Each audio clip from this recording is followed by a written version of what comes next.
Poirot, my friend. Blondin, it is always a pleasure to see you. Let me get you a drink. On the house, of course. What will you have? At Chez Ma Tante, a 1957, as always. 1957, the year the club opened. Music to my ears.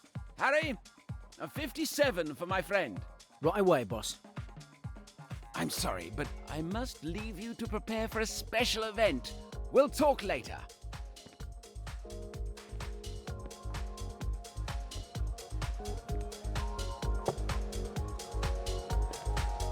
Mr. Poirot. I'll let you in on a secret. I'm your biggest fan. It was you who inspired me to become a private detective. How can I have done such a terrible thing? My name is Jane Royce. You might think of me as a beginner, but I have solved a few cases. Bravo, mademoiselle. Tell me. The one I'm most proud of is the Hungry Sand Trap. Ah, the golfer who vanished after making the miraculous shot. An interesting puzzle indeed.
Congratulations!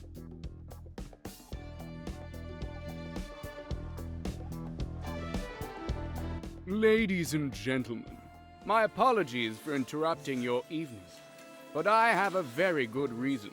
I have a surprise for the most beautiful woman in this room, Lynette Ridgway. Lynette, you have stolen my heart. How can I prove how much you mean to me but with this?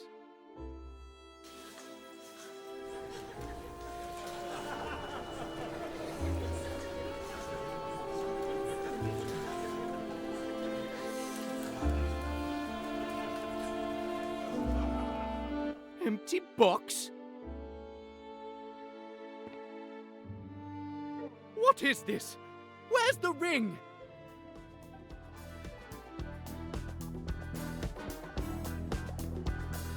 Where's the ring? I don't understand. I took the box out of the safe just before I gave it to you. One, Was the ring inside the box? I didn't check it. It was a private gift for the young lady. two, It's been stolen. Call the police. The police? But this is going to give my club a terrible reputation. three, Poirot, help! et voilà. You've got to help me. A ring has been stolen from my office. I had noticed the uproar, mon ami. I will see what I can do. Thank you. Thank you. I'm sure that finding the ring will be child's play for you. Well, Jane, looks like you're going to see your idol in action.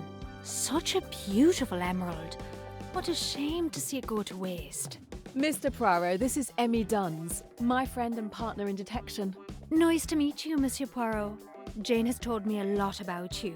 If I were a criminal, I'd hate to have you after me. You flatter me, mademoiselle. Hopefully my poor talents may be helpful. If you'll excuse me, I have a ring to find.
This club hasn't changed in 18 years.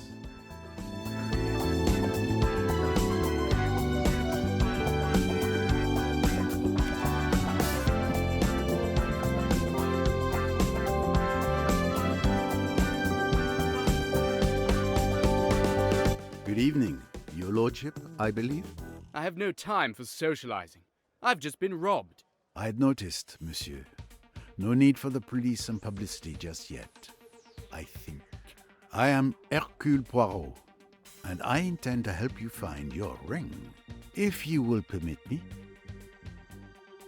Oh, really? Hercule Poirot himself? Windlesham. My name is Charles Windlesham. Enchanté.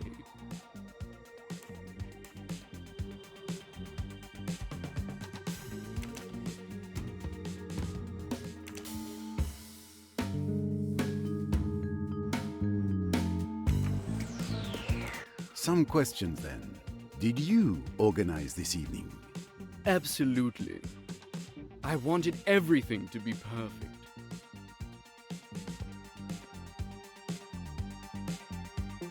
Instead, it's a disaster.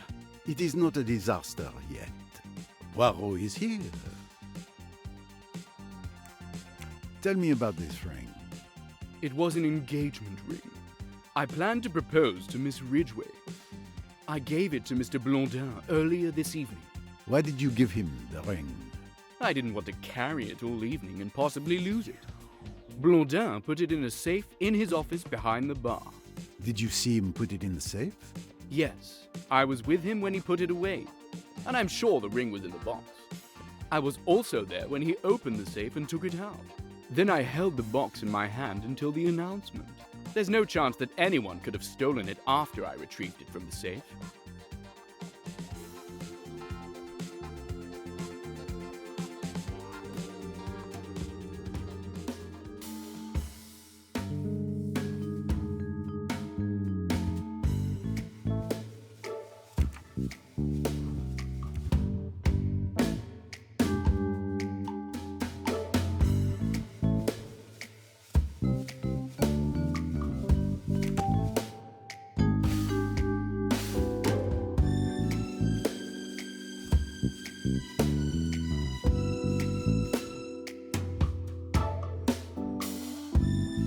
I need to arrange my thoughts in order.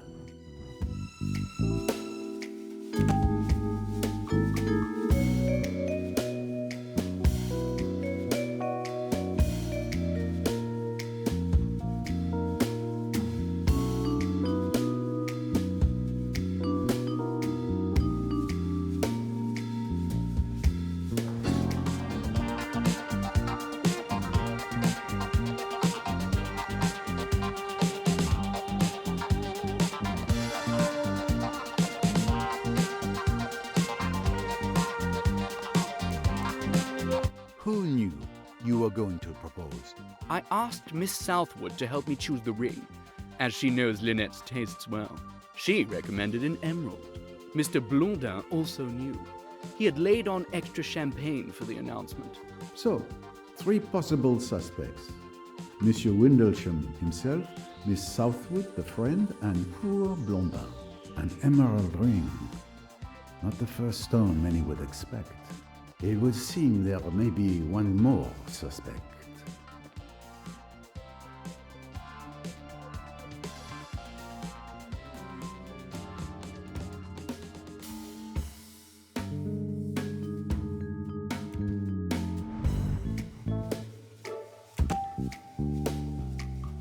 What talent! Mademoiselle Duns mentioned an emerald earlier. That means she's seen the ring. Another victory for Poirot, of course.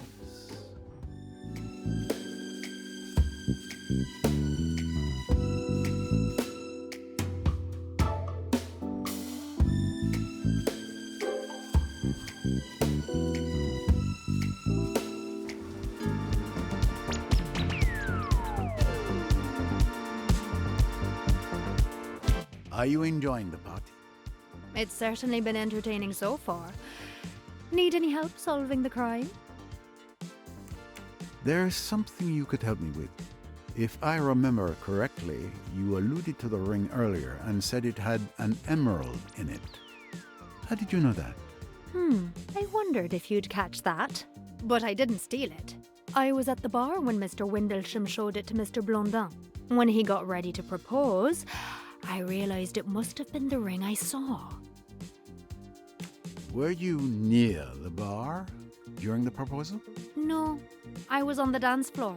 Then I came back to the bar. And you didn't see anything in particular during the evening? I don't know if it means anything.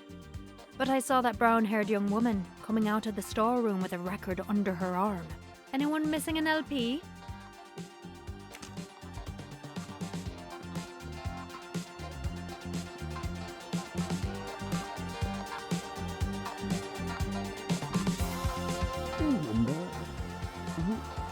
That thing, was it? No, I don't think so. You just said. Okay, not clear. Well, okay. Maybe later. I see. That's what I thought. Well, maybe. I love you, Simon. I'm really looking forward to our trip in Egypt together. So am I. But after this trip, we'll be completely broke. Don't worry. Lynette will give you a job. She's my friend. She can't run her estate by herself. I'm sure she'll hire you as the manager. I hope so. We're barely getting by on your archivist's salary.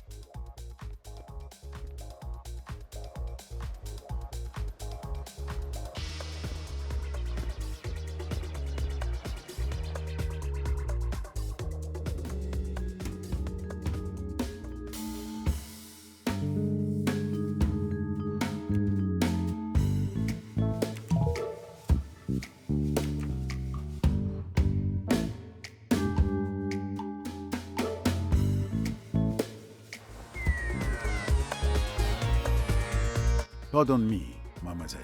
The famous Hercule Poirot. Pleased to meet you, Mr. Poirot.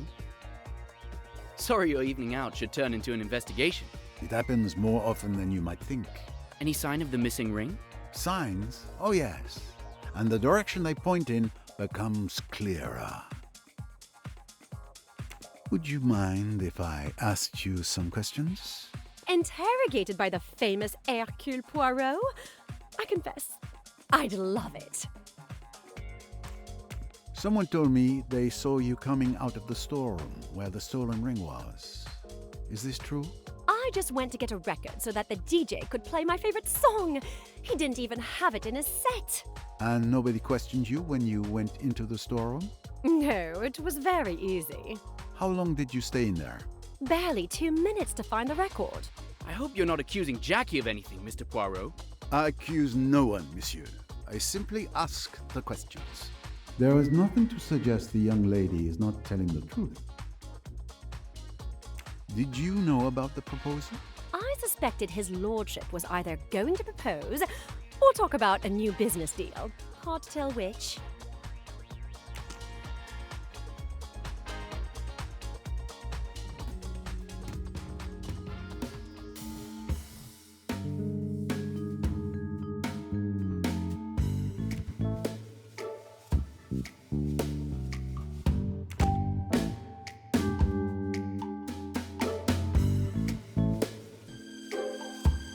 Congratulations.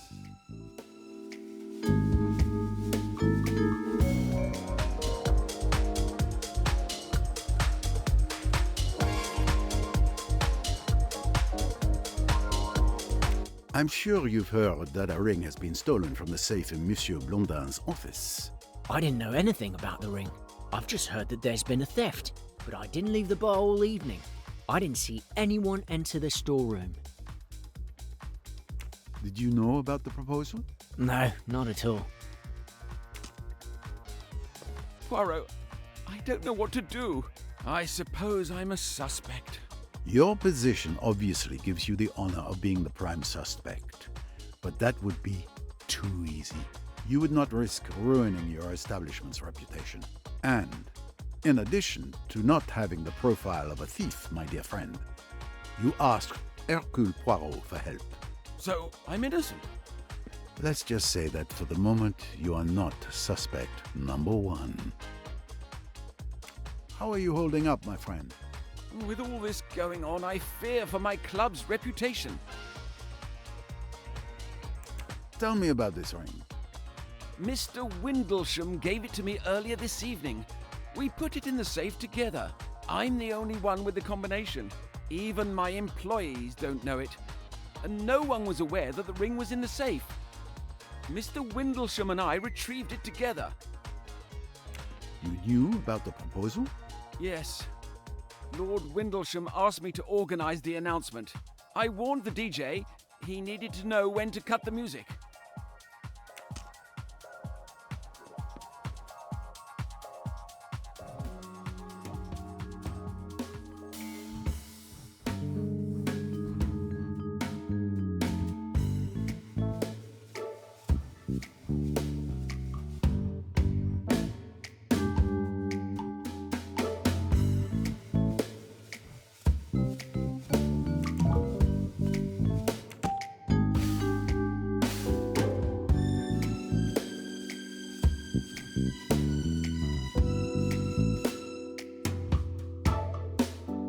I don't think so.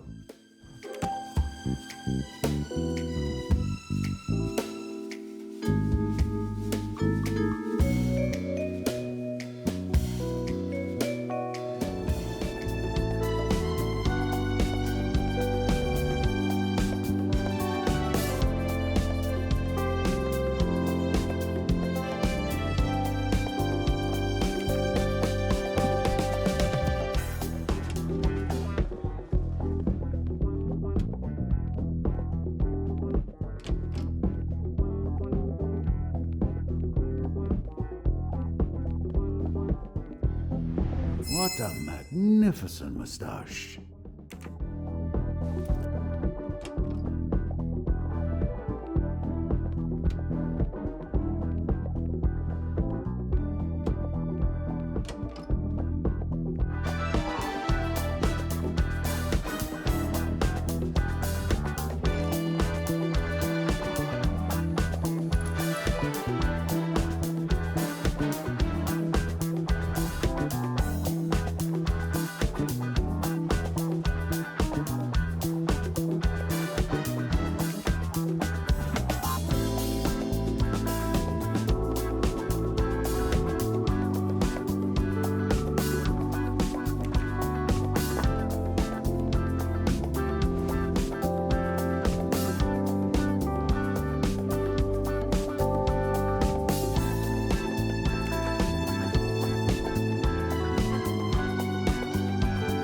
Are you enjoying the party, mademoiselle?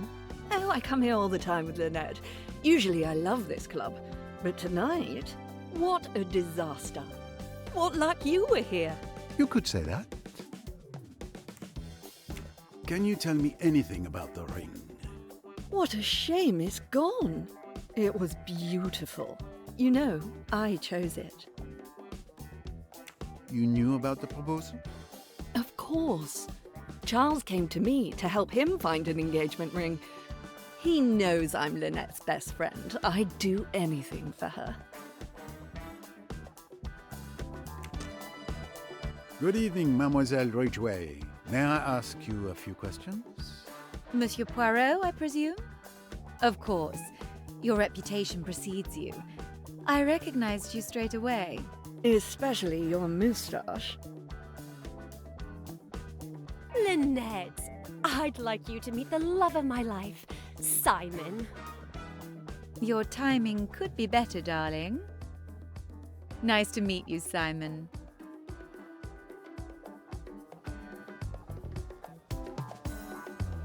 Jackie has told me a lot about you.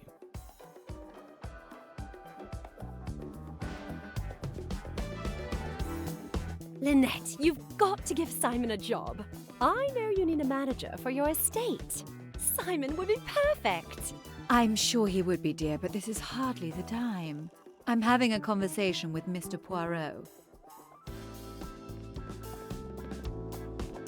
You may not have noticed, but it appears there's been a theft. Come and see me on Monday, Simon, when things have quieted down. Thanks, Lynette. Oh, I'm so happy. If I don't marry him, I'll die, I'll die, I'll die. Come on, Simon, let's celebrate.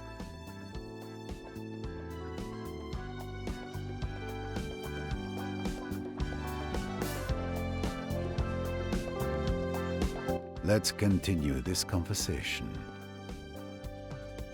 Quite an evening, is it not? I would have preferred a band and decent hors d'oeuvres, but I mustn't be catty. Tell me about this ring. When the barman brought up a bottle of champagne earlier, I was afraid Charles was going to propose.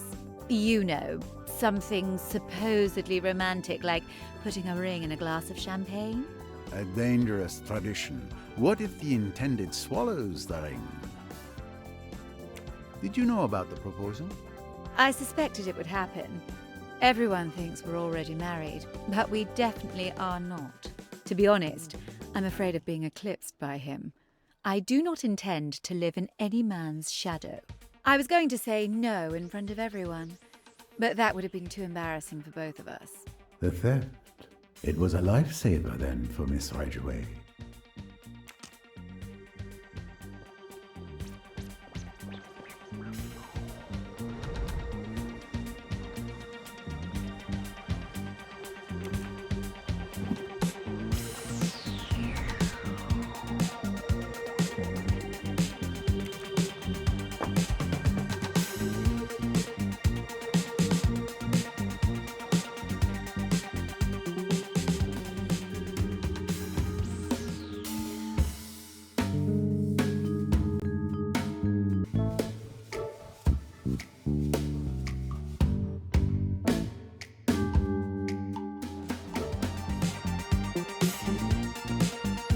Blondin has always loved extravagance over subtlety.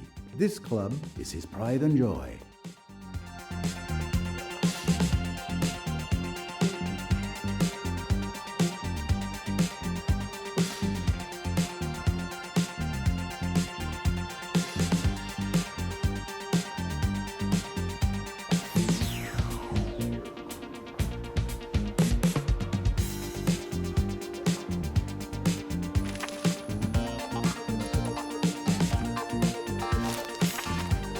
Blonda is always delighted when someone orders a house cocktail.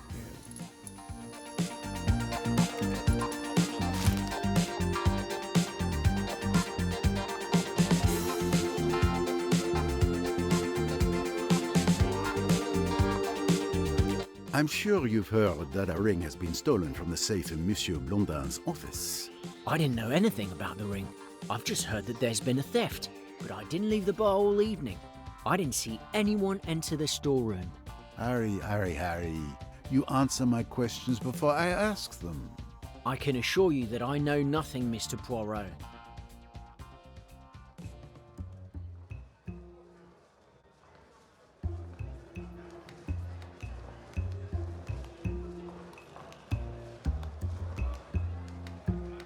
I need some hard evidence to prove he's lying.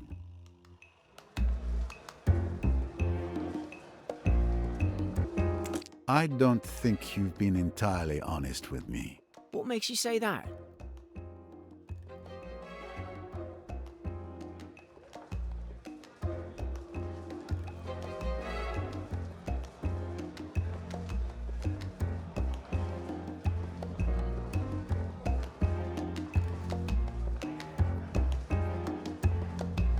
There is no evidence that he is lying about this.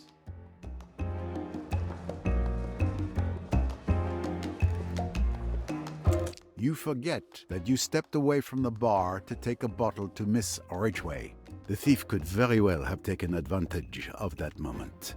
Well, it's just that Mr. Blondin had ordered me not to leave the bar, but a customer insisted that I take a bottle of champagne to the VIP lounge on the first floor. I thought 2 minutes away from the bar wouldn't be so bad. Please don't tell Mr. Blondin. Who placed the order? I can't remember. There were too many customers this evening.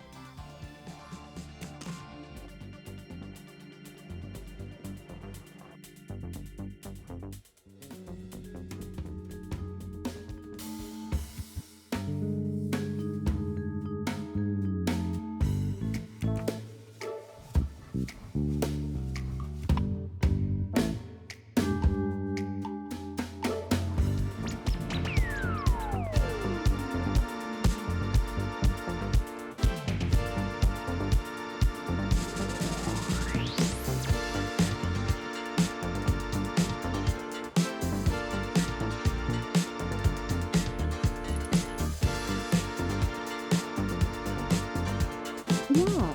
Well, let's wait. Hard to tell. My darling, what a fiasco. Are you all right? Not too shaken up? Can we talk about something else? Well, speaking of failed engagements... Oh, that's so much better. Oh, that reminds me of the story of your maid. Oh, Joanna, you're exaggerating. It was different.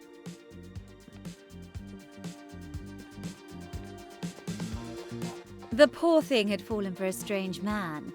She was very much in love, but I was suspicious. I hired a detective and he discovered that the guy was already married in Egypt. You must make a lot of enemies, Lynette. I did her a favor, you mean? But it broke her heart. She was so in love. I'd like to know such passion one day, like Jackie.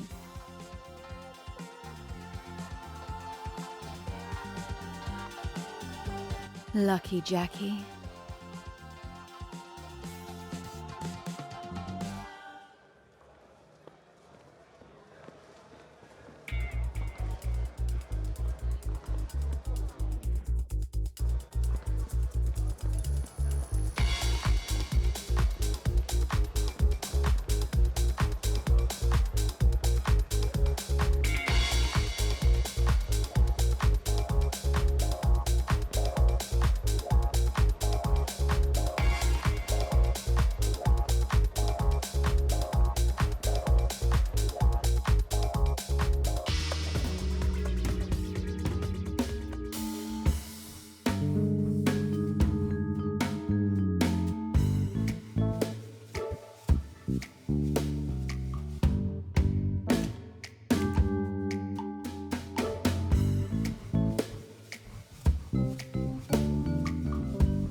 Ah, a trophy for my collection.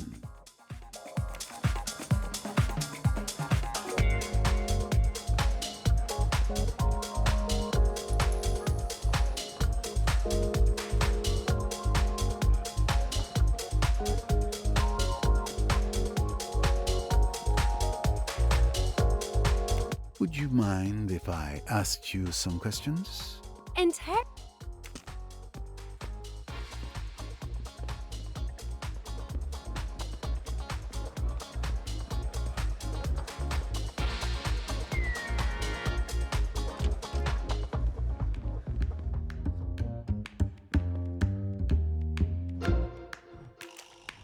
The names of dances today are a mystery even I cannot solve.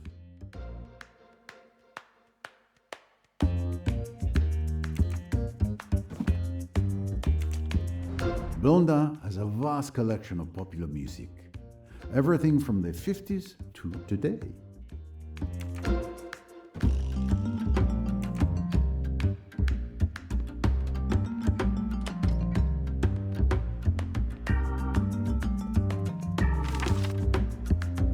The press see them as already married.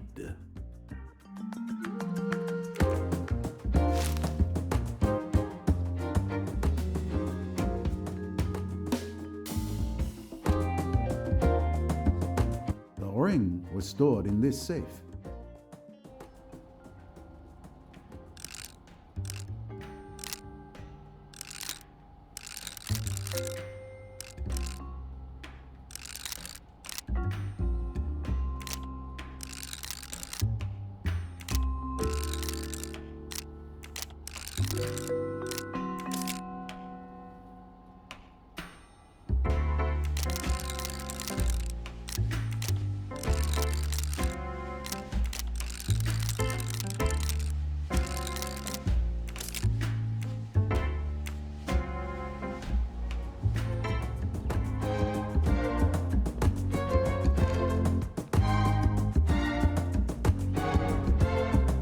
Blondin is very proud of his club. Everything on the desk seems to be in perfect order. I would expect nothing less from my friend Blondin.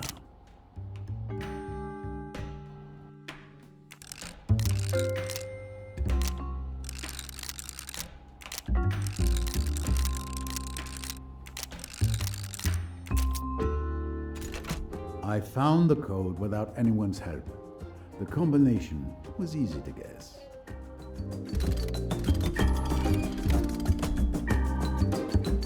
This is without doubt where Blondin kept the ring. Several bundles of notes.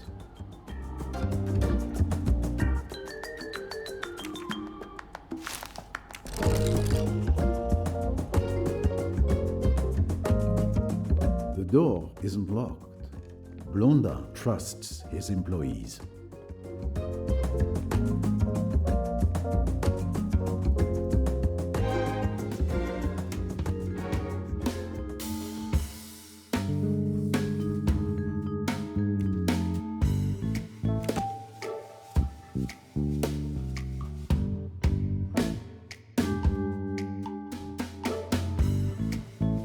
One less puzzle to solve.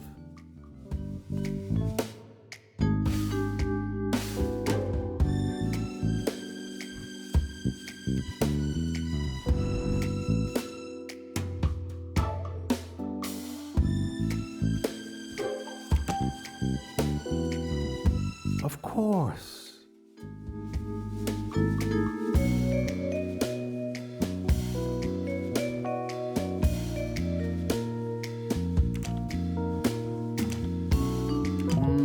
No.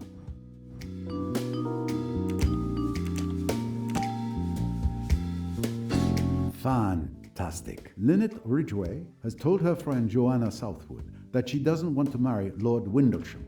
So both women have a reason for wanting to prevent the proposal to occur.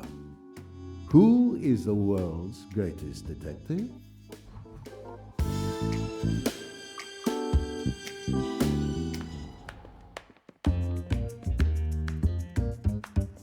The vent is too small for anyone to have crawled through.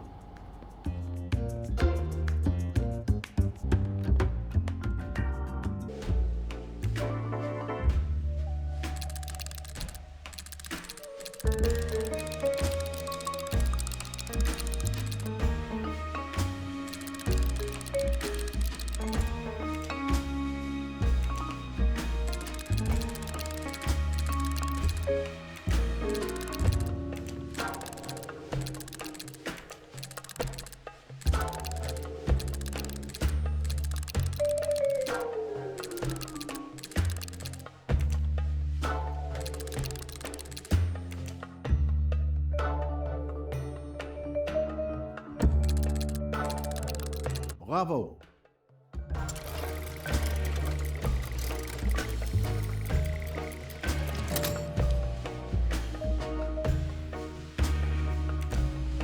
What have we here? An interesting discovery.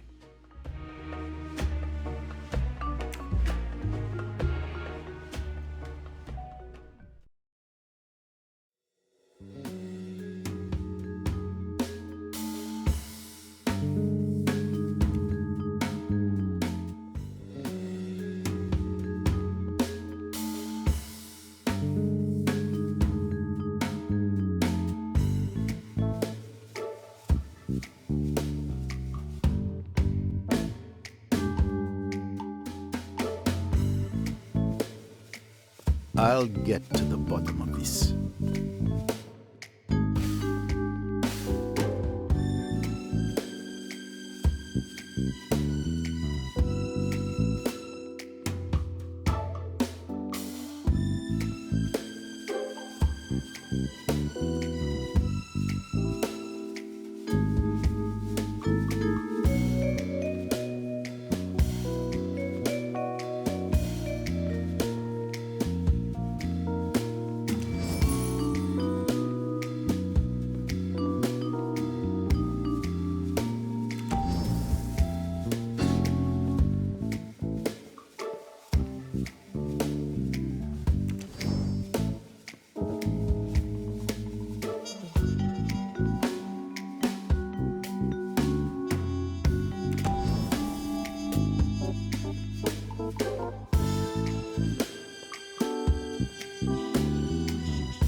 Joanna Southwood waits until there are no more customers at the bar, then distracts the barman by asking him to take a bottle upstairs.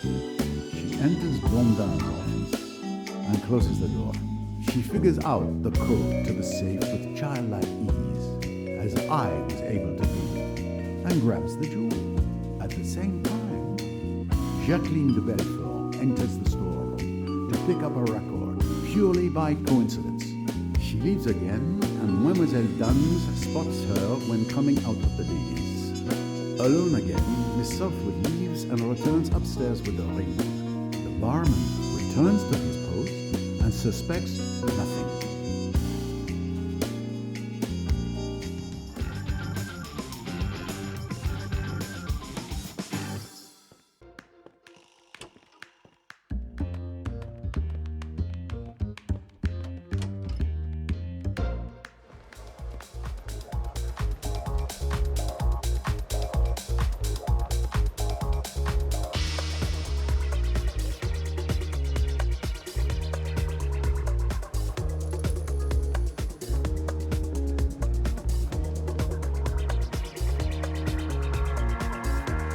Mademoiselle Southwood, you are a thief.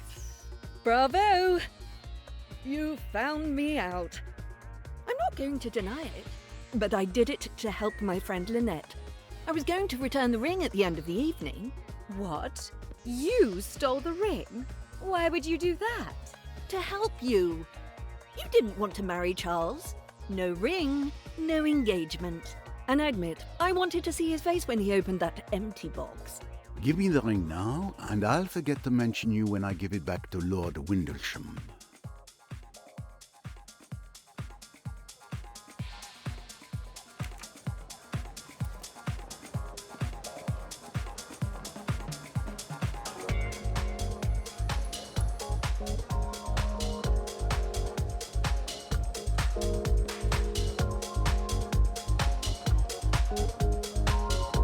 Monsieur Windlesham, I have your ring. Thank you, Mr. Poirot. But who was the thief? And where did you find it? It was nothing more than a prank, but don't worry. The ring would have been returned to you in the end. Well, the important thing is that I can finally ask Lynette to marry me. Forgive me, but I wouldn't do it. She might say no. What? How could she? I'm a lord. It's preposterous. It's these new times we live in. Good evening, madame. Good evening, monsieur. So, Mademoiselle Royce, let's see what you've slipped into my pocket. You noticed? Of course you did. I should have known better. I see. You tried to discover who the thief was, and you were correct. Impressive. That's right. Oh, Miss Royce, did you find out who the thief was? I'm very impressed. How did you do it? Oh, well, a detective never reveals her secrets.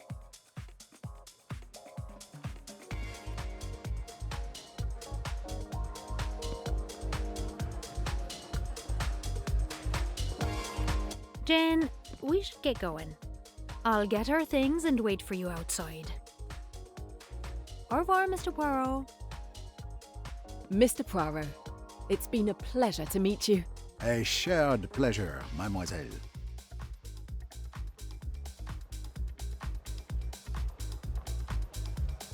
Madame?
So where are we going?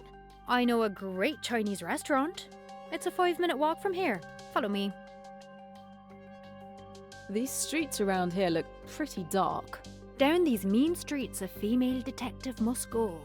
You know your Raymond Chandler literature.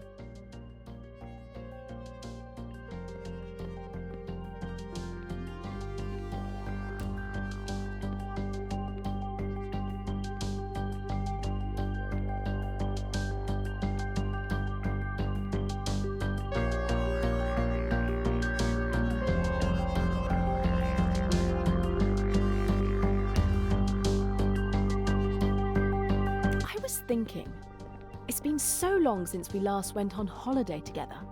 How about it? Oh, yes. I feel like sunshine, beaches, cocktails. An excellent idea. Mallorca? The party island. I'm in.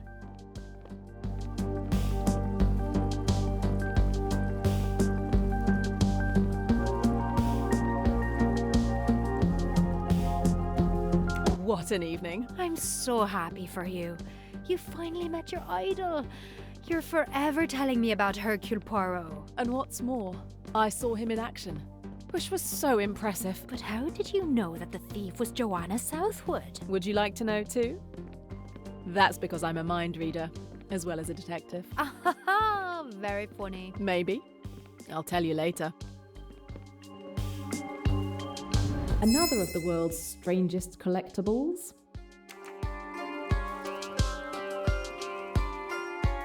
Do you have the file? Are you afraid I'd lost it? Don't worry. It's safe and sound in my bag. With all the evidence you've uncovered about your company, they're headed to prison. To think that a junior accountant uncovered huge financial shenanigans in a respected international company like that. Junior accountant with a little help from a first-rate detective. But I'm still hesitating about how to proceed. Either I give the file to the police, which would be the normal procedure for a crime, but with different countries involved, it's going to take a long time. Or I can give it to a journalist, and the truth will come out right away.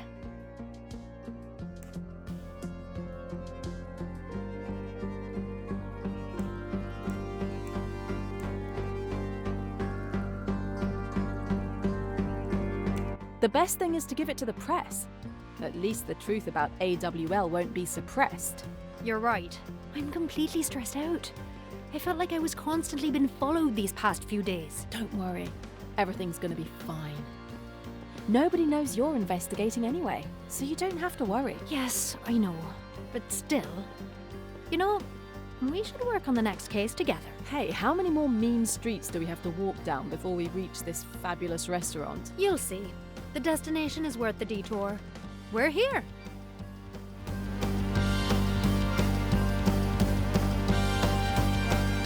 Wait a minute! I recognize this restaurant. That's where we celebrated my first solved case. What a great idea. I knew you'd like it.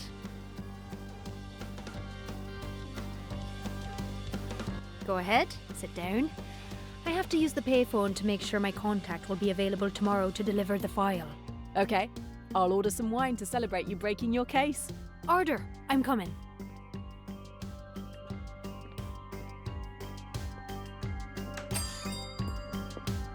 Good evening. I'm coming.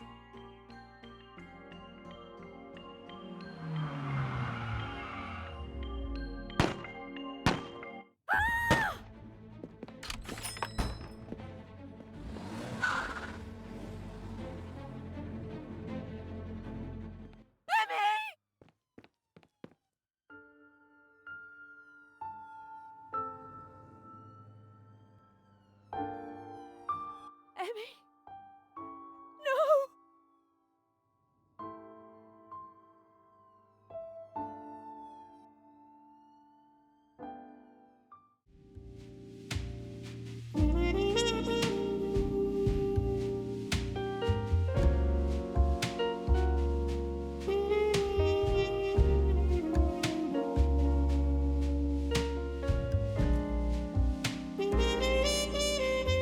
Welcome to the Imperial Nile Hotel, Mr. Poirot. Your room is not quite ready, but while you wait, you can join the cocktail party by the pool in honor of a newlywed couple. They're inviting everybody. Well, that sounds better than sitting in the lobby reading travel brochures. Thank you.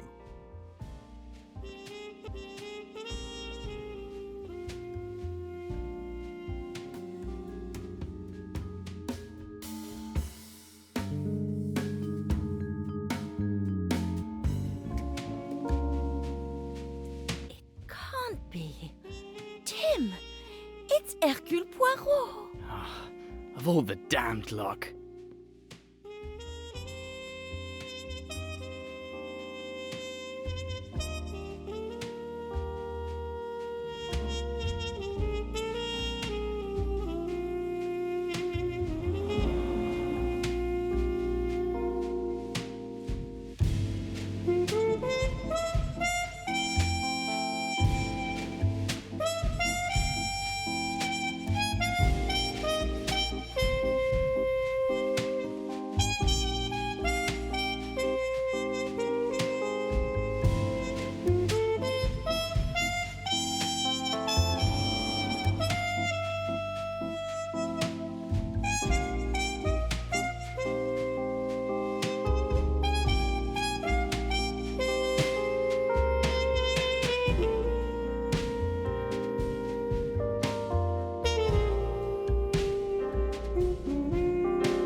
monsieur.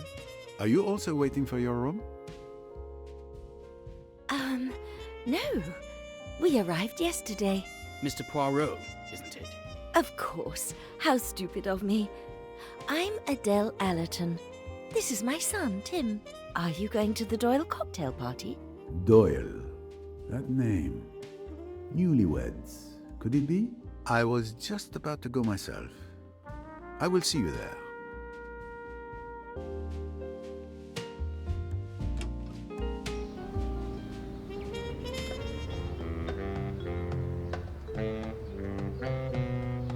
This hotel is truly magnificent.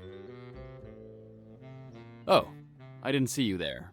It's a far cry from the view I have of the Hudson from my office in New York, that's for sure. The sight, it is indeed magnifique.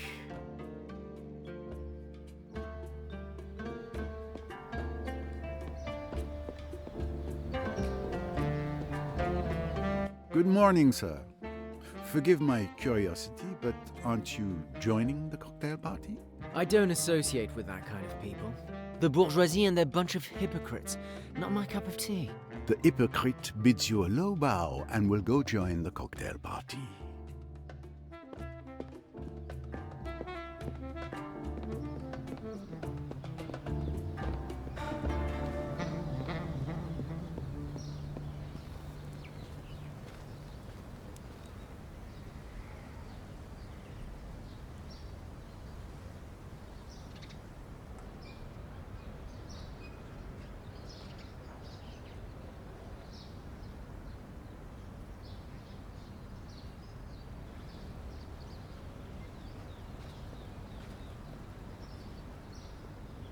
There she is.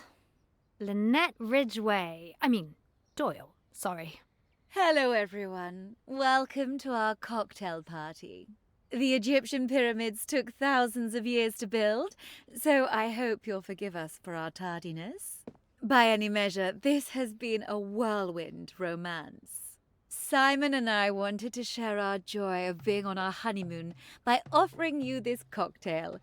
In a few days, we're setting off on a cruise along the Nile, the most exotic and romantic river in the world. However many thousands of years the party lasts. It means so much to us. A toast to love. About time. How beautiful. Interesting. Not the Mrs. Doyle I was expecting.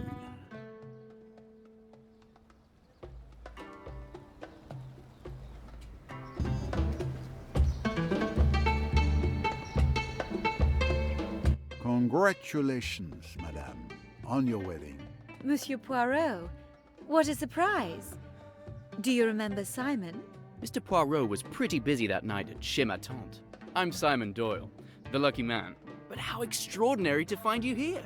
I have a confession to make. I have not followed you to Egypt. I have a personal puzzle I plan to solve after many years of research. Are you enjoying your trip? Enjoying it? It's a disaster. It's Jackie. She's haunting us like Banquo's ghost. Oh. Speak of the devil and she appears.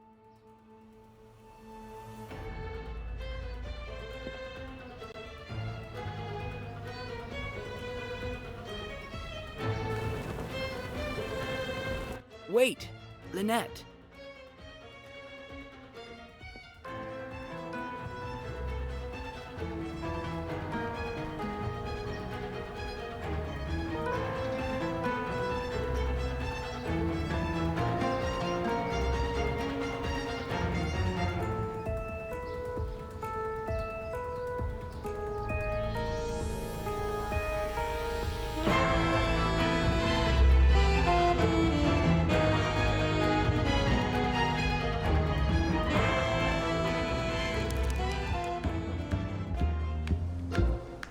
Monsieur Poirot, I guess you know why I asked you to come. Mr. Doyle's affections found a new direction. Yes, exactly. Now, Jackie can't accept what has happened. I gave him a job, as Jackie wanted. We were together almost every day. Soon we were in love almost without knowing it. And Jackie went crazy. The letters, the threats, everywhere we go, she's there, haunting us. I can see you are distressed, madame. Then could you help me, please? What do you suggest I do? No crime has been committed. It is not so easy to be sympathetic to this young woman who thinks mainly of herself. Well, I am usually called in after a tragedy has occurred. I can't promise anything, but I'll see if there's anything I can do. Thank you. Oh, thank you.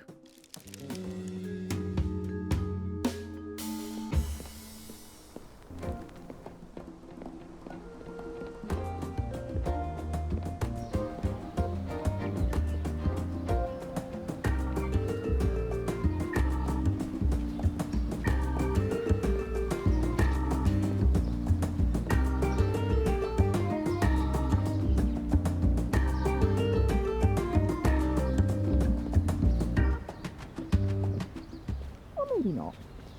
Well, I thought so. It could have been different. Not sure how. It depends on them. Which could be worth considering.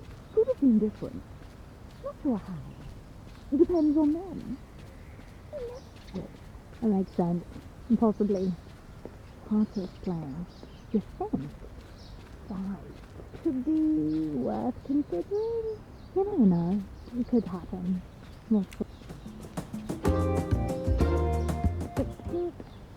I guess. Oh, probably not. Let's wait. Hard to say. Could have worked. But still, I guess. Oh, probably not. Let's wait. Hard to say. You never know. It could happen. Well, sort of. Simon and Lynette Doyle, I don't understand why they were given such a triumphant welcome. And yet I, an internationally renowned writer, was treated like a common tourist in this hotel. Yes, but that's because they're on their honeymoon. And you're just a writer, Mum.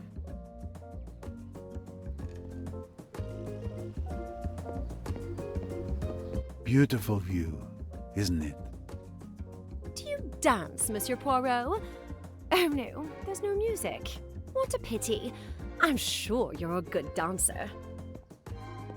I'd like to ask you a few questions. Not in the mood. Perhaps if you played my favorite music on the jukebox. Mademoiselle, we must talk. Not before I've had some fun.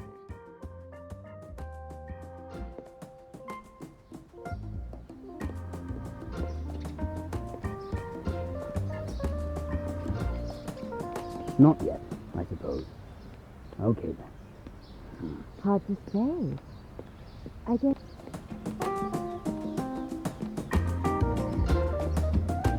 Worth considering. Not sure though. Let's see how it goes. The rich can be really arrogant. Inviting the entire hotel to their wedding cocktail party? Really? Oh, Tim, be a bit more grateful, can't you? They have their uses.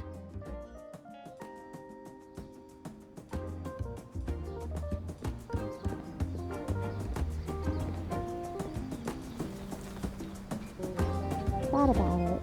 Well, maybe. You seemed offended to see how in love the Doyles are. Well, we all know why he married her. That's for sure. She looked so lovely. The ceremony must have been incredible. I wish I could have been there.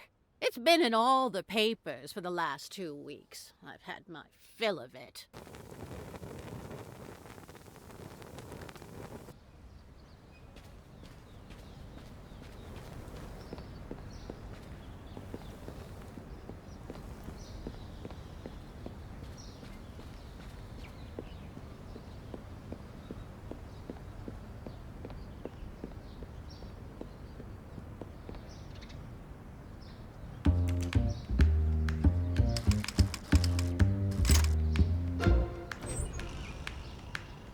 Let's see what's going on in there.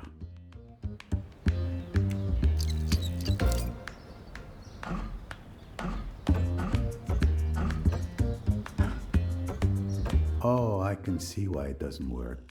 The part on the left is clearly not in the right place.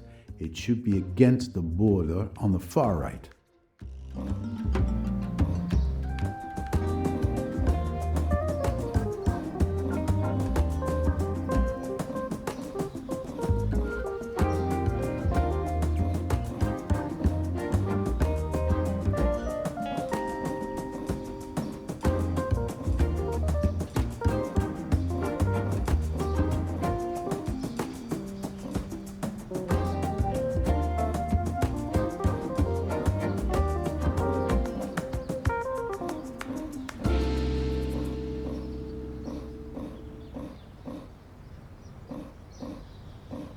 Voila. Now I need to put the parts back together so I can put the gears where they belong.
Well, it should work now.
You enjoy the evening, Monsieur Pennington?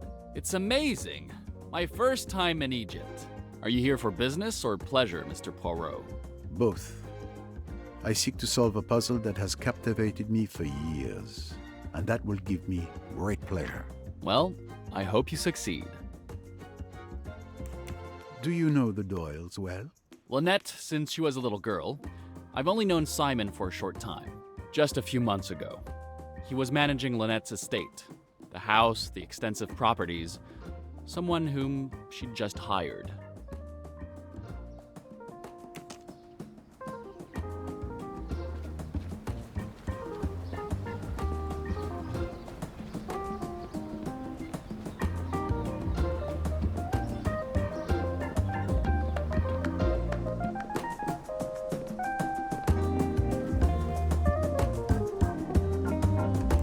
What can you tell me about your Simon? What can I say, Monsieur Poirot? I was interviewing him about a job to oversee the estate, but it was like, well, we just kept talking. That first meeting went on and on. Running an estate of that size is a huge commitment. We were together a lot, and one day I realized we were talking less about the estate and more about us. The more we talked, well, it changed. And for Jackie as well. We should be living in bliss, but I'm at my wit's end. Wherever Simon and I go, she finds a way to be there too. Even if we go to the fanciest hotels or the remotest beach resort, she manages to show up. It's driving me crazy. What can you tell me about Jacqueline de Belfort? We were best friends. She was the one who begged me to hire Simon. Simon and I fell in love, and he chose me over her. She's suffering, I understand, but Jackie was just a crush for Simon. Perhaps it is as you say, but I have always found the mysteries of the heart to be those not so easily solved.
I need coins to play music, but I only have Egyptian notes on me. I need to get some change.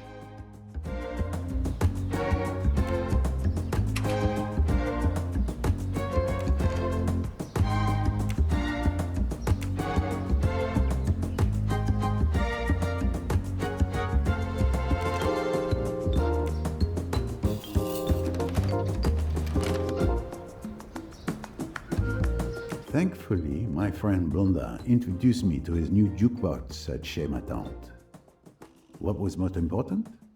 Always be careful while the power is on.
Perfect.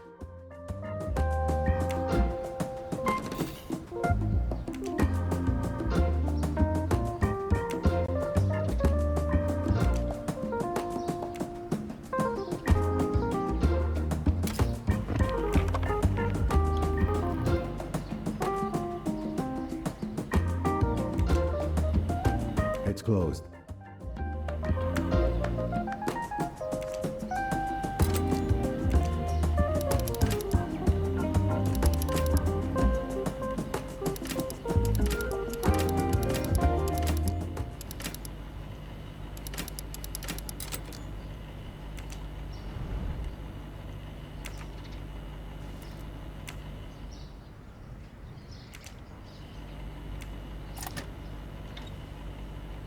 I see why the record can't be selected. I can surely fix it.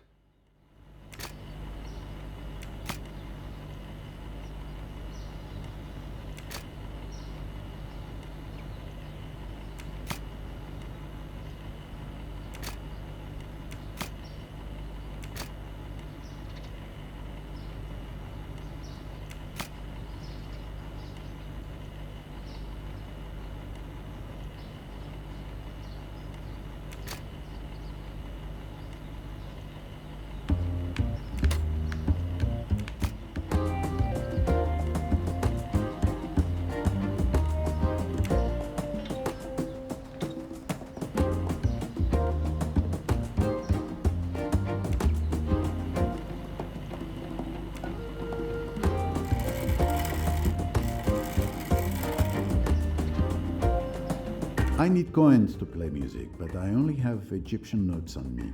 I need to get some change.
I'll get to the bottom of this.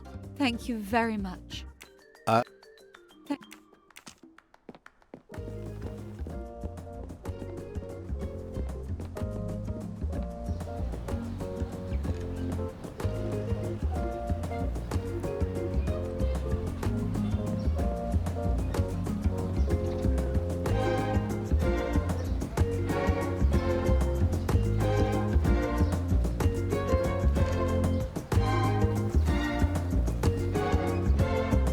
Good evening. Hercule Poirot at your service, madame. I'm Marie Van Schuler, and this is my cousin Cornelia. Mademoiselle. A lovely evening, is it not, madame? Excuse me? I beg your pardon? I was simply remarking on the evening. No need to shout. There's nothing wrong with my hearing. I couldn't help but notice your reaction when you looked at the Doyles. Well, really, it's such a cliche. The rich heiress falling in love with her gardener or whatever. It's so grotesque. Cousin Marie, that's so unfair. Love is not always where you most expect it.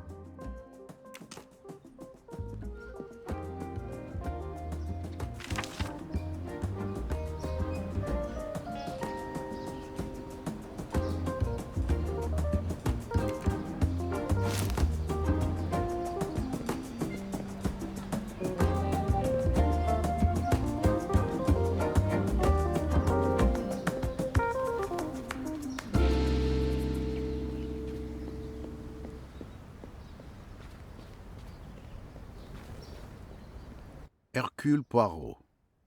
Quite the party. Indeed, Monsieur Poirot.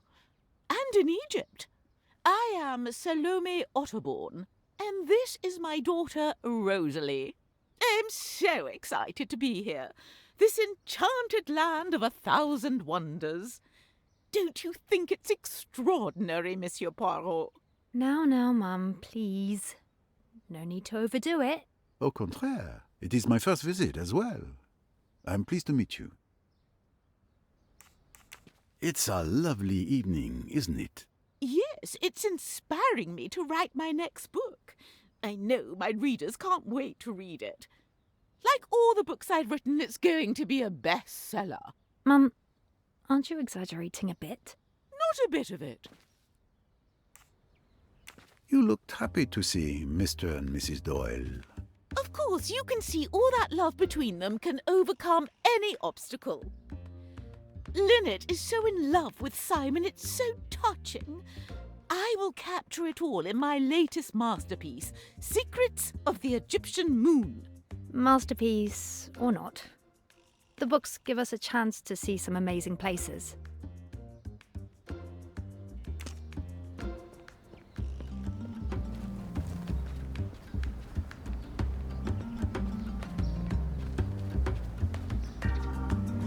Well hidden, but not good enough for Poirot.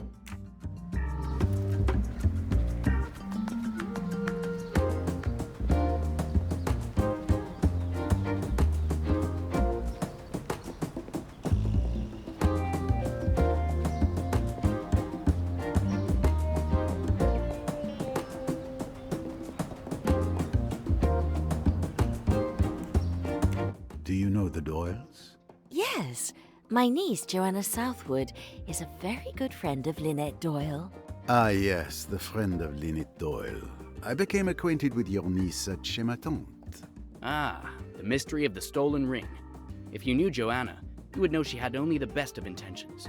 Joanna and Tim are great friends. They write to each other all the time. I can't imagine how they can think of so much to say. You talk too much, Mother. Did you have time to visit Aswan? Oh, yes. We visited the Philae Temple. What a marvel. I must admit, I was impressed, and that doesn't happen often.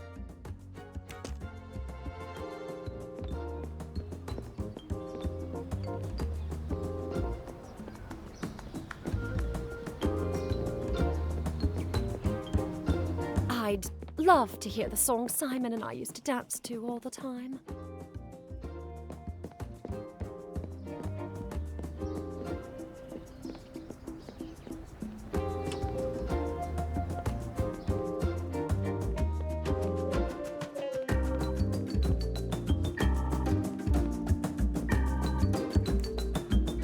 Could you exchange my British pounds for Egyptian pounds?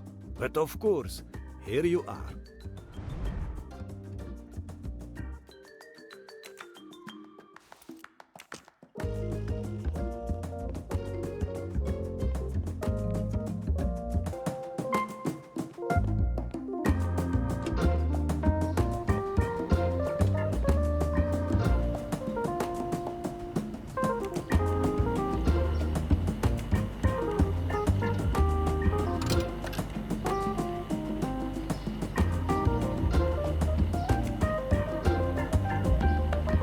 Now what? Something is stopping the selector. I can't choose any records, and I'm certainly not going to sing to her.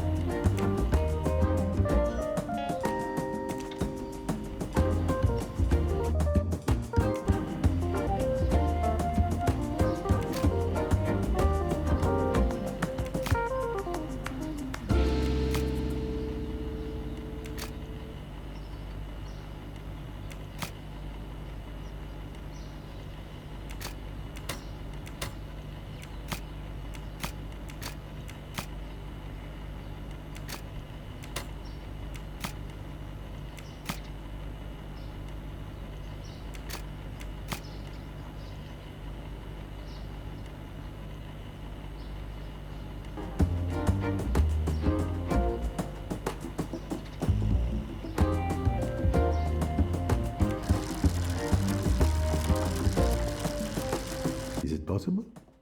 The parts appear to be in the right place. The record selector should work.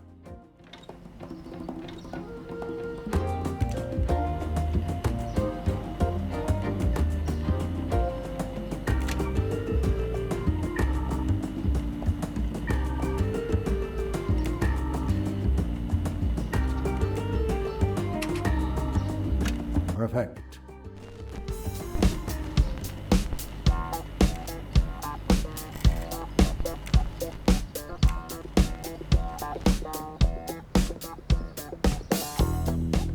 I put on some music. Are you happy? No, that's not the song Simon and I dance to all the time. But soon we'll be dancing to it together again.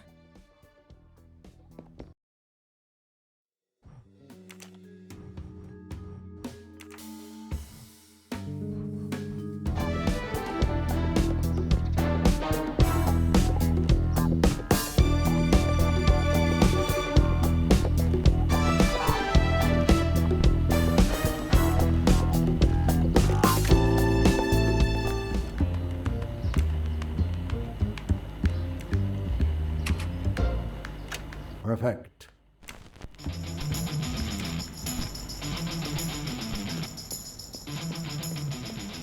I put on... No.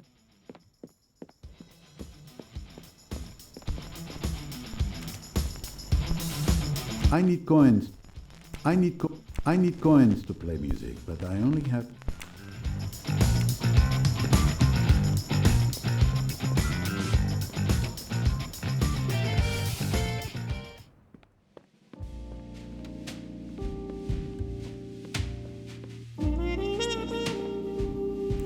Could you...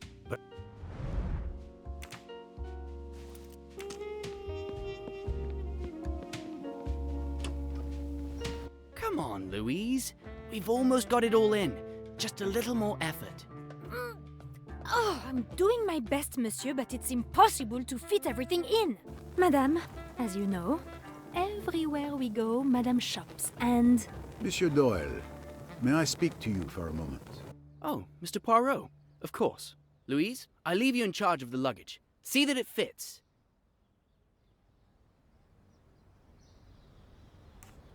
You're married to one of the richest women in England. That must have changed your life.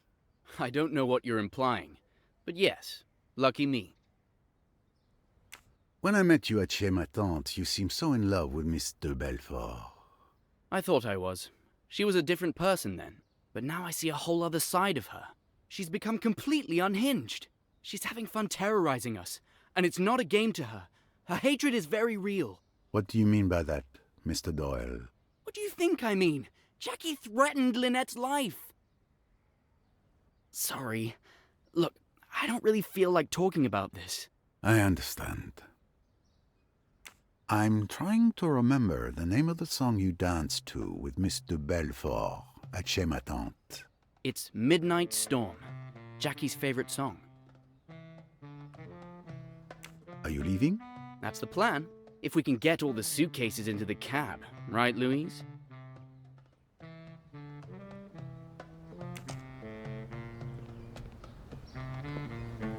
How are you getting on, Louise? I'm not having much luck, monsieur. Monsieur Doyle is getting impatient. But I can't see how I'm going to fit all the suitcases in the boot. We must let the little grey cells guide us, mademoiselle. The what? Oh, never mind. If you have an idea, I'm willing to try it. Excellent. Let's start by removing all those suitcases.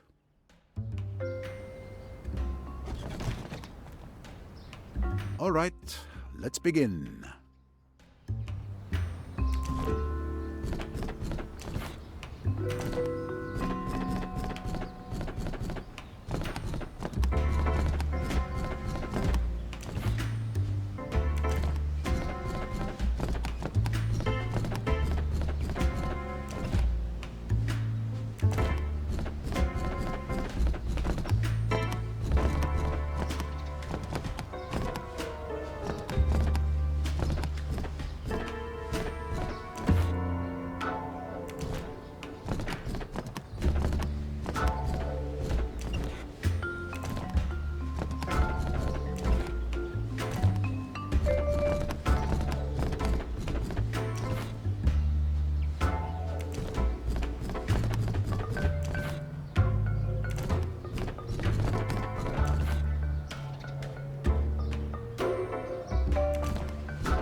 It fits perfectly, does it not? It's incredible. You did it. We did it. I've found logic is often the best way to do some heavy lifting. Finally. What a relief. Thought we'd never get away. Why do you hurry? We've decided to leave a week early. Please keep that to yourself. To escape Jackie, we're leaving discreetly tomorrow at dawn aboard the Karnak. She won't be able to follow us. But that's the boat I told you I was taking. Some people might think you've arranged to be on the same boat as me. Ah, I see. You would like Poirot to journey with you. Very well. We embark upon the Nile together.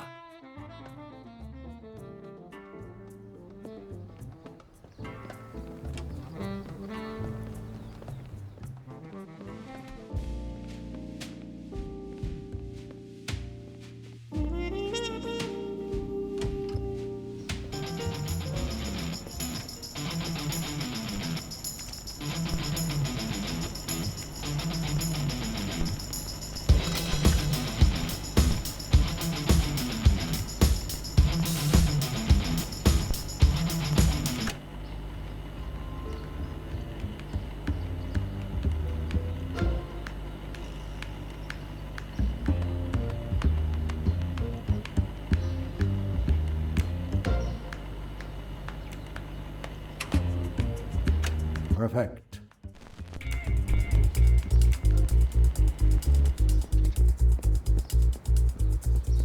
Oh, that's it! Our song! Midnight Storm. At last. That was harder than solving the ABC murders. Now, will you talk to me, mademoiselle? I see this music casts its spell on you.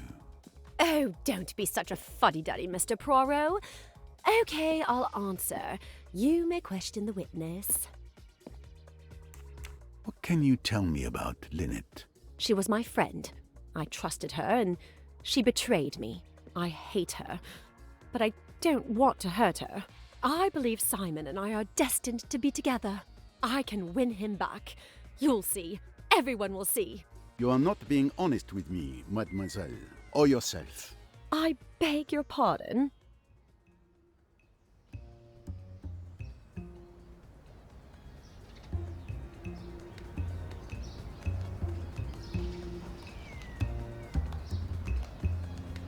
Are you sure you mean them no harm? What are you implying, Monsieur Poirot?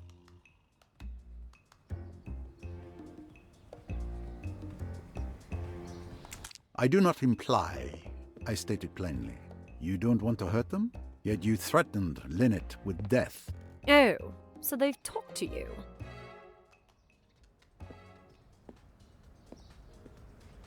I was the moon that disappeared when the sun began to shine. When the sun came out, it eclipsed me, and for Simon, dazzled, I ceased to exist.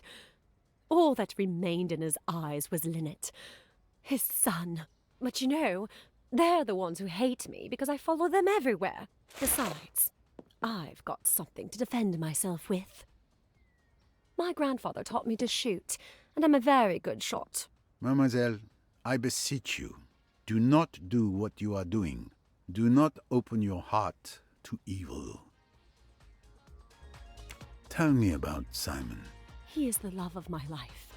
Once upon a time, we were engaged. Our story does not end there.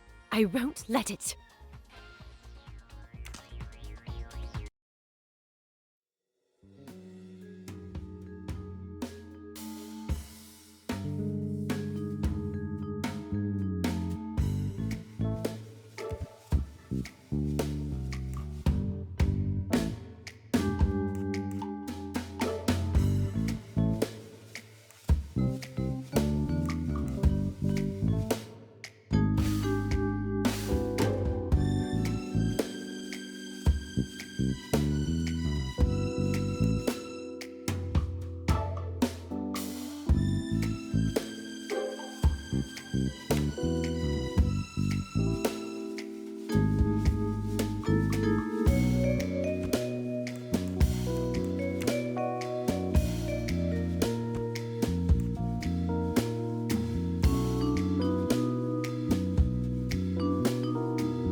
Precisely.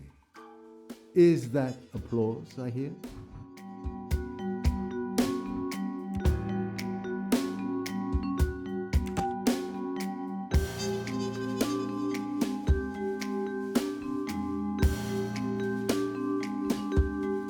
A good answer, of course.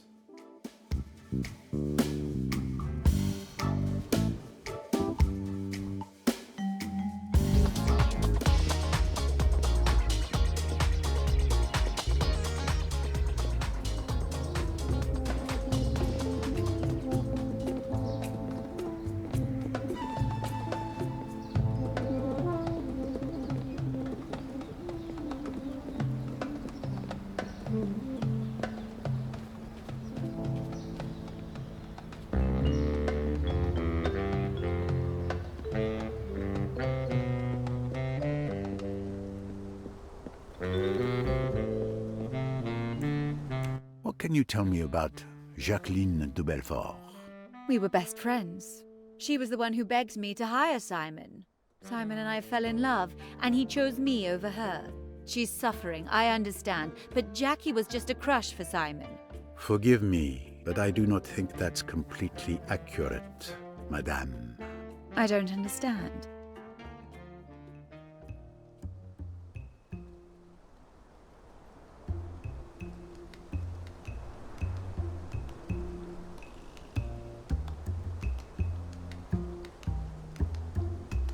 That does not prove she's lying. Just a crush? Really? Yes, why?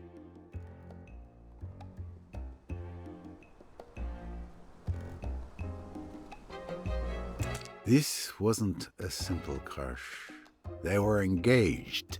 I know. I can't explain it. I fought it, but I couldn't help myself. At first, when Jackie would tell me how in love they were, I was jealous. But when I met Simon, I knew we were made for each other. Love is rarely that simple.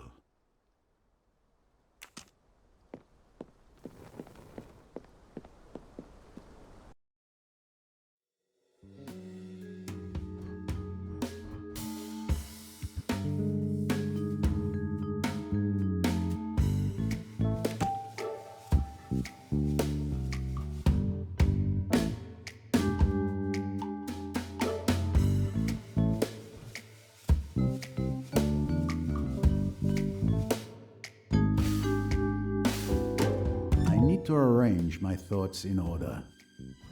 Right.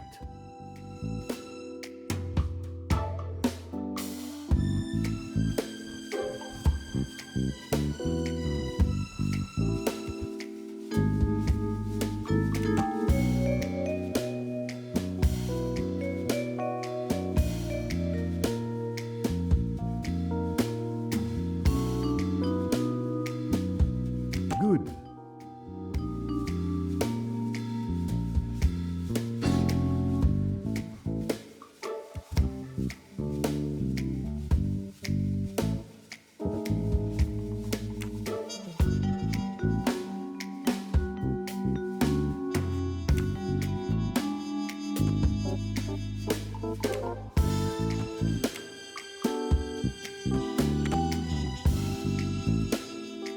Excellent detective work.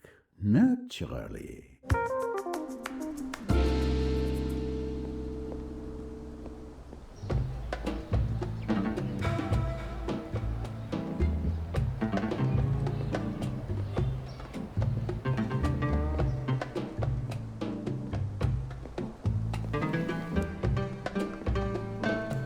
So, mademoiselle, I've acquainted myself with those guests I've met here. Some connections are not so clear. One thing is clear. Despite your side of the story, you're far from the only victim. So I won't help you any further. But it's a good idea to leave earlier, because Jacqueline de Belfort is a real threat. How can you say I'm not the victim? I did not say that. I only point out that life is rarely so simple. I hope, for the couple's sake, that Jacqueline de Belfort doesn't do anything unreasonable. In any case, Poirot, you've done what you can for the Doyles, and they will be safely away. Tomorrow, my own journey begins, and I can concentrate on my own mystery, lost in darkness for centuries, but soon to be revealed in the light.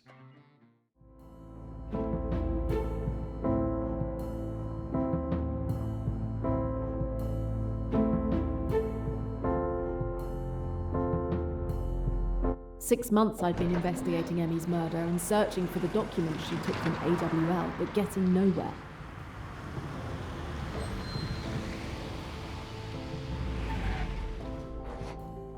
Then May Leach, a wealthy woman I'd met at Chez Ma Tante, called me early this morning.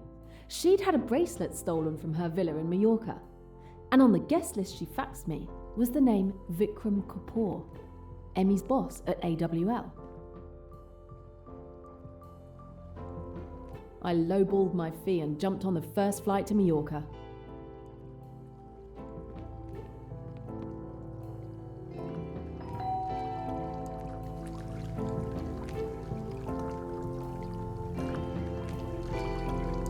Miss Royce? I'm May Leach. My, you got here quickly. Apollo 13 had an extra seat. And your timing was excellent. I've just finished my latest case. As I told you on the phone, my bracelet was stolen last night. It's snake-shaped jewelry with rubies. As you suggested, I've told my guests you were a friend who found herself in Mallorca. My bedroom is just to the right, and all the guests are on the terrace. I'll let you get on with your investigation. Please, be discreet. My guests are all very distinguished. At least one is not so distinguished.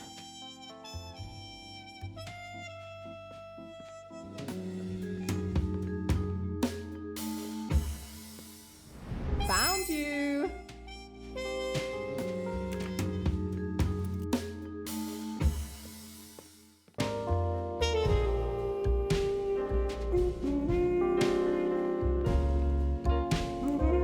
Any of your guests know what I'm doing here?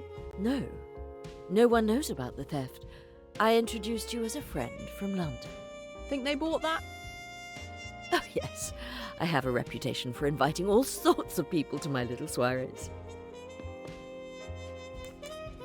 Tell me about your household staff. Could one of them have committed the theft? All of them have been with me for at least 10 years. I have complete confidence in them. They all left at 7 p.m. yesterday as usual, and only returned this morning after the theft. I asked my maid to discreetly search the rooms and guest bungalows while they were having breakfast. She found nothing. Tell me in detail what you did last night. We were lucky enough to have 2 mild sunny days, so we partied on the terrace. I went to bed around midnight. I locked the front door of the house. Then I locked my bedroom door from the inside, as I always do. I took off my jewellery, went to bed, and slept until 6 a.m. Is that the only time you took your bracelet off? Yes, I'm certain it is. What can you tell me about your guests? They're all the crème de la crème, of course. I haven't known any of them long, but I've always had a knack for judging people. Only the finest quality of thieves. Mrs. Leach, I've got some unpleasant news. The thief is most probably one of your guests. I can't believe you. They're all my dear, dear friends. They were the only ones in the house last night. It has to be one of them.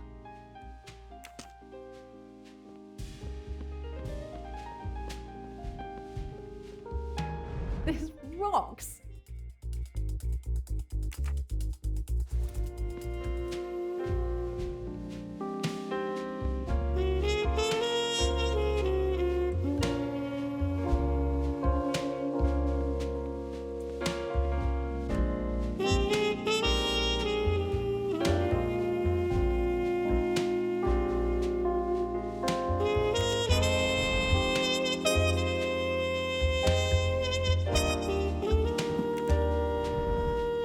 There's a little crack in this statuette.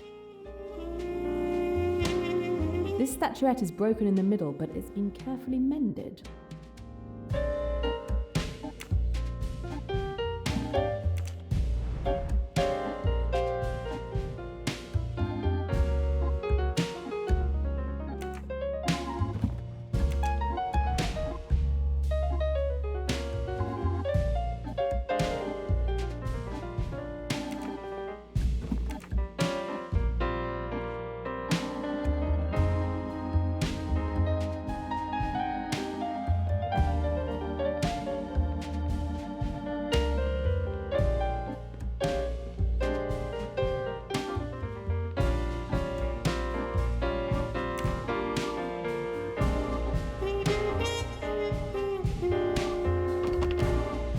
I always lock my bedroom door. Even though my guests are free to go anywhere in the house, I like to guard my privacy. So it was locked all day yesterday? Yes, night and day, whether I'm in the bedroom or not.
Unlikely the thief is hiding under the bed, but let's be thorough.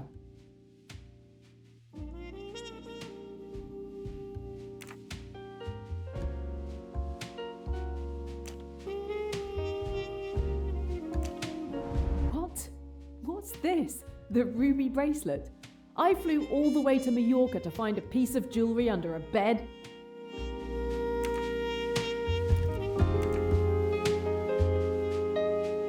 I may be haunted by dreams of this bathroom for the rest of my life.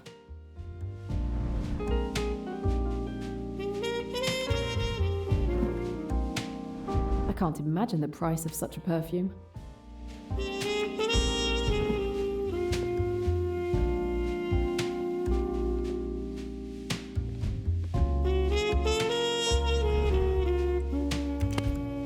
Nobody would ever see me with lips that red.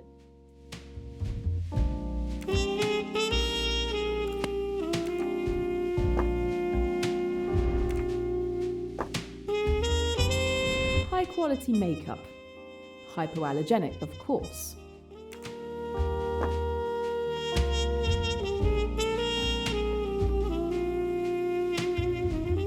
It's impossible to get through this door when the lock is engaged.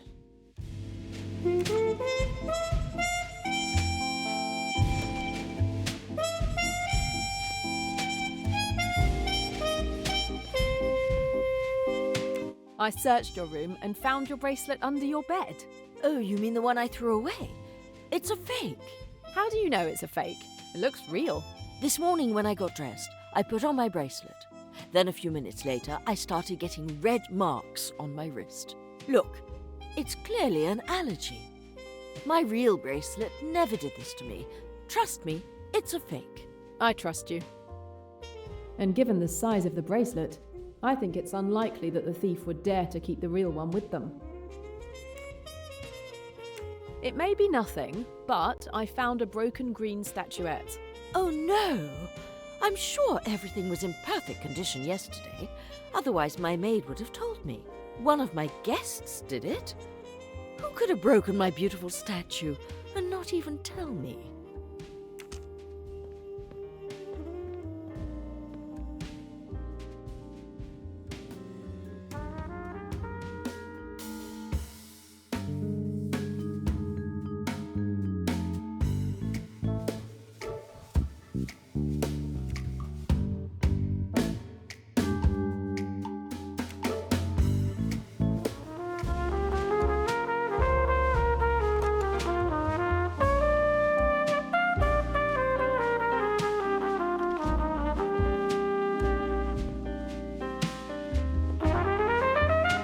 Please, Jane, help yourself. Thank you. I believe I will.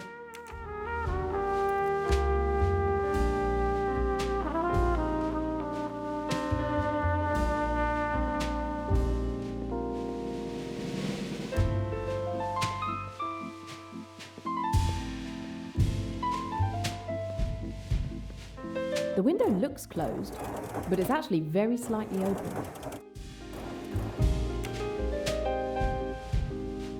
The window looks closed. The handle is inside the room and it's open.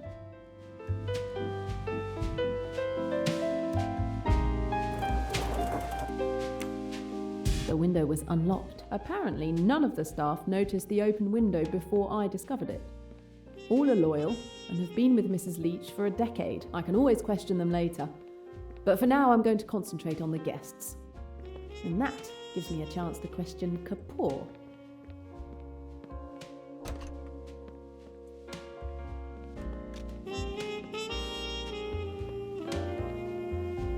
I found your window open. You must be wrong. I never open the window. I don't want to be bothered by mosquitoes or any other bugs while I sleep. I hate bugs.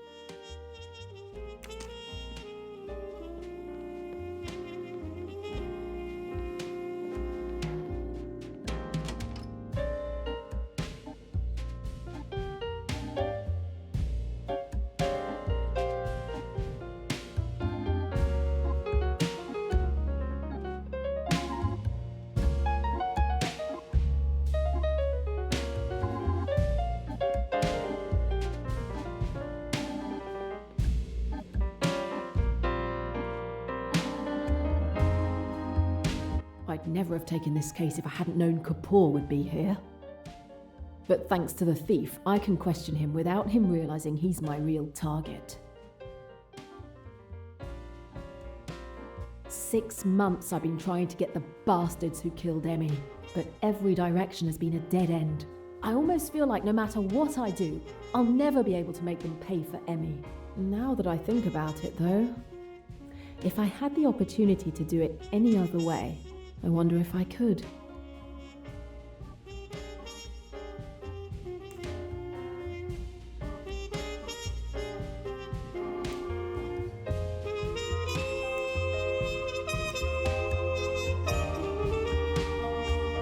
No. take the law into my own hands. Emmy would never want me to do that. I will bring them to justice. She would be proud of me.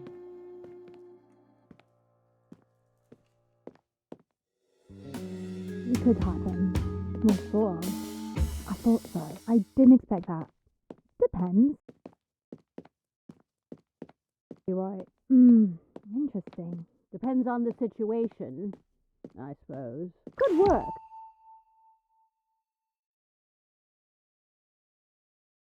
I would have loved to film Mrs. Leach in the pool. Too bad the camera didn't work for some reason. I'm sorry, I wasn't there to see her. She was very brave. The water was really cold, but Mrs. Allerton encouraged her throughout the swim. If Mrs. Leach took off her jewellery for a swim, someone could have taken the opportunity to steal the bracelet.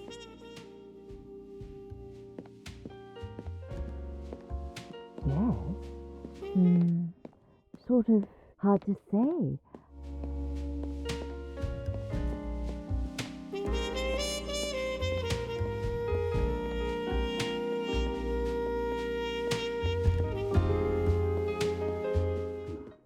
Right. Could have gone better. But still. Worth considering. Not sure, though. Let's see how it goes. You're probably right. It's worth checking. You know what? Could have been different.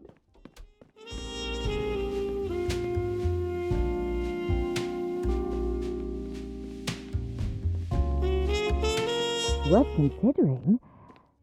Not sure, though. Let's see how it goes. Not really. Could have worked. Maybe. Tim, last night, didn't you hear a strange noise in the living room? Like something breaking while everyone was asleep. I was awake as usual because of my insomnia. No, I didn't hear anything. What time was it? About 5:30 a.m. No, I didn't hear a thing. I went to bed around 5 o'clock and I was probably already asleep.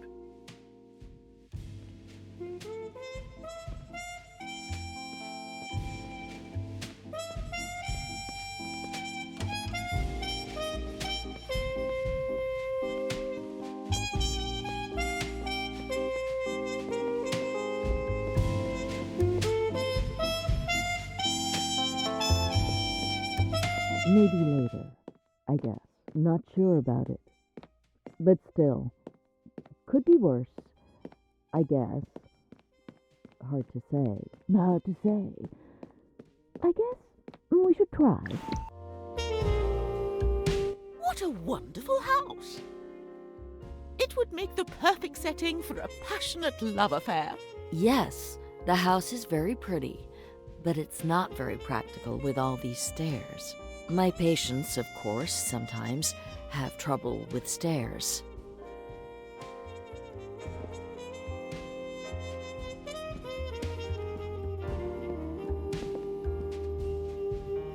Hello there, I'm Jane. I'm ill. Please let me rest.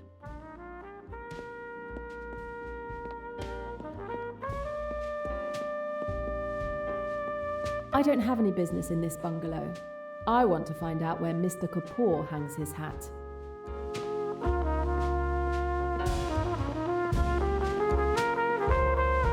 Hi, I'm Jane, a friend of May.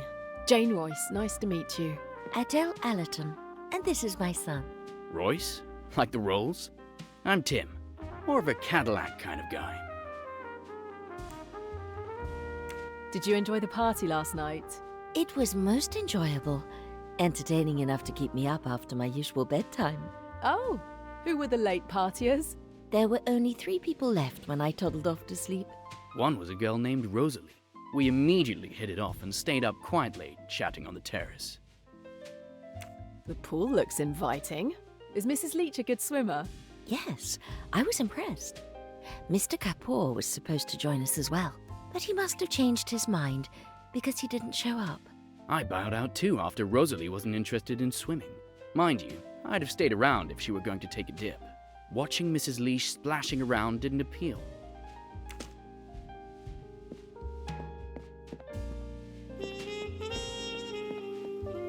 Hi, I'm Jane, an old college chum of May. Quite a place she has here. Pleasure to meet you. Miss Van Schuler. Delighted. And I'm Rosalie Otterbourne. Nice to meet you too. Just arrived, did you? Yes, it was a last-minute decision. A chance to escape what was predicted to be a week of rainy days in London. How's your stay going? I'm trying to join in, but it's not easy. Don't know anyone here except May. And me, child. Count yourself lucky to have been invited at all. Many would kill for a ticket to one of May's soirees. So, you enjoyed last night's party? Yes, some of us were up until late. Really? Yes, we all went to bed at about the same time. Each to our own bungalow, of course. Once May left, I had no one to talk to. So I stayed for another 20 minutes or so to make a good impression. But wasted no time in going to sleep, as did Bowers, my nurse. Did you see Mrs. Leach swimming? Yes. A lot more splashing than necessary, I thought. It was very funny. Too bad Mum wasn't there to see it. I suppose I was looking for my nurse, who had forgotten to give me my pills again.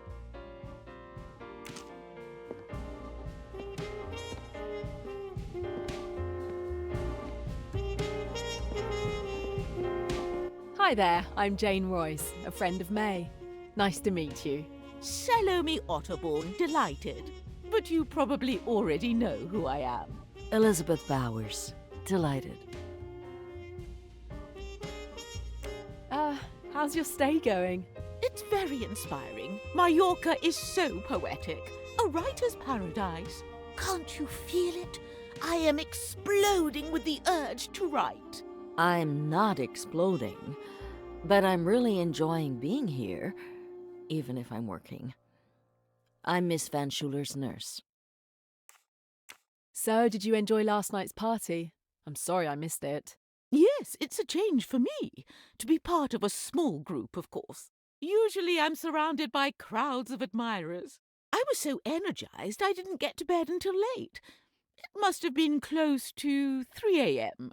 Yes, I went to bed at the same time as Miss Van Schuler, but Rosalie came and woke me up in the middle of the night. At around 4:45 it was. Mr. Kapoor wasn't feeling well at all. Tim thought he'd drunk too much, but being a nurse, I've learned a few things.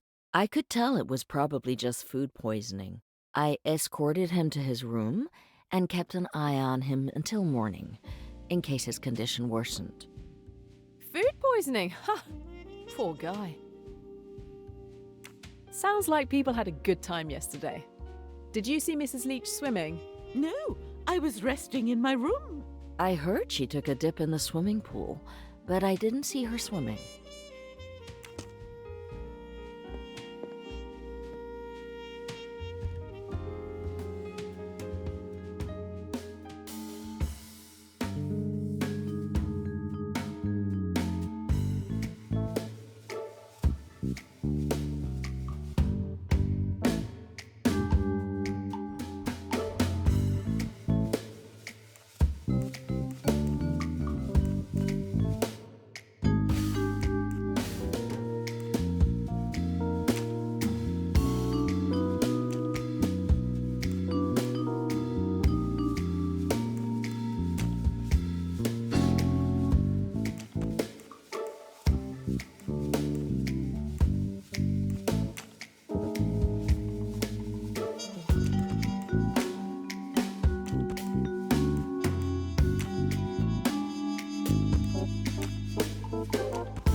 Almost. I knew I could do this.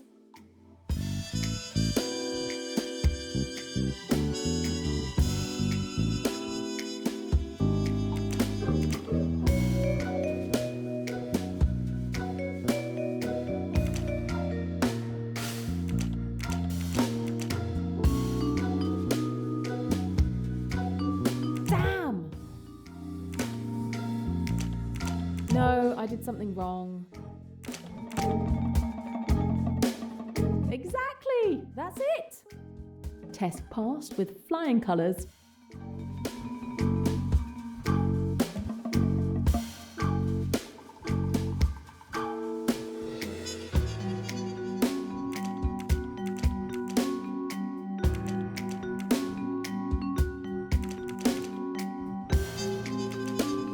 That's all almost it.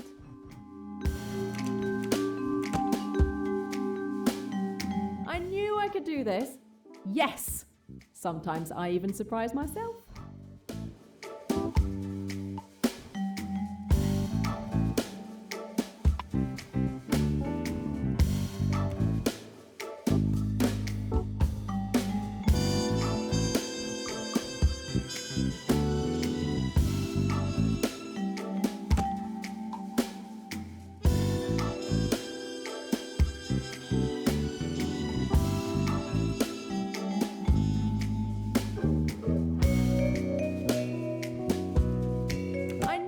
Do this.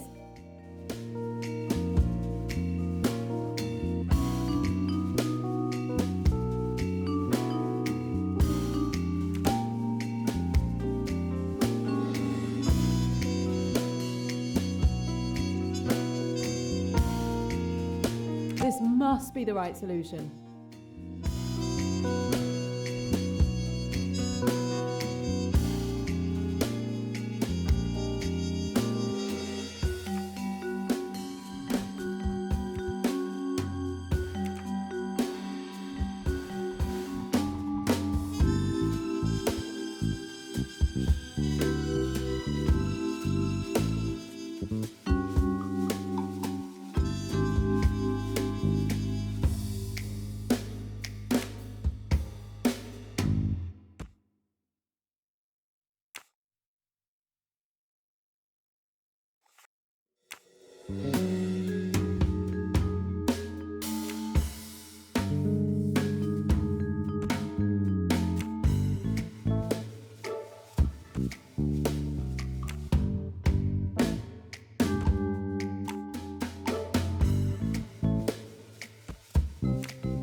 Not really that complicated.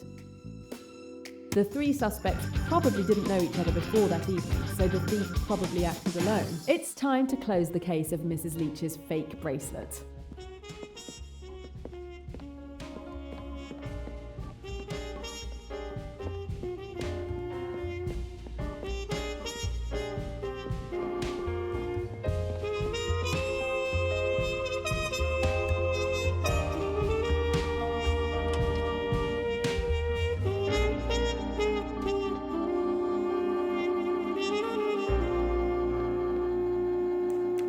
Go swimming in the afternoon?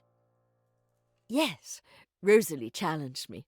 She didn't think I could swim in the pool in February. She doesn't know me very well.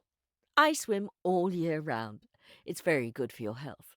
Could someone have entered your room during the swim to steal your bracelet?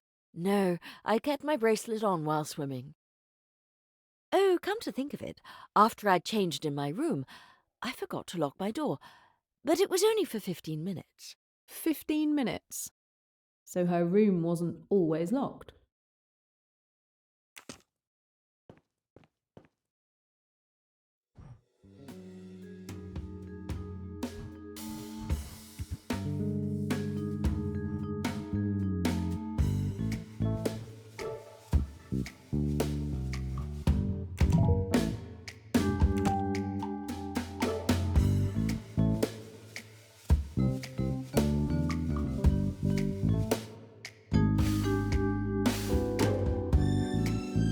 Excellent deduction.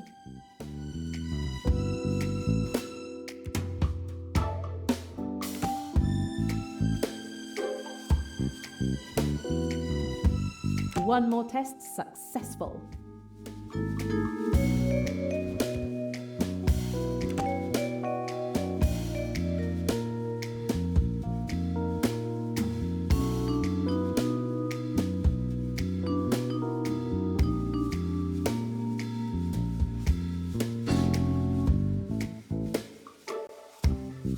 Okay, but what's the solution? That works.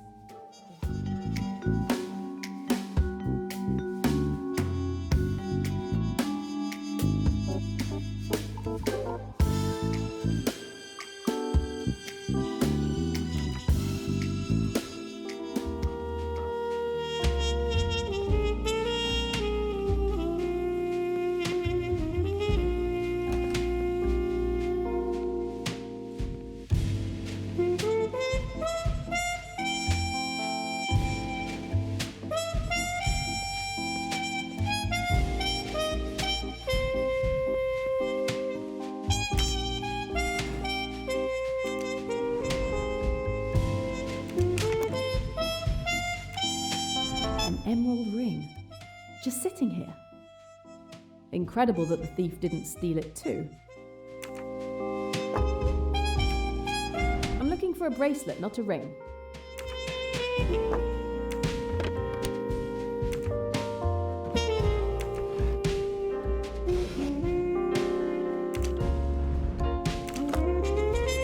This empty jewel case must be where the stolen bracelet was stored. A very chic brush. Too fancy for my hair.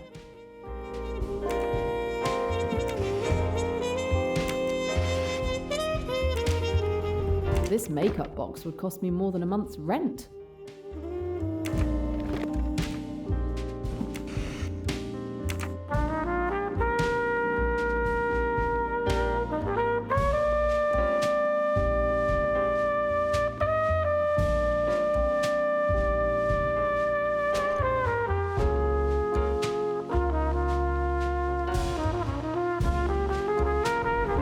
Petal, but no roses inside the house.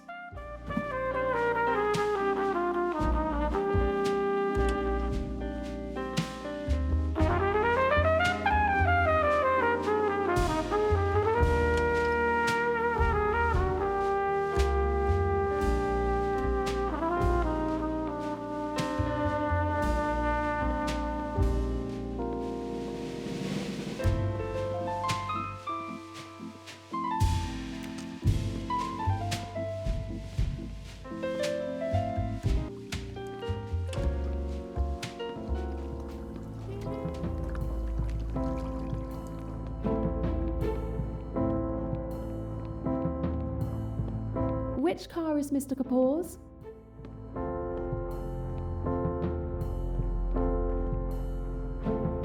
Ah, thank you. Your ego made my job easier, Mr. Kapoor. Let's see.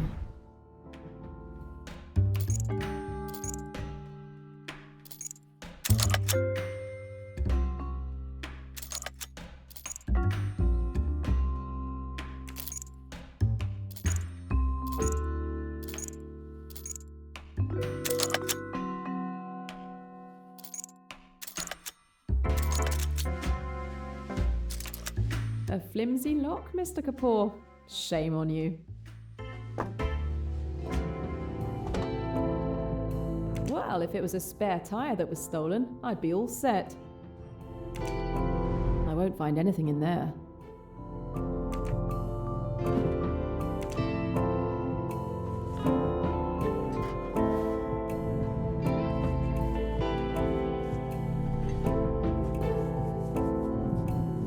See what you're hiding in here. This lock looks like it's seen better days, just the way I like 'em. I can hear the mechanism click over loud and clear.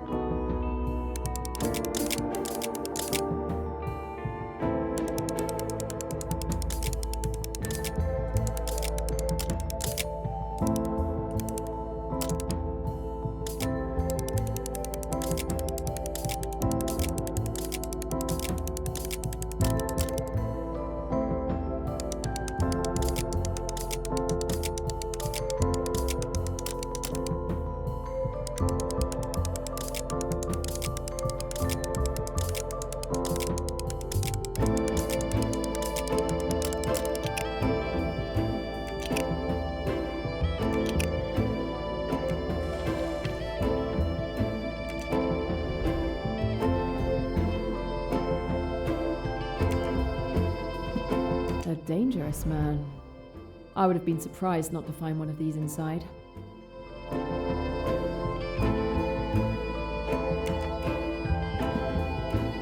What have we here? A hidden compartment. At last, something interesting. The Backstreet Spirit, New York City. Interesting.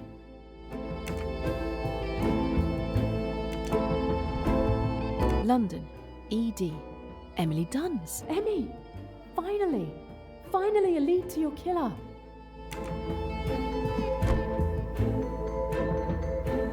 So someone did order Emmy's murder. And someone called the Spider to do the hit. At last, the Spider has to go to New York soon. I've got to find out exactly where and when.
I'm sure it's nice, but I'm not interested in this bungalow.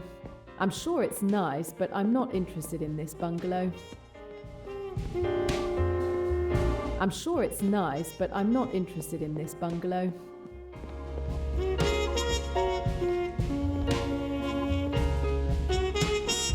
I'm sure it's nice, but I'm not interested in this bungalow.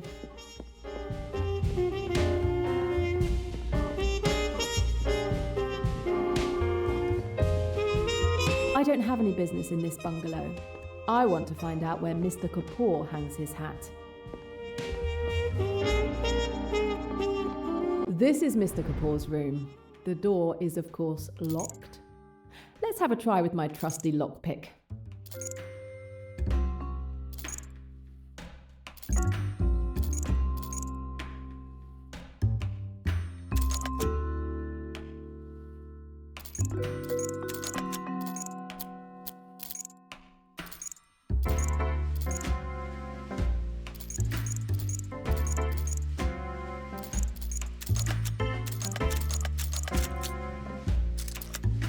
And we're in. Okay, Mr. Kapoor, time to give up your secrets.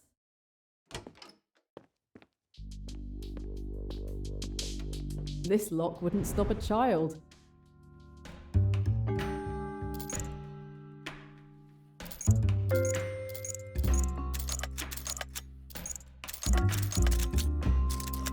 Bingo. I need a cassette player to listen to this tape.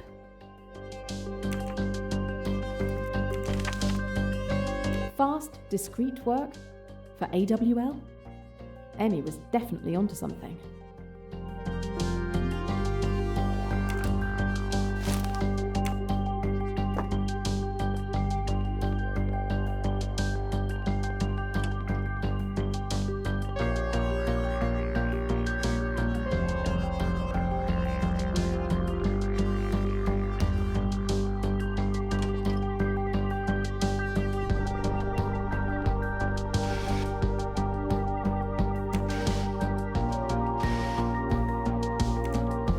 Someone had a bad night.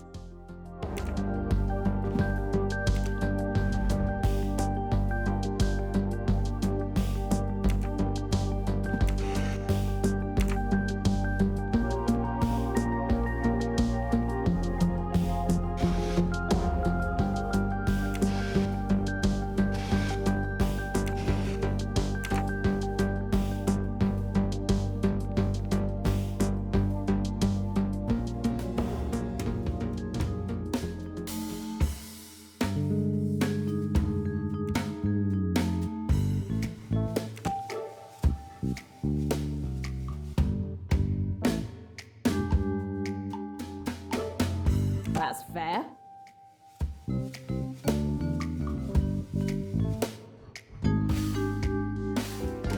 I'll be there in a moment, May. I'll just wash up quickly. I'm not feeling very well. Damn! I can't hide here. What the hell are you doing in my room?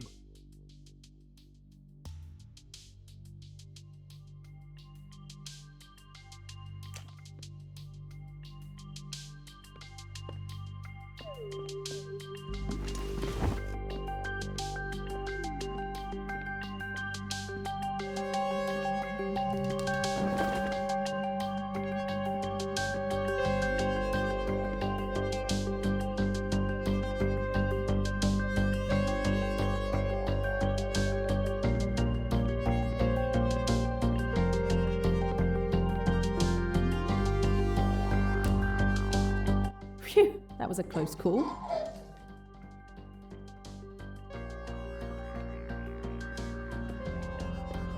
I can't leave now.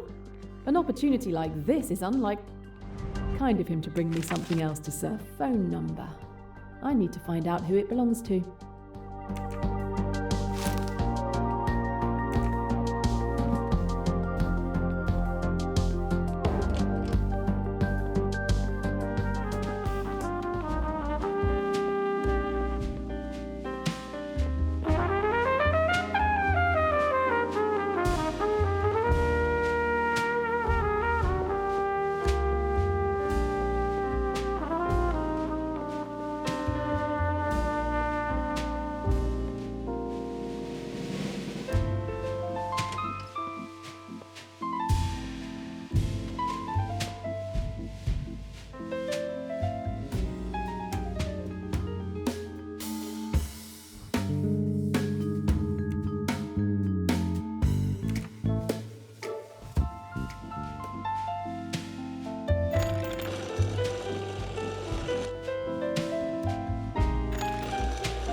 The dragon should be traced on the 29th beetroot.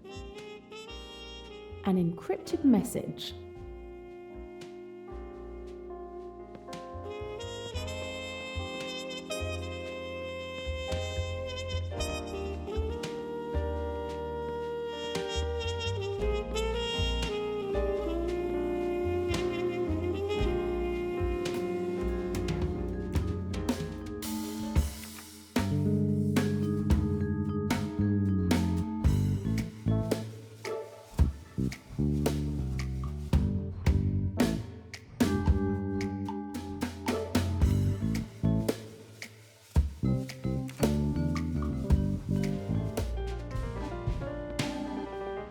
Well hidden, but not quite well enough.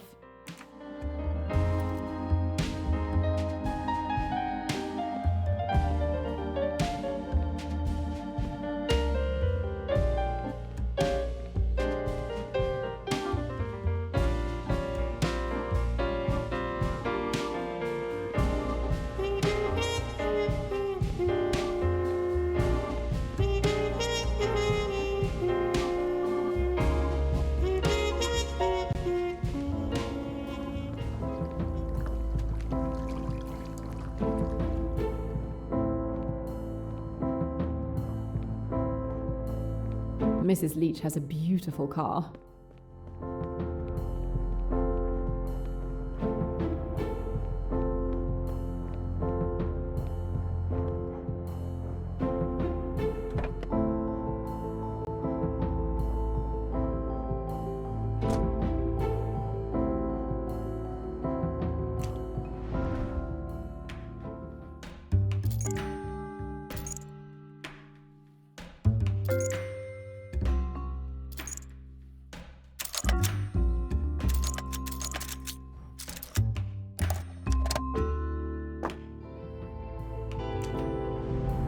About time somebody got rid of these cigarette butts.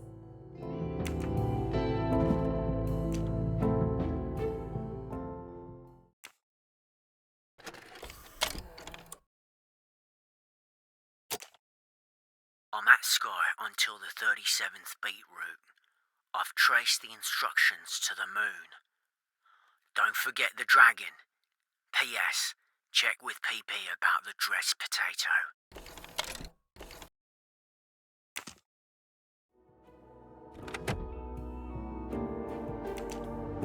Oh, Fire Flare. That's a good band. Mr. Kapoor has surprisingly good taste.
This letter seems to be a decrypted version of the message on the tape.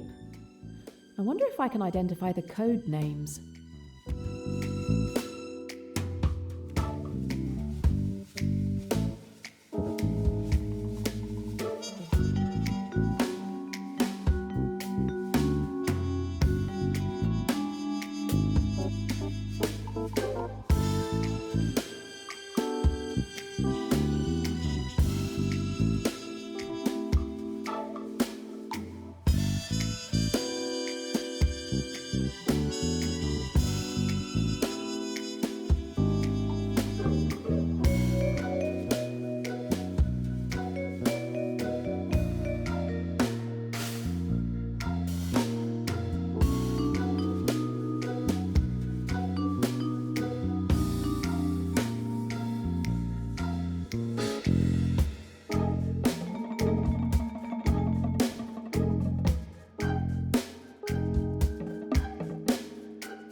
Mission accomplished. I was born to be a detective.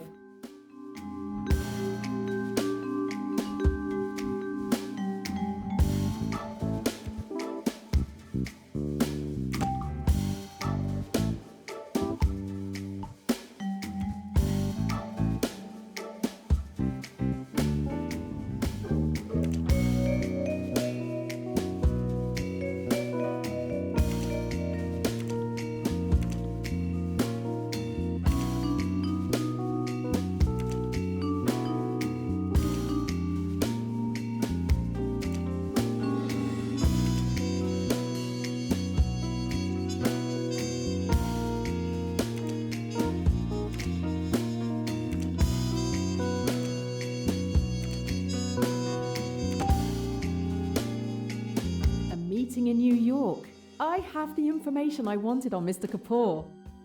Another win with my name on it.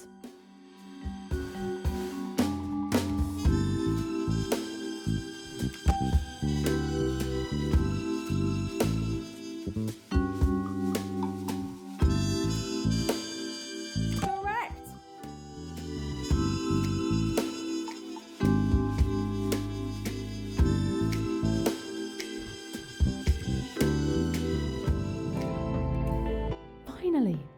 Finally, I've got a lead on Emmy's murder, and it's linked to AWL just as I thought.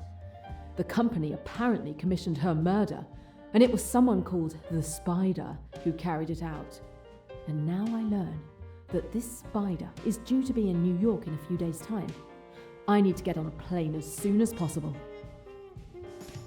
It's time to close the case of Mrs. Leach's fake bracelet.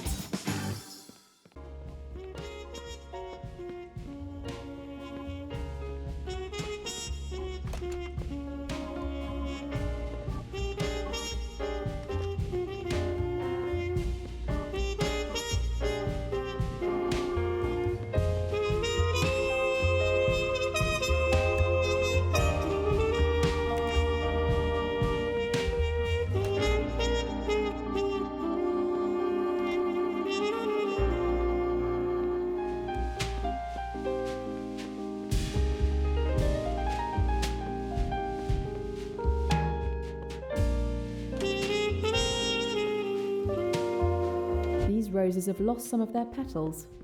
I doubt Mrs. Leach will stand for that.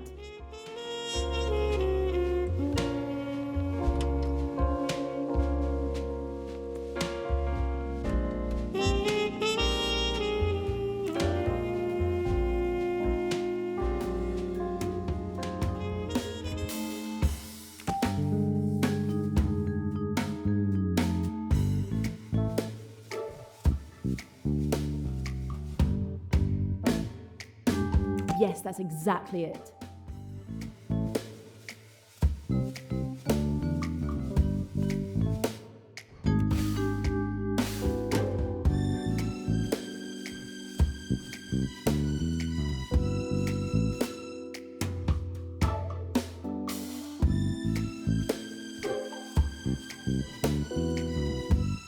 Almost. Good thinking. That one's for you, Emmy.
There seems to be a battery missing.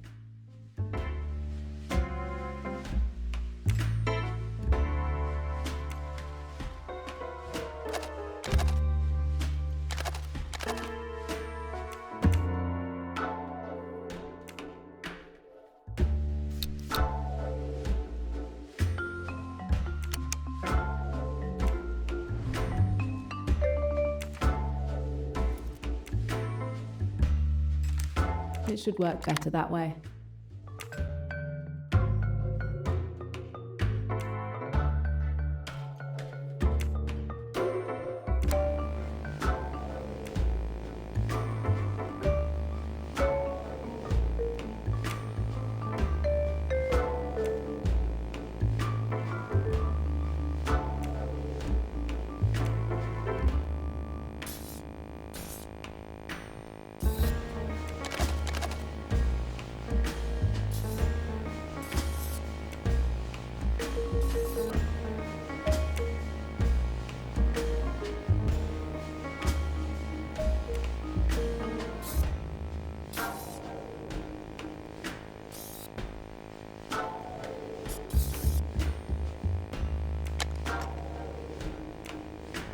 Finally, I found Mrs. Leach's bracelet.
crime more clearly now. The thief first unlocked May Leach's window during the day while she was swimming. Once everyone was asleep, the thief entered through the window and exchanged the 2 bracelets. Finally, he or she went into the living room and hid the bracelet in the camera, planning to retrieve it later. I've learned everything I can. Now it's time to tell Mrs. Leach that I found her bracelet. Mrs. Leach, I believe this belongs to you? Oh my goodness! You found it! Thank you so much! Thank you so much! It means so much to me. Madam, as far as the suspects are concerned, I have come to a conclusion, but I... Oh, no. Please, I don't want to know. Don't tell me. I'm already heartbroken that one of my guests tried to steal from me. The most important thing is that my bracelet has been returned. As you wish, madam. I'll leave you to it. My job is finished. I'm certain you'll make sure no one finds out why I was here. Why don't you stay for a few days? You deserve a holiday. You're very kind, but I have something important to take care of elsewhere. My mission isn't over. Emmy.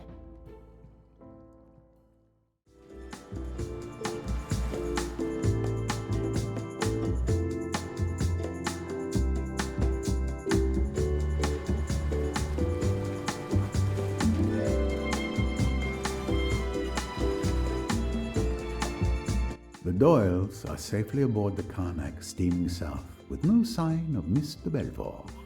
I'll keep a watchful eye on the honeymooners until we reach the temple at Abu Simbel. Ladies and gentlemen, luncheon is served. Ah, time to test the cuisine of the Karnak. I will hope for the best.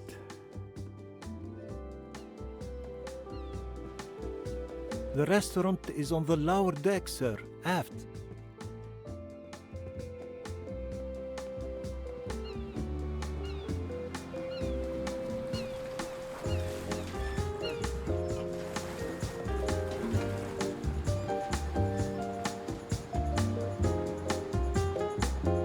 If you are looking for the restaurant, it is here, sir. One can certainly tell by the delicious odors within.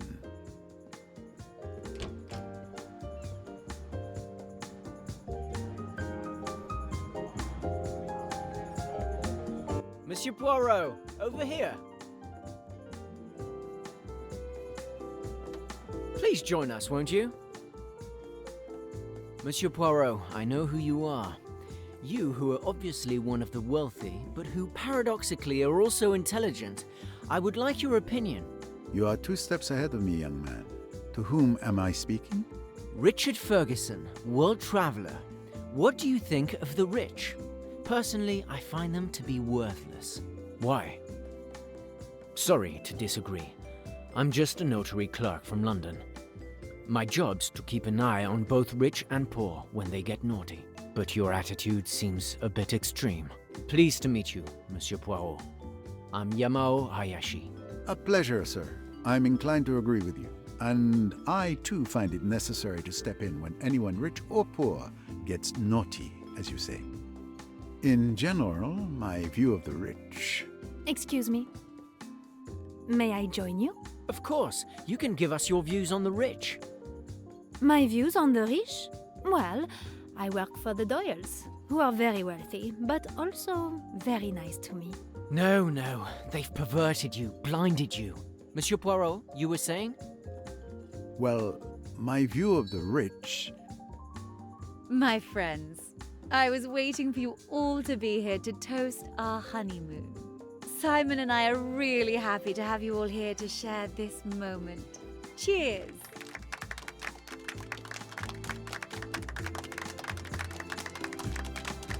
What I was going to say, if given the chance...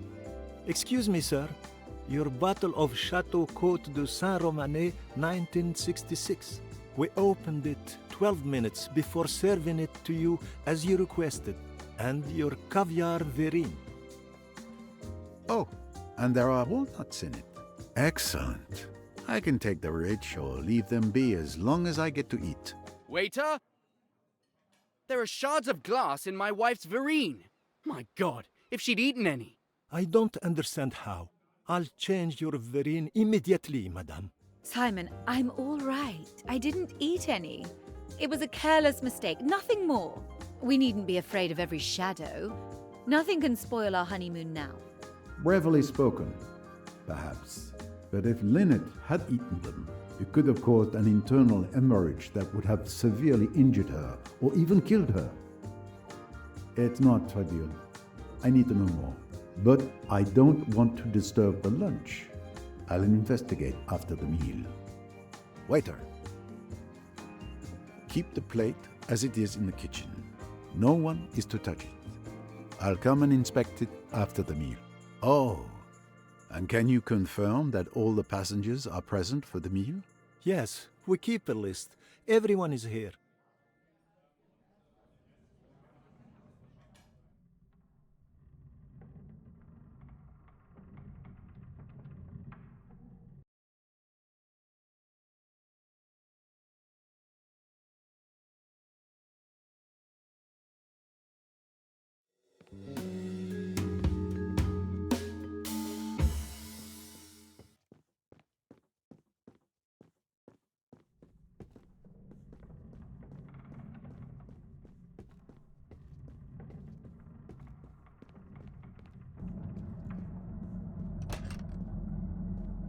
Hello.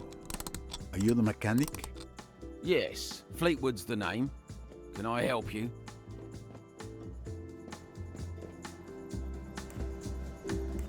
You work in difficult conditions. Well, you get used to the heat, but not the noise. What were you doing during lunch? The passengers' lunch? I made sure to see that the steam was up in the boiler. No steam, and we just drift. If you could avoid touching that, sir. Oh, sorry. Pardon me. If you could avoid touching that, sir. Oh, sorry. Pardon me.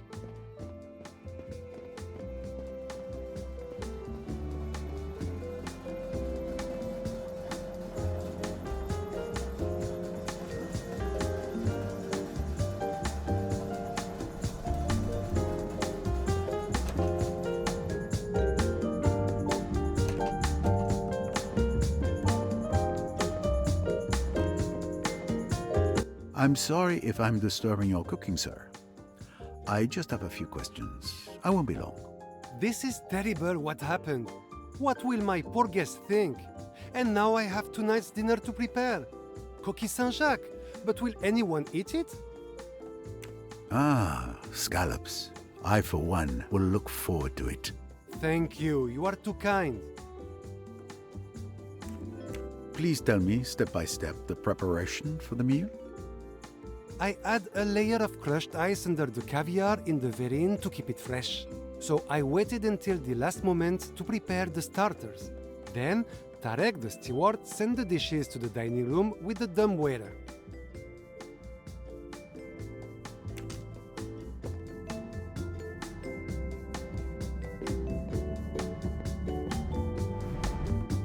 It can't be an accident. There are too many pieces of glass that someone tried to hide in the caviar. It's an attempt on Lynette's life. These are the verines that the passengers ate earlier.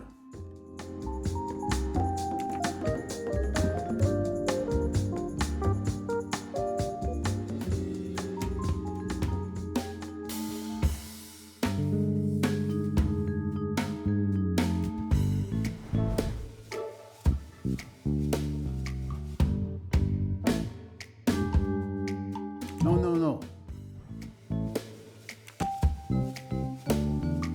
The shards of glass are only on the top of the verine, so they were added after the dish was prepared.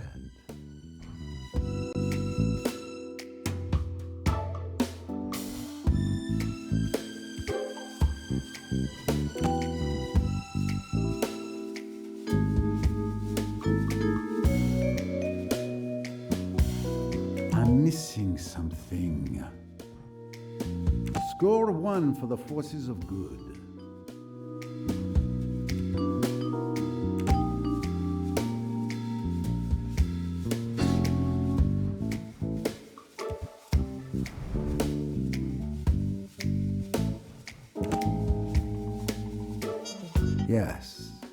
passengers' verrines had walnuts, except this one.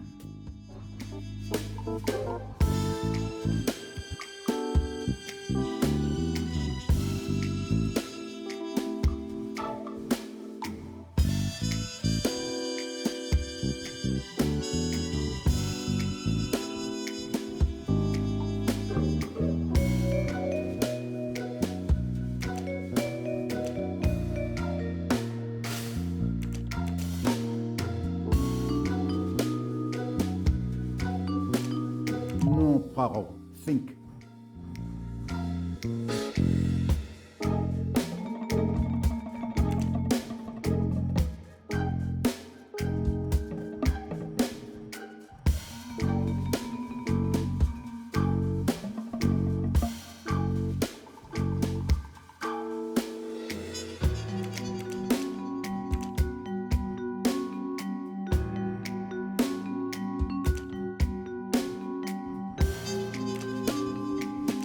Ah, that doesn't work.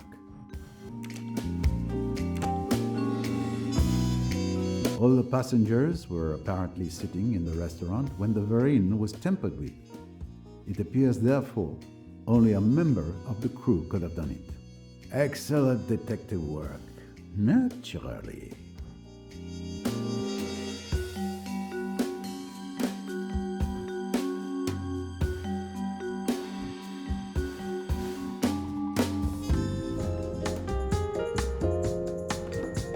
Had you prepared a walnut-free verrine?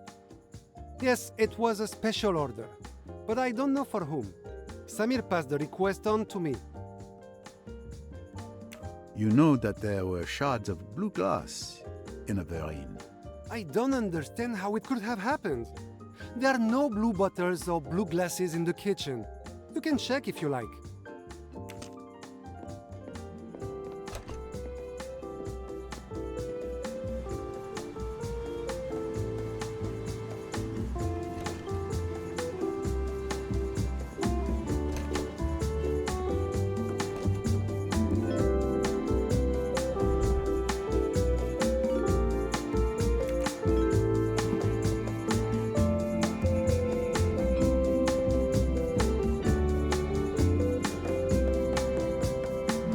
Found you.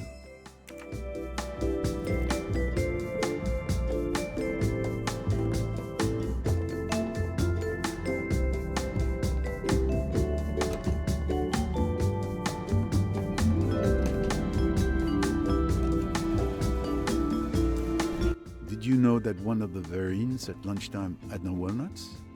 Do I know what? I have no idea what's served up there. Although I'm sure it's better than what the crew gets.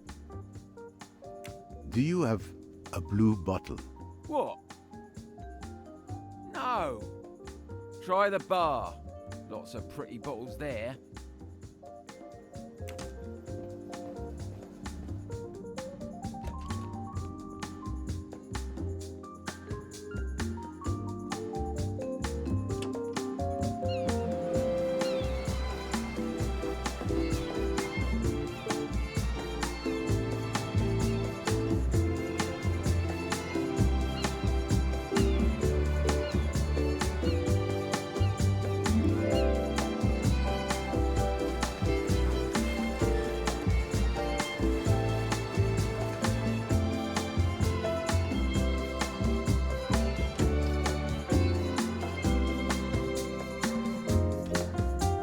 Mrs. Doyle, please excuse the intrusion. Monsieur Poirot, no apology necessary. How are you feeling? I've been so relaxed since we left Jackie behind. You look relaxed, despite your narrow escape. The glass in your verrine could have been fatal. I'm not going to let a stupid accident spoil this trip. Jackie is gone, and there's an end to it. Was there anything special about your verrine? I saw in the menu there would be walnuts in it. I'm allergic to them. I sent word to the chef to make mine without walnuts. It appears you were the only passenger with no walnuts in your verrine. I suppose. I don't really know. Mrs. Doyle, someone could have known you took this ship instead of leaving the hotel by car. Someone who wished you harm. Oh, do stop it, please. I think you see mysteries everywhere, Monsieur Poirot. It is who I am, madame. I freely admit it.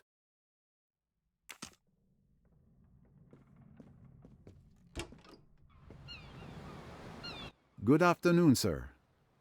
You're not with Mrs. Doyle after what happened in the restaurant? Oh, Mr. Poirot. I didn't see. Lynette's right there in the saloon. I'm just getting some air. And as for what happened at the restaurant, I expected better for a boat of this quality. But we're putting this incident behind us. We won't let anything spoil our honeymoon. I understand. An admirable sentiment, but I cannot take this incident so lightly.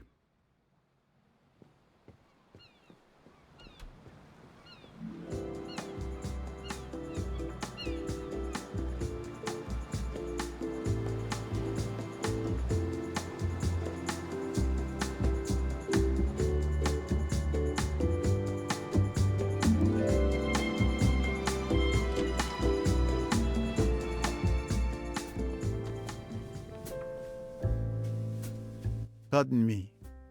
May I ask you a few questions? Of course, sir. I am at your service. The voyage, it is going well? Oh, yes, sir. The weather is good. And the passengers, they seem to be enjoying themselves. Were you in charge of room service for lunch today? Yes, sir. I'm in charge of collecting the dishes from the dumb waiter and serving the customers in the restaurant. I guess you want to talk about the glass in the Verine. Such a thing has never happened before. Luckily, there was only one. Did you know that one Verine would be walnut-free? Yes, I took the order. The passenger had insisted that there be no walnuts. Do you have any blue bottles in your bar? Yes. Look, I've even made a beautiful rainbow. Huh? I'm missing the blue bottle.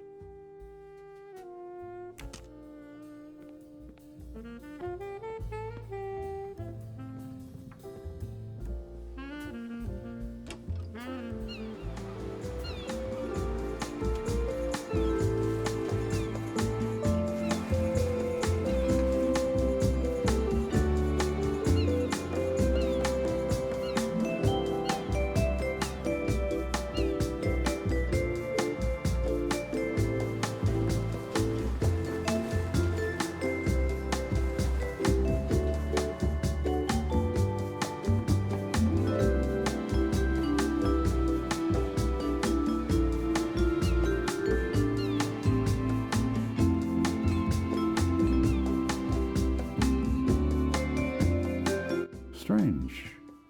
Black smoke coming out of the funnel, and no one notices.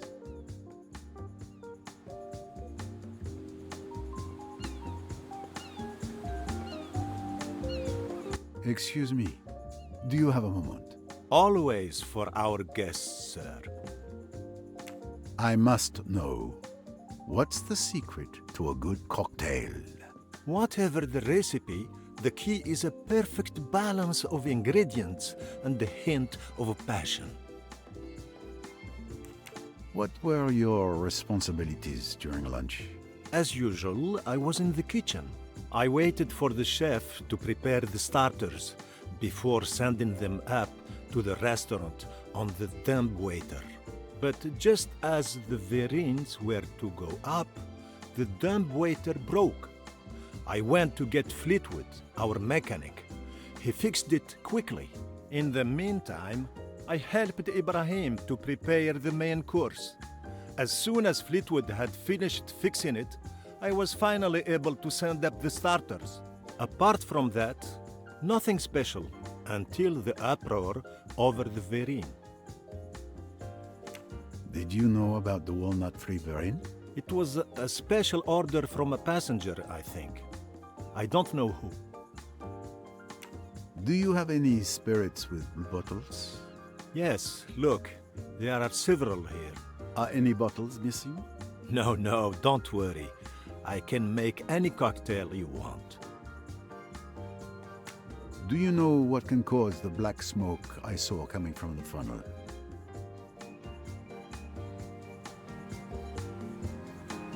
I don't know anything about it, but talk to the mechanic, John Fleetwood. He'll know.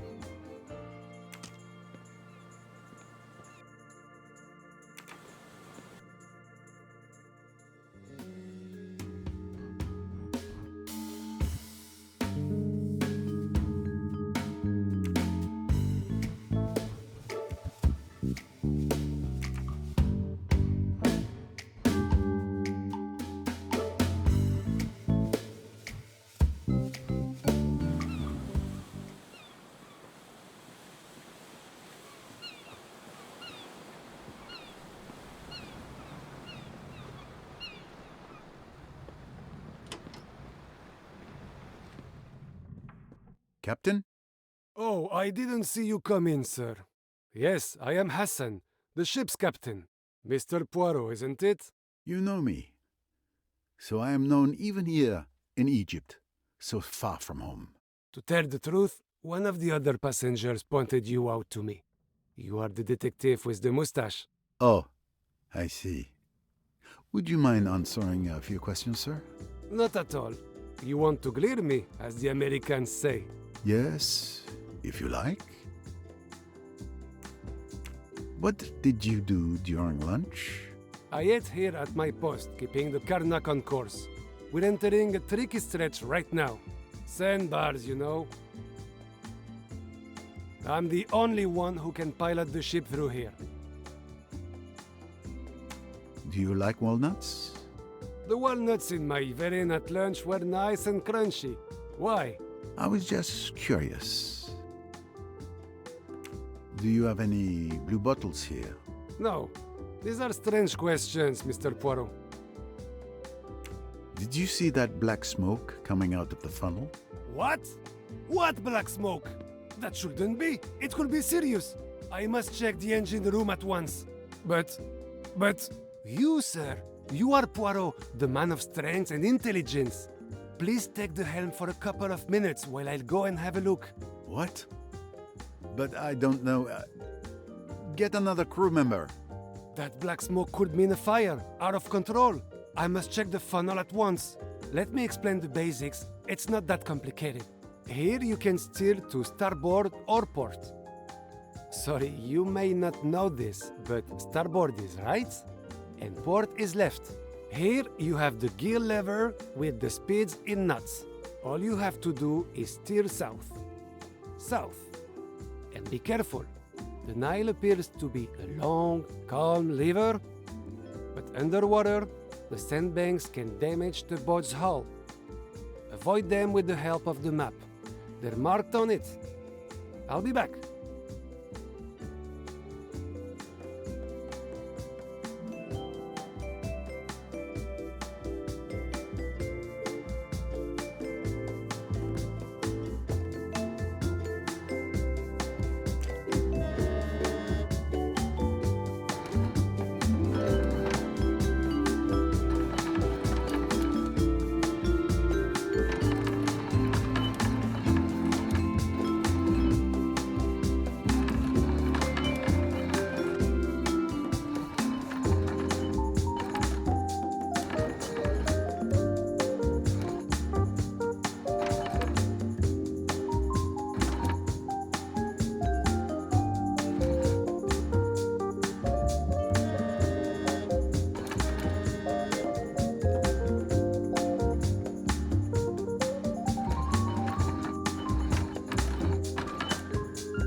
black smoke right enough. Black smoke from the funnel can indicate trouble in the engine room. A problem with the turbines, perhaps. I have to track down the cause. You're doing well here. Just keep doing what you're doing. I just keep doing... Follow the course towards Abu Simbel. Always due south. Just use the map to avoid sandbanks.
Could have been a disaster in the engine room. But Fleetwood has things under control, so there's nothing to worry about now. Anyway, thanks. I was just in time to avert a catastrophe. As for your steering skills... Say no more, Captain. It was really quite easy. Easy? Yes, well, Mr. Poirot, please don't take this the wrong way. If you ever need a job...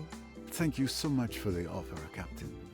If murderers stopped killing people, I might consider it. Offer? Forgive me. I was rather going to say, if you ever need a job, don't apply to me. Your little joke. Of course, no. Poirot will remain a detective.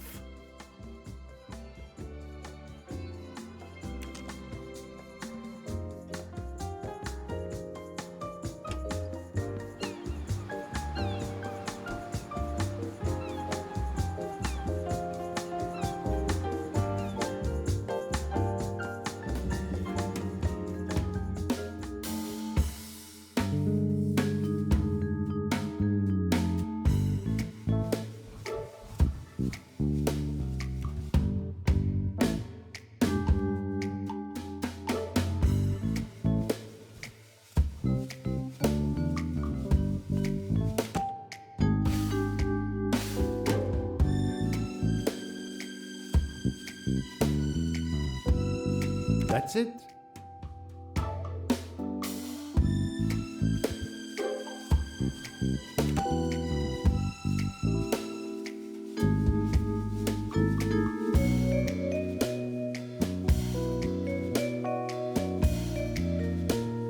Why not?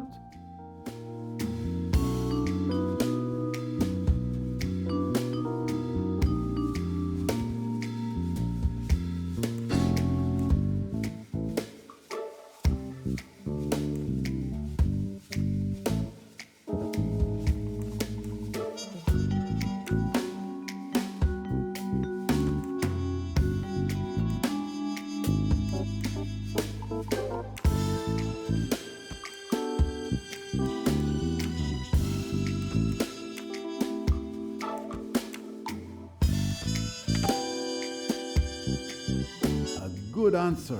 Of course. Who is the world's greatest detective?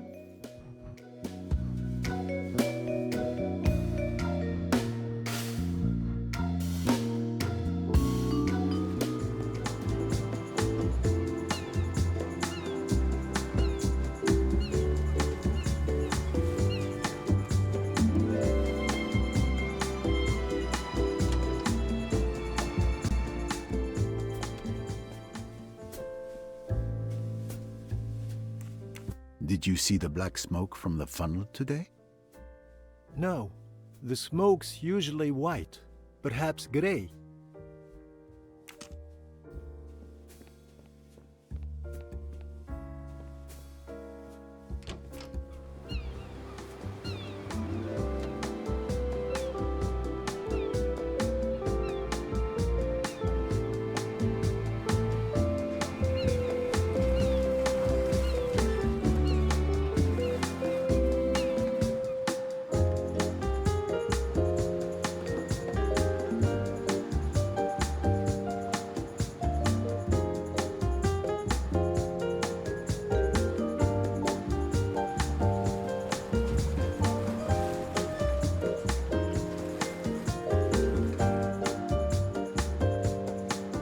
Good afternoon, sir.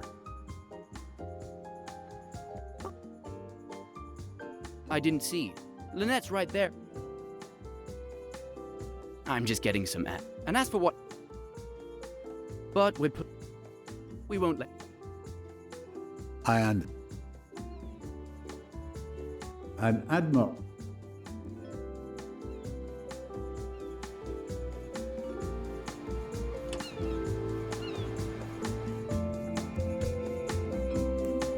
Tell me, did you see black smoke coming from the funnel?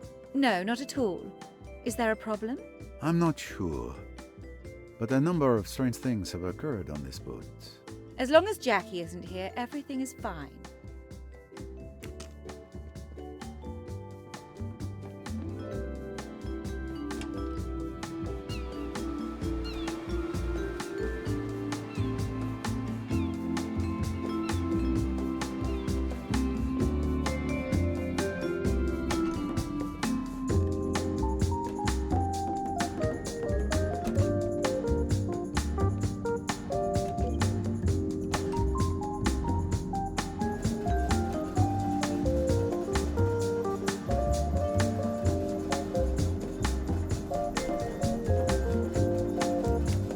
The boat's funnel is belching out black smoke.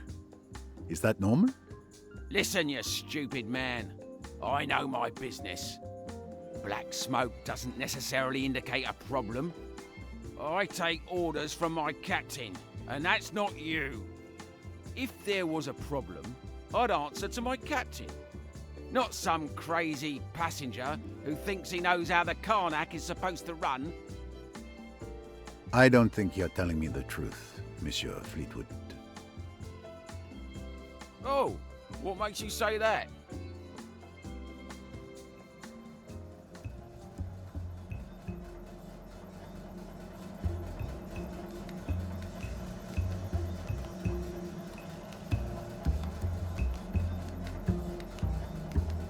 What evidence can help me prove he's lying?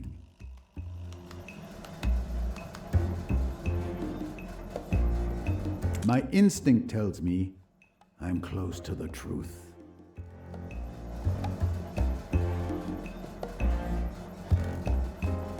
I know there's a problem.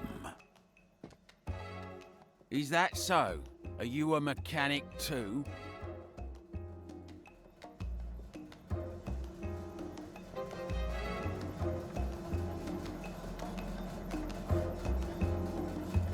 The captain told me he came to see you and that he noticed there was a problem. If you think you can do it, all you have to do is fix the problem yourself.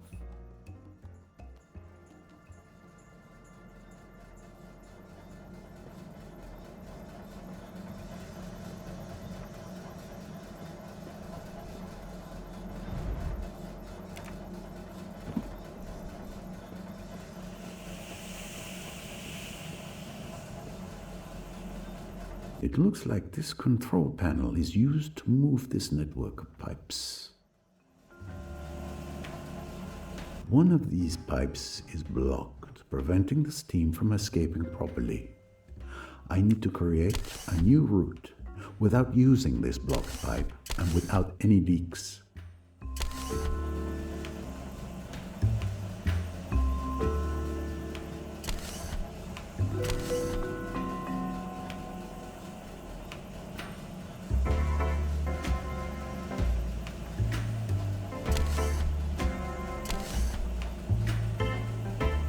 I've managed to create a new steam path.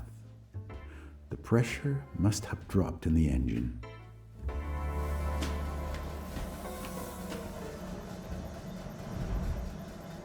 I'll take those.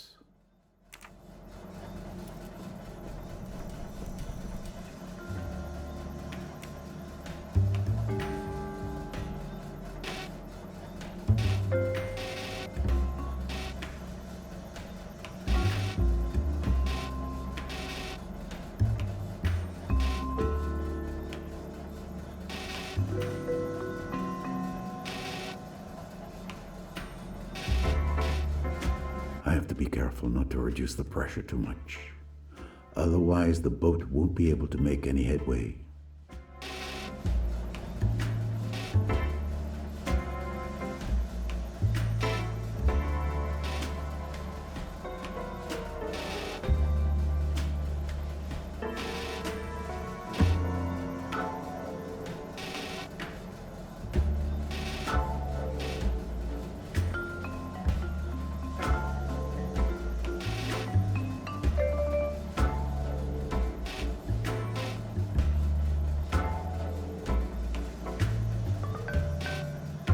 Pressure has returned to normal.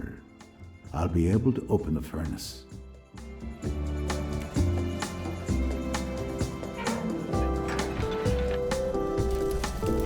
I should protect myself before I get any closer to the fire. I think there must be some protection and tools in here that can help me catch this glowing object.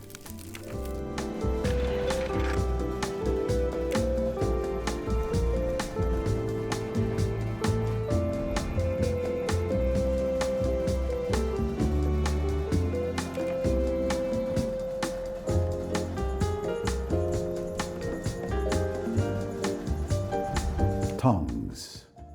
I suspect I could use them.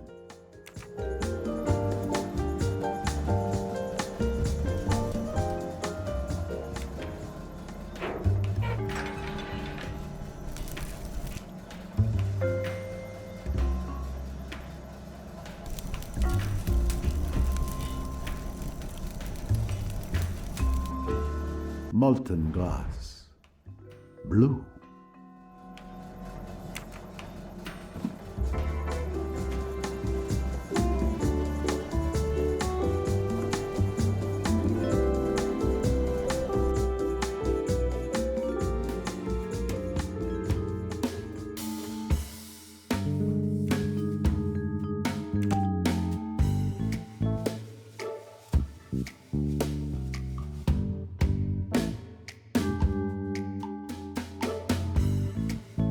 Impressive.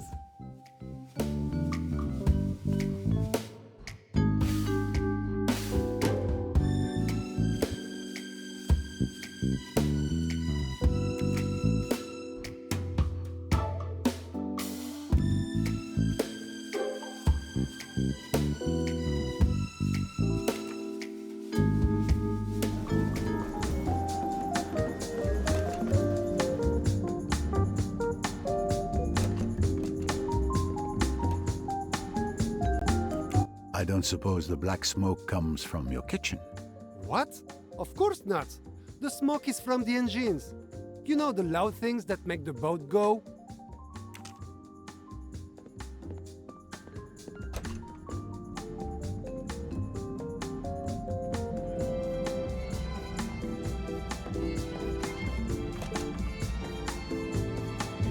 Can the word paint? Perhaps to repaint the hull.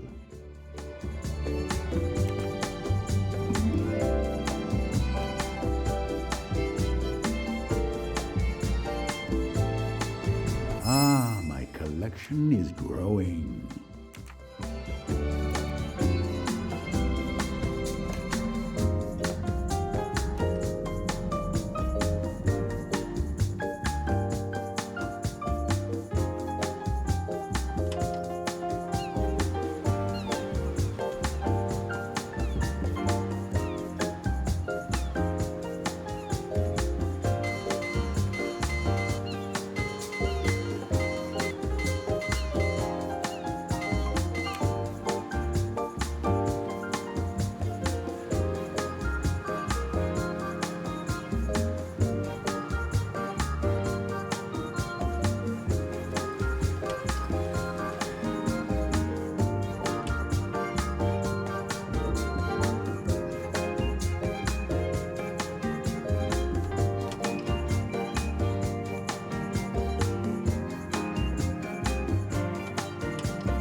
My stateroom is quite comfortable. My trusty notebook. Hopefully home to the only mystery I will encounter on the Nile. My own.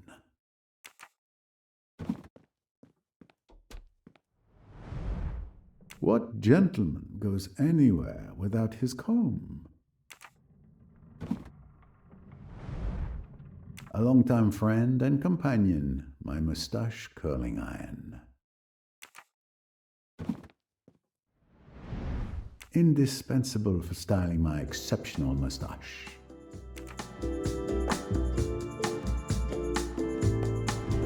The temple of Abu Simbel calls to me.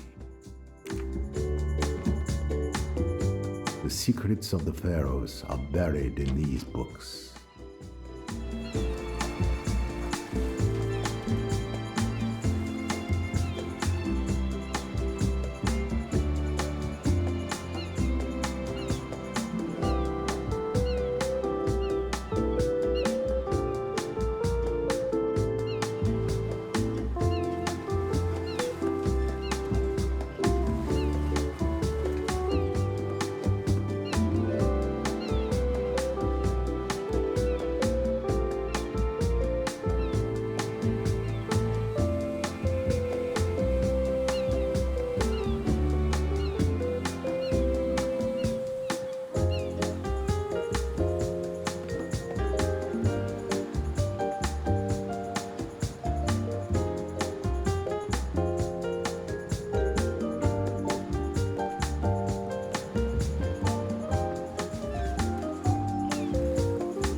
It looks as if a member of the crew is an artist.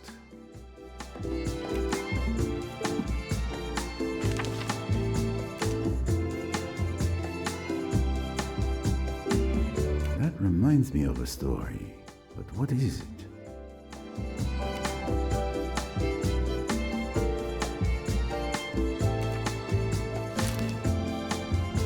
The latest in model radios.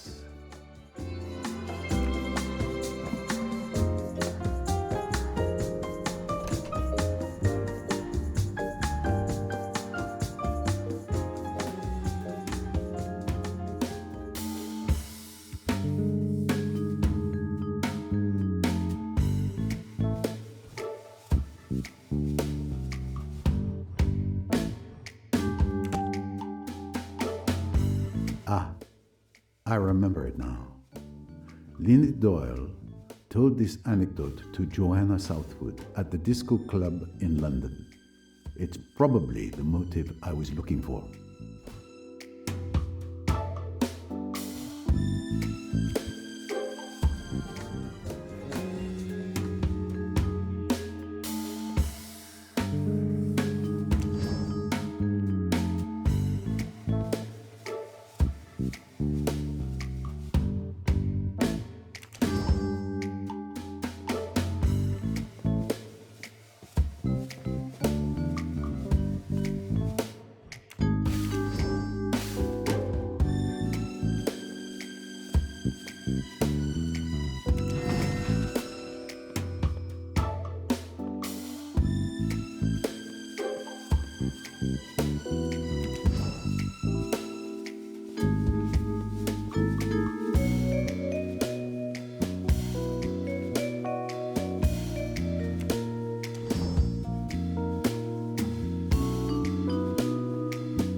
out.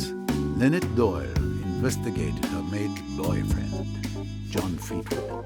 Fleetwood blamed Madame Doyle for his breakup, so he wanted revenge. He crushed glass from a blue bottle he took from the bar, then sabotaged the dumbwaiter when the Verines were about to be set up. The steward then asked Fleetwood to fix the dumbwaiter, which he pretended to do, so he could put the shards of glass into Lynette Doyle's Verine. He knew which Verine was hers, because he knew she was allergic to walnuts, probably thanks to his ex-girlfriend. Then he went back to his machinery and reactivated the dumbwaiter. The food was finally served, and no one noticed a thing except Monsieur Doyle.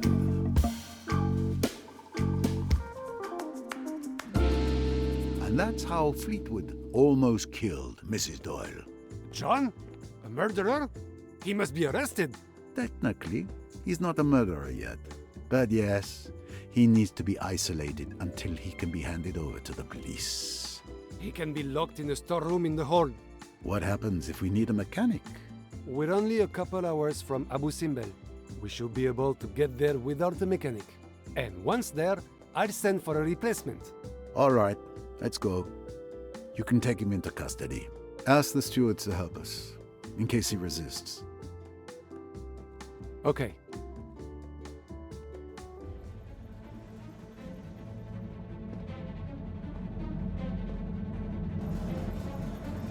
Mr. Fleetwood, by the rights vested in me as captain of this ship, I am arresting you for the attempted murder of Mrs. Doyle.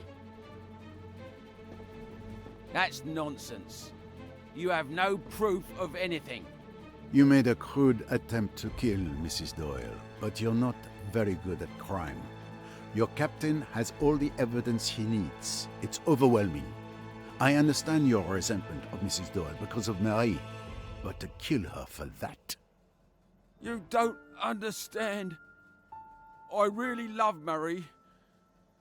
She was everything to me. Yes, I was already married, but my wife disappeared just after the wedding. She was nothing to me anymore. But I was never able to get an official divorce. The Doyle woman stirred up the past and destroyed everything with Marie. It broke my heart.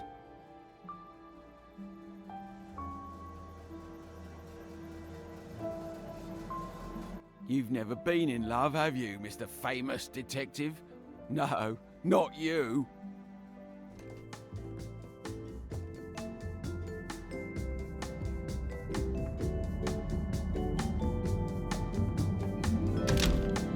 He won't be able to do any more harm before I turn him over to the police in Abu Simbel. Excellent. I'll go and report to Mrs. Doyle. She's probably still in the saloon.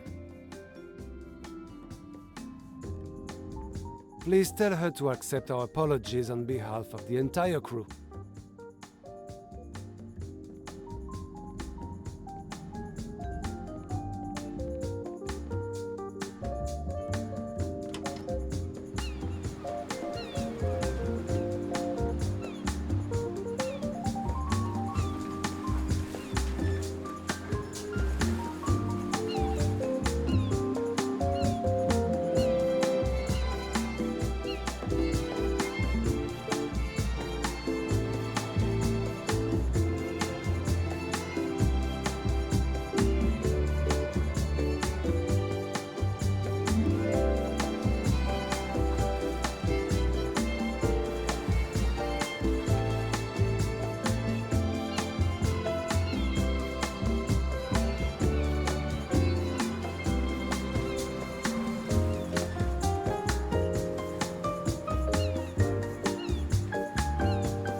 They look very busy signing papers.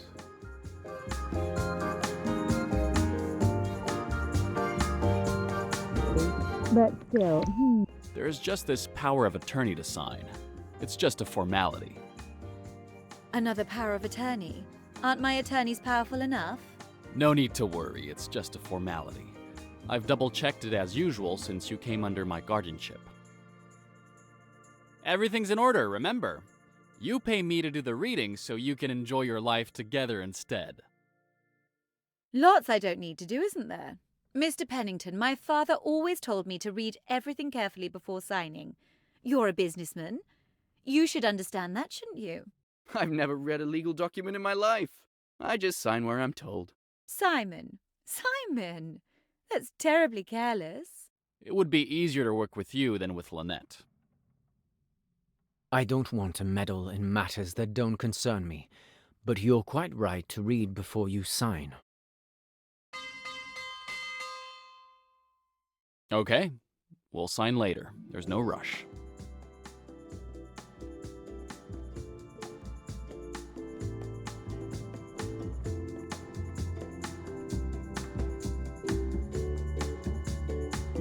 Should I wait for you?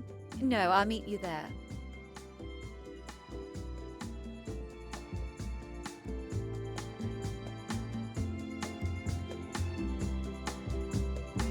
Are you all right, madame?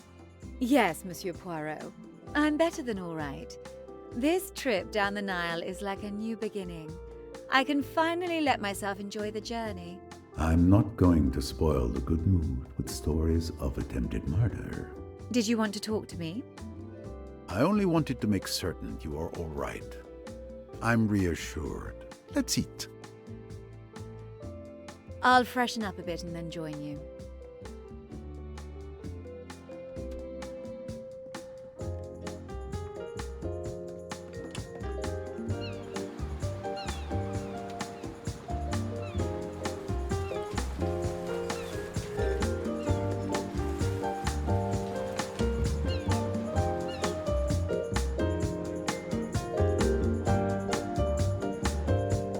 Monsieur Poirot, come and join us. Monsieur Poirot, please join us. Monsieur Poirot, I'm delighted you're dining with us. As am I, madame. Monsieur Tim, is it not? Tim, a little politeness. It is, Monsieur Poirot. What a good detective you are. I took the liberty of asking the steward to bring your preferred bottle of wine. You are very attentive, madame, and observant. Thank you very much. Mother is always attentive. Aren't you, Mother? You'll have to forgive my son. I'm afraid the boat doesn't suit him. This journey is very special for me. I couldn't have wished for anything better. I feel the same way. I've met some delightful people. Oh. Yes, that charming student Cornelia Robson, who accompanies Miss Van Schuler. Did you know she and Miss Van Schuler are cousins? Cornelia Robson. I have met her before, but where?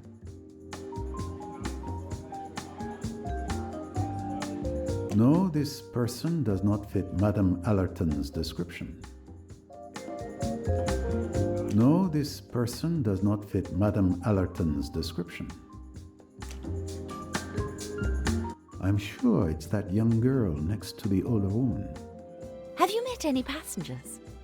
Yes, there are some interesting characters on this boat.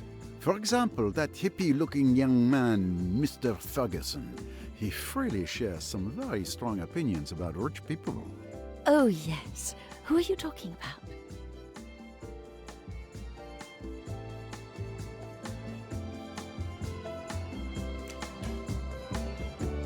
The young man over there.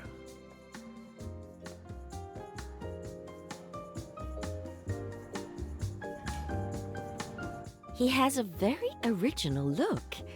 The opposite of Dr. Bessner, both in terms of clothing and hairstyle. Dr. Bessner.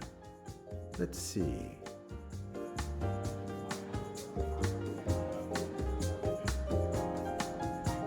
No, this person isn't really the opposite of Mr. Ferguson.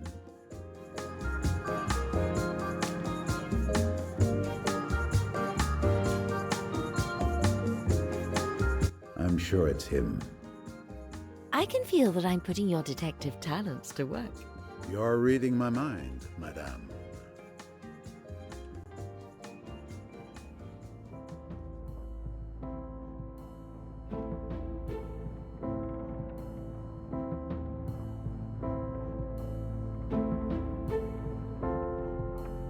Now our adventure can really begin. Oh, Lynette, you're here. How perfect. Oh my god. Simon.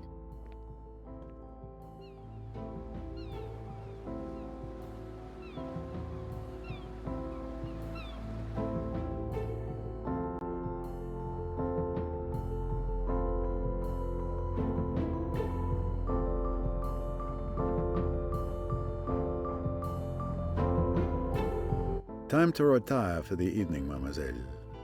You have savored your victory enough, I think.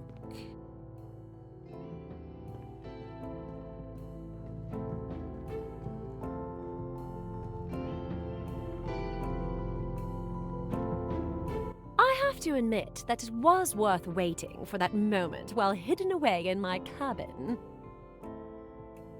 My little entrance had quite an effect. Were you surprised to find me here? Not so much surprised as sorry. Very sorry. Sorry for me? Yes. You've deliberately chosen to take a dangerous route, mademoiselle. And I doubt you'll be able to turn back. Take care. Don't worry about me, Monsieur Poirot.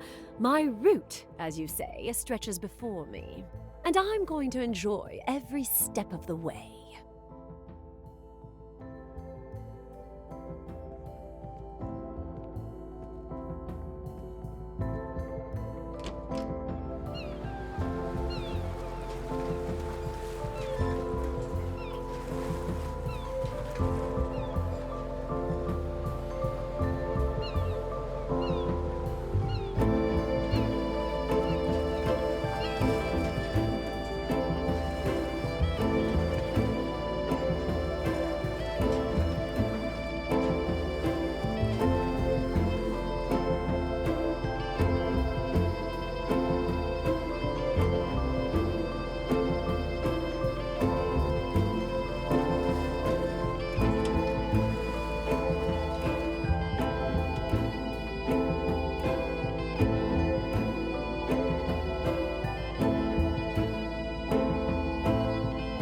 Tomorrow. The day at least is here. At last, Abu Simbel awaits me, and I'm ready.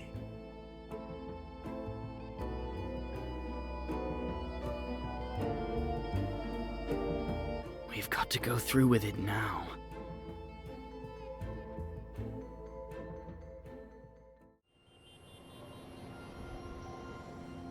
Here I am at last, the Bronx. One of the 5 boroughs of New York City. Good people live and work here, but many are lost beneath the shadow of some of the worst. It shouldn't be a surprise the information I found about Emmy's killer in Mallorca should bring me here. The name her killer goes by is the Spider. That fits too.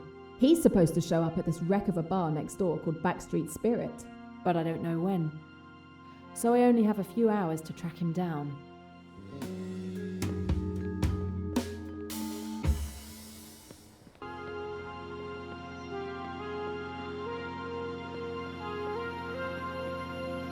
Better to not just waltz into the place through the back door.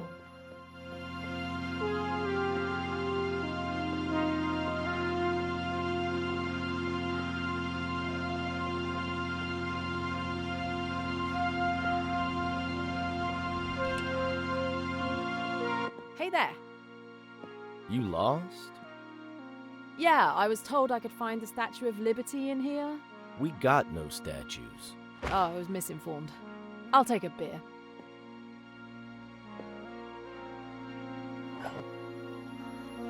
You're new. I've never seen you around before. Yeah, I just moved in down the street. You're very brave. Why? Is the beer that bad? I'm just saying you aren't a regular. We don't often get new faces. We're kind of a close-knit community. I thought I read the mayor was going to rehabilitate the Bronx. Ah, that. Sure, around election day we hear some promises.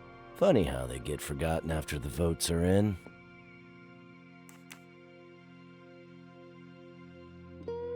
Not many people in here today. How's business? There'll be a few when folks get off work. If they got work. You wouldn't happen to know where I could pick up a job, would you? I'm not finding much. I wouldn't worry, miss, if I were you. Opportunity can knock when you least expect it. Maybe not what you're looking for, though. No, not my thing. Otherwise, I can do any kind of regular job. I'm not picky as long as it pays. I'm not afraid to get my hands dirty. If I hear anything, I'll let you know. Okay, thanks.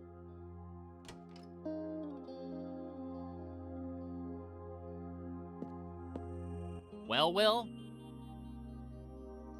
You don't say hello to friends anymore? What do you want? As usual, a scotch. Who are you? I've never seen you around before. I just moved in. Is that so? Then you get to hear the speech. Around here, I'm the law. You don't want to get on my bad side. You mean there's a good side? Sure. I'll prove it to you. Right now, you can do me a favor and go get some fresh air. I've got to talk to somebody important. I haven't finished my beer yet. Yes, you have. Go on, beat it if you don't want any trouble. Are you deaf or something? I told you to split.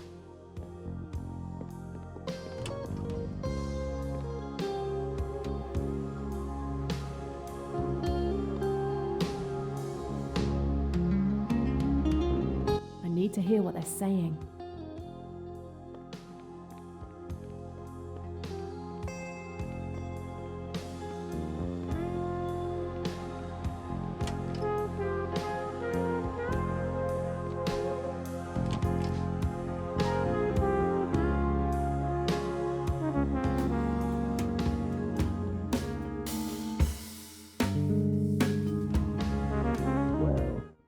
Maybe not.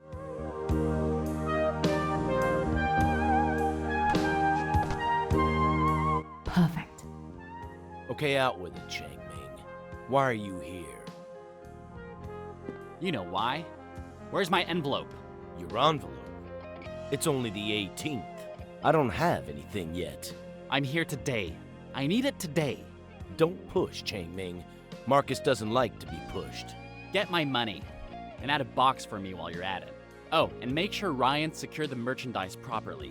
Hey, I don't want to get caught in the middle of anything.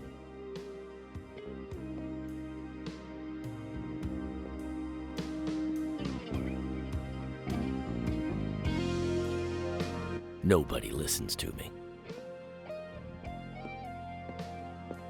This is too good to pass up. I have to follow him.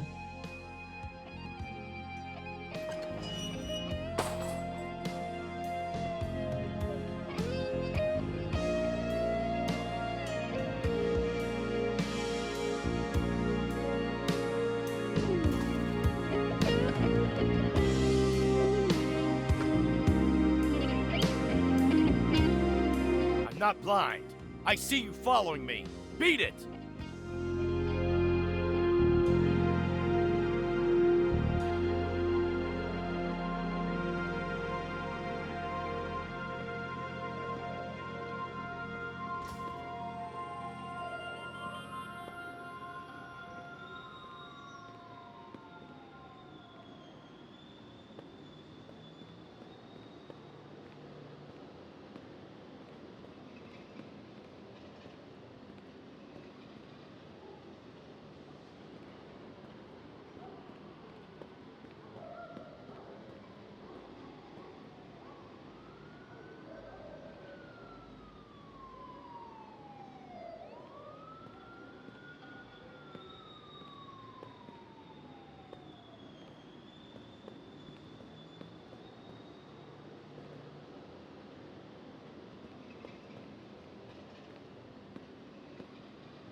Chang Ming came by.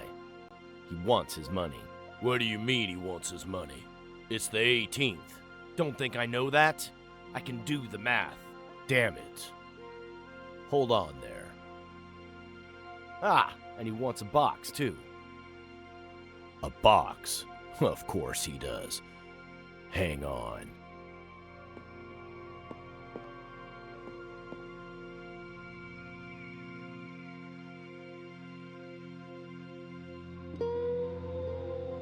Here you go. Thanks. How are things here? It's relatively quiet.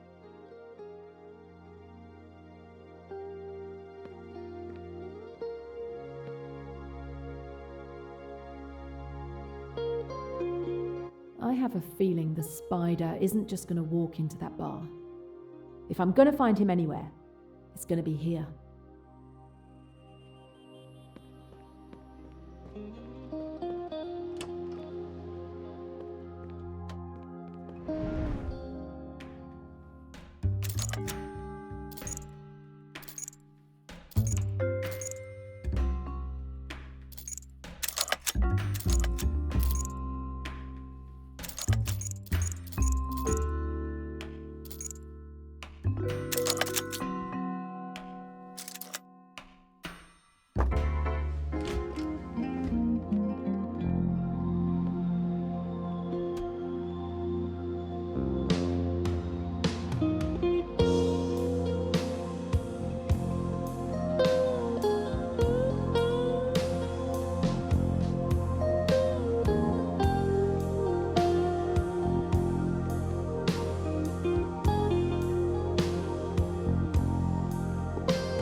That's it. I think it's the right code. Yes! Sometimes I even surprise myself.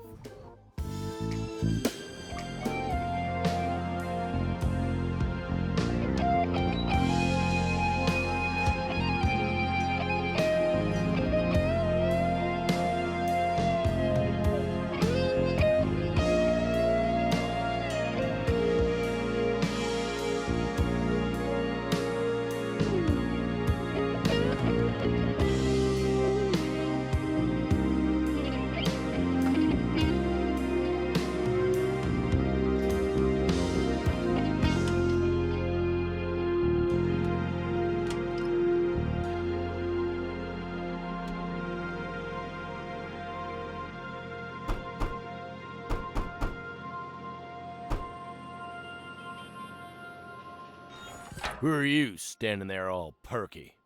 I don't know you. How do you know the code? Who sent you here? Changming. Sorry, honey. I already paid. So if he wants anything else, let him come down here in person. Oh, sorry, I'm new. I'm still getting the names confused. Will. Will sent you? Damn, I told him no new players today.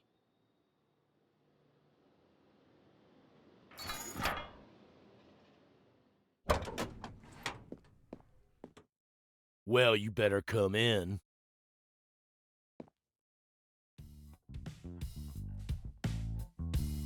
No, I got triple ladies and you got four of a kind. That's impossible.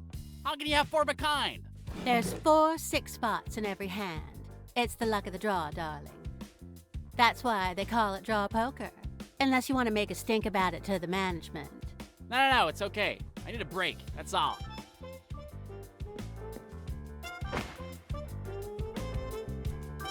Well, sorry, Alma. I'm gonna take a break too. No problem. The cards will break for you. If you want to get even, you know where to find me.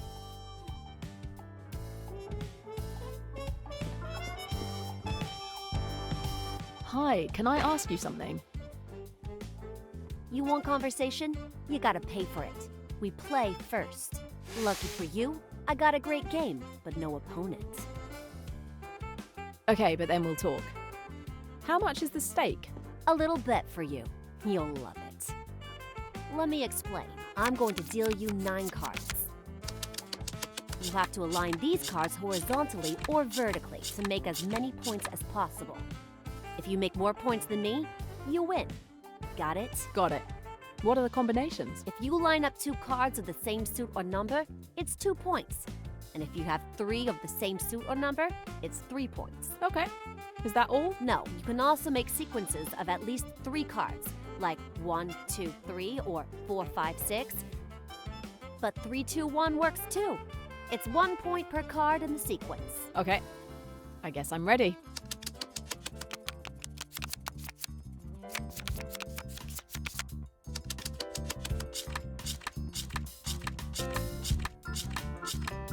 Don't worry, darling. I'm sure you'll beat me easily.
Natural, sweetie. You got this. I won? Oh, right.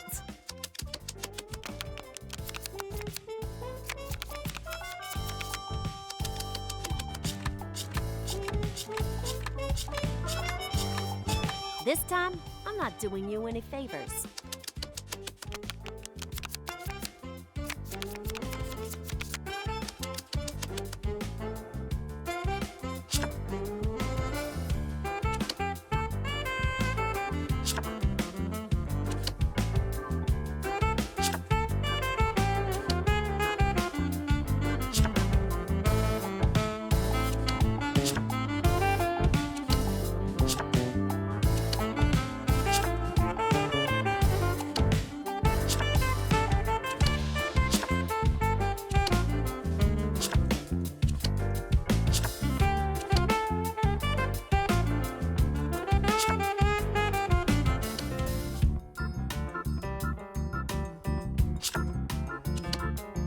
I got more points than you. Impressive. Okay. Looks like I gotta concentrate on the next one.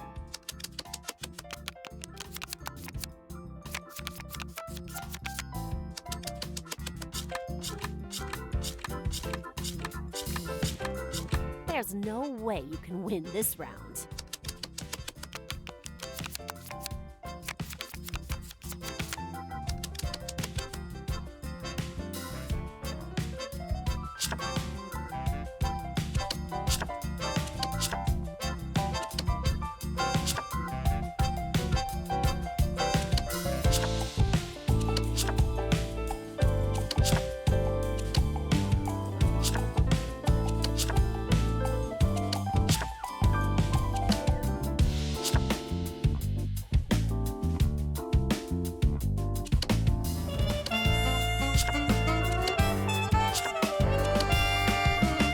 Beat your score. Isn't it great? I'm weeping with joy. Okay, well done. I guess you can ask me any questions you want. This place is, how shall I put it? Cozy? Ha! Exactly what I was going to say. Yeah, it's great. You play cards for a living? I'm an artist, a hair sculptor. What I'm not is an ordinary hairdresser. Let's get that right up front. Got it. Your own hair is beautiful. Thanks.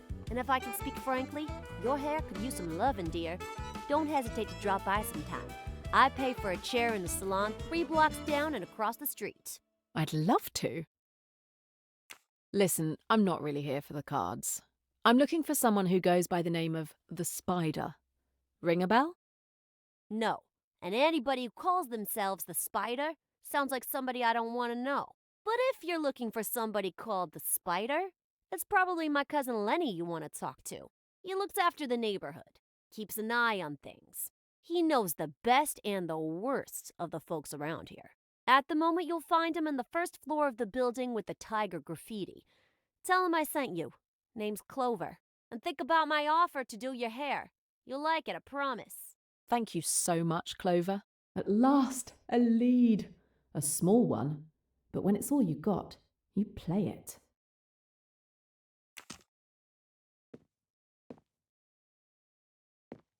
Hello. Mind if I sit down? Of course, my dear. What's your name? I'm Amma. Does Amma have any special meaning? It's a nickname. It means granny in Chinese.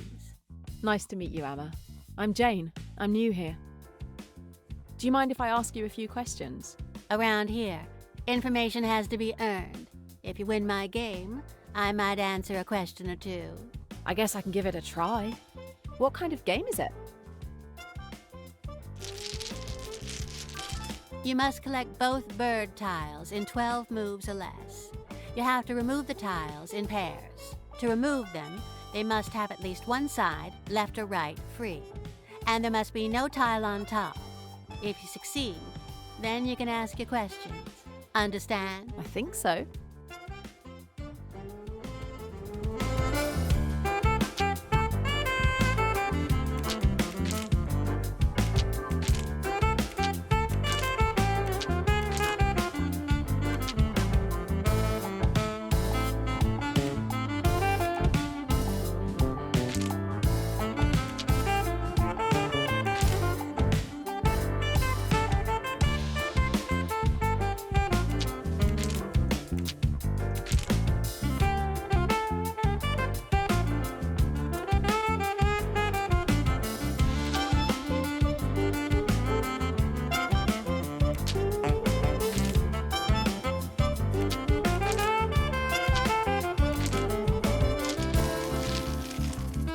Well done.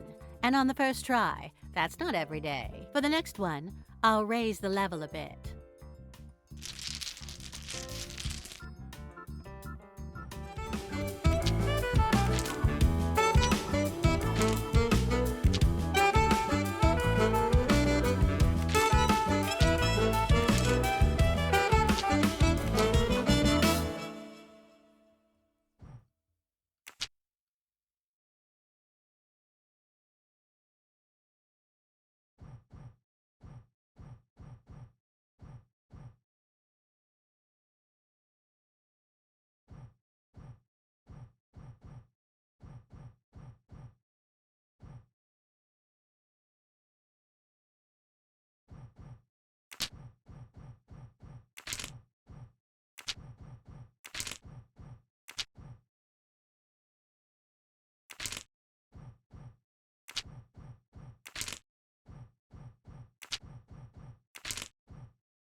You're a natural, that's for sure. One last one.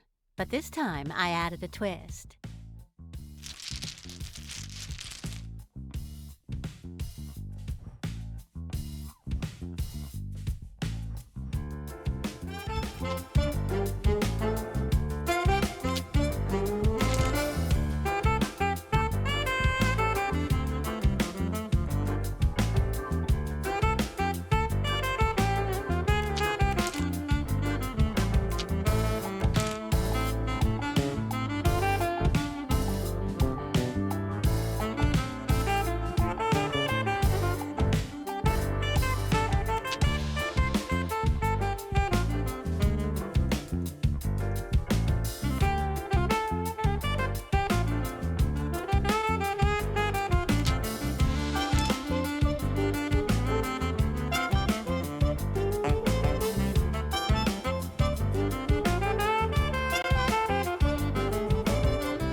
Well done, little one. You're smart. So, what did you want to know? They come here to play you. And to hear my stories of the old days. Oh yes, I prefer playing with youngsters. It's more fun. No other activities? You seem happy. I'm glad. Don't get me wrong. There is plenty to be unhappy about around here. Like what? Well, no, I shouldn't gossip. Tell me about the neighborhood. I may be living here for a while. Oh no, you don't want to do that. I've lived here for 50 years. I've watched it fall apart like a rotten wood. Every street corner, every alley. Crime. Some people think it's the only way out. It wasn't like this before, you know? It was different. There were always a few thugs. You know who they were? Playing the numbers, petty theft. You would cross the street when you saw them coming. Now they're like packs of young wolves looking for prey, and they're organized. They've got someone behind them. They've turned a few blocks into a hub for every kind of devilment you can think of. That's the world our young people are growing up in. Believe me, you don't want to live in this world. We can't always choose the worlds we have to live in. Sometimes they choose us. Like maybe you did. I'm on the trail of a murderer who calls himself the Spider. Heard of him? My dear, I knew the minute you walked in here you weren't what you claimed to be. Why you trusted me, I'll never know. But you finally got around to the truth. I respect that. It's a rare commodity. No, never heard of that name. But if you found your way to this place, the name must mean something. How about something with Marcus? I need to know. Well, last night Marcus was discussing something. Something about a deal. A deal in 2 days at a bar called the Golden Scarab. Do you know where this bar is? It's not around here. At least not in the neighborhood. But it's time we ended this conversation. Too much talk makes folks nervous. I understand. Thank you so much, Amma. Be careful, my dear, please.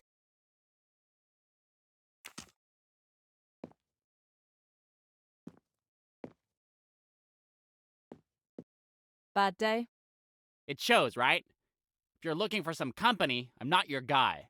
I got a flattened wallet and sucker printed on my back, right? That bunch of cheaters. The whole card gave me 3 sweet little jacks. There's no way she had 4 of a kind. I lost everything. I'm broke. All I got left is my truck and the occasional hauling job to try to get me back on my feet. How about you?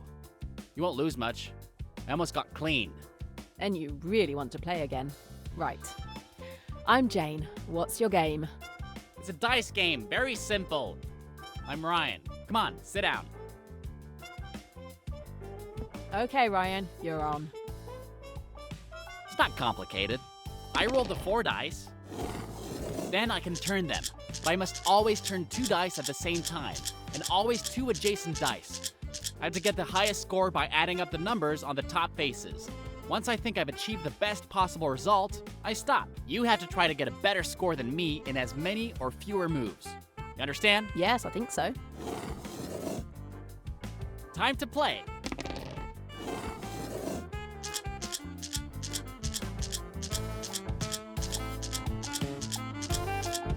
I'll stop here. Let's see what you've got for me.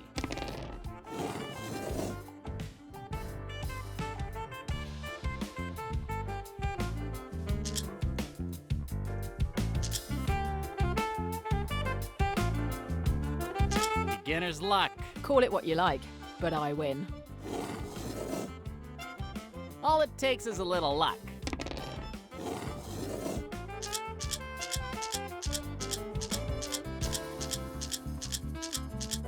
I'll stop here.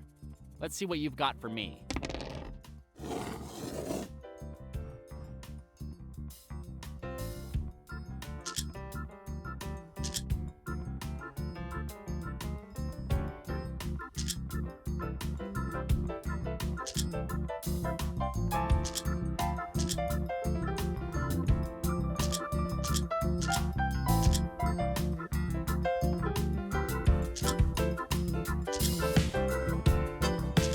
Again? Seriously? Just lucky. I guess. Here we go.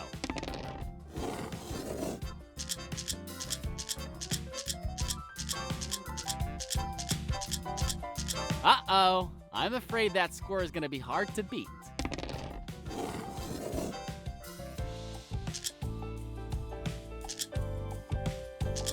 I think I won again. That's it. You cleaned me out. Look, you know what? Keep your money. In exchange, I'll ask you a few questions. Questions, huh? A cheaper game. Okay, shoot. Where are you from? Brooklyn, just over the bridge. What about you? London.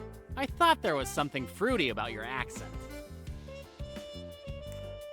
You work here? Or just hanging out? Killing time. I have a load of cargo, you might say. I'm taking it to the port tonight. So you're a delivery boy? Hey, I'm no penny ante kid on the bike. I got my own truck. A red TR23, top quality. Maybe you saw it in the alley next door. I won that little gem with a pair of lucky sevens. Can you believe it? So sometimes you win after all. I'm looking for a job. I can handle myself if there's trouble. All I have to do is transport boxes from here to the port for these guys without asking too many questions. I don't need help with that. That it? Easy as pie. Who are these guys?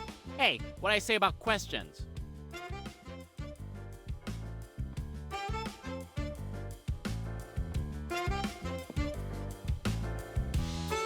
One of them wouldn't be the spider, would it? Are you nuts? You don't say that name, especially around here. I don't know who you are, but if you want to reach your next birthday, just can it about the you-know-who. Get it? And guess what else? I already forgot we had this conversation. Careful, Jane. You came on a bit strong with Ryan. But at least I got some answers.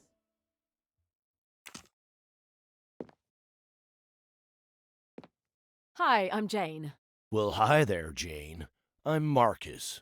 Small talk out of the way. What do you want? Do you have any work for me? I know my way around any table in here, and I need the money. Believe it or not, I've heard that before. How about a little test? Try me. It's easy. You play with me. All you have to do is find out which glass the marble is hidden under. It costs $5 a game, and if you win, you get 10. If I win, you'll give me a job? If you don't win, all you'll get is advice. Here we go.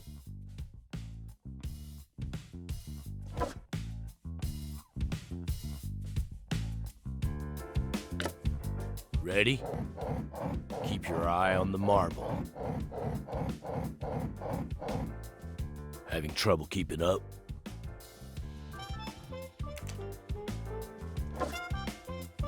I can take your money all day if you want.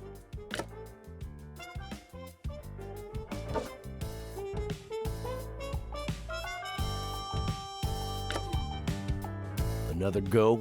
Your luck has to change, right? Come on, concentrate.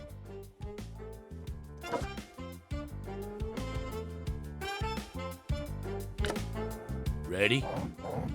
Keep your eye on the marble. Having trouble keeping up? Like taking candy from a baby.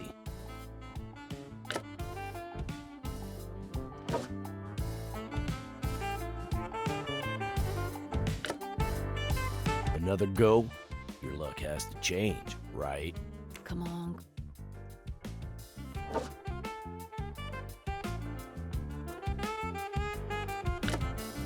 Did I lose you? Concentrate. Having trouble keeping up?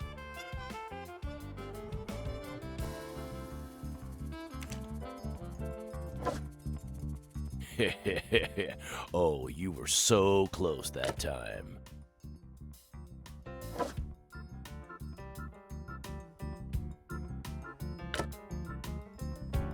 That's it. Any more, and I can't pay my rent. It's a shame. I felt your luck was changing. Can I ask you a few questions first? For free? Oh, why the hell not? You and Will are partners, right? That's right. We've got the regular bar a few streets over, and this is a place for people who want to come and play. Does it work the way you want it to? We can handle it. We don't bother the cops, they don't bother us. On the other hand, nobody cheats here. I personally make sure of that. Sometimes customers win, sometimes they lose. But they know what they're getting into, and we take our commission. It's that simple. Sure, I get it. It's a business like any other. Apart from becoming a professional gambler, which doesn't look good for me, isn't there any way of making a living in this town? It's possible, but you gotta learn to play the game, and all games have rules. Do you only give jobs to people who come recommended? Mostly. Sometimes if I see potential, I'll give somebody a chance. Do you only give jobs?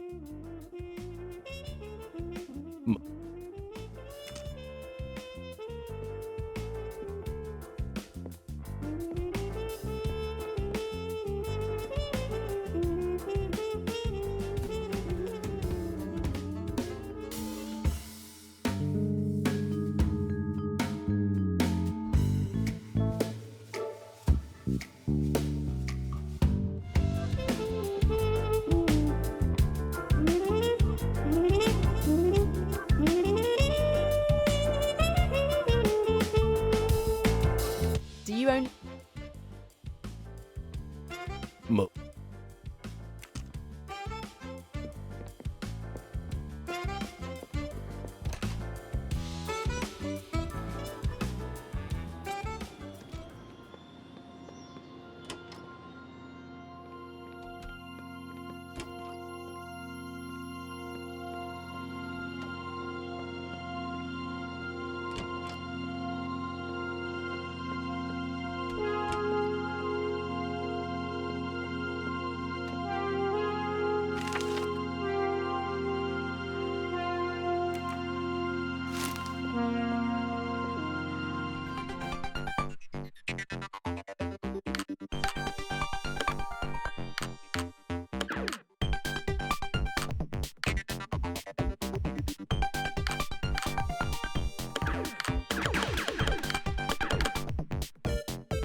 And that is that.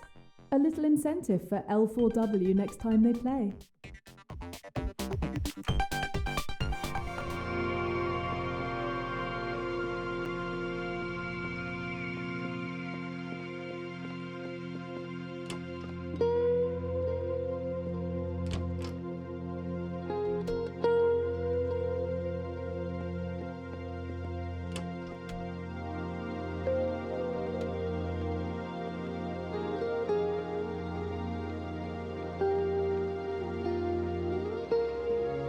Are you in a better mood? You back again? What do you want from me? How long have you been working here? How's that any of your business? All Miss High and Mighty with your oh-so-proper English accent. All right, calm down. I'm just here to talk. Sorry about the accent. It's not like you're too busy right now for a proper visit. For a proper visit. There you go again. But don't worry about me, I can handle it. Especially if you knew what I'm paid. Ah, because you're getting paid now. What do you think I do? Spend my days drinking beer and playing arcade games? Well, okay, that's pretty much true, kid. But then you're speaking to a celebrity. I happen to be king of the arcade. No one can dethrone me. Number 1. I've always dreamed of being paid a fortune to do nothing. Must be nice. Hey, laugh it up, but watch out. I rule this place. I heard you and Will, you seem to have a nice little business going. Can I get in on it? No, believe me, you don't want to be. You look like you've got guts. But I don't think you really want to work with those guys. How do you know that? What guys are you talking about? Because the people I work with are far from gentle. They have no problem killing to get what they want. I stay away from the murders. Being a handyman is enough for me. You better get out of here before you get yourself into trouble. Okay, I get the message.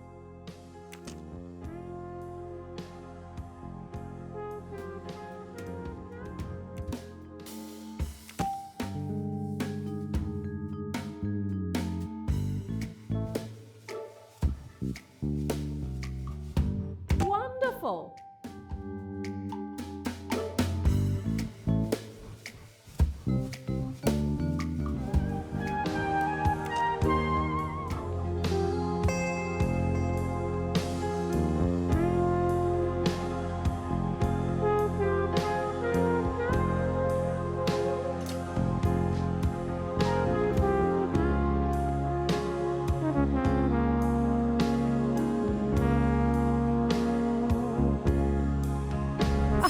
My collection is growing.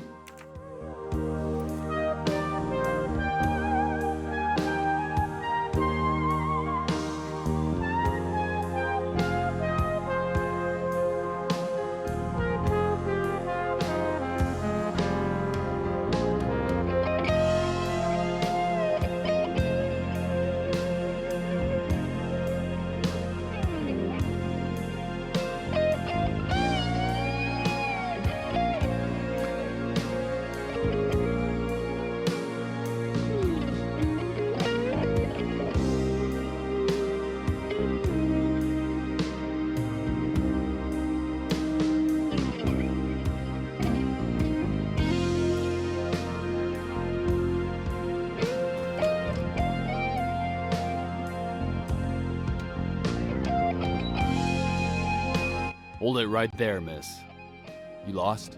Just looking around. Why would you want to do that? I've just moved here.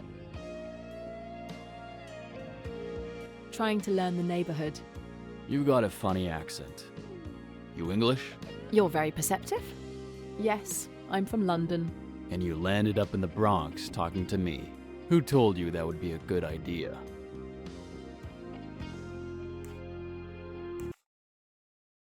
Clover sent me. Clover? Hairdresser. Your cousin? Remember her? She's the one who suggested I talk to you. Is she hanging out at the gambling joint again? I told her to avoid that place. So you know Clover, huh? Well, okay. Let's hear your story. Clover told me that you were more or less the person to talk to for everything concerning this neighborhood. I'm trying to make myself useful to the community, so to speak. What's special about this building? My brother used to live here. Ty. I know the place doesn't look like much, but my brother was fixing her up. Nobody else could see her worth like Ty could. I've just moved here, but I haven't managed to find a job yet. Do you know if there's anything around? You've probably heard it a few times already, but things are complicated around here at the moment. Complicated how? A few months ago, somebody, I wouldn't call them an organization exactly, they moved in and started shoving their weight around, encouraging folks to move out, buying up property cheap. Folks got encouraged to sell out quick and move. Why would they do that? Planning something. What else? My brother and I pushed back. They pushed back harder. We were no better than a nuisance they could squash like cockroaches. That mini casino Marcus owns seems to be doing okay. You could say that. Marcus, the guy who runs it, he turned a righteous neighborhood bar into a poor man's casino. They let the suckers win a bit, then the fix goes in and the folks move out. Don't let that happen to you. Oh, no kidding. Yep. Stay as far away from Marcus as you can. And don't play against him in a shell game. He cheats with magnets. He'll let you win, the stakes get higher. Before you know it, he owns you. Ah, thanks for the tip. I've got a tougher question for you, Lenny. I think you can help me. Somehow, that doesn't surprise me. I could hope it was my smile that got to you, but no chance, I guess. I'm going to mention a name. I'm hoping you'll recognize it. The Spider. The Spider? Never heard of him. You think Ty might know him? Who the hell are you, lady? Somebody who wants to find the Spider. He killed someone who was very dear to me. You want to talk to Tyrone? Go and see if he's in his apartment. The door behind.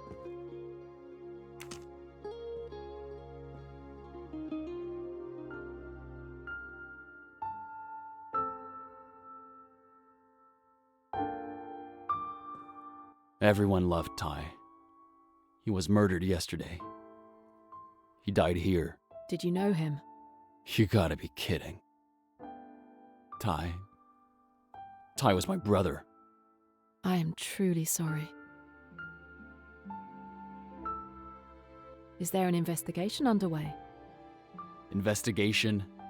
If you want to call it that. The police concluded it was a gangland dispute. He wasn't in a gang.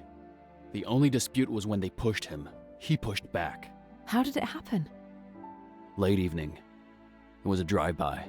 Nobody saw anything, heard anything, except the gunshots and the screech of tires.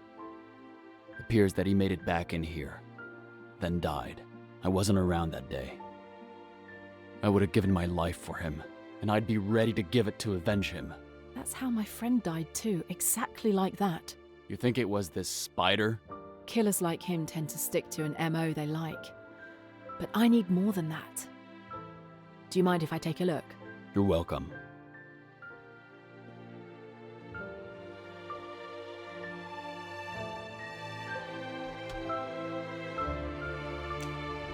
The number of bouquets is impressive. Quite a tribute. Shows there are a lot of good people trying to make a living here. Whoa, what have we got here? Ty left a message before he died? Ty meant something to the neighborhood.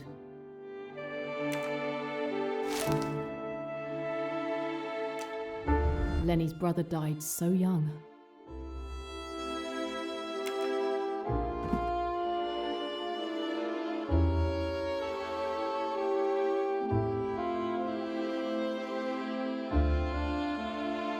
Bloodstains still here. Lenny could have cleaned them up, but he wanted the neighborhood to know how it went down.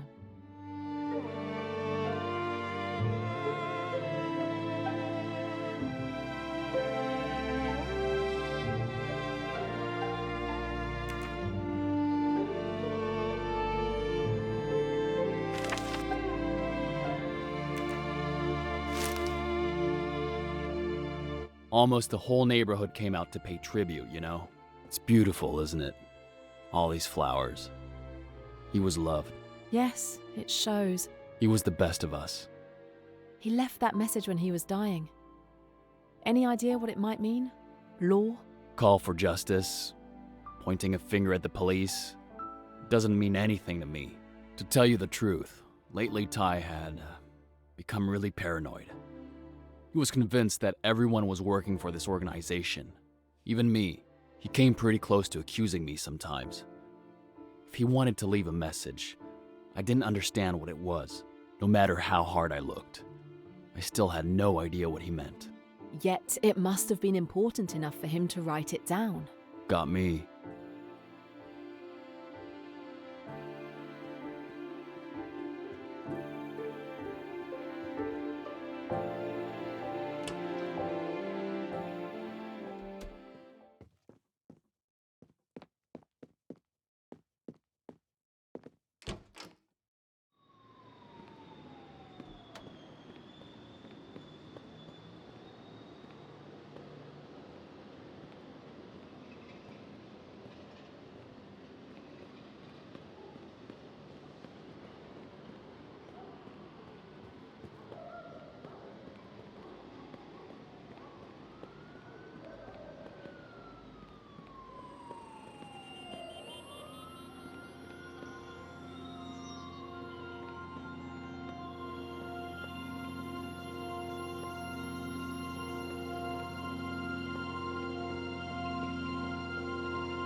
back again?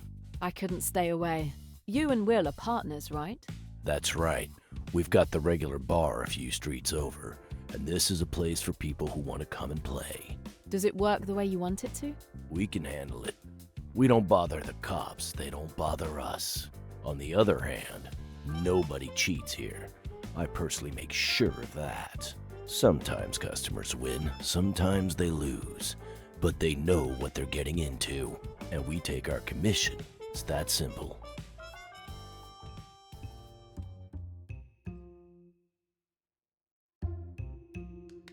And nobody cheats here, right?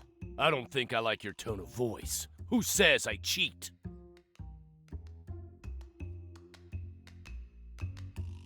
It's all right, I know the scam. You use magnets. Prove me wrong. Take off your signet rings. You're crazy!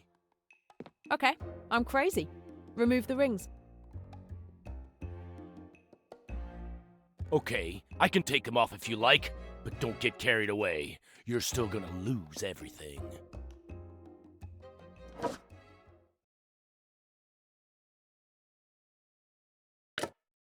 Did I lose you?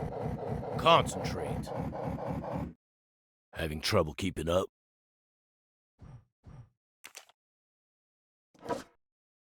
Well done, I found it. Well, bravo, you win. You're a smart lady. Here's your money. Keep it.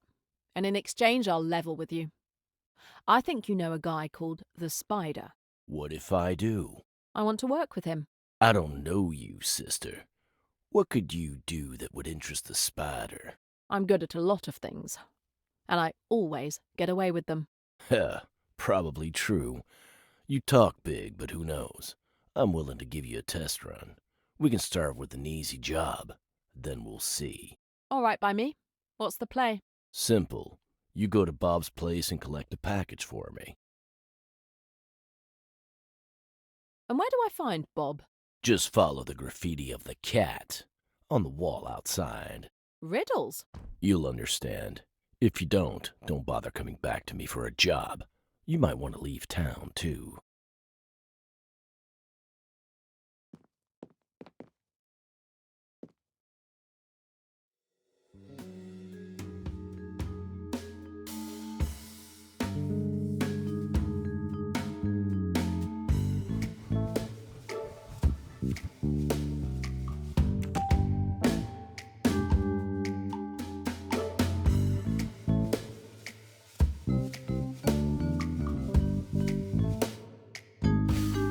Mission accomplished.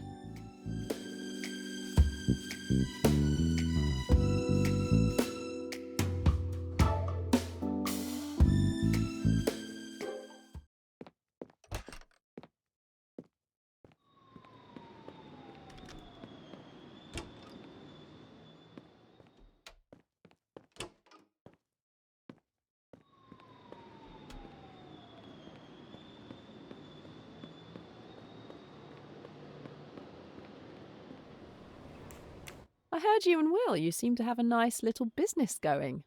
Can I get in on it? No, believe me, you don't want to be. You look like you've got guts. But I don't think you really want to work with those guys. How do you know that? What guys are you talking about? Because the people I work with are far from gentle. They have no problem killing to get what they want. I stay away from the murders. Being a handyman is enough for me.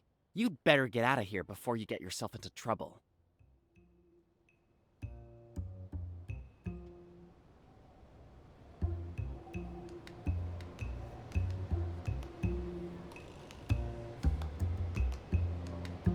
Oh, so you're not involved in, say, murder?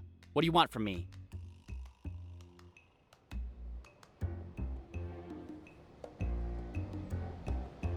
Don't give me that. You killed Lenny's cousin. He wrote your arcade machine name in his own blood on the floor before he died. L4W. L4W is you. No, you're wrong. You got it all wrong. L4W. Isn't that you? Mr. King of the arcade machine. Ty must have learnt it from playing too. Shit. Okay, yeah. L4W, that's me, all right. But I didn't kill him. I swear I didn't. It was like this. Ty became too much of a nuisance for the business. He was stopping the trucks, even vandalizing a couple, and he was inciting the neighborhood to rebel. Some anonymous phone calls and the cops were ringing doorbells. When I told my bosses, they were furious. So they put you in charge of eliminating him. No, I'm telling you, it wasn't me. It was a pro who thwacked him, a European, imported from over there. The Spider. How do you know his name? Tell me everything you know about him. I told you, he's a hitman. If I talk, they'll send him after me. So it was the Spider who killed Ty. Same MO. Just like Emmy. Who the hell do you work for? The Spider? No, it's very, very big. He just works for them. We all do. I can't tell you anymore. Either way, you're an accomplice to Ty's murder. You're going to prison. No, I can't. I can't talk. One day they'll find my body dead in my cell. End of story. End of me. Ty is dead. You may not have pulled the trigger, but it's as much your fault as the one who did. I know, but don't rat me out. If I go to prison, I won't come out alive. I didn't kill anyone.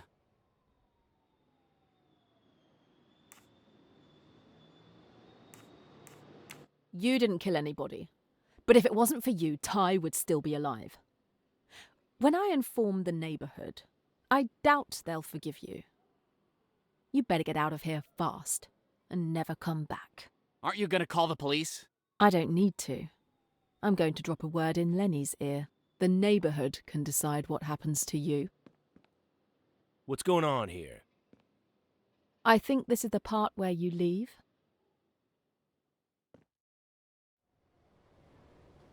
What's wrong with him? Let's just say, game over. What have you been up to? I found out who killed Lenny's cousin. Was it that bastard? You let him get away? No, it's not him, but the people he works for. They sent a guy to fix the problem. They're the ones I intend to find. Somehow I think you will.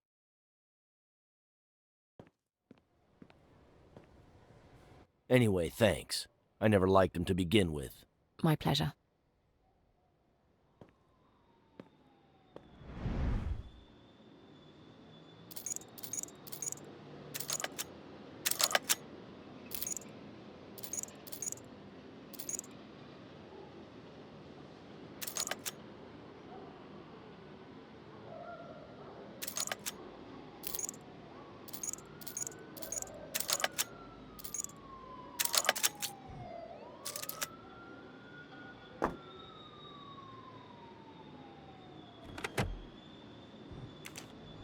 A gun? Ryan is definitely involved in some shady business.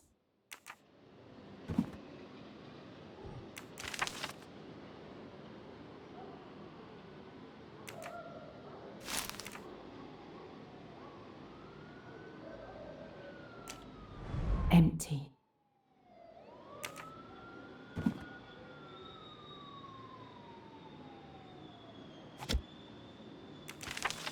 The pyramids? That looks like Cairo. What was the driver doing there?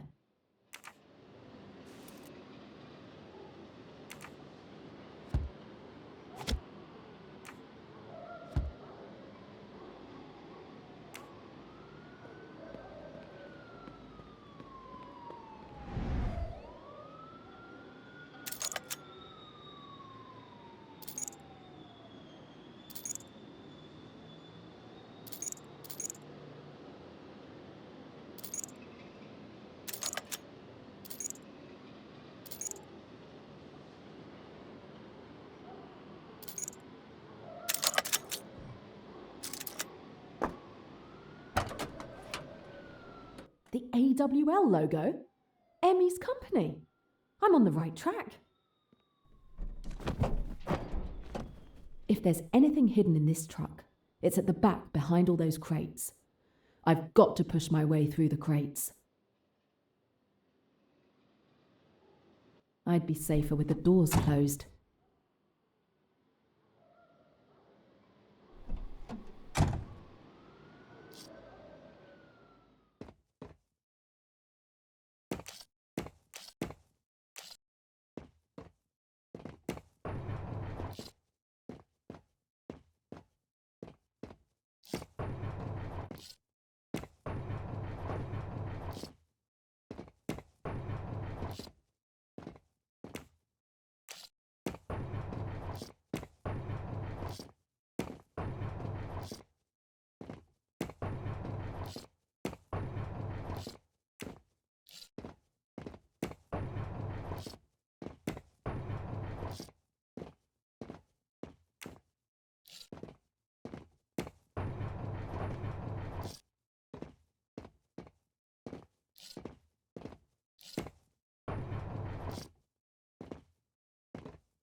These crates have a different logo to that of AWL.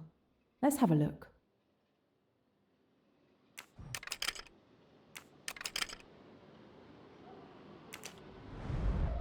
Grenades! Enough to start a war.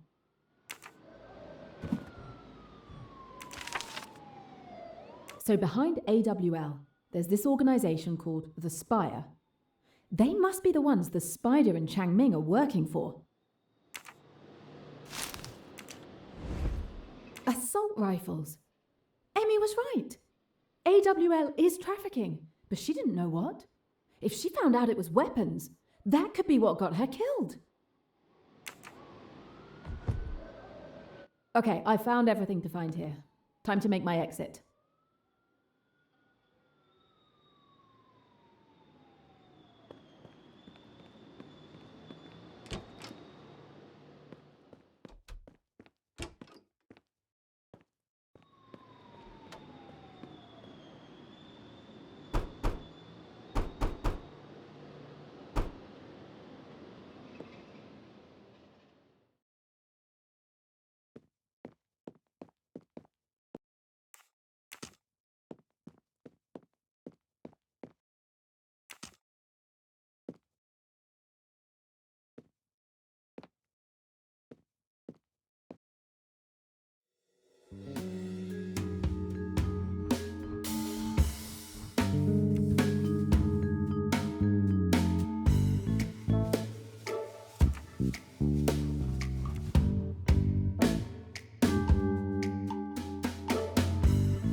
So I need to find my way to the next graffiti from here?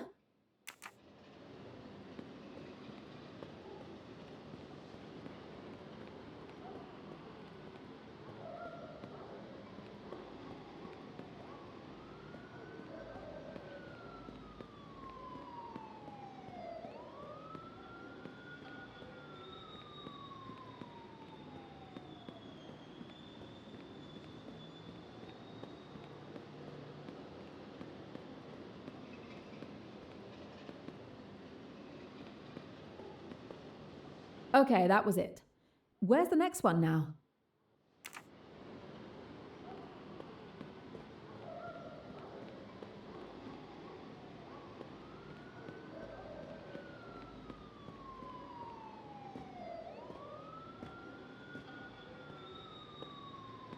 Easy.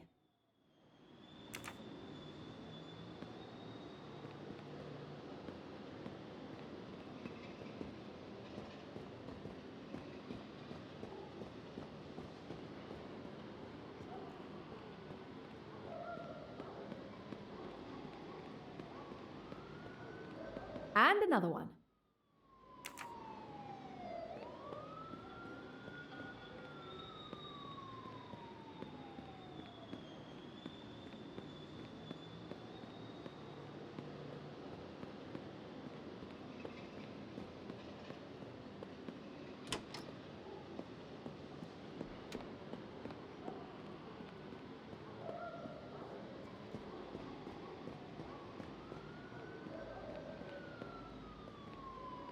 One more.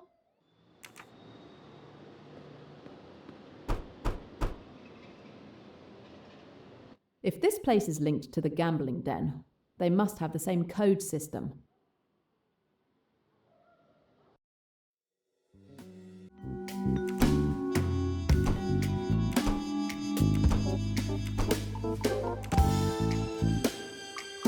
That's it. Time to test. Hello, I've come to collect the package from Marcus. Yeah, he called. Said you were new. Take this. Okay. Now I just have to take it to Marcus.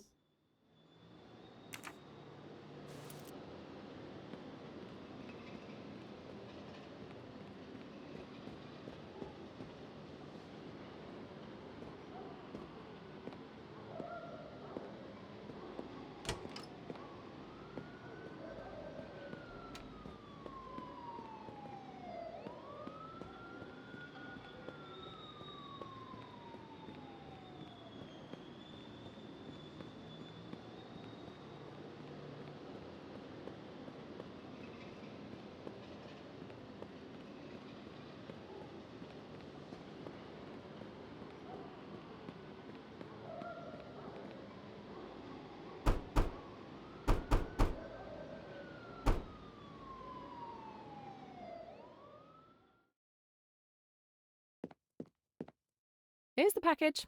Next time, give me something harder to do. Next time, huh? Let's see the merchandise. Cigars? These aren't just any cigars. They're Cuban, best in the world. Impossible to find because of the embargo, unless you know the right people. People pay good money for these, you know. So, what did you want to know? I told you, I want to meet the spider.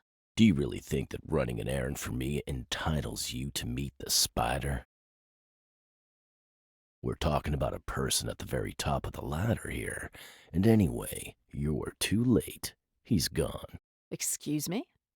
I was told he'd be here today. He was here. He left at dawn this morning. Damn!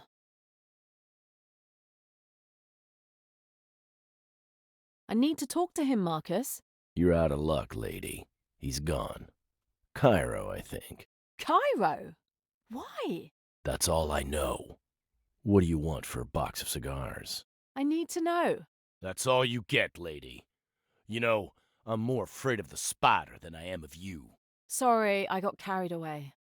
I have to be careful not to blow my cover. At least I found out that the spider is on his way to Cairo.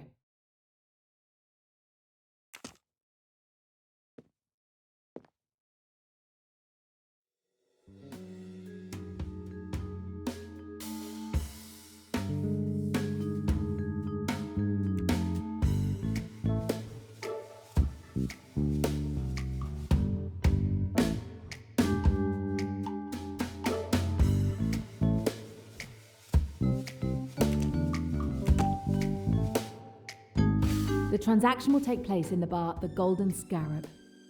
And from the photo, the pyramids are in the background. This bar must be in Cairo. No, no, no.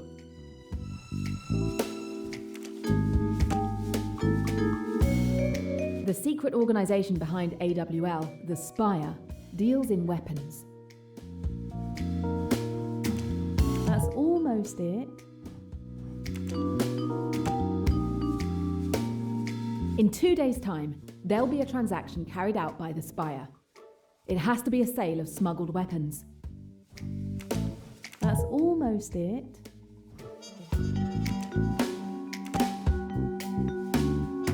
I know the spider left for Cairo this morning.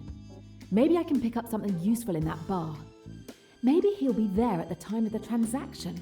That one's for you, Emmy. The spider may have slipped through my fingers, but I have proof of the arms deal, and above all, of who's behind AWL, a mysterious organization called the Spire. My journey is getting more and more dangerous, but nothing can stop me from avenging Emmy's death. I now know that the spider will be at the Golden Scarab Bar in Cairo in 2 days' time. There's only one thing left to do: catch the first plane to Egypt.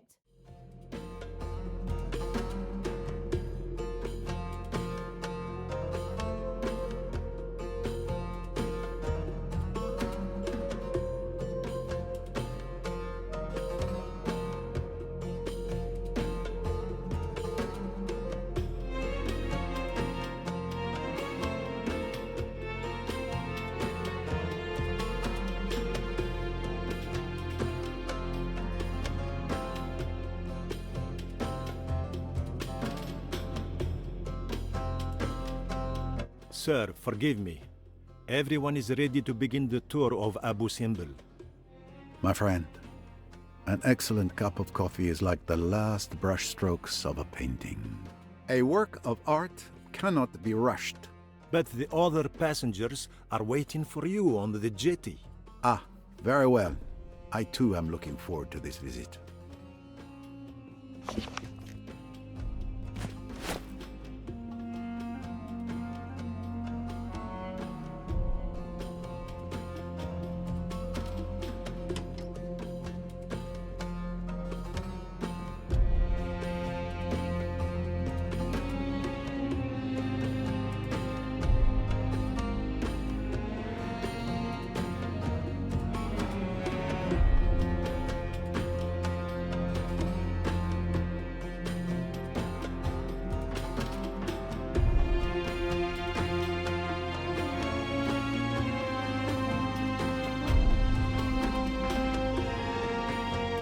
true, Monsieur Poirot.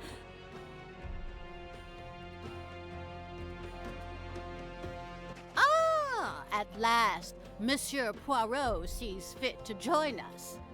Let's get on with the tour before we miss the sunrise. I guarantee you will not miss this sunrise. Everyone has arrived, so we can begin. The temple you are about to visit is Abu Simbel, a site of legend as well as history. It was dedicated to Pharaoh Ramses II. You have the morning to explore the area at your leisure. Please make certain you return to the ship before lunchtime. Until then, I wish you a pleasant visit. Sir, excuse me, the temple entrance is Yes. I'm an archaeologist. I have visited Abu Simbel so many times, I could lead a tour. However, there is a village you cannot see from the boat. I know a collector there who might have something new to show me. I'll be back in plenty of time, don't worry. Let him be then. If he wants to miss all of this, so be it. Monsieur Poirot, is this your first visit to the temple? Absolutely. I've been eagerly anticipating this moment. You're in for a treat. Just this entrance. Look at that. Each 20 meters high, representing Ramses II. He was almost considered a god in those days, did you know? There's also depictions of his mother, his principal wife Nefertari, and his 8 children. Yes, they were all highly respected, even after their death. Did you know that the temple was completely relocated hundreds of meters because of the construction of the Aswan Dam? Of course. A truly remarkable feat. And in such a short time. When you think that the construction of the temple itself took 20 years, it's staggering. Let's get going. I can't wait. Good morning, Mr. Poirot. Mind if I stroll along with you? But certainly. I shall be delighted. Jackie can't see what an ass she's making of herself? I shouldn't be surprised at her doing anything while she was in a white-hot rage. But this spying business... It is more subtle, yes. It is intelligent. It's playing hell with Lynette's nerves. And yours? Me? I'd like to wring the little devil's neck. There is nothing, then, of the old feeling left? My dear Mr. Poirot, how can I put it? It's like the moon when the sun comes out. You don't know it's there anymore. Once I'd met Lynette, Jackie didn't exist. Tiens, c'est drôle ça. I beg your pardon? Your smile interested me. That is all.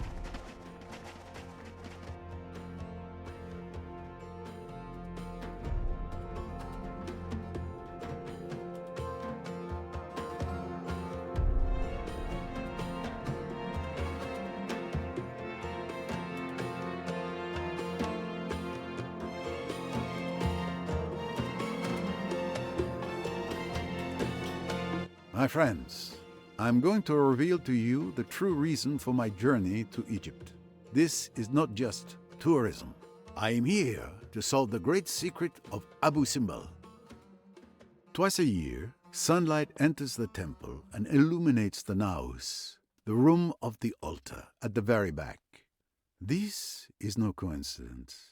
There have been many theories, but no one has managed to unravel the mystery of the temple until now. But I, Hercule Poirot, will raise the veil of mystery at last. We can't wait, Monsieur Poirot. Yes, by all means, I hope he raises the veil of mystery at last. One can only hope there is a nice surprise underneath. Very well. It's just you and I now, Ramses II.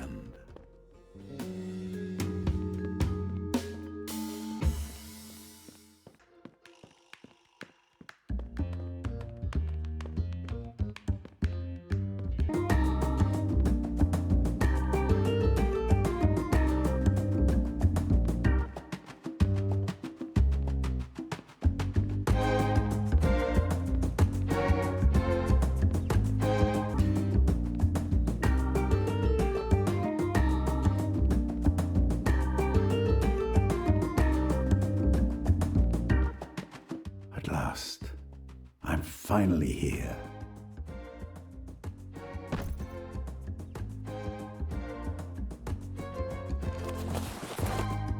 I'm ready. I have everything I need to reveal a secret thousands of years old.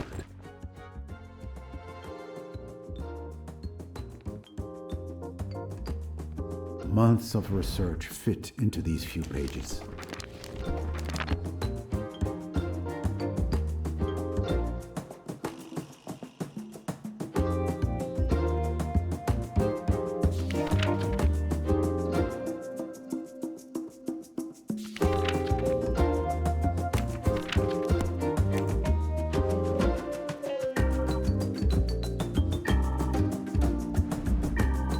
These mirrors would be very useful to redirect the light. Magnifying lenses, perfect for focusing the light at a single point.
theory was correct. The concentrated light on this particular stone hits it and makes it come out of its socket. Ingenious.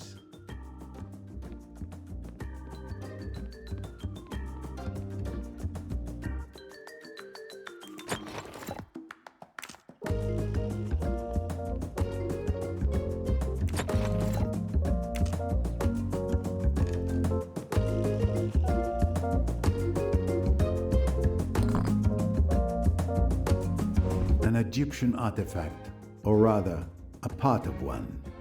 I must find the others.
Another piece.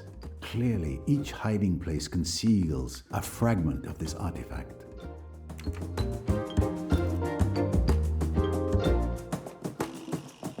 Are you making progress, Monsieur Poirot? Indeed, yes, madame. Indeed, yes, madame. Happily, the ancient Egyptians did most of the heavy lifting.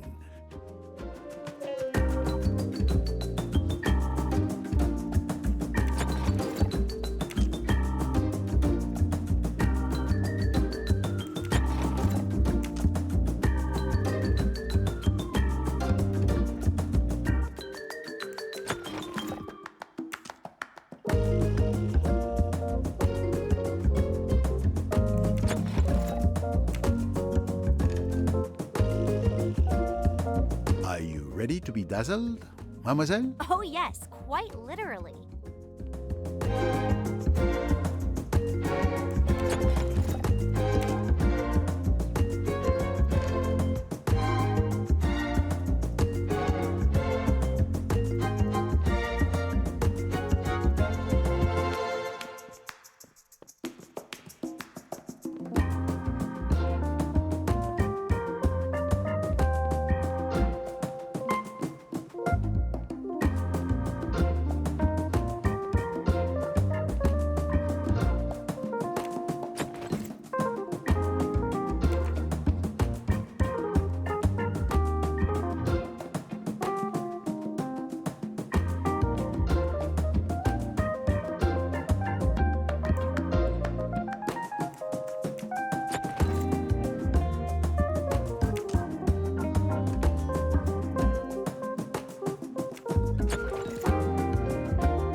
And one more.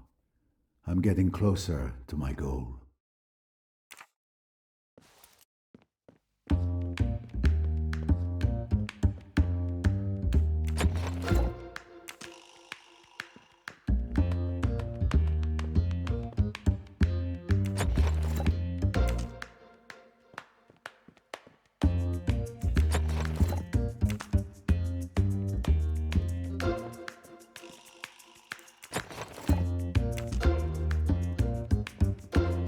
Excuse me.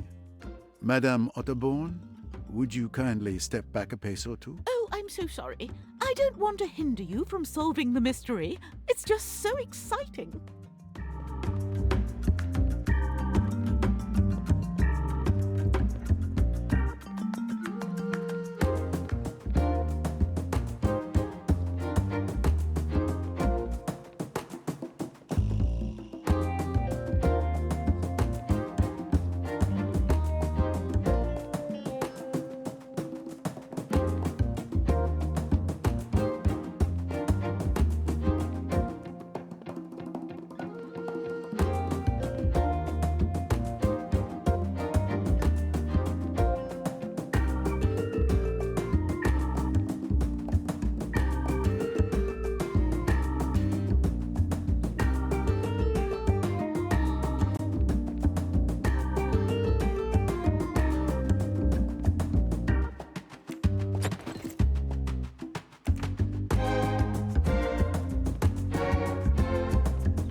There we go.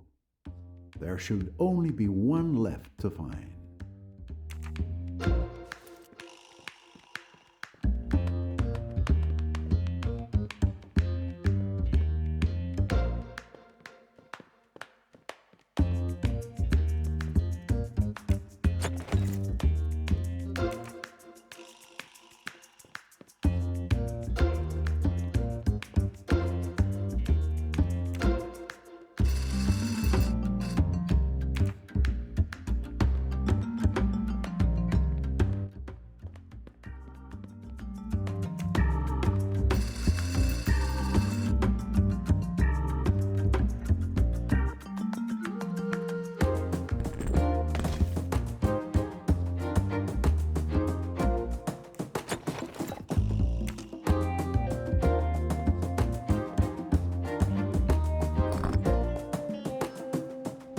The last artifact. Finally.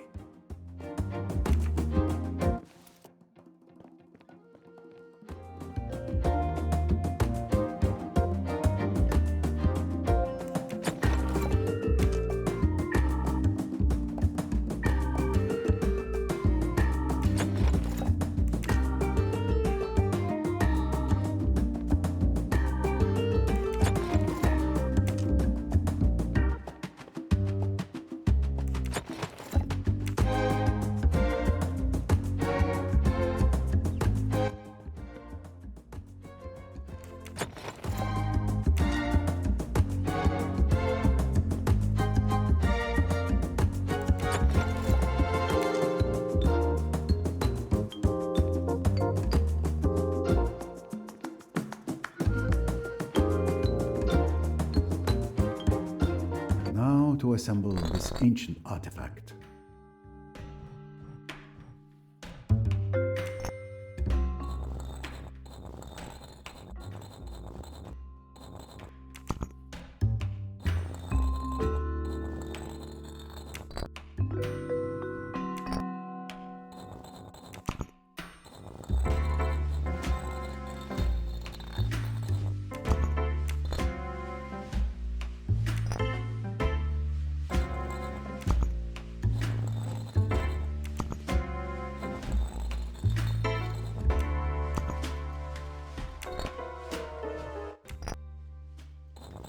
It fits perfectly.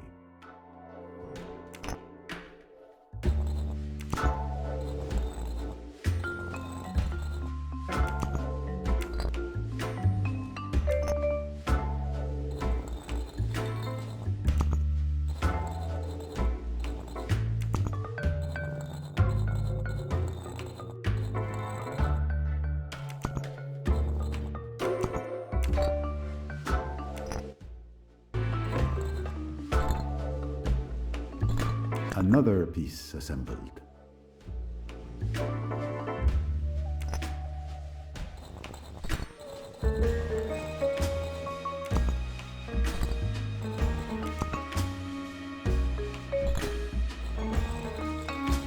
Just one left.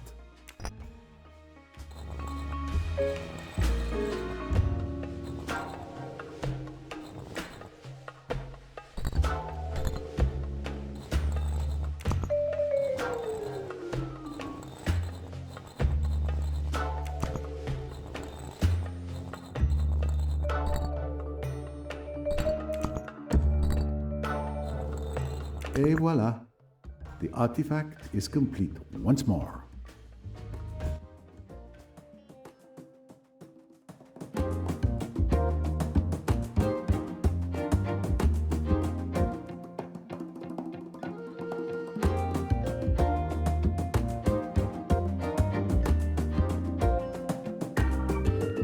And the secret of the tomb reveals itself. But I am not quite done yet. I still must figure out how to orient the artifact to project the light correctly.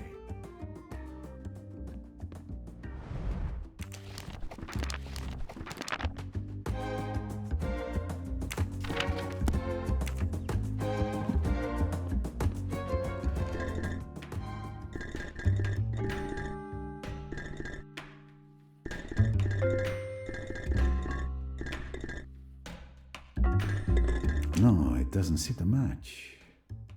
I must try something else.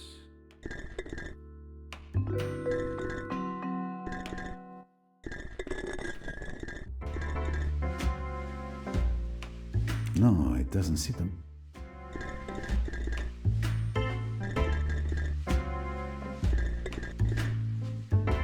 No, it doesn't seem... No. There. The light passes through the artifact.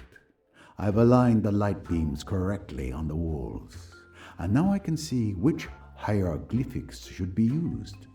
I just need to find the right order. For that, I must check my notes.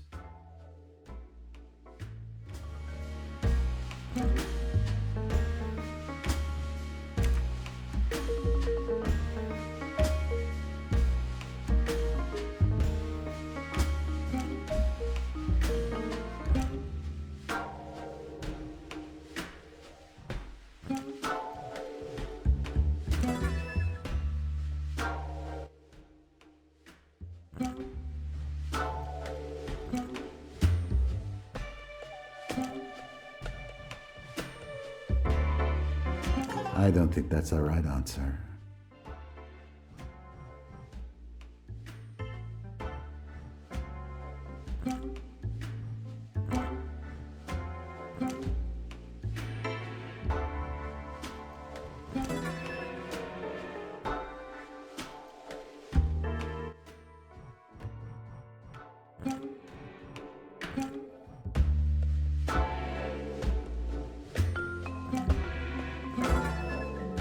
Now that I have the correct sequence of hieroglyphs, I can translate the message that Ramses II left for posterity.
That's logical. Another victory for Poirot, of course. Ladies and gentlemen, after months of research and testing the logic of my theory, I have finally unraveled the mystery of Abu Simbel. I have found a magnificent artifact that I will donate to the Cairo National Museum. But most importantly, I have deciphered the secret message hidden by Ramses II eons ago. Here it is. A temple for a victory seen by all. O sun, reveal what is hidden. My love, like a triumph, I carry to the realm of the dead. Yes, this temple was built by Ramses II to commemorate his victory at the Battle of Kadesh. But there was more to his message. And the rays of the sun have revealed to me what the pharaoh concealed within these stones. A private message intended for his first wife, whom he loved dearly.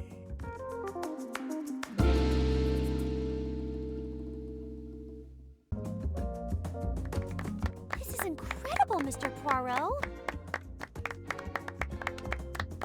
It's so beautiful. Monsieur Poirot, you are a magician.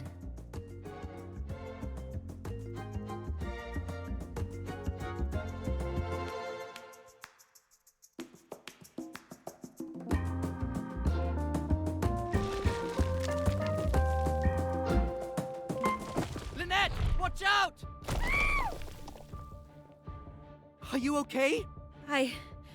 Yes, I think so.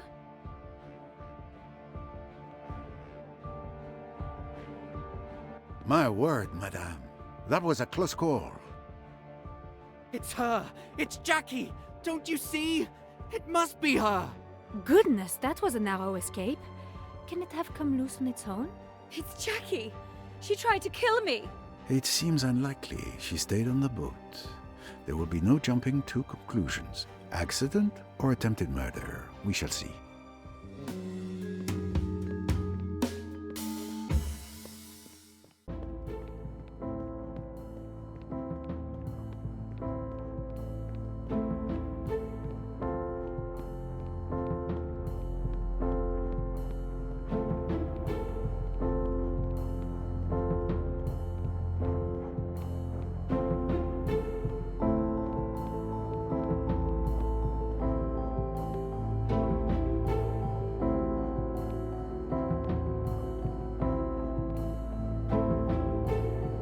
From this ledge, anyone can see the grandeur of this temple.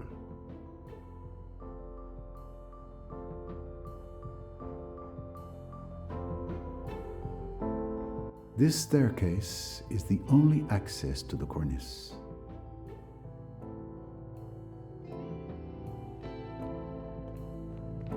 The floor is made of rock, and it's impossible to make out any kind of footprint.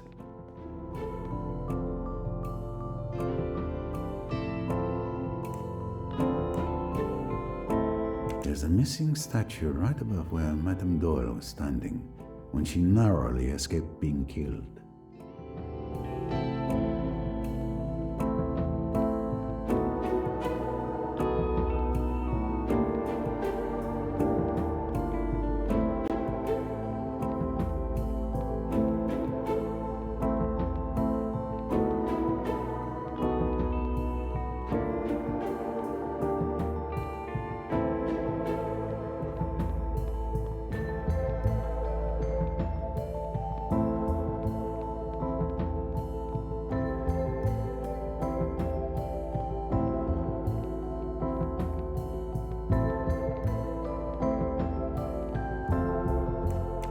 Tell me what happened. I was talking with Simon at the entrance of the temple. Then suddenly he violently shoved me and shouted. I didn't understand. Everything happened so fast. You're fortunate your husband was so alert. Yes, he could have been killed too. The rock slammed into the ground right near us. Did you see anyone nearby? Those who were outside the temple with us rushed over, as did you, Mrs. Allerton, and young Cornelia. Other than that, no one. This journey is a nightmare. First Jackie and now this. It seems like the universe is against us. But no, madame. Surely the worst is behind you. I wish I could be as certain as I sound.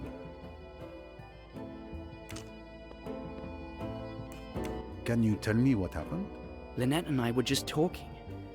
Then I saw dust falling. I looked up, and I saw this statue falling towards us. My reflexes just took over. I shouted and I shoved Lynette out of the way. We were lucky. If I hadn't looked up, she would have... I understand. Did you see anything or anyone up there? No. It all happened so fast.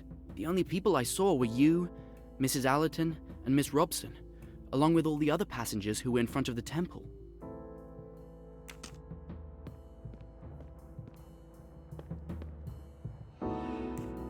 You were near the Doyles at the time of the accident, weren't you? Yes. I was just a few meters away from Madame Doyle. I saw everything. Everything? As sure as I see you. Monsieur Doyle shouted and pushed Madame Doyle just in time. The stone barely missed her. Did you see anything unusual about the cornice? The stone? No. Other than it was falling. Thank you.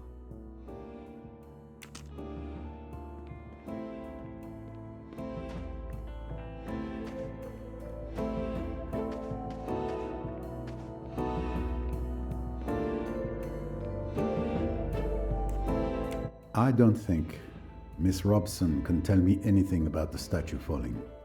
She was with me at that time.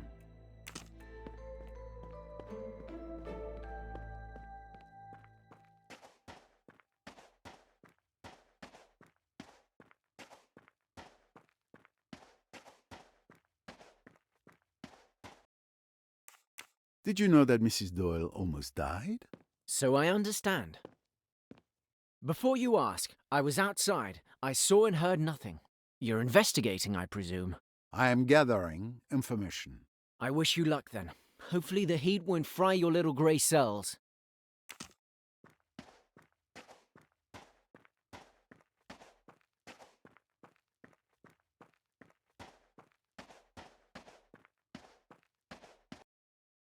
Are you aware that a falling cornice nearly hit Madame Doyle?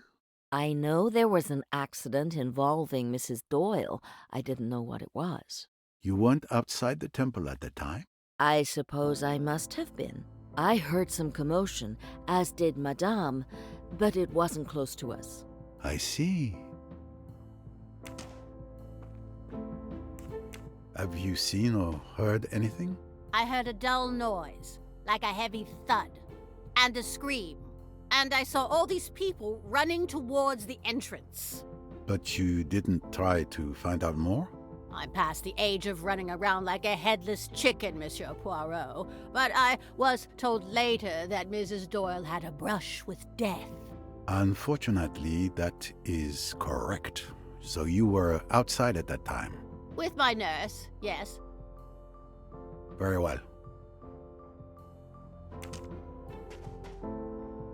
I don't think Mrs. Allerton can tell me anything about the statue falling. She was with me all the time.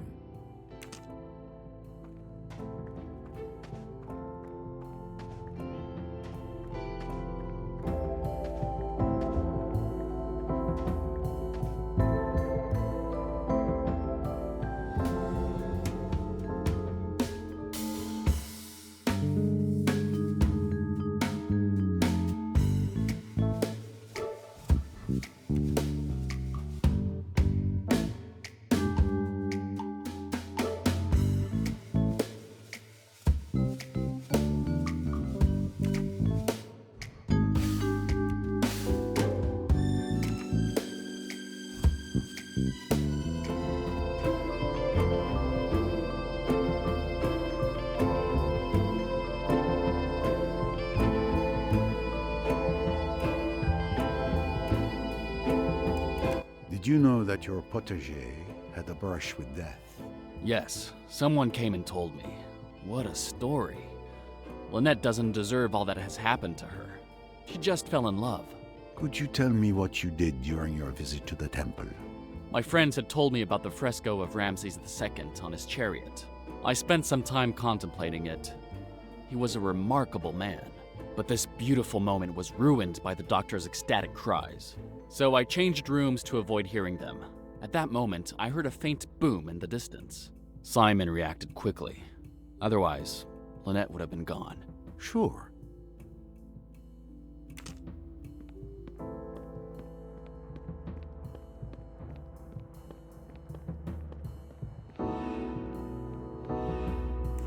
Did you hear about the statue that almost hit Mrs. Doyle? No, but I felt the ground shake under my feet. At first, I thought I was fainting. The sun often has that effect on me. Then it stopped, and someone told me what it was. It was hard to hear anything over the doctor's ecstatic exclamations about the temple's frescoes. Take care of yourself, madame. Join the group if you feel unwell. I've been making sure to stay alone and in peace since the start of the visit. I'm not proud of it, but in the temple, I've purposely stayed in the room furthest from my daughters. taking care of children on holiday is not really relaxing. Very well. Don't hesitate. It's not a sign of weakness to ask for help. You're a gentleman, Monsieur Poirot, but don't worry. This tomb won't be my tomb.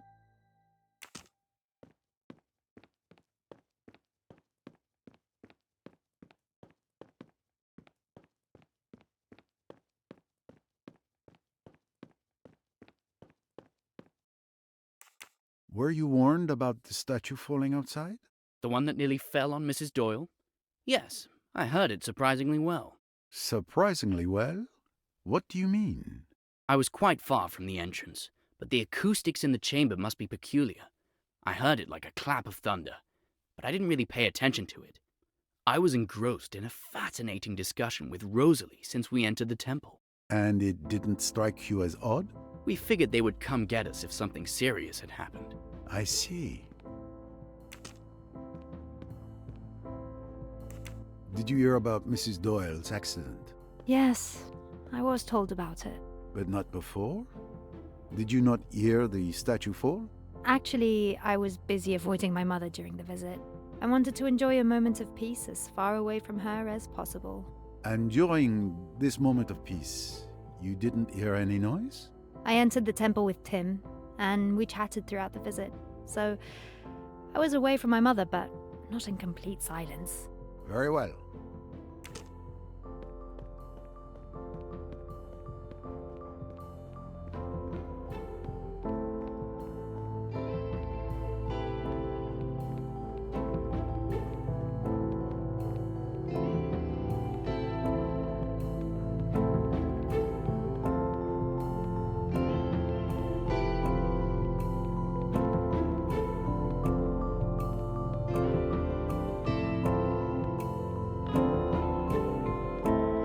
Okay then, let's try.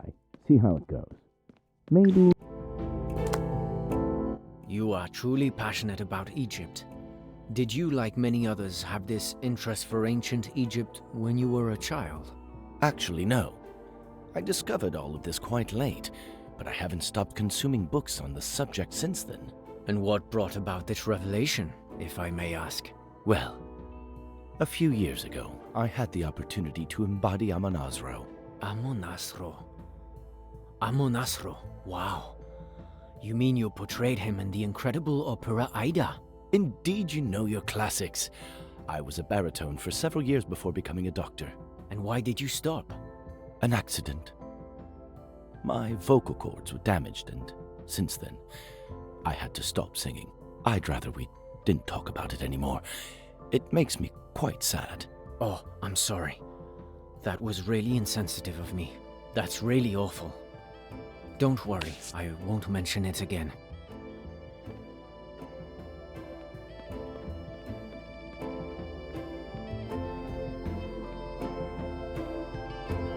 Did you hear about Mrs. Doyle nearly being crushed? Yes, a terrible, terrible accident. I was so absorbed in the temple's frescoes that it took me a while to realize there was a commotion outside.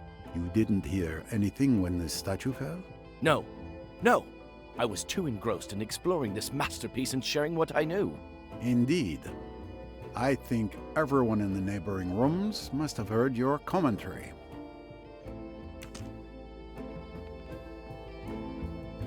You heard about Mrs. Doyle nearly getting crushed? How could I not? Luckily, Mr. Doyle was there. And at the moment it happened, you didn't hear the statue falling? Actually, I think I did hear a distant noise, but it was not loud enough to be alarming. You were at the back of the temple then, I imagine. That's a tricky one. I'm not really sure. I don't have a good sense of direction. I think I remember heading to the next room, where Dr. Bessner was already. It was one of those long, narrow rooms. I see. Thank you. From what everyone has told me, it seems that all the passengers were alone in their respective rooms at the time of the statue's fall.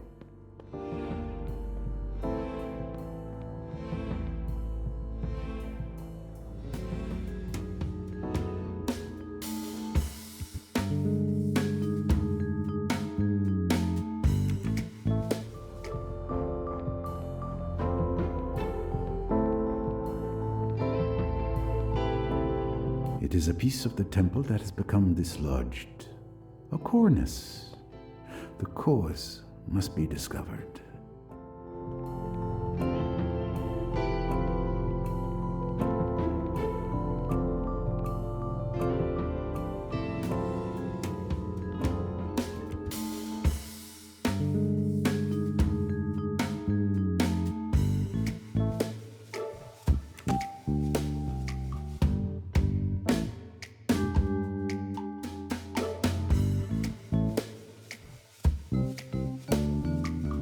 Perfect.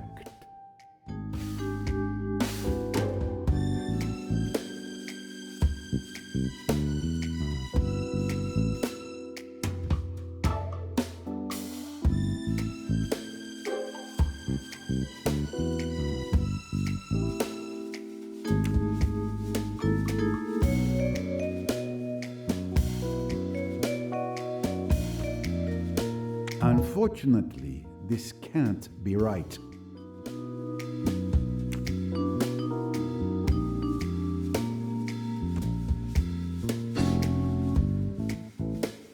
No, I must have missed something. This can't be the right solution.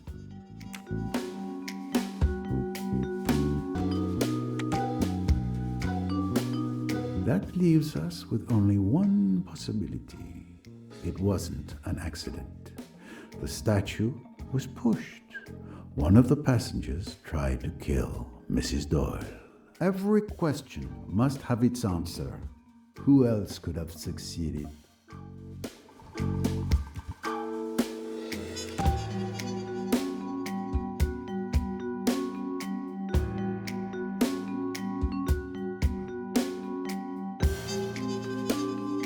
Score 1 for the forces of good.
If I remember correctly, all of these people were inside the temple when I heard the statue fall, but I can eliminate certain people from this list of suspects.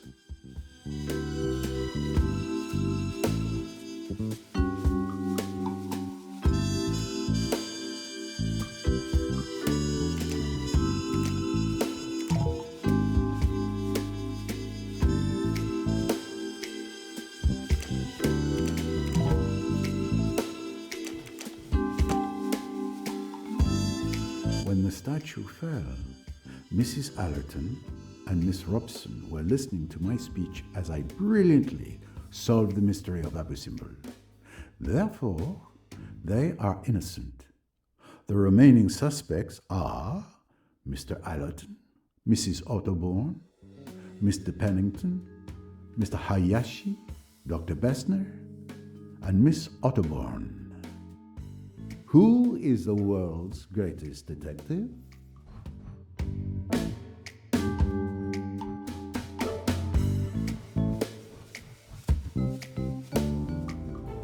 I have the testimonies of all the suspects. Clearly, each of them has a more or less solid alibi, but someone is lying to me. I must find out which testimony is false.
Mr. Pennington is lying. All the alibis corroborate each other except his. He must be the one who pushed the statue, attempting to kill Mrs. Doyle. It's time to have a little discussion with him. Could you tell me again what you did during your visit to the temple? My friends had told me about the fresco of Ramses II on his chariot.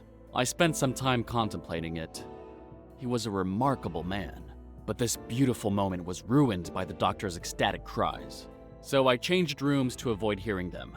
At that moment, I heard a faint boom in the distance. Simon reacted quickly. Otherwise, Lynette would have been gone. Lying to me is a very bad idea, Mr. Pennington. What? What are you implying?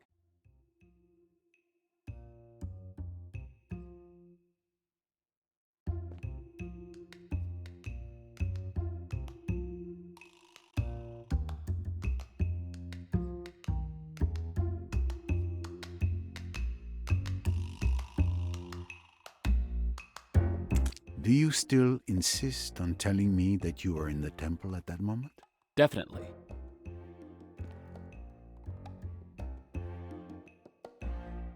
You may be lying, but probably not about that.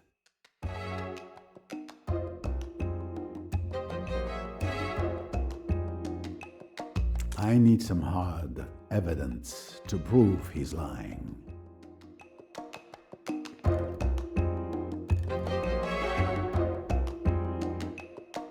I need some...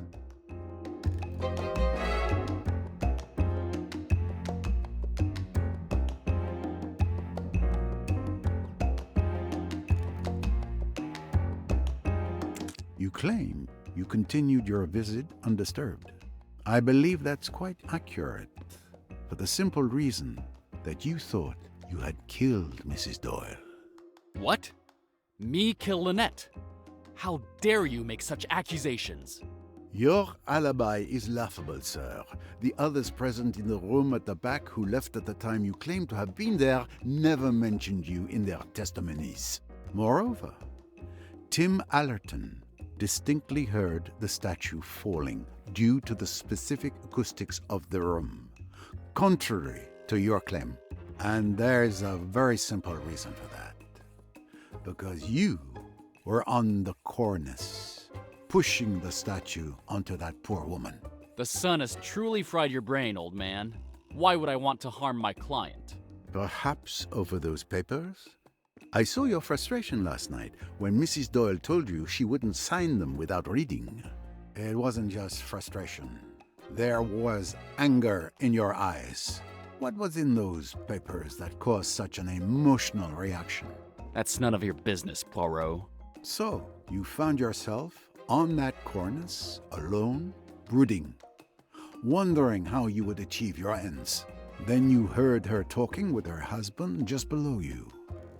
You saw that statue, perfectly aligned with Mrs. Doyle. A 2,500-year-old piece on a temple just moved, the perfect accident. You are not the saintly protector you claim to be for Lynette Doyle. On the contrary, you are a constant danger to her. It was an accident. Yes, I was on the cornice. Yes, I pushed the statue, but because I tripped. I caught myself by leaning on it.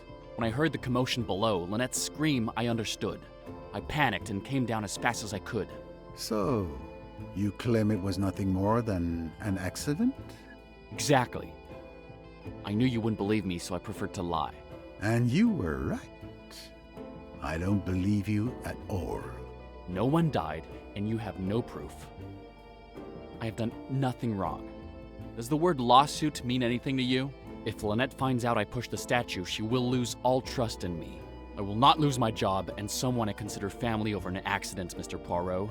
No, I won't allow it. Unfortunately, you are right. I have no solid evidence against you. So I won't say anything, but not for your sake. Mrs. Doyle is already distressed enough by this matter with Miss de Belfort. Thank you. Don't thank me. I'll keep my conclusions to myself for now, until I have more evidence. But I've got my eye on you. don't think you're in the clear. Saved by the bell. It's lunchtime.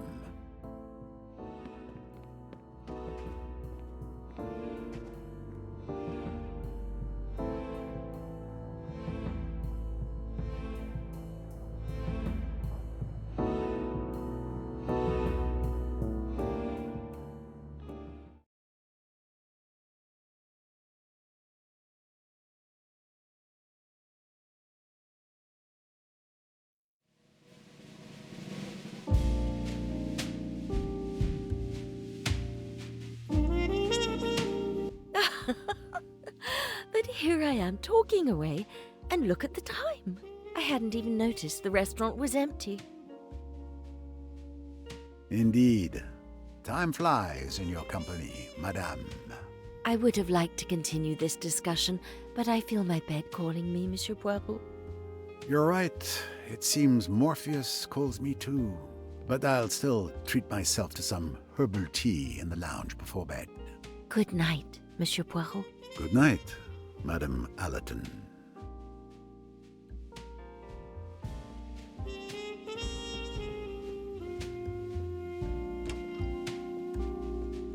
I won't linger. I feel really tired tonight. I hope it's not sunstroke. Are you enjoying the coolness of the evening? Yes, it was so hot today.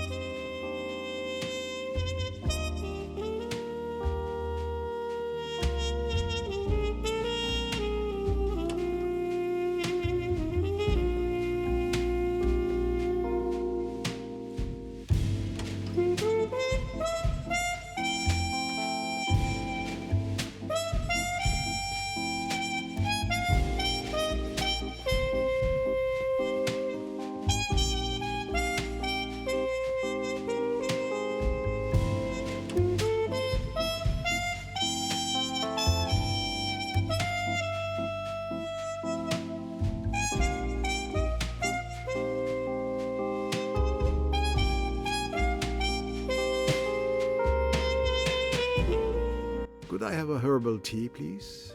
Certainly, sir. Just give me a few moments to let it steep.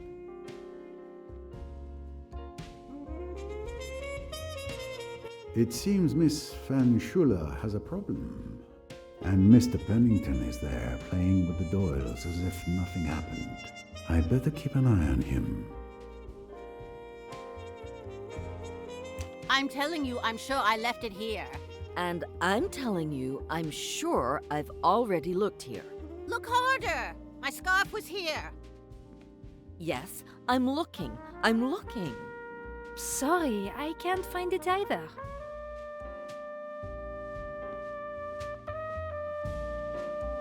Ah, there you are, you silly girl.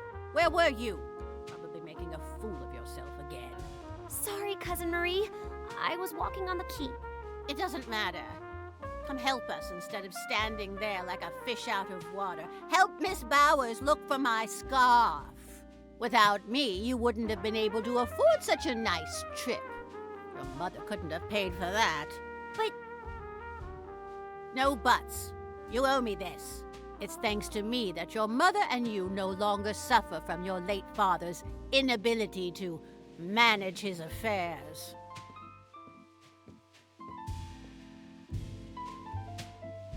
Well, what a commotion over a simple piece of fabric.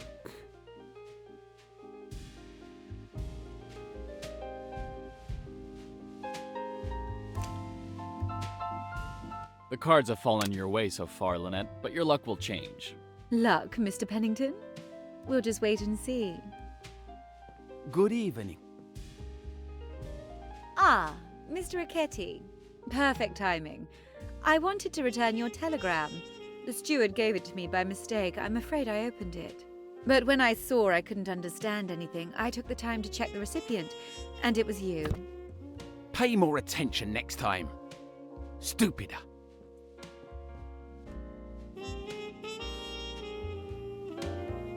Well, what happened to the nice Mr. Rickety?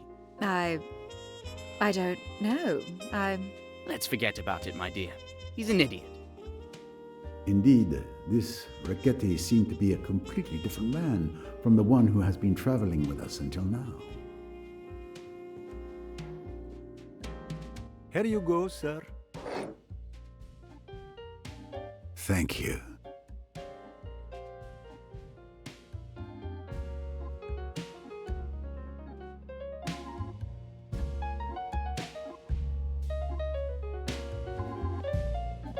Well, now it's truly time for me to go to bed. I can barely stand. How did I get so tired so quickly?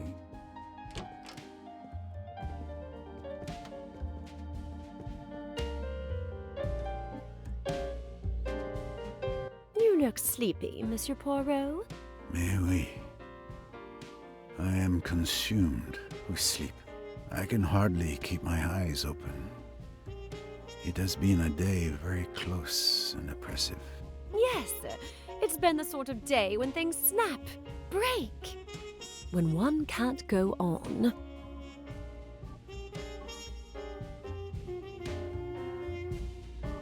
Good night, Monsieur Poirot. Good night, mademoiselle.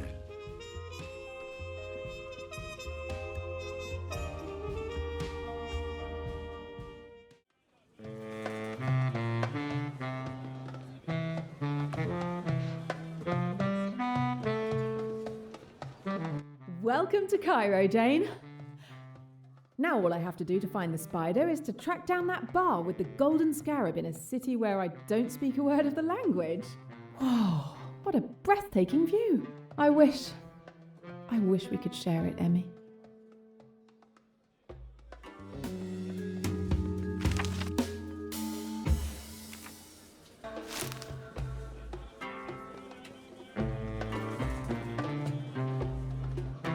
Hello, I'm looking for a bar with a golden scarab. ايه؟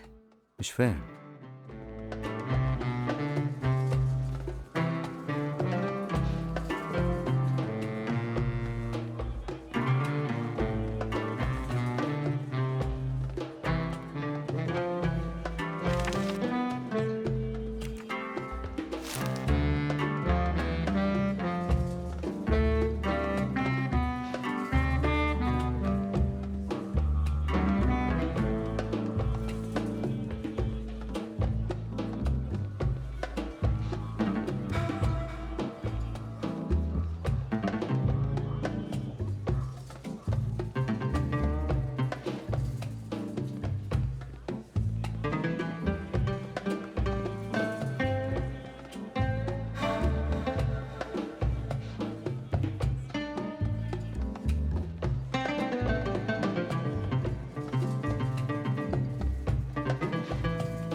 Without you, I would be really lost in this city. جيت عشان كده. I'm really looking forward to visiting the pyramids of Khufu. مش هتخيب ظنك. It's just a tourist and his guide.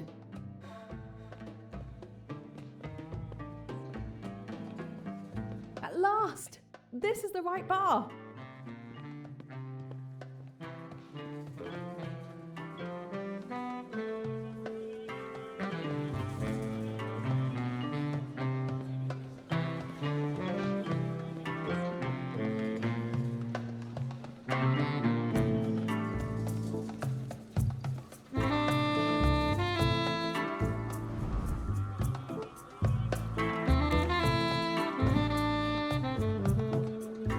Sort of.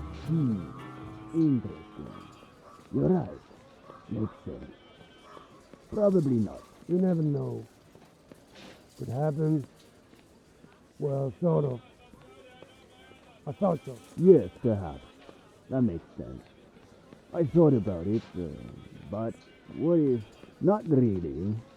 Could have worked. You drive a hard bargain. It's a hard business. You in or out? In. I have no choice. But I want to see the merchandise. I'm not hiding it here under the table.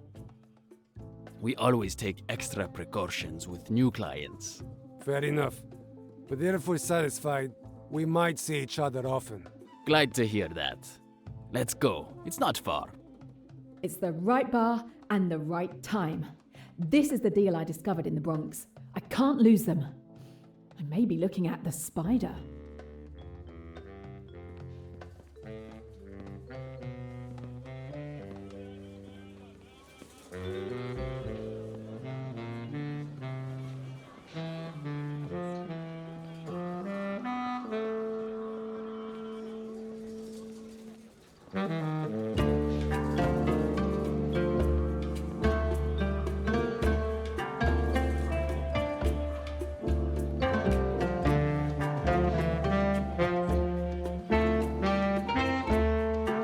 Not sure, though. Let's see how it goes. You never know. It happens.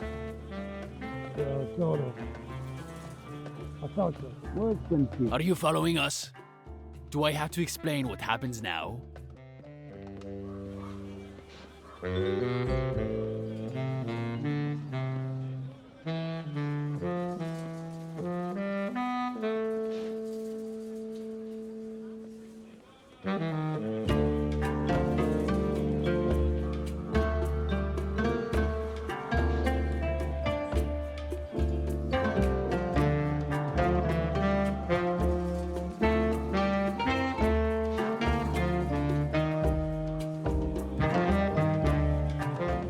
Be clear. Maybe later. I guess. Sort of. Hard to say. I guess it's unclear. Why are we stopping? I had the feeling we were being followed. Everything's fine. Let's go.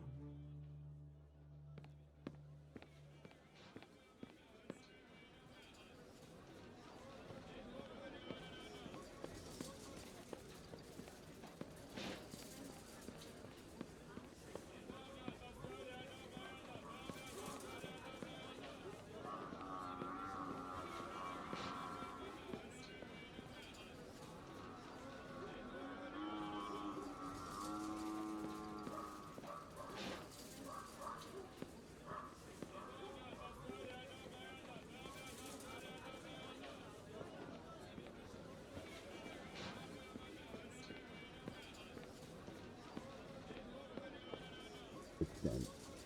I thought about it, but what if... Could it work? But still, I guess. Probably not. Let's wait. Hard to say. It can't. Possibly. Hard to explain. You think?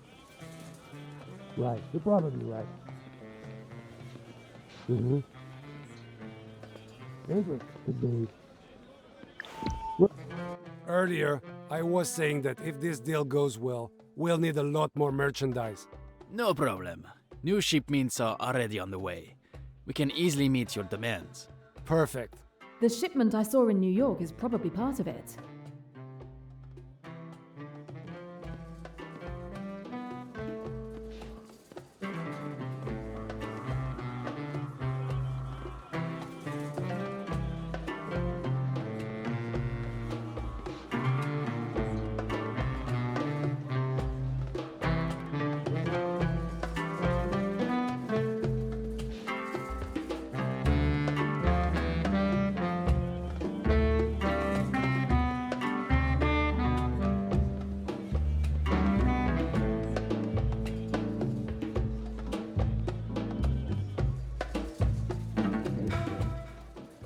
Probably not. Could be.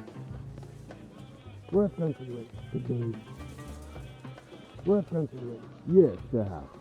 That makes sense. I thought about it, but what if... Not really. Could have worked. Maybe next time. I suppose.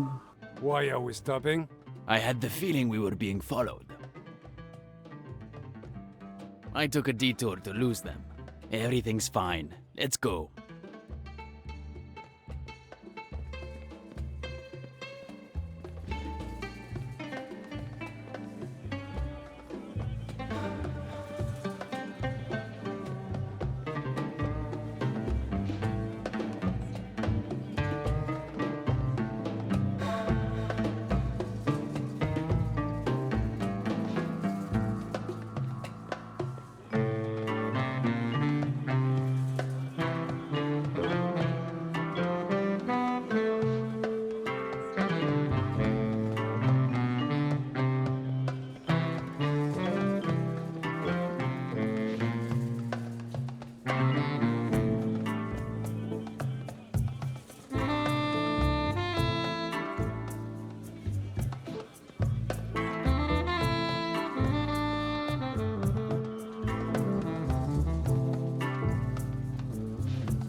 Somehow I have to get in there.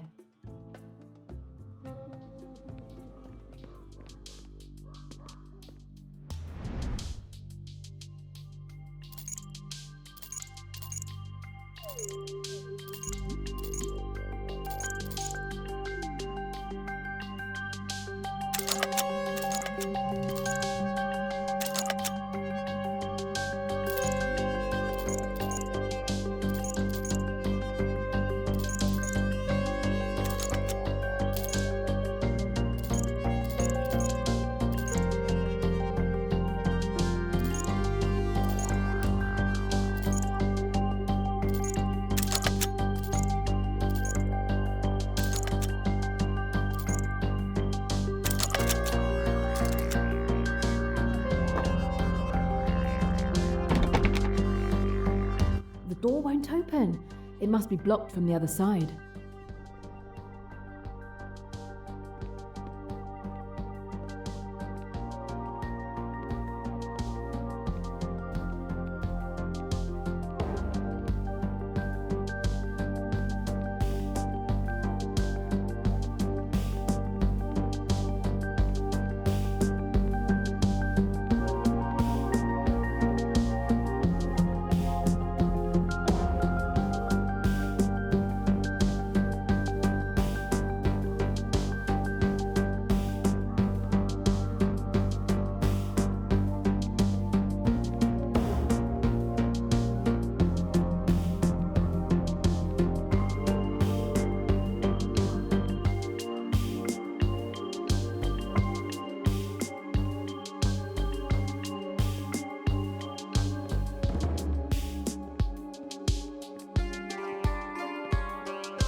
This door leads into the house.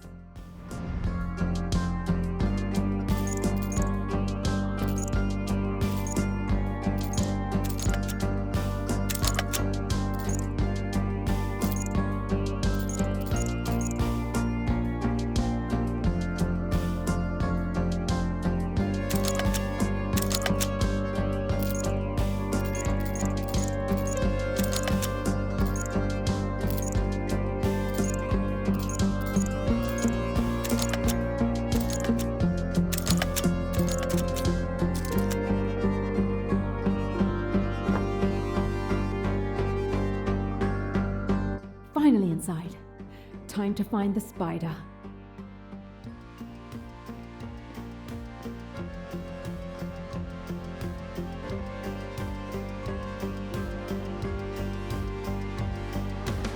Sorry, boss. It won't happen again. It better not. Next time a crate is misplaced, you'll be the one explaining it to the spider. Shit! I didn't know he was here. He was only here for a few hours. As usual, he left this morning to oversee the next delivery. All right, get lost now. I have to deal with the client.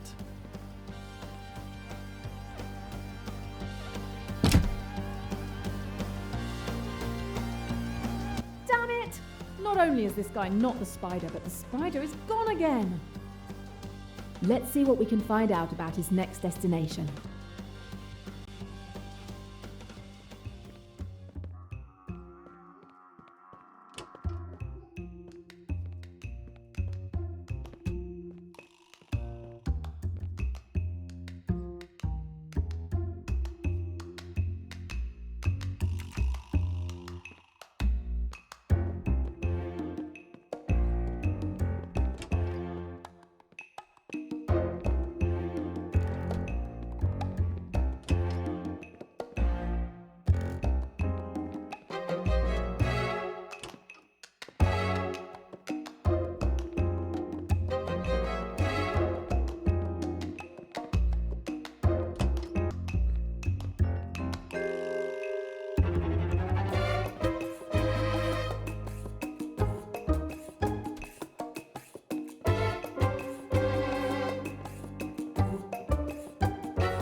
Okay, let's see what I can find.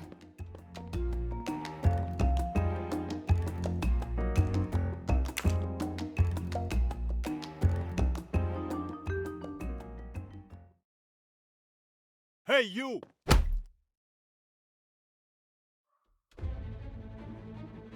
So, you're awake. Now we can talk. My head. Hurts, huh? I could pretend I care, but I don't. Who the hell are you?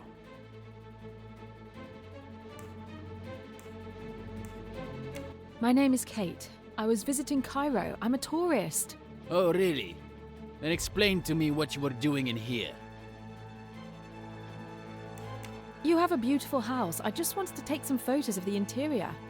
I knocked, and when nobody answered, I came in. I'm sorry. Don't take me for a fool. You don't seem to realize the mess you've gotten yourself into. Tomorrow, you'll be less cocky. Hisham will be much less kind than I am. I really don't think I want to meet Hisham. I have to find a way to get out of here.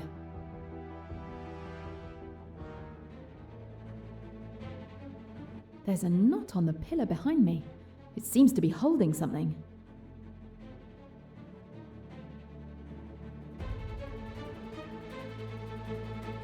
An old locker.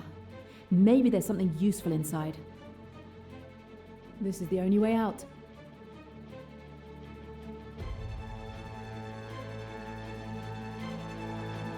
The chair is made of metal, unbreakable. My feet are tied.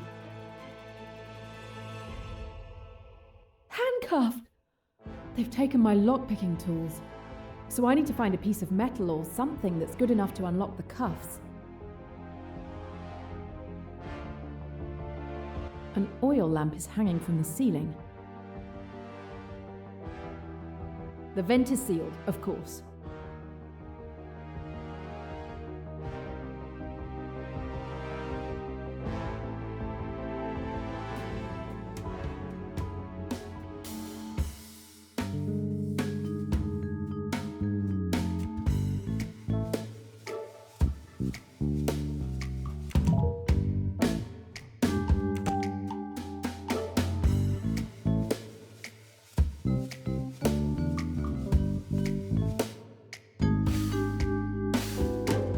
Absolutely.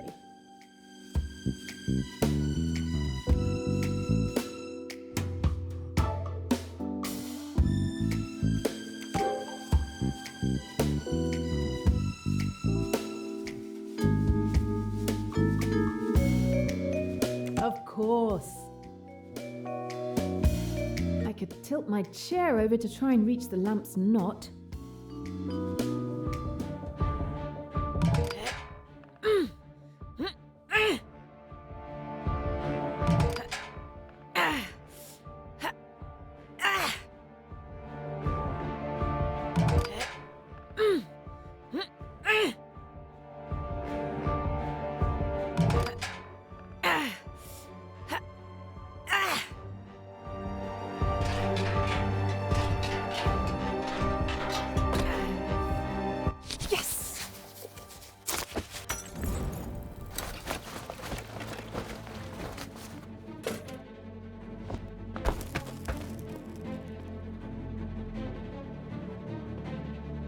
An old moped tyre.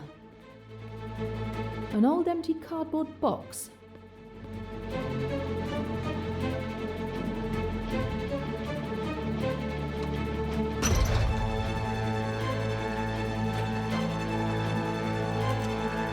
A metal mousetrap.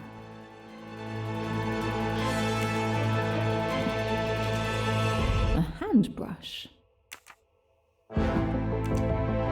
An old rusty funnel.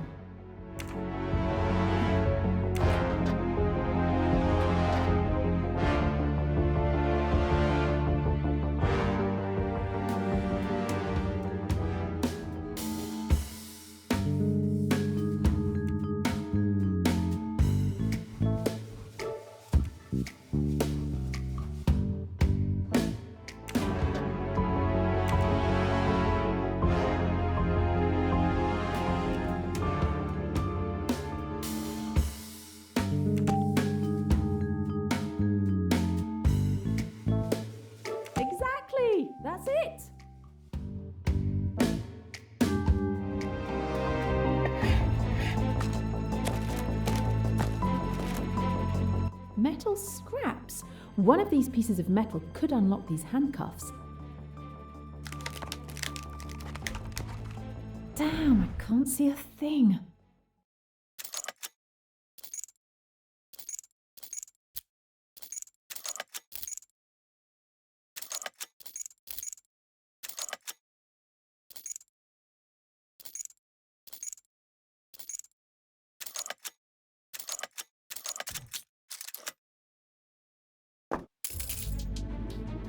My makeshift lockpicking tools are ruined, but I'm free.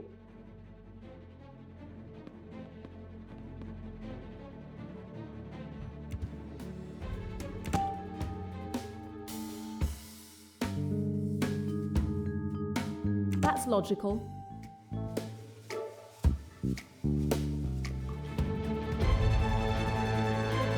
Okay, now let's have a look at that vent above the locked cellar door. The rope that was holding the oil lamp.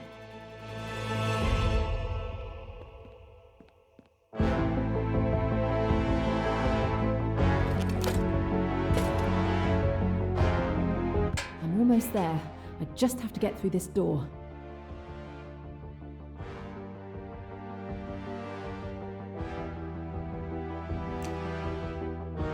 I can see the door in this mirror. The door has a simple latch.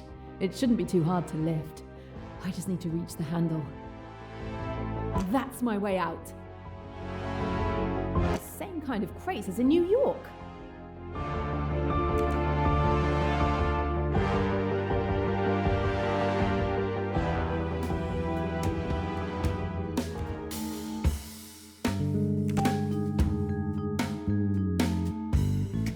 Excellent deduction.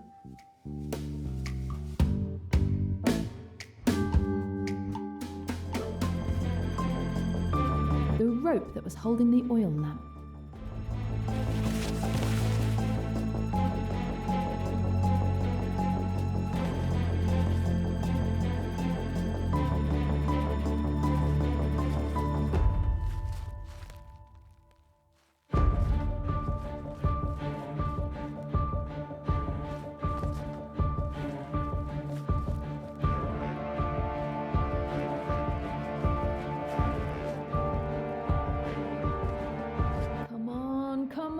Don't let me down now.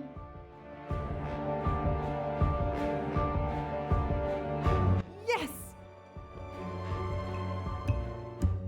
I'm not out of the woods yet. I still need to search the office before I can escape from here.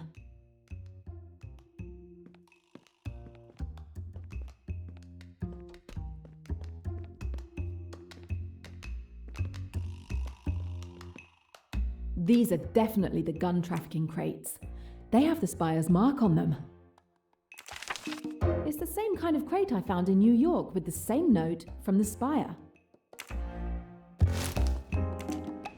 It's only rocket launchers and grenades. I think a bit more subtlety is required.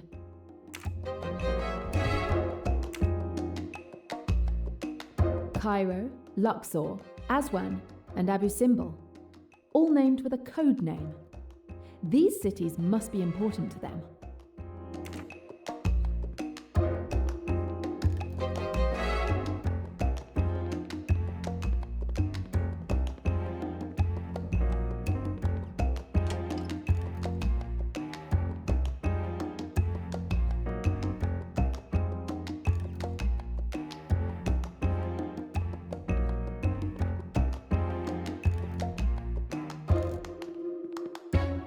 Hey! The prisoner's escaping!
The telex machine they communicate with. More secure and sophisticated than a telephone.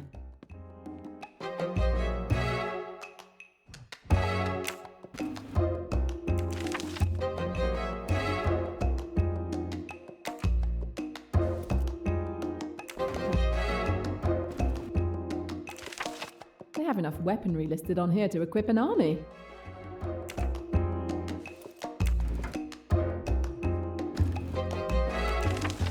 Another delivery, scheduled for tomorrow. Wherever it goes, it's enough to finance a small revolution.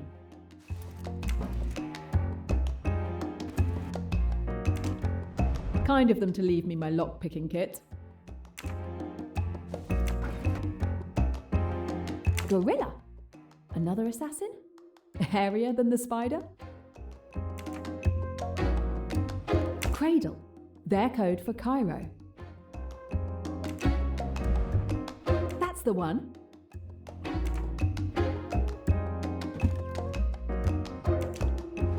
No, that doesn't match.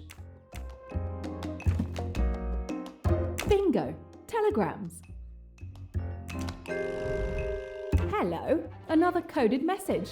And it's about the spider. I've got to decode it.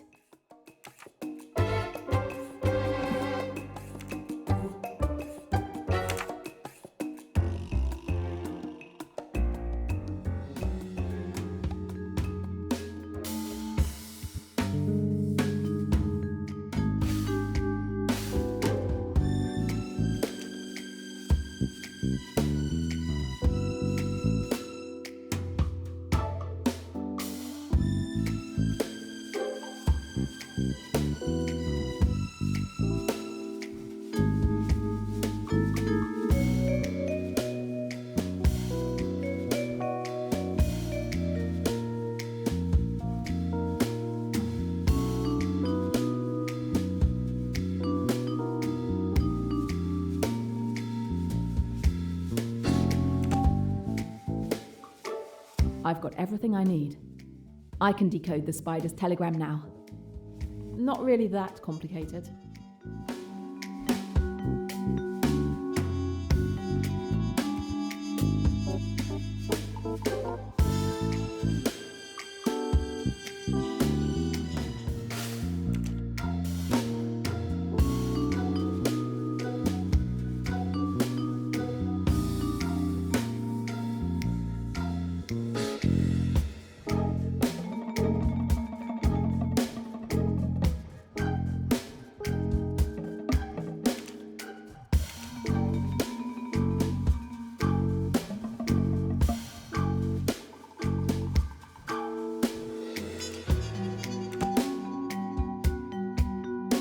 Talent.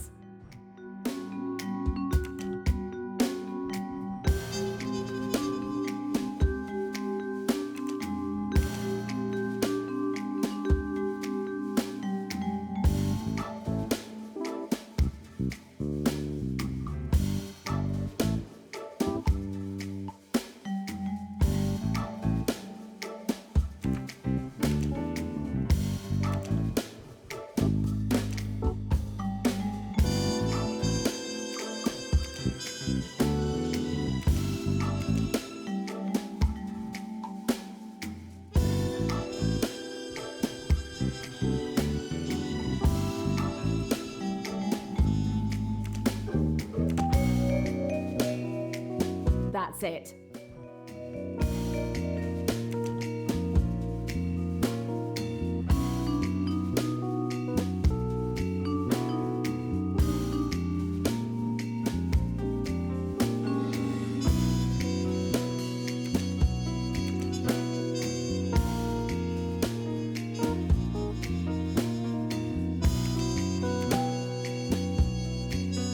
That's it.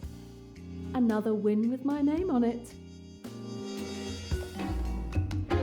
Spider, Karnak, Abu Simbel. The spider will be in Abu Simbel for a delivery of merchandise on the 23rd. That gives me 2 days. He won't slip through my fingers this time.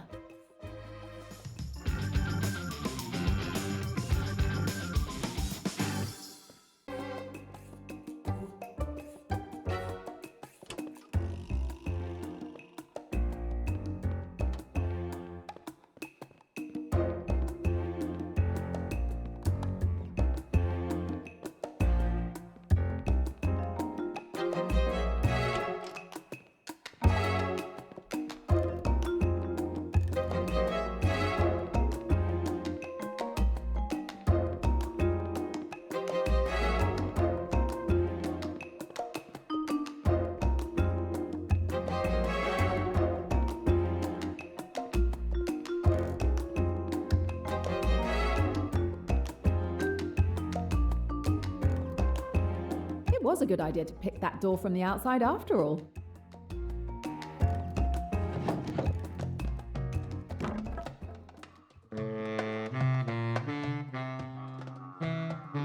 Finally free!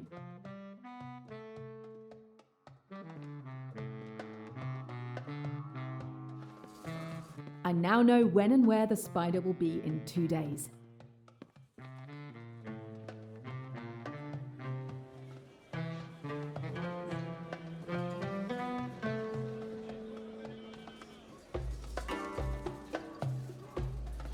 If I call the police now with the information I've gathered, they'll have all the evidence they need to raid the house and arrest everyone.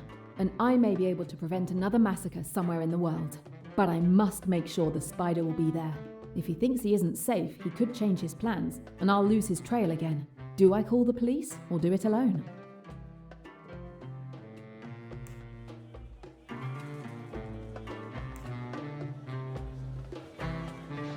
Hello? I have information about a major illegal arms deal. No time to waste. I have to get to Abu Simbel.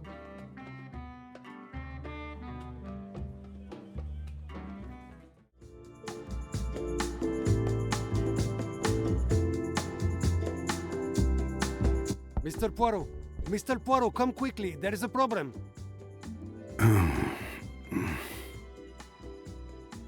Mr. Poirot, please wake up!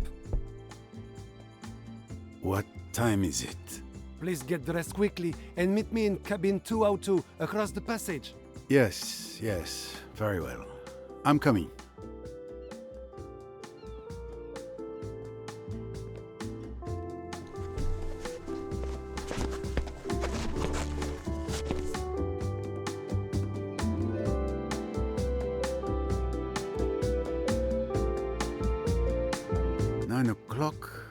Why have I slept so late? It's not like me at all. My trusty notebook. Hopefully home to the only mystery I will encounter on the Nile. My own.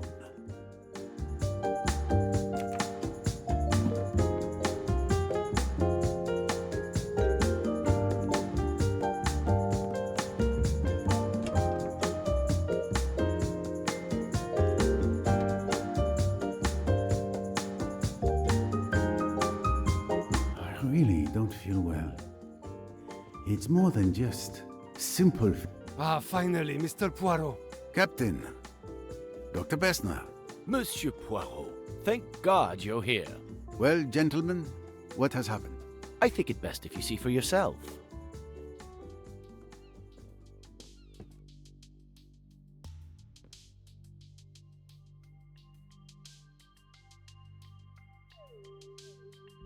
Oh no, poor child.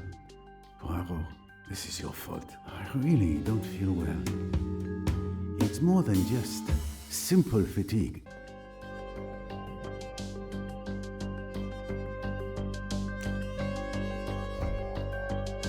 No trace of the weapon.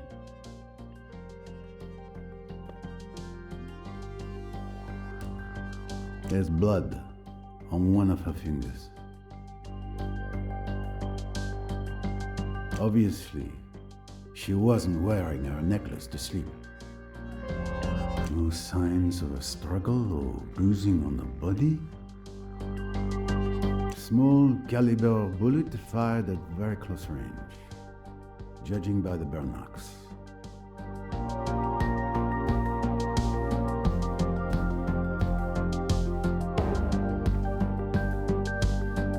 The letter J is drawn in blood.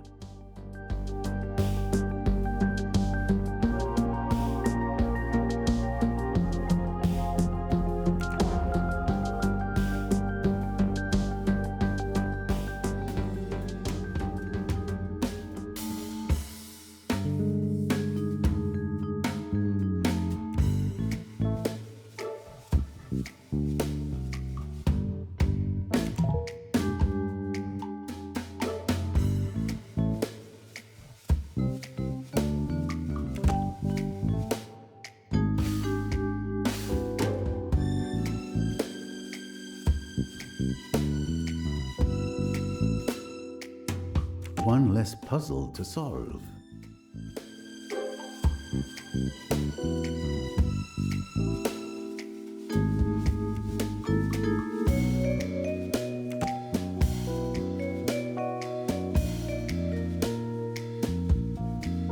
Don't give up, Poirot.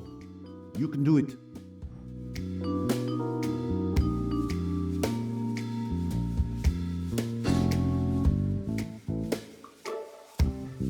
Superbe. It's obvious Mrs. Doyle was asleep when she was killed. So it was impossible for her to write the clue so convenient.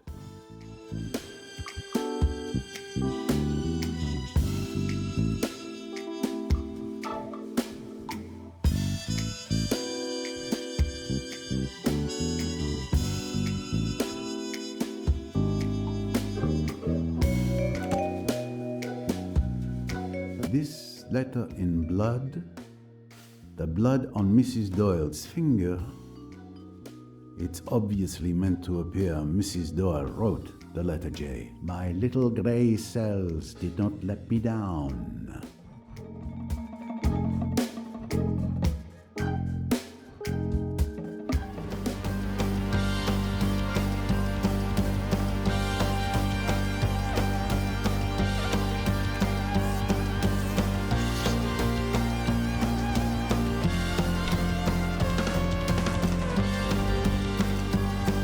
Flexible contact lenses. Madame Doyle was on the cutting edge of ocular technology.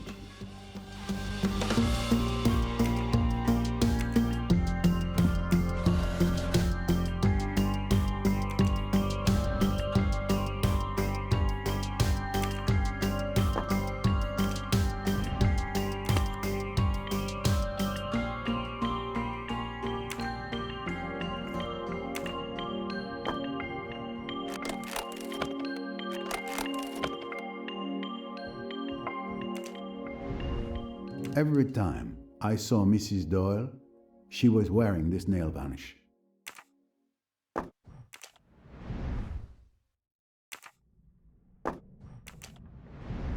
I'll never understand fashion. Why call a nail varnish pink when it's red? Now there's a perfume not just anyone can afford. And she doesn't have only one. Here's a second, just as expensive. Well, and a third perfume. Clues of good taste, but not motives for murder.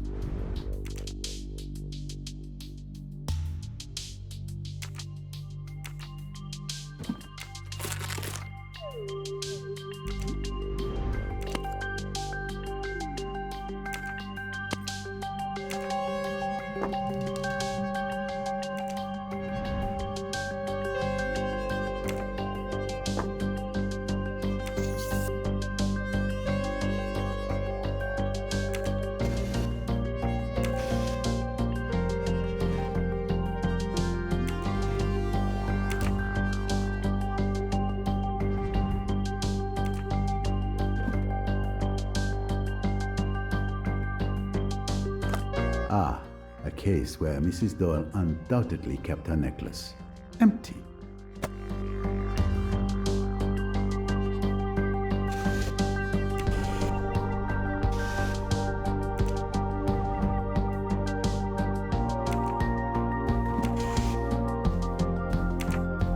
The murder weapon is not helpfully lying on the dressing table.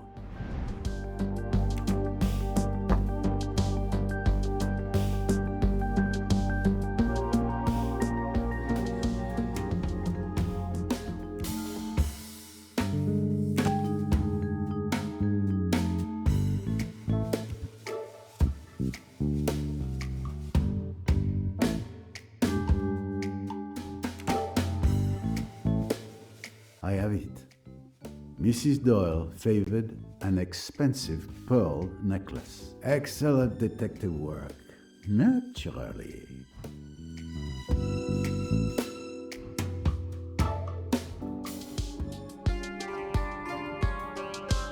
Don't be hasty, Poirot.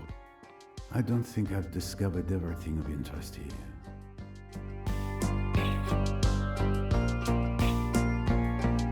Mrs. Doyle had many valuable jewels.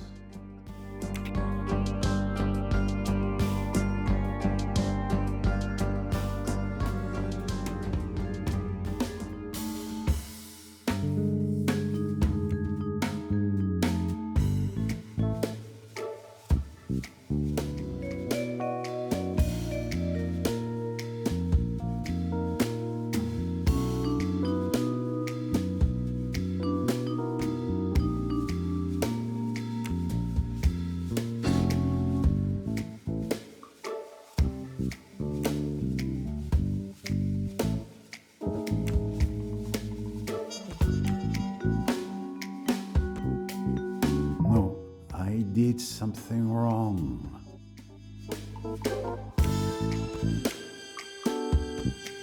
That's almost it.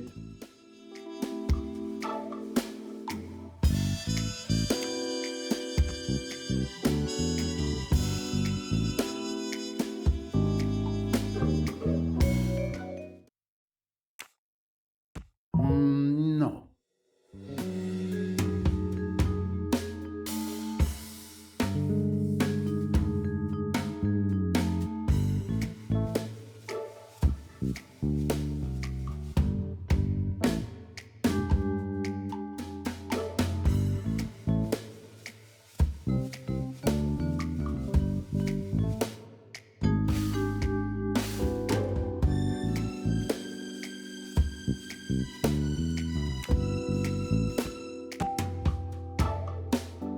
There's no question. Mrs. Doyle was murdered. Who else could have succeeded?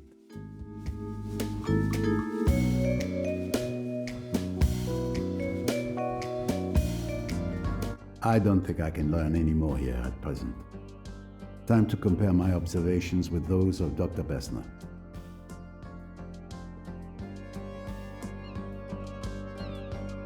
So, did you see? Did you see that poor young woman? It's a tragedy, but we must stay calm if we want to find the culprit. I have a small idea of the situation. Lynette Doyle was killed in her sleep by a firearm placed directly against her temple. I also noticed that her pearl necklace was missing, perhaps taken by the killer, but it's too early to assert that. And the J written in her own blood.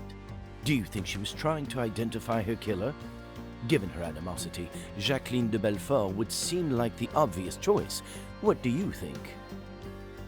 My friend, once the Earth was thought to be flat, that was the obvious choice at the time.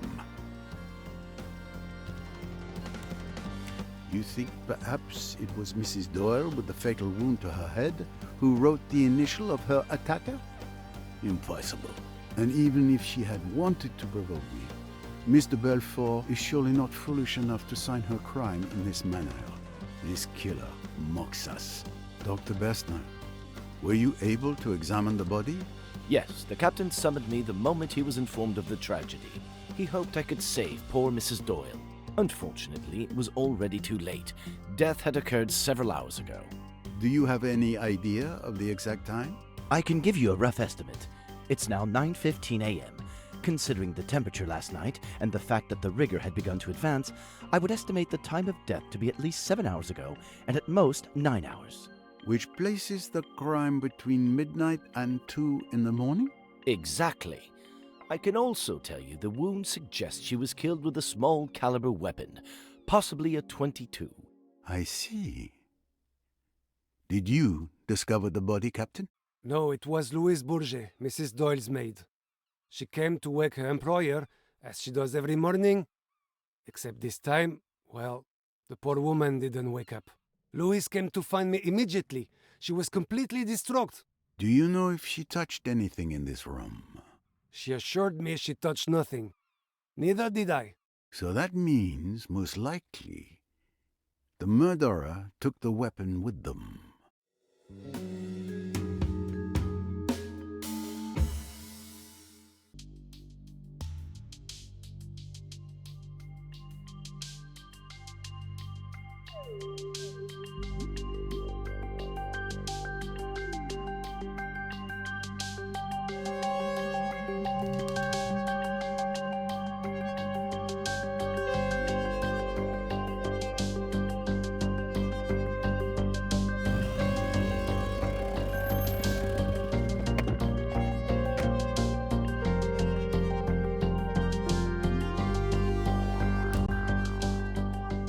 And that's how I ended up here. You have been having quite the adventure, mademoiselle. You track a murderer who may be on this boat? The coded message mentioned a killer who would be present on the Karnak from the 21st to the 23rd of February. Those are the dates of this cruise, are they not? That's correct, mademoiselle. Perfect. Then there's still time to stop them before they strike again. Perhaps you could have stopped them if you had arrived a day earlier. What? No! Someone else is dead? Yes. Lynette Doyle was killed last night. A gunshot to the head. Your quarry may be responsible for her death as well. A connection between the two eludes me at present. The prey I'm tracking is a lone wolf. This is awful. The Egyptian police have been contacted concerning Mrs. Doyle. We are turning the ship around and will meet the police in Aswan. Mr. Poirot, unless the authorities say otherwise, the case is yours. I give you full authority to lead the investigation. I've already asked Tarek to guard the gangway. No one may board or disembark until further notice. I accept, Captain Hassan. But we cannot leave until I make certain the crime scene, in fact, the entire boat, are fully inspected. Of course. Of course. We will remain here until you are satisfied with your investigation. I will inform the Aswan police. Monsieur Poirot, with all due respect, you must let me help you. I need to stop my killer. Mademoiselle, remember, I saw you in action at Chematante. I would be foolish to deprive myself of your help. But a word of caution, if I may. It is clear this investigation is very personal. Do not let that cloud your judgment. Don't worry, Mr. Poirot. Together, we can bring an entire boatload of murderers to justice. I have no doubt. Very well. Most passengers should be having breakfast by now. Captain, would you be so kind as to ask the other passengers to join us in the restaurant? Anything you wish, Monsieur Poirot. Perhaps Miss Royce could assist me? Of course.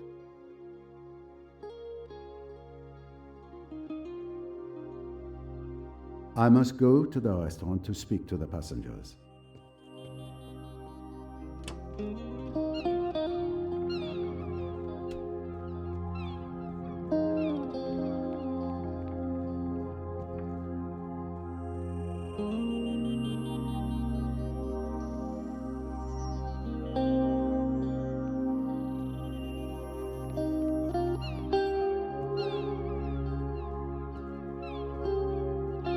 Good morning, sir.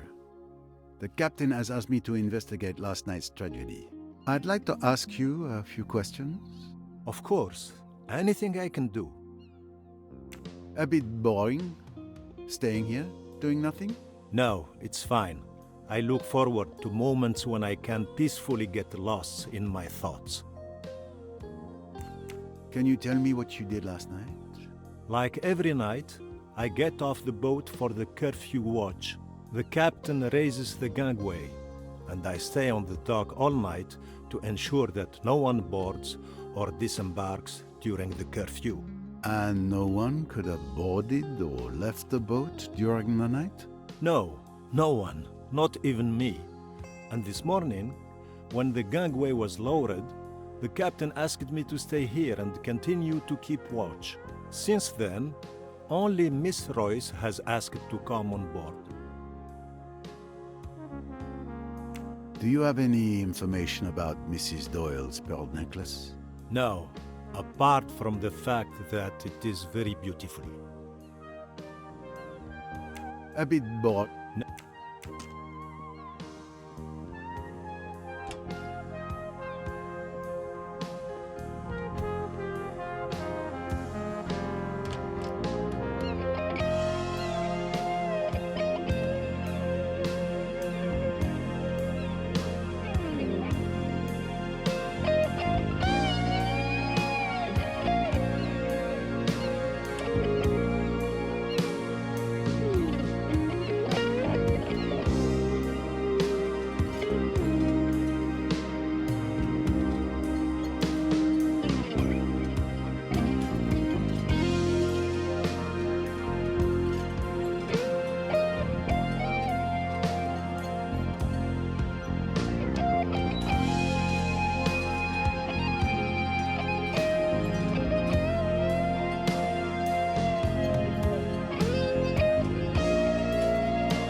Good morning, ladies and gentlemen. I'm sorry to disrupt what promised to be a beautiful day, but I have some terrible news. Lynette Doyle was found dead this morning, murdered in her bed. My God! The poor child. Captain Hassan here has asked me to investigate this murder.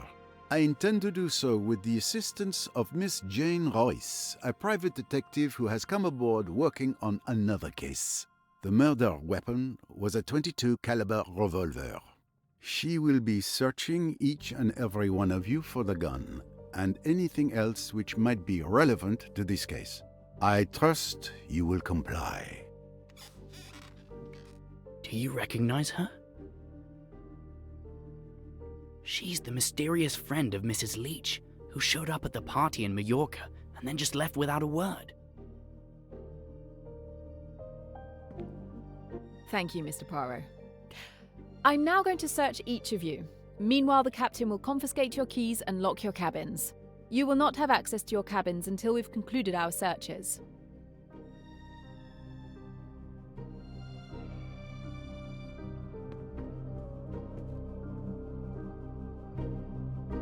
A moment, please. I'm deeply distressed by Mrs. Doyle's death, but as her legal representative, I demand to know by what authority you intend to conduct this investigation. I agree. This is outrageous. The Egyptian police should be notified. I, for one, will never submit to depriving individuals of rights that I do not recognize as legitimate. Miss Robson, would you kindly join us? Can you show us your bag, please?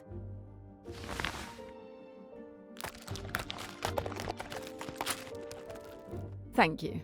Mr. Richetti, if you would, please.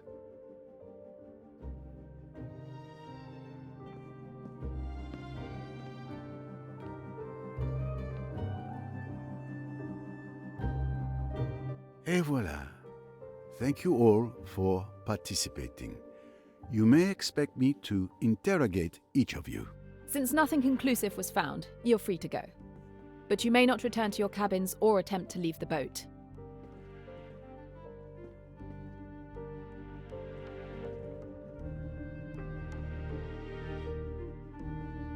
Captain, a word if I may. I asked you to ensure that every passenger joins us here, but I didn't see Mr. Doyle, Mr. Belfort, Dr. Bessner, or Miss Bowers. My apologies, Mr. Poirot. With all that's going on, I forgot to tell you. Dr. Bessner is tending to Mr. Doyle's wound. As for Miss Bowers, she's watching over Miss de Belfort, who is in quite a state. For what reason? Has she said anything to you? It's a bit complicated. I think you should see for yourself.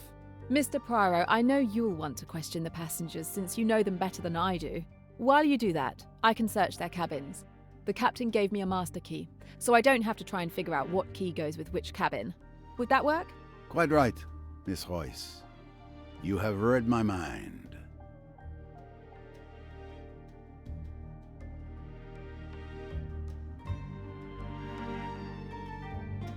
So, Mademoiselle Royce, let's split our resources as we planned. You take responsibility for searching the passengers' cabins. All right. And you conduct your interviews, you do so well.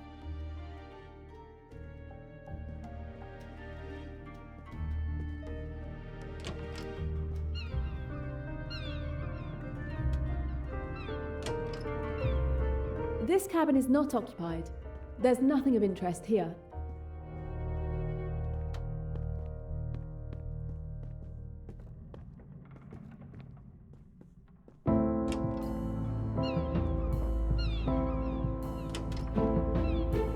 This would be Monsieur Ferguson's untidy stateroom.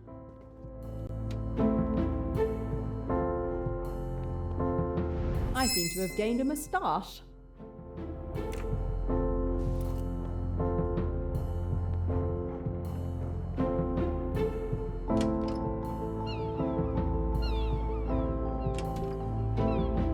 This is the cabin of Guido Richetti.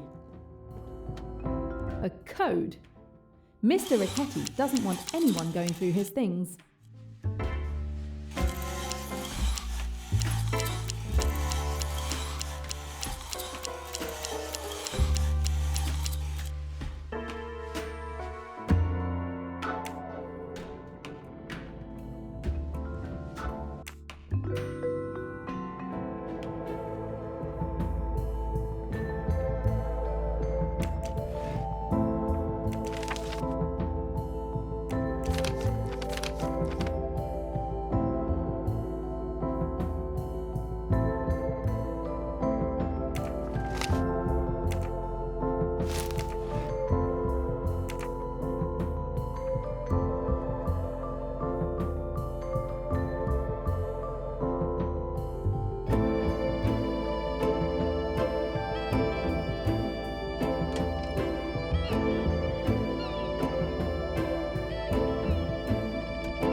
cabin is occupied by Louise Bourget.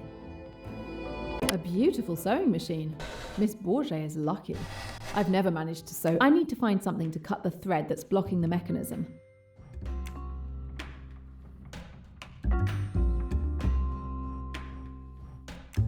The sewing machine won't start, even though it's plugged in properly.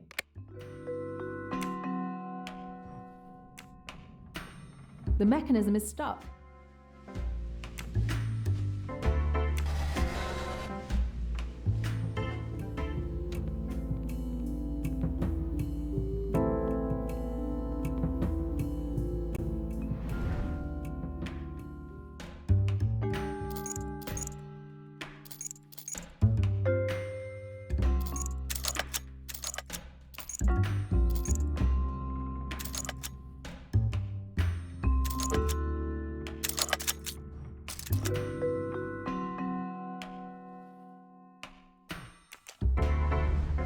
A pair of scissors could be handy. A few francs, hardly enough for a trip like this one.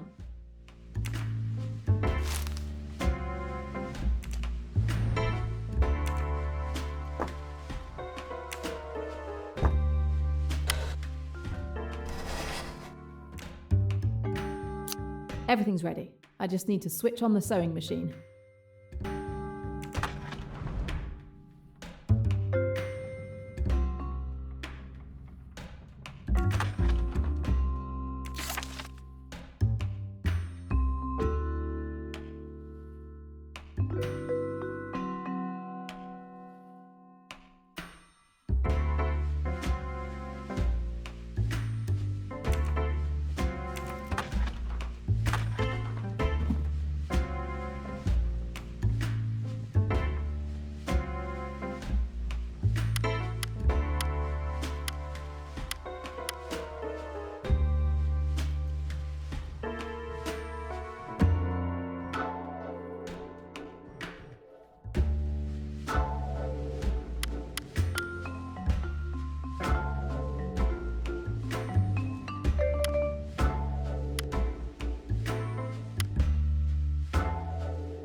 Voila!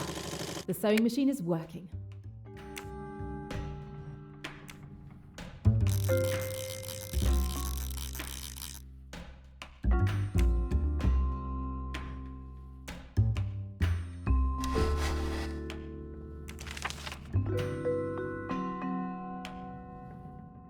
It looks like an estimate of the value of Mrs. Doyle's necklace.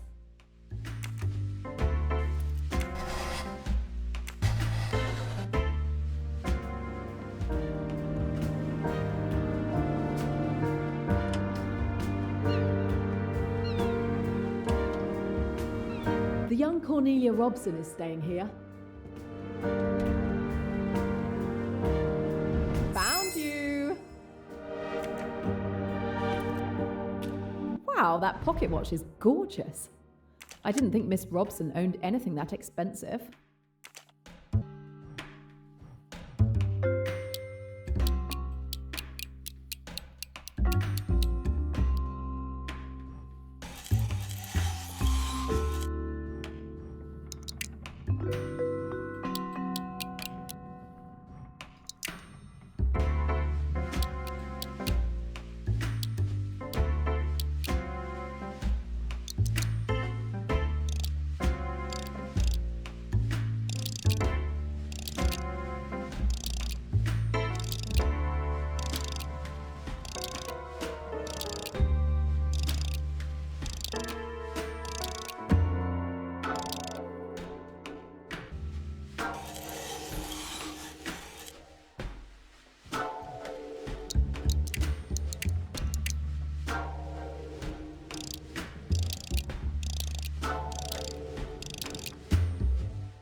Miss Robson's family, certainly.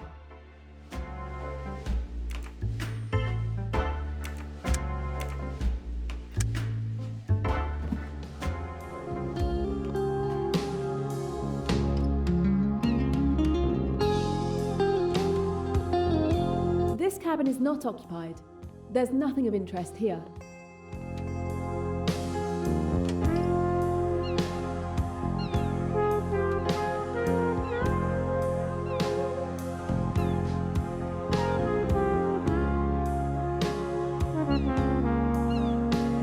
It's truly beautiful here. I would have loved to come here under different circumstances, with Emmy.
They look like pieces of a puzzle.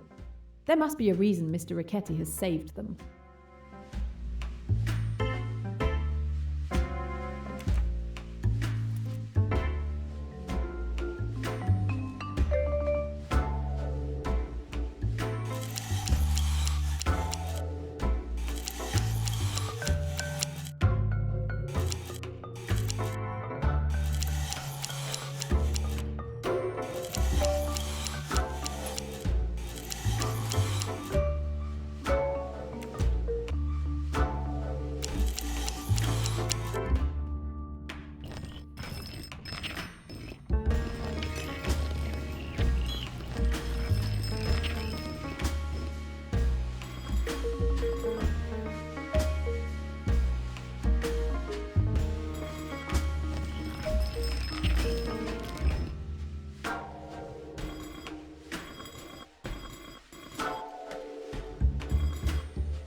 A list of deliveries. Some are crossed out, others not.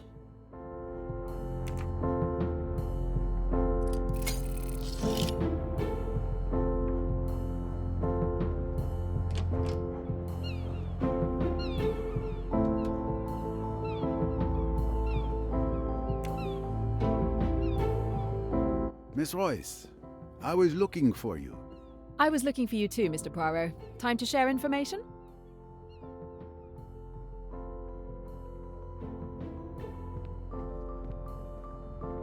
Good day, Mademoiselle Robson. You seem anxious. Do you want to speak with me? Yes, Monsieur Poirot.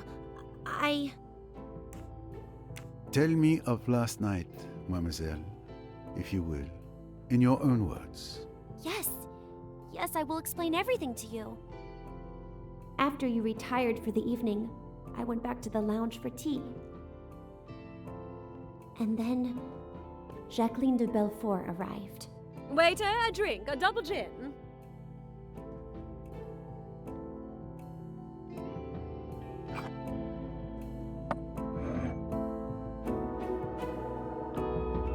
To revenge.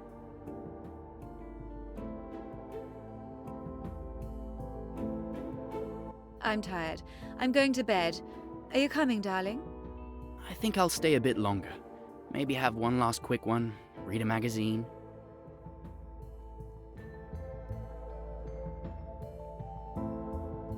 Well, I suppose that's it. I'm going to head out too. Have a good evening.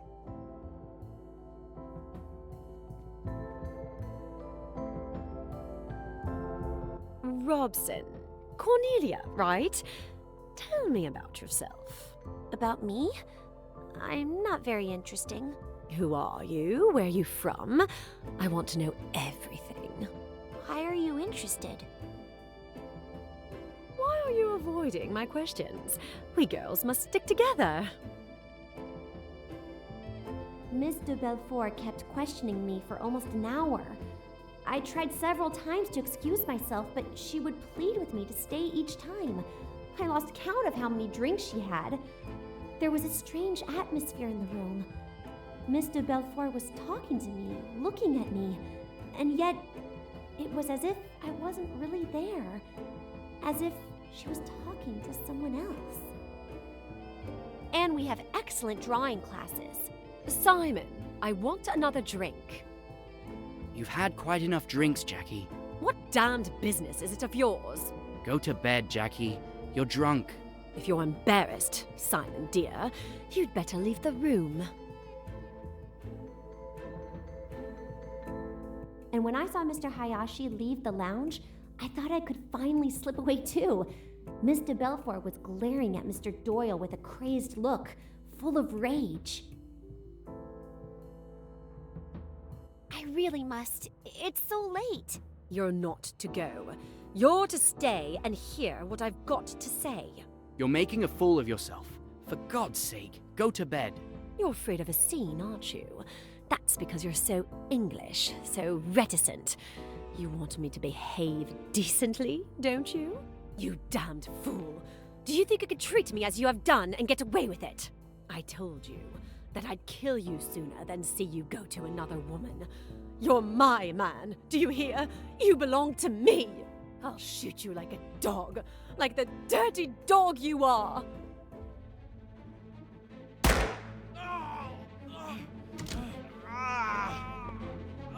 Mr. Hayashi! Mr. Hayashi! She shot him! Oh, she shot him! Oh, God. Oh, I wish I were dead. What have I done? What have I done? Hush, dear. Hush. Get her to her cabin, Hayashi. Miss Robson, get that hospital nurse of yours. Don't leave her. Make quite sure she's safe with the nurse looking after her. Then get hold of old Bessner and bring him here. For God's sake, don't let any news of this get to my wife.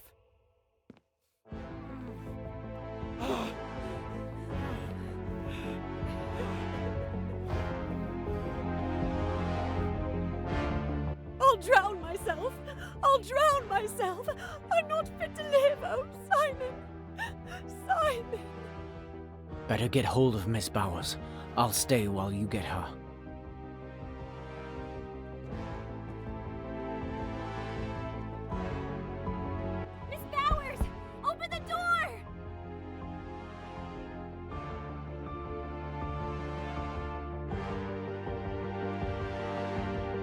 Miss Robson, what's happening? Are you all right? Oh my god, it's Miss de Belfort! She shot Mr. Doyle! She keeps saying she wants to kill herself! We need you! And Mr. Doyle, is he all right? He's in the lounge. He has a bullet wound in his leg. Mr. Hayashi will get Dr. Bester once we've reached Miss de Belfort. If she's left alone, she might harm herself.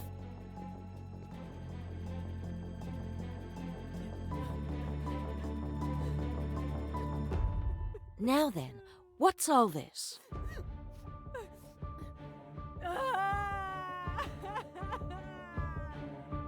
Is there anything I can do to help? Not at the moment. I'll give her a sedative and stay with her all night. Go and help the others with Mr. Doyle. I'm sure they'll need you more.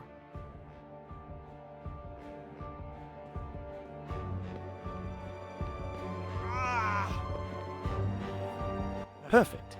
Come and help us. You'll be more useful than Mr. Hayashi, who I see is in the process of collapsing.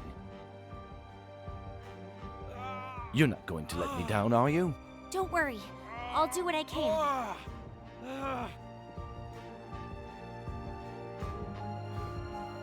Poor Mr. Hayashi didn't seem very comfortable at the sight of Mr. Doyle's wound, so I stepped in.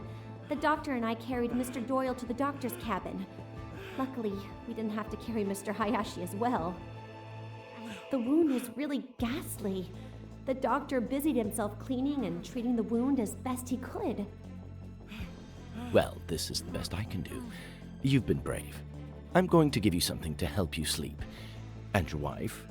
What should we do about your wife? She needn't know till the morning. You mustn't blame Jackie. It's been all my fault. I treated her disgracefully. She didn't know what she was doing. Yes, I understand. My fault, Miss Robson. Someone ought to stay with her. She might hurt herself. It's all right, Mr. Doyle. Miss Bowers is going to stay with her all night. Mr. Hayashi, the gun. You mustn't leave it lying around. Quite right. I'll go and get hold of it now. I watched the doctor administer a sedative to Mr. Doyle. He seemed immediately more at ease. I'm bothered. I can't find that revolver. What? How is that possible? Did you look everywhere? Of course, I looked everywhere. It dropped out of the girl's hand. She kicked it away and it went under a settee. It isn't under that settee now. But who could have taken it? It's curious, that. But I don't see what we can do about it. Both of you go to bed. I'll watch over him tonight. And thank you. Your help has been invaluable. I did my best. Good luck. Thank you, Doctor. Mr. Hayashi left for his cabin and I continued to mine. I sat on my bed for several minutes, realizing what had just happened, trying to compose myself before going to bed and finally falling asleep. So now you know everything. That's it. I see. Jacqueline de Belfort's revolver. I am reminded when she showed it to me. Miss Robson, what can you tell me about Lynette Doyle's pearl necklace? It was simply stunning, wasn't it? And it looked perfect on her. Such elegance. The necklace you admire so. What a dream it would be to possess such a necklace. Well, of course. It has been stolen. Oh no, Mr. Poirot. I would never have dared. I assure you, you must believe me. I know nothing about the theft. In your cabin, we found a very elegant pocket watch. It's one of the few keepsakes I have from my father. So, he is the man beside you, inside the watch. Yes, that was before we lost everything. I love having it close to me. Back then, we were all together and happy, and so very innocent. The memories of our loved ones are often the most precious treasures we possess.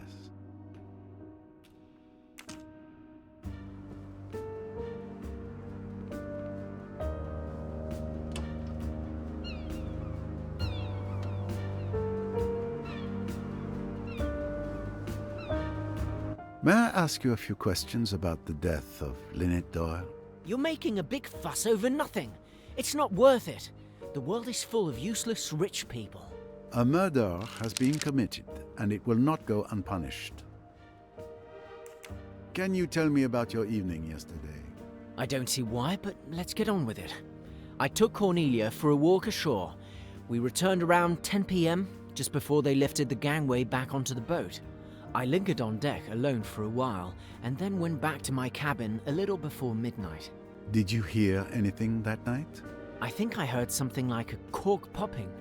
I can't remember when, but there were still people around because I heard a commotion, people running on the upper deck. And nothing else? Ah, yes. I think I heard a splash, but I don't remember when. And you didn't leave your cabin during the night? No, too bad. I didn't get to take part in the excitement. Come now, Mr. Ferguson. Don't be childish. What can you tell me about Lynette Doyle's pearl necklace? It symbolizes the decadence of Western materialistic society, which Lynette Doyle epitomized to perfection. Like her, our society is of course destined to crumble. That's a certainty. I've often noticed that those who espouse your philosophy, if it can be called a philosophy, are often the very people who benefit the most from it.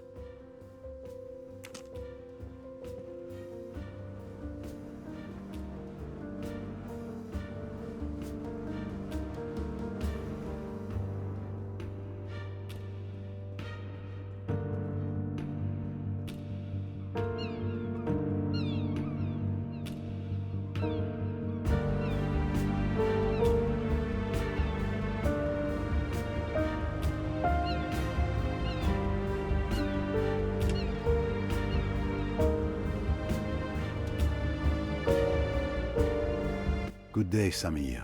Might I disturb you for a moment? Of course, Mr. Poirot. What can I do for you? May I ask what your movements were last night? Of course. I tended the bar until 11:30 p.m.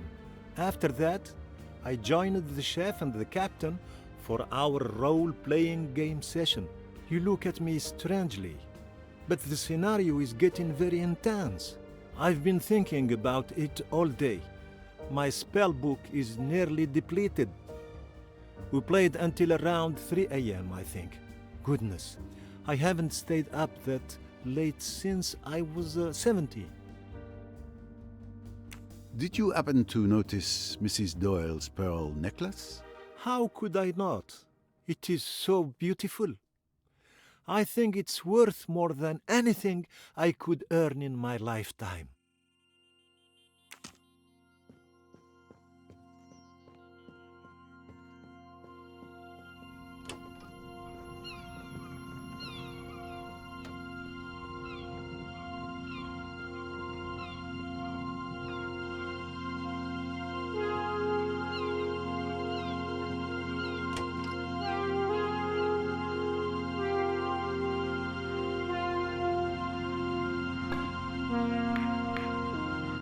Nice shot.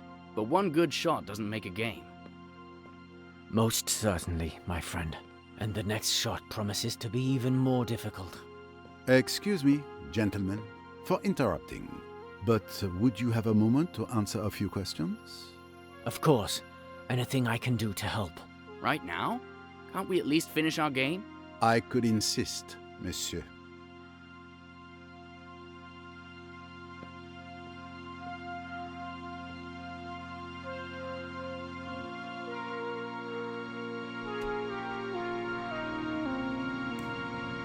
Could you please tell me your movements last night? The evening started innocently enough. We were playing cards.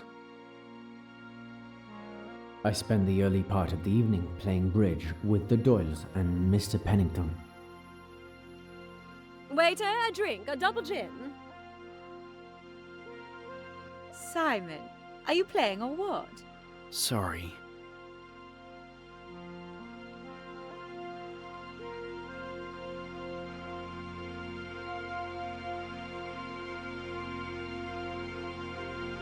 To revenge.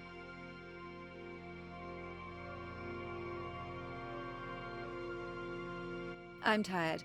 I'm going to bed. Are you coming, darling? I think I'll stay a bit longer. Maybe have one last quick one, read a magazine.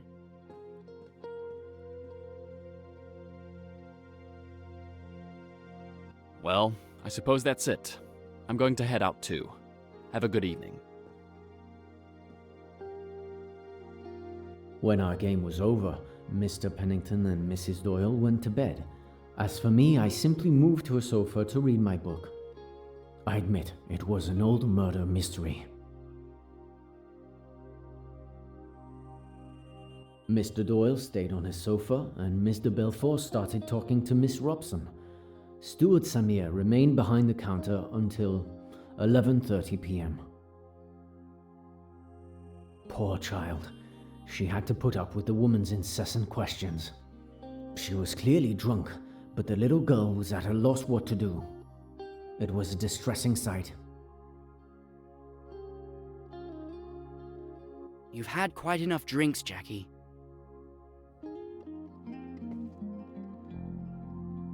When the argument started to escalate, I seized the opportunity to discreetly slip away. Nothing makes me more uncomfortable than public confrontations.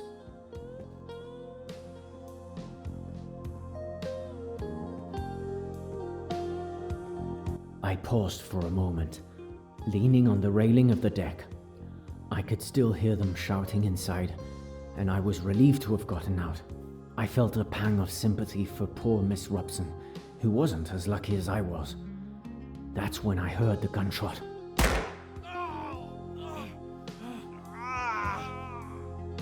Mr. Hayashi! Mr. Hayashi! She shot him! Oh, she shot him! Oh, God. Oh, I wish I were dead. What have I done?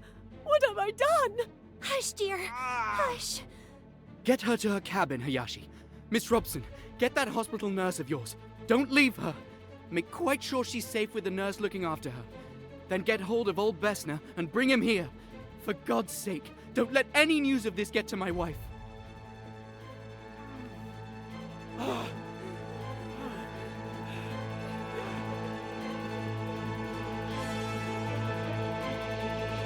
drown myself. I'll drown myself. I'm not fit to live. Oh, Simon. Simon. Better get hold of Miss Bowers. I'll stay while you get her. I must go to him. Oh, Simon, Simon, how could I? Let me go. Let me throw myself overboard. Let me kill myself. You must stay here. Don't make a fuss. Pull yourself together. It's all right, I tell you. I looked after Mr. Belfort until Miss Robson returned with Miss Bowers.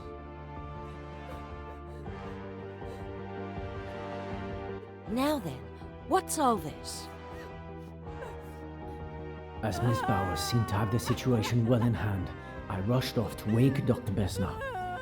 Dr. Bessner! Who's that? Stop making such a racket. It's Doyle. He's been shot. Mr. Belfort shot him. He's in the salon. Can you come? Let's see. It's not pretty, but it could be much worse. The bone is fractured, and there's considerable blood loss. Mr. Hayashi, help me carry him to my cabin.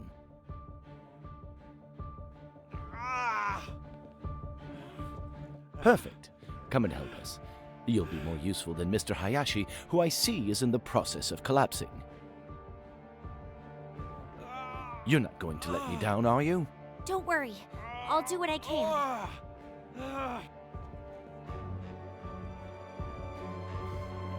I confess, I've never been very comfortable with blood, so I mostly helped to clear the procession way to the doctor's cabin.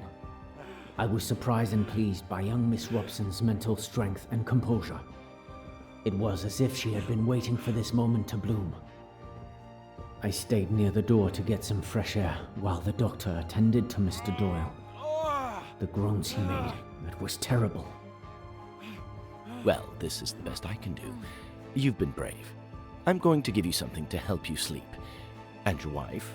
What should we do about your wife? She needn't know till the morning. You mustn't blame Jackie. It's been all my fault. I treated her disgracefully. She didn't know what she was doing.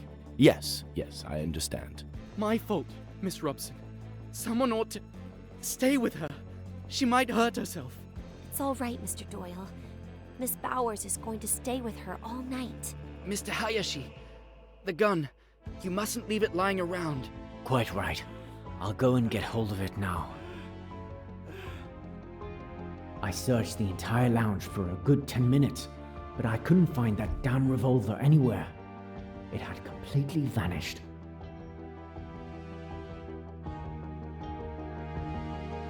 I'm bothered. I can't find that revolver. What? How is that possible? Did you look everywhere? Of course, I looked everywhere. It dropped out of the girl's hand. She kicked it away and it went under a settee. It isn't under that settee now. But who could have taken it? It's curious, that. But I don't see what we can do about it. Both of you go to bed. I'll watch over him tonight. And thank you. Your help has been invaluable. I did my best. Good luck. Thank you, Doctor. I wished Miss Robson a good night and went to my cabin. I've never been so happy to go to bed. It took me a while to fall asleep, but eventually I did. And after all that? I went back to my cabin, say 30 minutes past midnight. Your cabin is the closest one to the lounge, correct? Yes, that's right. Did you notice or hear anything unusual after you returned to your cabin? Well, I think I heard a noise, like a splash, just before falling asleep. That was probably around 1 a.m. or so, but I'm not certain. Very well, Mr. Hayashi. Thank you again for your cooperation. The splash could have been the murder weapon being thrown into the water by the killer. Mr. Hayashi, can you tell me anything about the disappearance of Lynette Doyle's pearl necklace? Monsieur Poirot, I swear to you, I knew nothing of it until you informed me of its disappearance. In that case, I believe you have told me all I needed to know for now.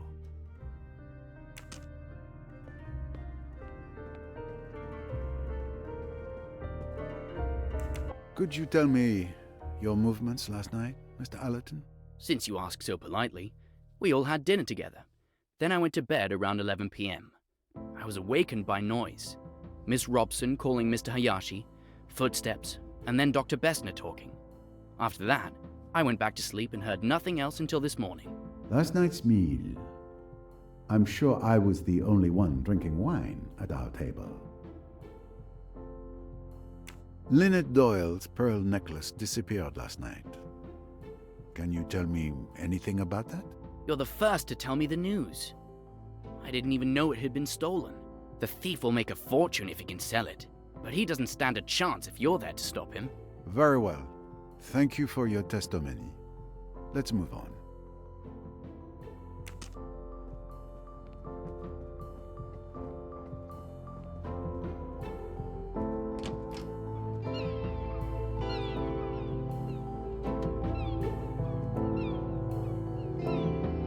We've been on this boat for 2 days, and I believe we haven't had a chance to really talk yet. Indeed. It's too bad it's under such terrible circumstances. I would have much preferred to talk to you about my archaeological discovery yesterday. I'm sure it would have fascinated you.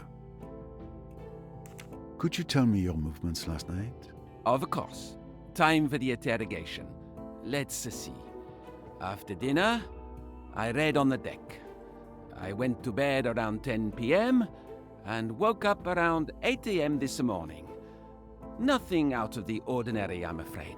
And you didn't see or hear anything? Now that you mention it, I was awakened in the middle of the night by a loud splash, as if someone had thrown a stone into the water. Do you remember what time it was? Did you go to investigate? It was after midnight, I think. And no, I stayed in bed. Lynette Doyle's pearl necklace has gone missing. Do you know anything about it? I am not an expert, but I can tell you that pearls of that size are extremely rare. The necklace must be worth a small fortune. I wouldn't be surprised if it was stolen, and possibly the motive for the murder. It is certainly a possibility. We found a hidden delivery list in a cryptex in your cabin. Ah. Well, you know, conducting archaeological research isn't the most lucrative job. So, to make ends meet, I sometimes facilitate the transfer of certain works of small value from one hand to another. Your offense? I wouldn't put it that crudely. Call it what you will.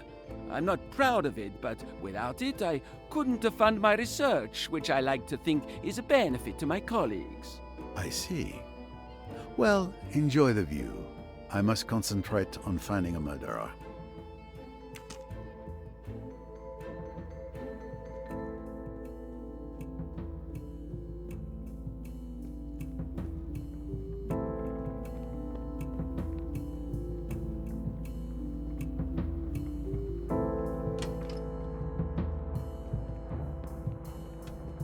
Mr. Pennington. Ah, Mr. Poirot. There you are at last. I was wondering when you would come to see me. You think I'm the one who killed the poor girl, don't you? I have discovered that jumping to conclusions only hurts the legs. But it's true that after the incident at Abu Simbel, your name is quite high on my list of suspects. I suspected as much. Please go ahead, interrogate me. I have nothing to hide. Can you tell me your movements last night? Well, you were there when I played bridge with the Doyles. Then that woman showed up, and Lynette wanted to go to bed, so we stopped the game. I went to my cabin soon after. What time was it? Around 11:30 p.m., I think. Did you see or hear anything unusual during the night?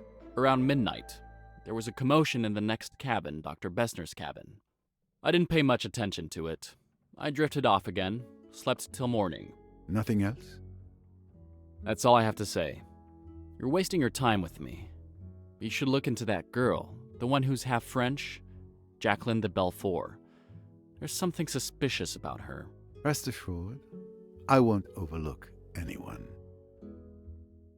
You were close to Mrs. Doyle. What can you tell me about her pearl necklace?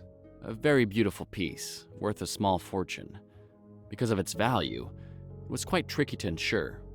That's all I can tell you. And were you aware that it went missing last night? Ah, you see? I was right to have it insured.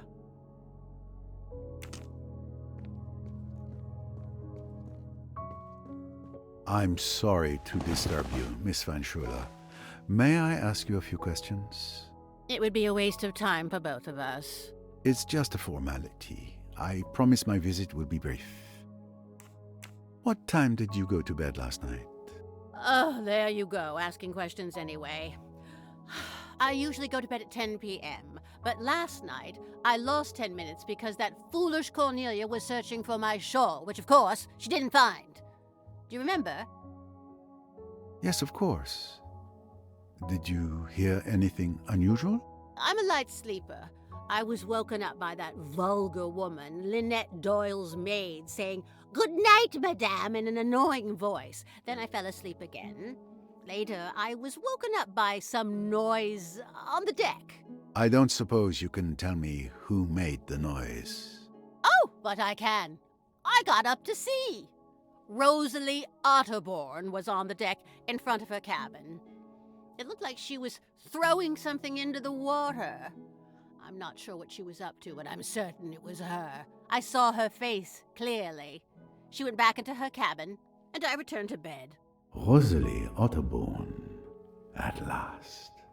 Who would have thought this annoying woman would prove to be a useful witness? And do you remember what time it was? I can tell you the exact time. It was 1:10 a.m. by my bedside clock. That was very informative. Thank you, madame. Did you know that Lynette Doyle's pearl necklace had gone missing? No, I didn't. That's a shame. It was one of the few pleasant things to look at on this boat.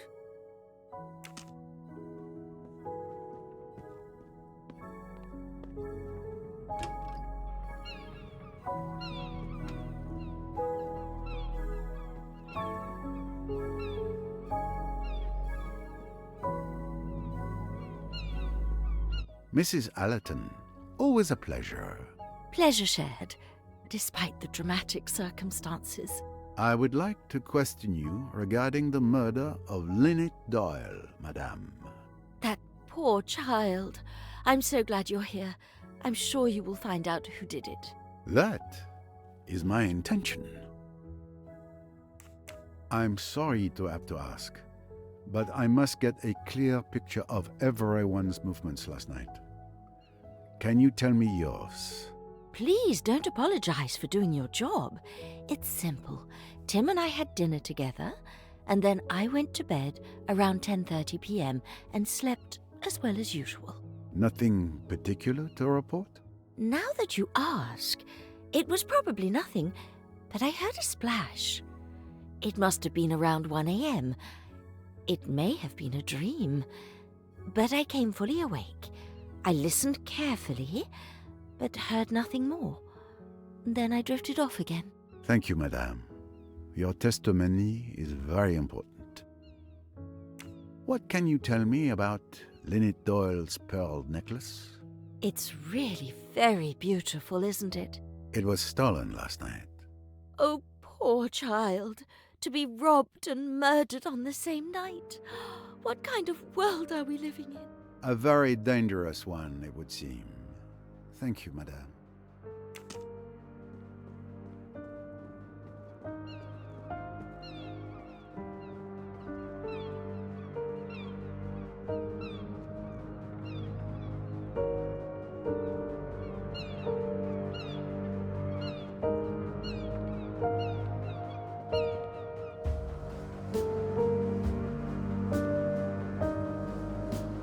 Enjoying the sunshine, miss?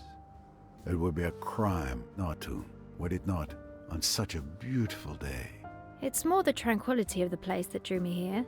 I understand. Don't worry, this will only take a moment. What can you tell me about last night? My mother and I went to bed around 11 o'clock. Rats! There I am again, securely tied to her apron. I didn't hear anything except some commotion near Dr. Bessner's cabin. It was stifling in our cabin. I couldn't sleep. Around 1 a.m., I went out on deck for some fresh air. I didn't stay long. I went back to sleep afterwards. I had no idea what had happened until this morning. You heard nothing else? No, I'm afraid not. What can you tell me about Mrs. Doyle's pearl necklace? Her necklace? Nothing at all. I admit being pleased with myself. When I saw it, I wasn't jealous.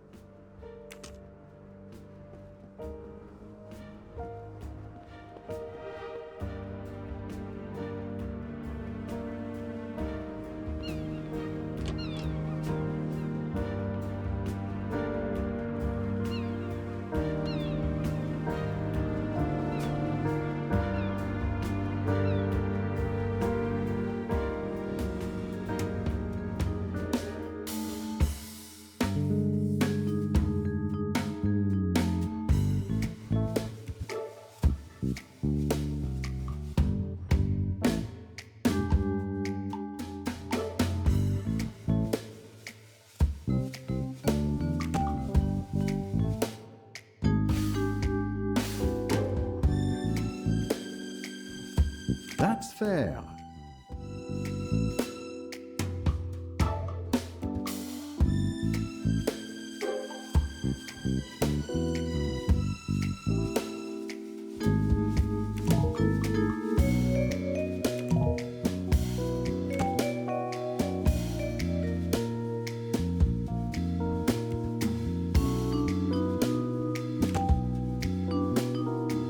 One less puzzle to solve. If someone wanted to drug me, the task is not impossible. Observing that I only pour from my own bottle, uncorked at the table, the perpetrator could easily target me and no one else. I must go and check on this. Who is the world's greatest detective?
That's my personal bottle. Well, an experiment is necessary to find out if it's been drugged. I must find a way of making sure there was sleeping powder in my wine. And I have only the equipment around me, so it's not going to be easy. But if it were easy, anyone could do it. Let's give it a go. Yes, that might work. I'm going to try to separate the elements that make up the wine with absorbent paper. But first, I need to reduce the pigments in the wine, which would get in the way.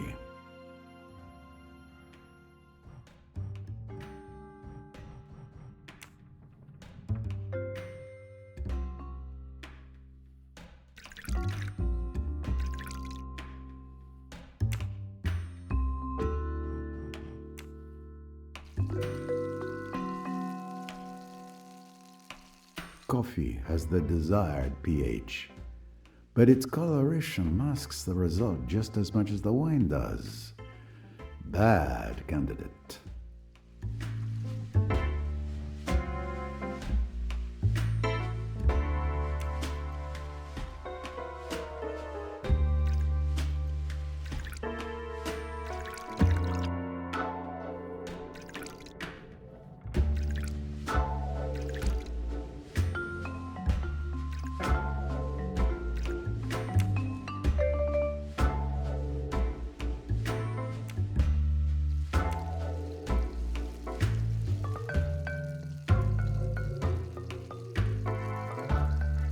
Bad idea.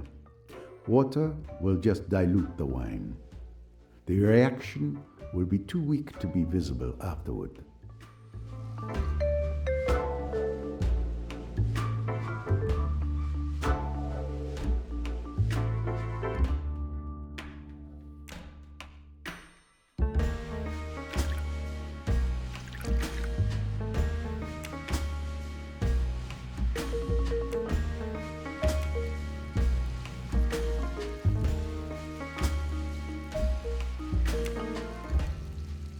Yes, that's the right solution.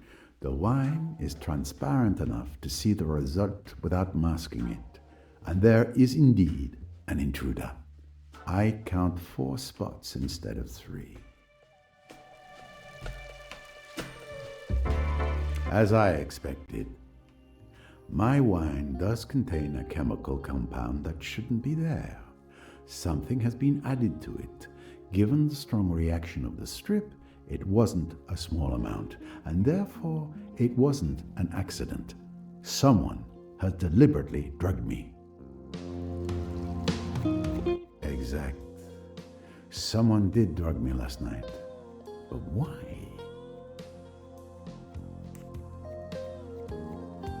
It's logical. Any meticulous criminal would want to avoid having Hercule Poirot present and alert during his misdeed. So he would have drugged me to remove me as a threat. Which means...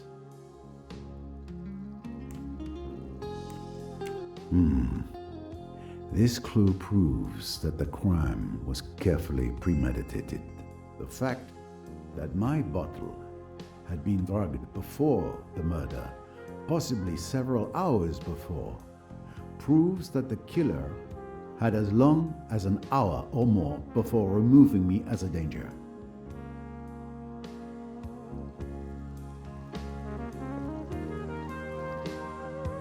Good morning, sir. The captain has asked me to investigate last night's tragedy. I have a few questions for you. Of course, ask away. I want to help in any way I can. Can you tell me your movements yesterday evening? Let's see. I finished my shift and hurried to tidy up everything so I could join the captain and Samir for a role-playing game. Must have been around 10 p.m. We lost track of time and stopped playing around 3 a.m. Have you ever played our game? It's called Pyramids and Sphinx. I'm afraid not. You didn't see or hear anything unusual? In our bedroom down in the hold? No, not really. Only Samir when he fell in the river of lava. A river of lava? How unfortunate. What can you tell me about Mrs. Doyle's pearl necklace? Nothing, I'm afraid. I didn't notice it. I didn't even know who she was until I heard about her death.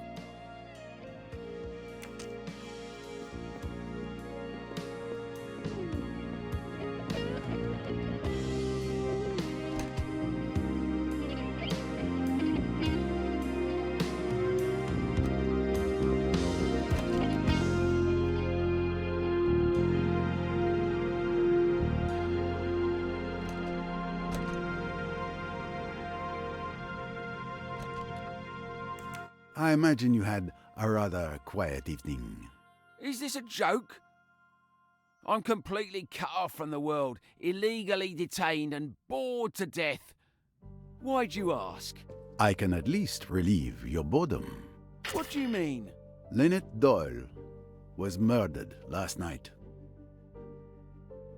Oh, that's terrible.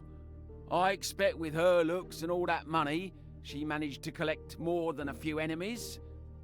But murder? Hey, wait a minute. Light shines. I know what you're thinking. But as you can see, I'm still chained to a pipe in here. Passing the time, counting the canned goods. You know, I've had time to think about what I did the other day. I was in a bad place. Drunk. Furious. So yes, I acted impulsively. But I swear, I had nothing to do with killing Mrs. Doyle. I'm inclined to believe you, monsieur. I'm telling the truth. I'm sorry she's dead, okay? But I'm not shedding any tears for her. I understand. What can you tell me about Lynette Doyle's pearl necklace? Nothing. Why would I care what that rich kid was wearing? Why indeed?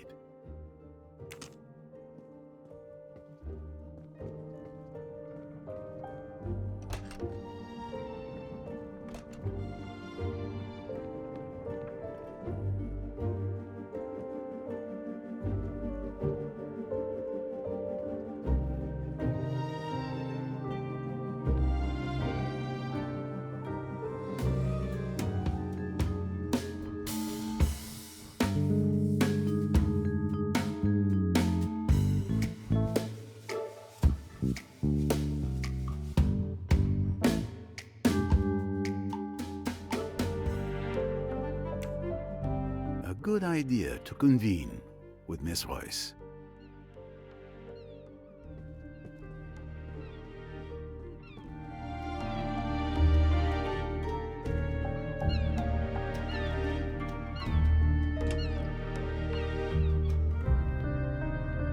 A box locked by an elaborate mechanism. It appears Mr. Ferguson has something to hide.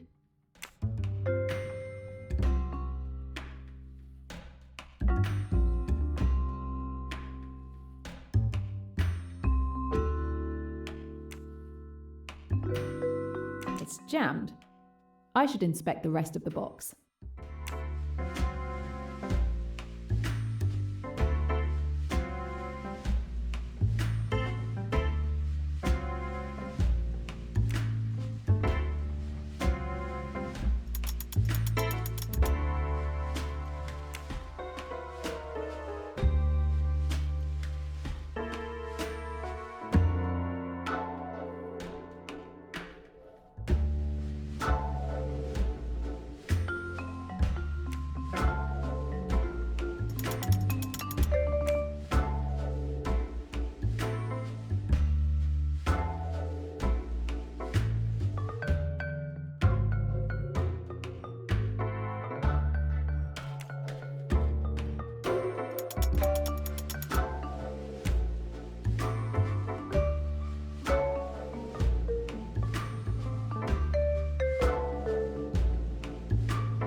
It's jammed. I should inspect the rest of the box.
It's a fine signet ring, considering its owner loathes all forms of wealth.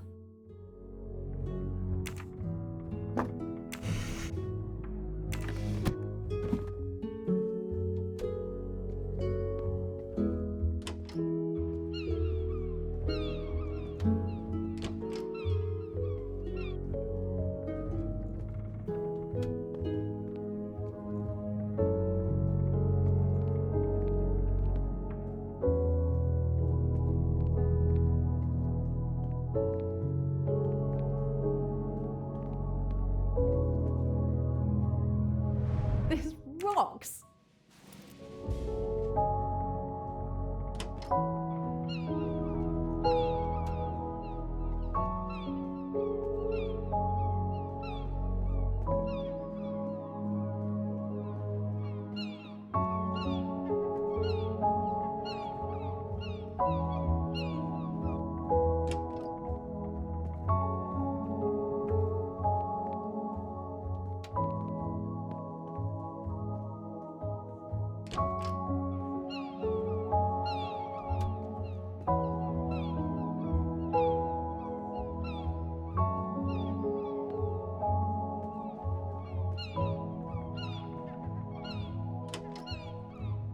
This would be Mrs. Allerton's cabin.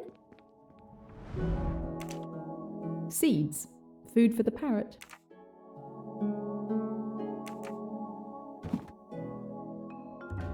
The lock is too small for my instruments. I'll have to find another way to open it. Hey there, parrot? Hey there! What's your name? Grandma! Grandma! How does the box open? Mama's box? Can you open the box for me, Grimo? Mama's box? What's in the box? Mama's box? Are you hungry, Grimo? Grimo? Hungry? I might have found the way to open this box. Your mother said I could open the box. Mama's box?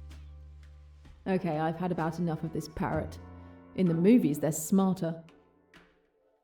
Do you want to eat? Peanuts!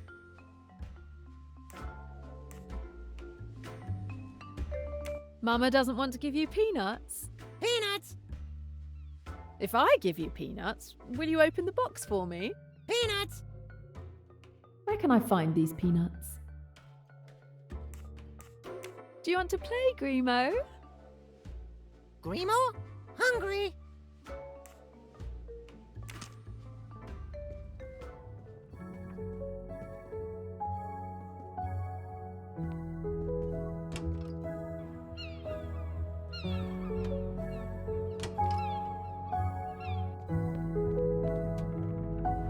With any luck, Grimo should open Mrs. Allerton's chest for me.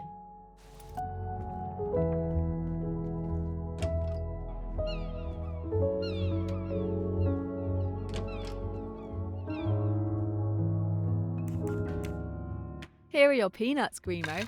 Now? Now, will you open the box for me? Grimo, happy! Mama's box? Wow, that colour pattern is gorgeous. Mama's box?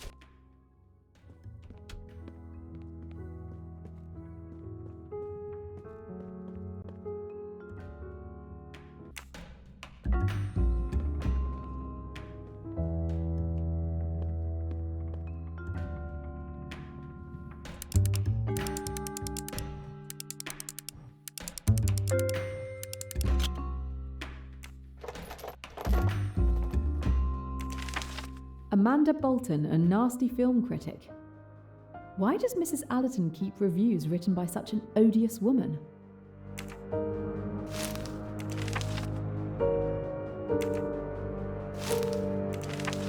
All these film reviews seem to have been written by this Amanda Bolton, a very critical person, it seems.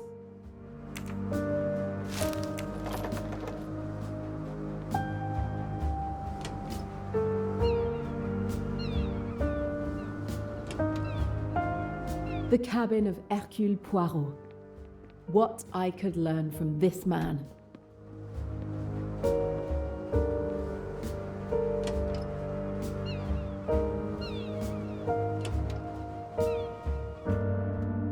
Good morning.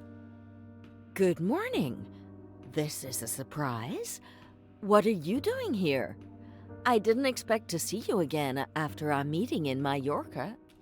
I wasn't entirely honest, I'm afraid. I am Jane Royce, a private detective. I was undercover investigating a theft. Really? How exciting. The captain has tasked me with helping to investigate the murder of Lynette Doyle. Can you tell me your movements of last night? As requested, I was with Miss de Belfort. She was so panicked that I had to give her a sedative. You stayed with her all night? Yes, from midnight until now. Very well, that's straightforward enough. Ladies, I must ask you to step out so that I can search you, as well as this cabin. Excuse me? All passengers and cabins must be searched. You can ask the captain. I was just leaving anyway. It will be a formality. Thank you in advance.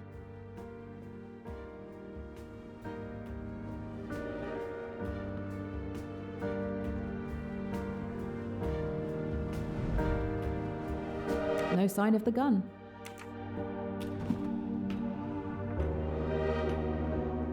A locked photo album. But why did Mr. Belfort take it on holiday?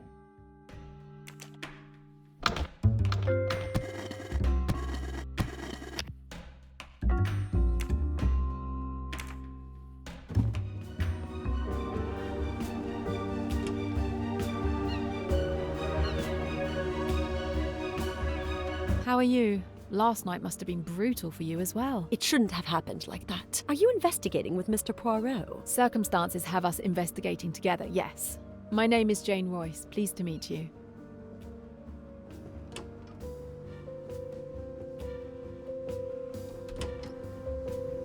Jacqueline de Belfort occupies this stateroom.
It's done. It's open. I hope she doesn't have to go through all this every time she wants to look at her photos. Oh, they seemed so happy back then. But now, is hatred all they feel? Simon had proposed to Jackie. Their future seemed bright.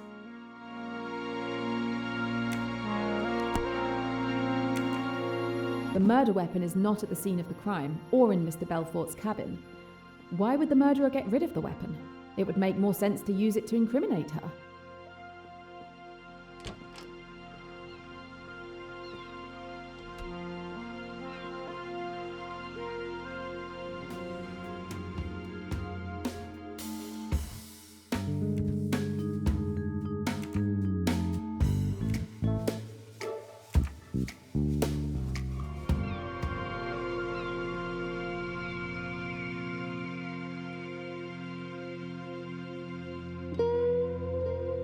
I'm sorry, I thought the cabin was empty. But who are you? Where'd you spring from? I'm Jane Royce. I'm a private detective working on another case.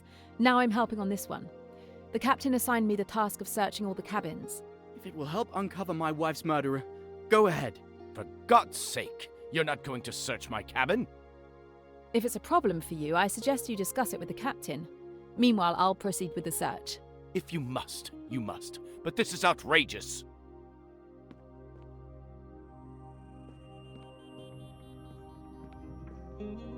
My condolences, sir. Thank you.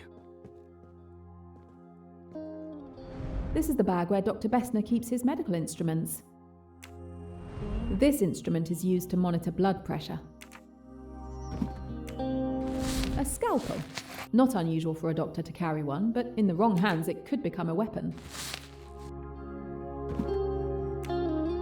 A stethoscope, the doctor's tie.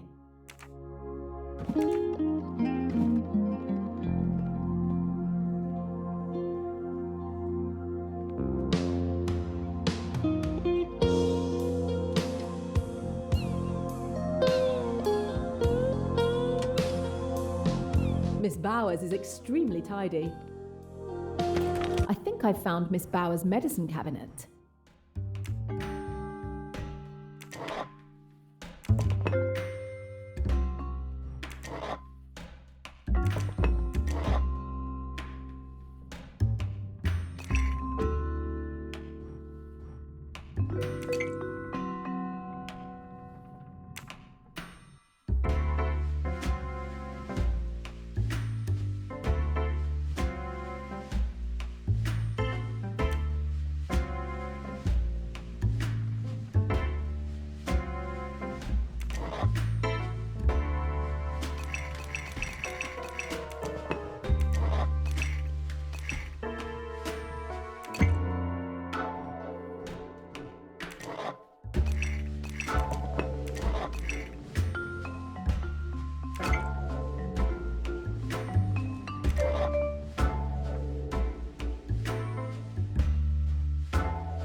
With the current from this battery, I should be able to activate the box mechanism.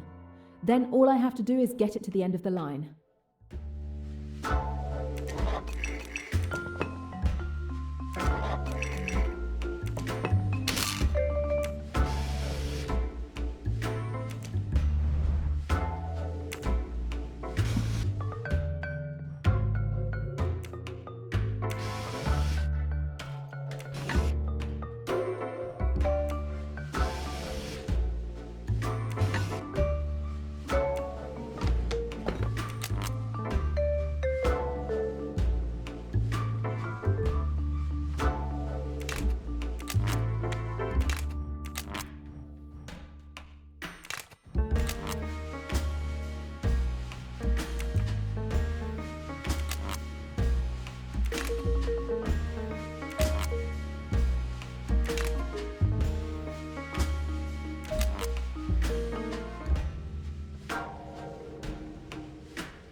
I've found Lynette Doyle's pearl necklace. Miss Bowers is the thief. Poirot needs to know this.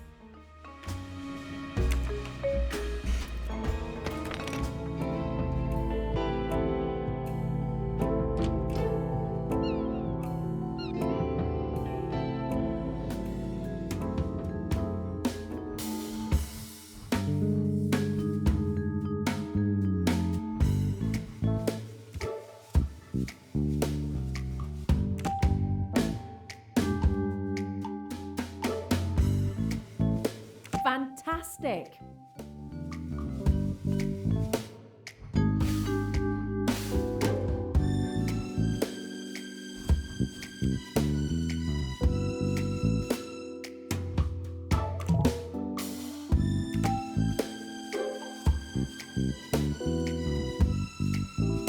Score 1 for the forces of good.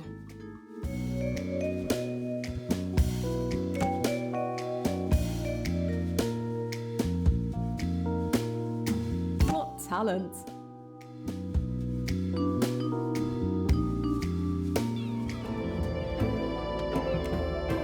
It may be time to compare notes with Mr. Poirot.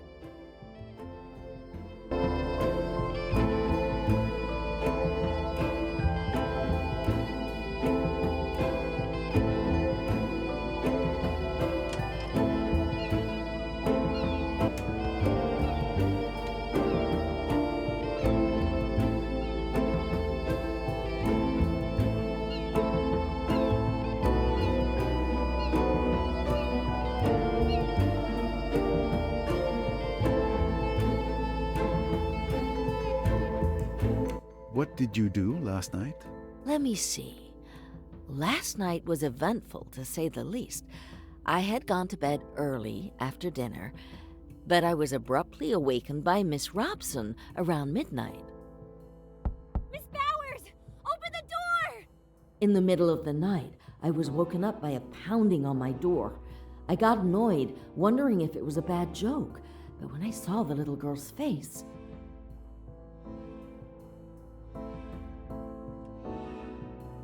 Miss Robson, what's happening? Are you all right? Oh my god! It's Miss de Belfort! She shot Mr. Doyle! She keeps saying she wants to kill herself! We need you! And Mr. Doyle, is he all right? He's in the lounge. He has a bullet wound in his leg. Mr. Hayashi will get Dr. Bessner once we've reached Miss de Belfort. If she's left alone, she might harm herself.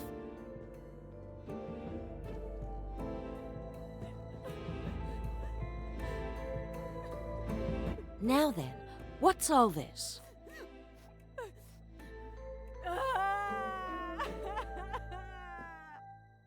Is there anything I can do to help? Not at the moment. I'll give her a sedative and stay with her all night. Go and help the others with Mr. Doyle. I'm sure they'll need you more. When the little girl came out of the room, I administered the sedative to Miss de Belfort. Within 5 minutes, she was sleeping like a baby. I sat down in an armchair and waited like that until the morning, getting up from time to time to check that she was all right. As I mentioned, I stayed up the rest of the night watching over Miss de Belfort. I'm afraid that's all. No need for apologies. Your testimony is extremely valuable. Miss Bowers, Lynette Doyle's pearl necklace went missing last night. Can you tell me anything about that? The one she was wearing yesterday? A beautiful necklace. Even my boss doesn't have such pretty jewelry. I don't know what more I can tell you.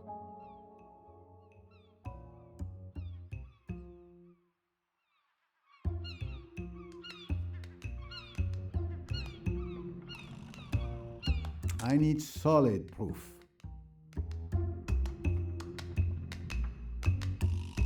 That does not prove she's lying.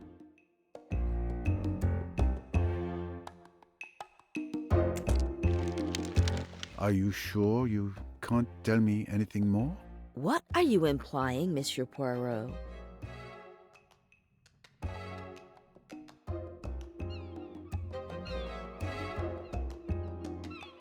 Perhaps you forgot to mention that you have Lynette Doyle's necklace in your cabin? Oh, I see. So you found it. But it's really not what you think. Will you kindly explain, Miss Bowers? Miss Van Schuler, she can't help it, you know. But she does take things. Especially jewelry. That's really why I'm always with her. It's not her health at all. It's this little idiosyncrasy.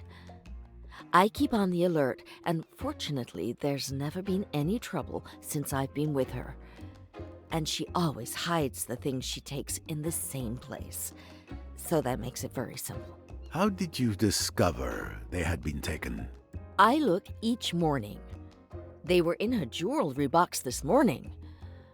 I went along to put them back, hoping that Mrs. Doyle wasn't up yet and hadn't discovered her loss. But there was the captain standing there, and he told me about the murder and that no one could go in. So then, you see, I was in a regular quandary. But I still hoped to slip them back in the cabin later, before their absence had been noticed. You see, the Van Schuler family is so particular. They would naturally be averse to scandal of any kind. It would never do if this got into the newspapers. But that won't be necessary, will it? You can count on my discretion. I have one more question. Miss Van Schuler is a kleptomaniac. Has she also a tendency to homicidal mania? Oh, dear me, no. Nothing of the kind. You can take my word for it, absolutely. The old lady wouldn't hurt a fly. And at last, we have the entire story. Thank you for your honesty. And rest assured, I won't bring up the matter with Miss Van Schuler. Thank you. I don't think Miss Van Schuler noticed it. But just to be sure, I counted the pearls on the necklace. There are 33. 33? That's not what I remember. I wonder if there is a photo of Mrs. Doyle wearing the necklace to verify the number of pearls.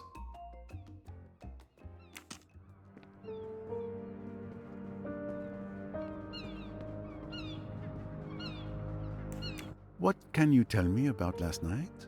My mother and I went to bed around 11 o'clock. Rats! There I am again, securely tied to her apron. I didn't hear anything except some commotion near Dr. Bessner's cabin. It was stifling in our cabin. I couldn't sleep. Around 1 a.m., I went out on deck for some fresh air. I didn't stay long. I went back to sleep afterwards. I had no idea what had happened until this morning.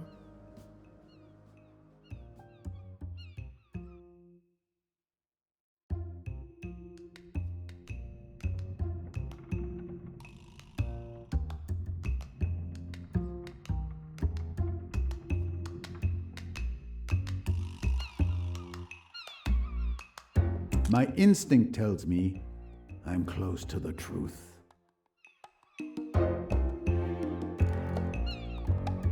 Are you absolutely sure you were just taking a walk? What do you mean? Of course I'm sure.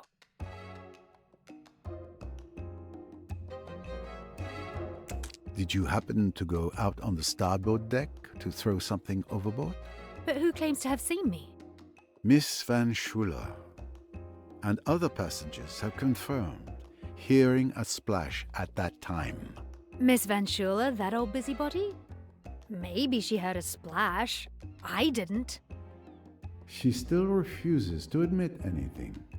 I need to know what was thrown overboard. There's only one thing left to do. Recover that sunken treasure. The steward, Tarek, might be able to help us.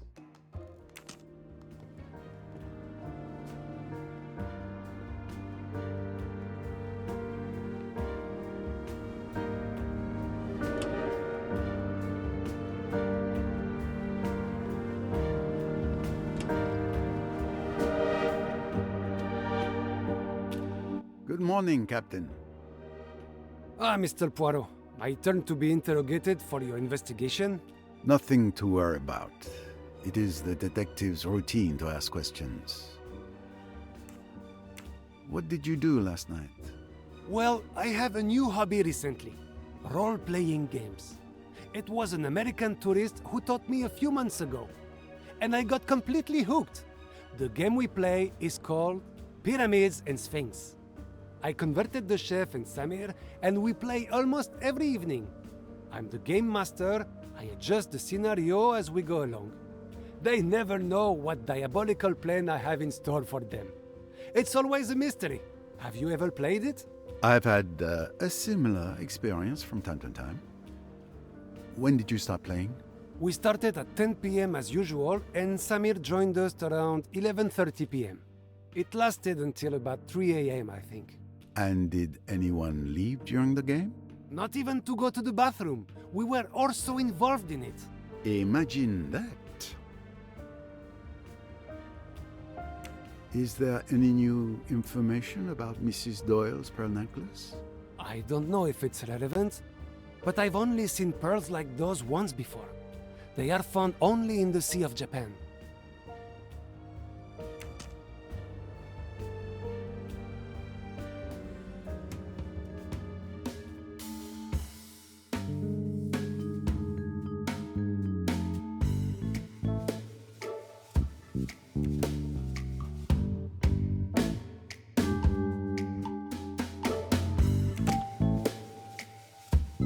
Now that is a good answer.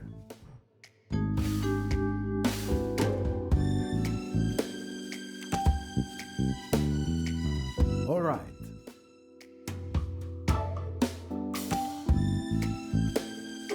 Score 1 for the forces of good.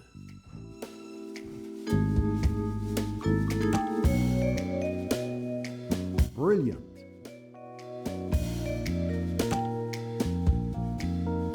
One less puzzle to solve.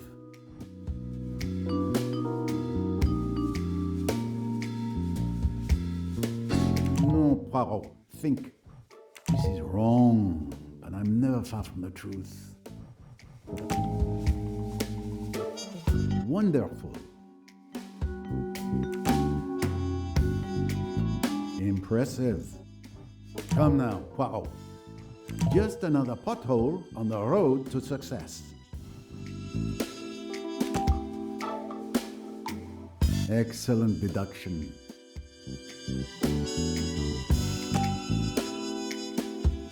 Mission accomplished. Just another pothole on the road to success. No. Brilliant. Despite an unhealthy interest in role-playing games, none of the crew aroused my suspicions, and each of them has a decent alibi. Another victory for Poirot, of course.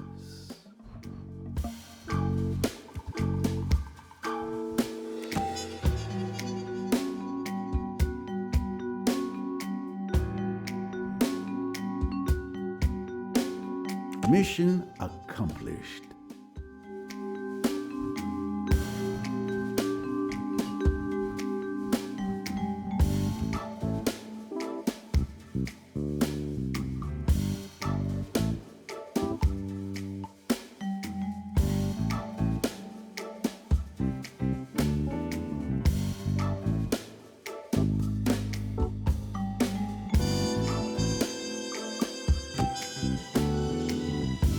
Brilliant. The necklace Miss Van Schuler stole, and that was recovered by Miss Bowers, is a fake.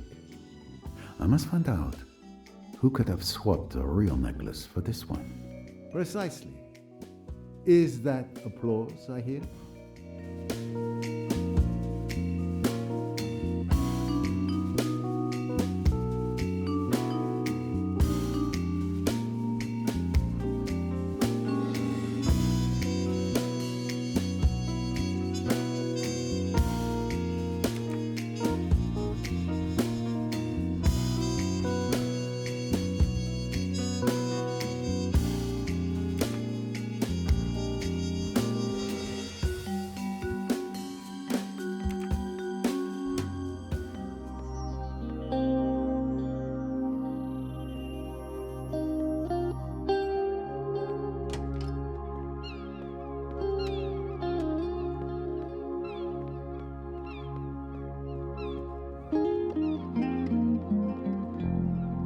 Good morning, Mr. Belfort. You're finally out of your cabin. Good to see you, Monsieur Poirot. Yes, your colleague came by a while ago and told Miss Bowers and me that all the cabins must be searched. So, I'm enjoying the Egyptian sun. What did you do last night? It's a bit hazy. I admit I had a bit to drink. After our encounter last night, I went to the lounge. Yes, all I wanted was to keep turning Simon and Lynette's honeymoon into a nightmare. I admit I drank a lot of alcohol. Well, I decided what to do to cause a nice little scene.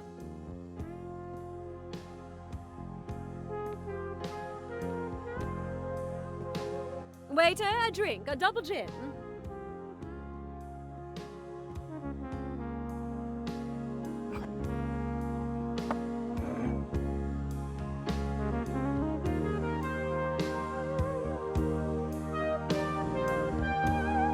To revenge.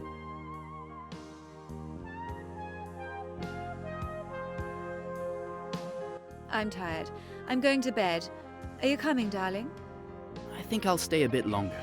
Maybe have one last quick one, read a magazine.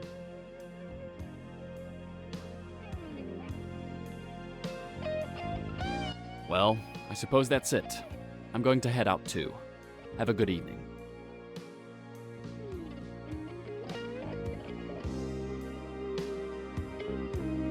Robson. Cornelia, right? Tell me about yourself. About me? I'm not very interesting. Who are you? Where are you from? I want to know everything. Why are you interested? Why are you avoiding my questions? We girls must stick together. I kept questioning Miss Robson about her tiny, boring life, doing everything I could to make her stay. I absolutely wanted to make Simon uncomfortable, but he remained impassive, pretending I didn't exist.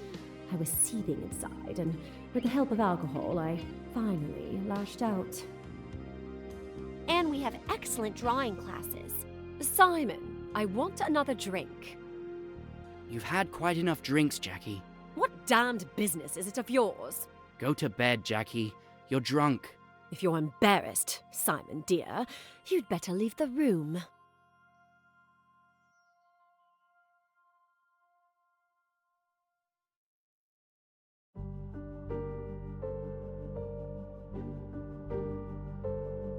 I really must. It's so late. You're not to go. You're to stay and hear what I've got to say. You're making a fool of yourself. For God's sake, go to bed. You're afraid of a scene, aren't you? That's because you're so English, so reticent. You want me to behave decently, don't you? You damned fool. Do you think you could treat me as you have done and get away with it? I told you that I'd kill you sooner than see you go to another woman. You're my man, do you hear? You belong to me. I'll shoot you like a dog, like the dirty dog you are.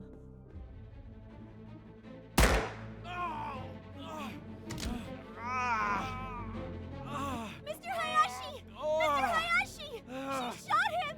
Oh, she shot him! I didn't mean... Oh my God! I didn't really mean... Oh God. Oh, I wish I were dead. What have I done? What have I done? Hush, dear. Hush. Get her to her cabin, Hayashi. Miss Robson, get that hospital nurse of yours. Don't leave her. Make quite sure she's safe with the nurse looking after her. Then get hold of old Bessner and bring him here. For God's sake, don't let any news of this get to my wife.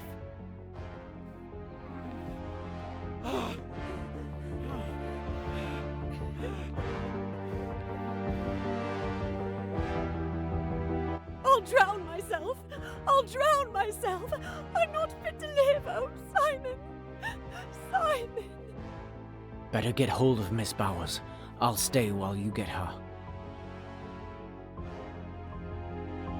I must go to him! Oh, Simon! Simon! How could I? Let me go! Let me throw myself overboard! Let me kill myself! You must stay here. Don't make a fuss. Pull yourself together. It's all right, I tell you.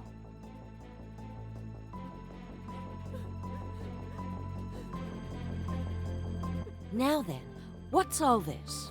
I remember feeling a sting in my arm. I hoped it would kill me. Then everything got darker and darker until I woke up this morning. Thank you, Mr. Belfort. Mrs. Doyle's pearl necklace went missing last night. Do you know anything about it? A theft? Could someone have killed her for a piece of jewelry? Did you know that a J was also found traced on the wall using the victim's blood? You really think that... I didn't do it. I didn't do it. Oh, please believe me. Everyone will think I did it, but I didn't. I didn't. It's awful. I wish it hadn't happened. I might have killed Simon last night. I was mad, I think. But I didn't do the other. Calm yourself, Mr. Belfort. Don't worry. I will soon have the answer to this whole matter. We found some photos of you and Mr. Doyle in your cabin. Yes, I admit I still hope that he will come back to me. I don't want to lose those beautiful memories with him. I understand. But be careful with the ghosts of the past. As comforting as they might be, they may only prevent us from moving forward. Thank you, Mr. Poirot. But I can manage my life on my own.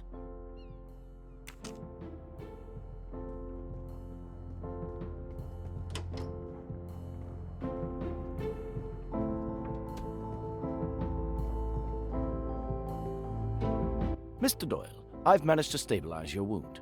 The tibia fracture isn't clean and the bullet is still lodged in your leg. Unfortunately, I can't remove it here. That needs to be done at a hospital. For now, you're prohibited from using your leg. This sounds serious. I hope you're not in too much pain, Mr. Doyle. Ah, Monsieur Poirot, you're here. The painkillers I administered to Mr. Doyle should provide relief for a few hours. Thank you very much, Doctor. My leg pain is insignificant compared to my grief. My Lynette. Dead. Murdered. My deepest condolences once again. Mr. Doyle, I know this isn't the ideal time, but may I ask you a few questions? Please do. I'll leave you to it. If you need me, I'll be outside.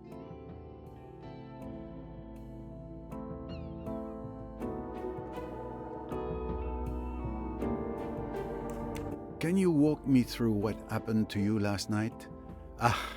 Perhaps walk was a bad choice of words.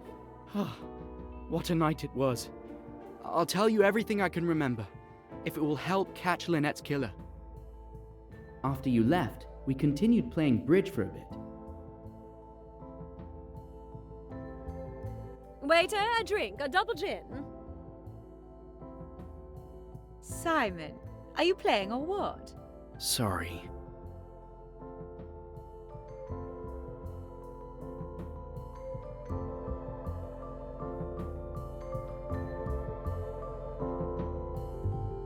To revenge.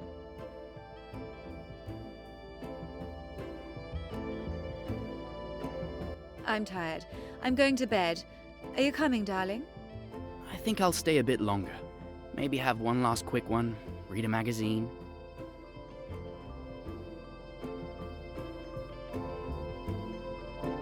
Well, I suppose that's it. I'm going to head out too. Have a good evening.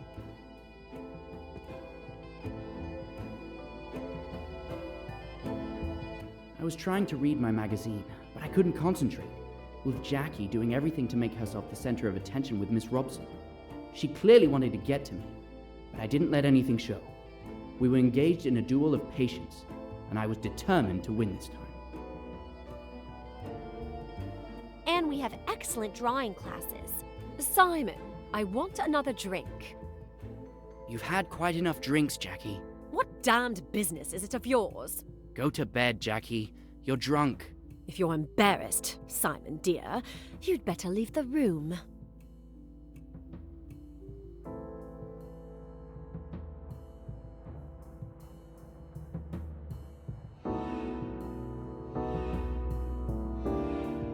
I really must. It's so late.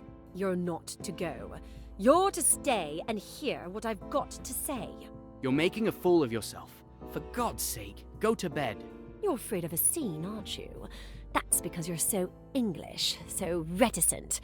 You want me to behave decently, don't you? You damned fool. Do you think you could treat me as you have done and get away with it? I told you that I'd kill you sooner than see you go to another woman. You're my man, do you hear? You belong to me. I'll shoot you like a dog, like the dirty dog you are.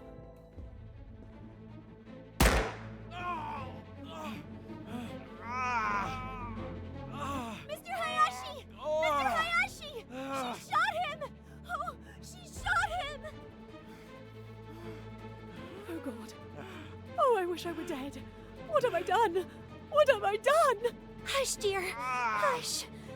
Get her to her cabin, Hayashi. Miss Robson, get that hospital nurse of yours. Don't leave her. Make quite sure she's safe with the nurse looking after her. Then get hold of old Bessner and bring him here. For God's sake, don't let any news of this get to my wife. They left me alone in a lounge for 5 minutes or so. My leg was killing me. But all I could think of at the time was that it was I, through my deeply selfish actions, who had caused Jackie to commit such an act of hatred. I had caused her so much grief. I deserved much worse than a bullet in the leg.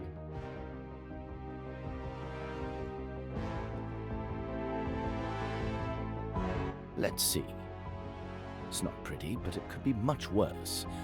The bone is fractured, and there's considerable blood loss. Mr. Hayashi, help me carry him to my cabin.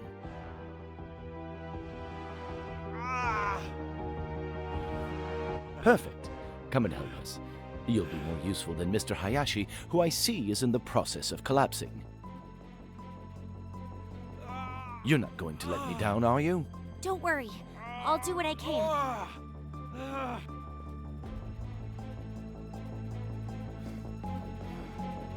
After what felt like an eternity, Mr. Hayashi, Dr. Bessner, and Miss Robson came to help me and carry me to the doctor's cabin. I must admit I don't remember much. I just know the doctor was working on my leg, and the pain was unbearable. I think I must have passed out. Well, this is the best I can do. You've been brave. I'm going to give you something to help you sleep. And your wife? What should we do about your wife? She needn't know till the morning. You mustn't blame Jackie. It's been all my fault. I treated her disgracefully. She didn't know what she was doing. Yes, I understand. My fault, Miss Robson. Someone ought to stay with her. She might hurt herself. It's all right, Mr. Doyle. Miss Bowers is going to stay with her all night. Mr. Hayashi, the gun. You mustn't leave it lying around. Quite right. I'll go and get hold of it now. While Mr. Hayashi was off searching for the revolver, the doctor finally gave me something. I struggled not to fall asleep because I wanted to make sure everything was okay. I'm bothered. I can't find that revolver. What? How is that possible? Did you look everywhere? I only heard a few snatches of conversation when Mr. Hayashi returned. I wanted to react, to say that we had to search the boat for that bloody gun. But the sedative was already taking effect. I fell asleep before he and Miss Robson left the room. Now you know everything. It is clear to me how you ended up in this state. Thank you. Ah, excuse me. I thought Monsieur Doyle would be alone. I'll come back later. Wait a moment, please. Your presence is actually timely. May I ask you a few questions?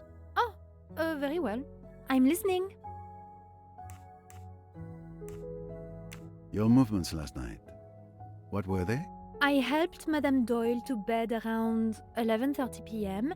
Then I went to bed in my cabin around 11:45 p.m.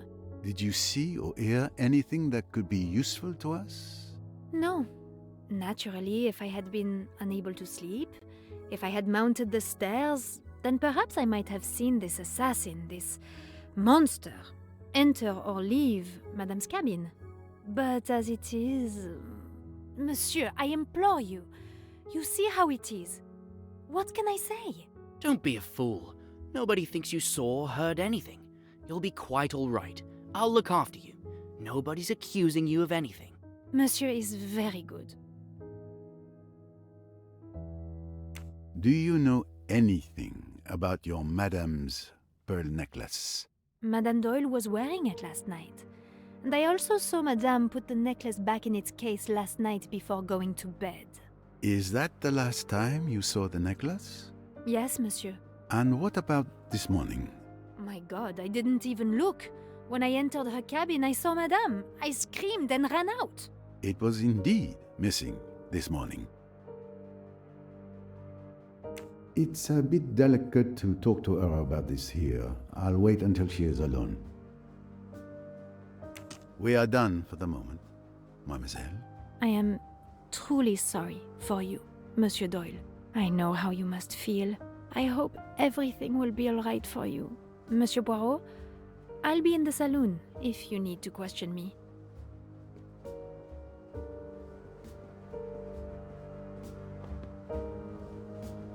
Your wife's pearl necklace has gone missing. Any idea where it might be? Gone missing? The necklace was stolen? That's why Lynette was killed? A robbery gone wrong?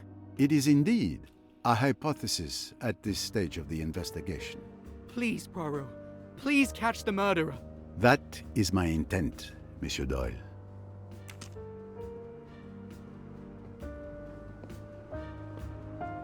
Excuse me, Mr. Poirot.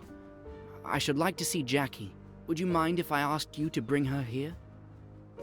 I've thought a lot. I haven't treated her well, and I'd like to clear things up. I know Lynette would want me to. You wish to see Miss de Belfort? Very well. I will fetch her for you.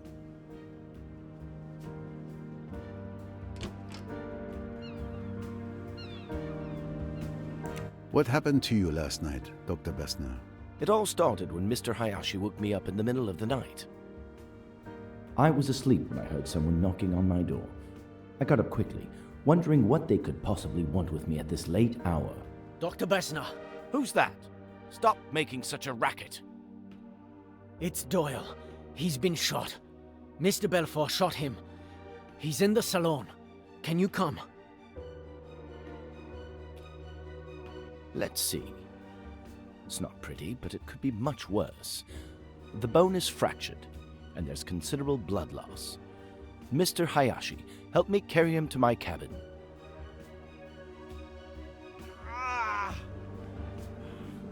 Perfect. Come and help us. You'll be more useful than Mr. Hayashi, who I see is in the process of collapsing. You're not going to let me down, are you? Don't worry. I'll do what I can.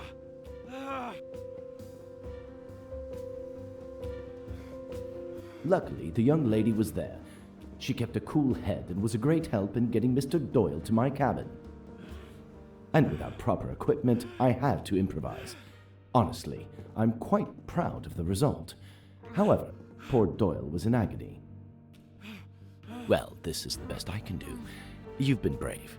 I'm going to give you something to help you sleep. And your wife? What should we do about your wife? She needn't know till the morning. You mustn't blame Jackie. It's been all my fault. I treated her disgracefully. She didn't know what she was doing. Yes, I understand. My fault, Miss Robson. Someone ought to stay with her. She might hurt herself. It's all right, Mr. Doyle. Miss Bowers is going to stay with her all night. Mr. Hayashi, the gun. You mustn't leave it lying around. Quite right. I'll go and get hold of it now. Thankfully, I had some morphine on hand. Without it, I think Mr. Doyle would have had a very rough night. And then Mr. Hayashi returned from the lounge. I'm bothered. I can't find that revolver. What? How is that possible? Did you look everywhere? Of course, I looked everywhere. It dropped out of the girl's hand. She kicked it away and it went under a settee. It isn't under that settee now. But who could have taken it? It's curious, that. But I don't see what we can do about it. Both of you go to bed. I'll watch over him tonight. And thank you. Your help has been invaluable. I did my best. Good luck. Thank you, Doctor. After dismissing Mr. Hayashi and Miss Robson, I sat down in an armchair. Mr. Doyle was already asleep. I got up several times during the night to re-examine his wound and put my instruments away. Then, in the early hours of the morning, the captain came knocking at my door to tell me that Mrs. Doyle was dead.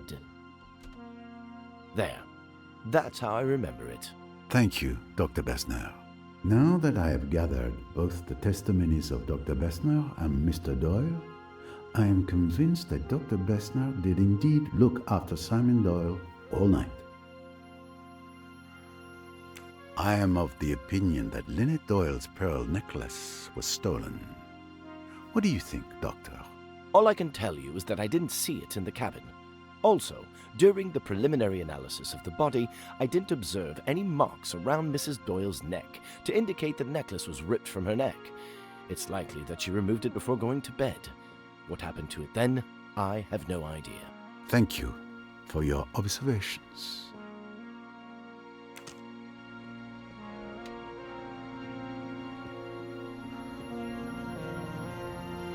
Would you like to come with me, miss? Mr. Doyle would like to see you. Simon? He wants to see...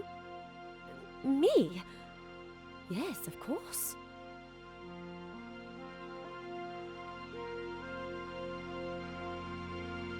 Hello, Jackie. It's kind of you to come.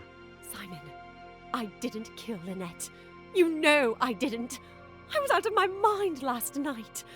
Oh, can you ever forgive me? Of course, it's all right. I thought you might be worried. Worried? A little? Oh, Simon! You were a bit upset last night.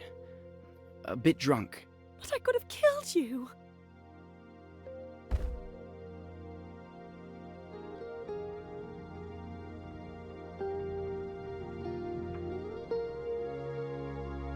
Simon, I'm so sorry. Let's give these young people some privacy. They've been through enough. Thank you, Mr. Poirot. Thanks to you, we've been able to explain ourselves with some privacy. You're welcome.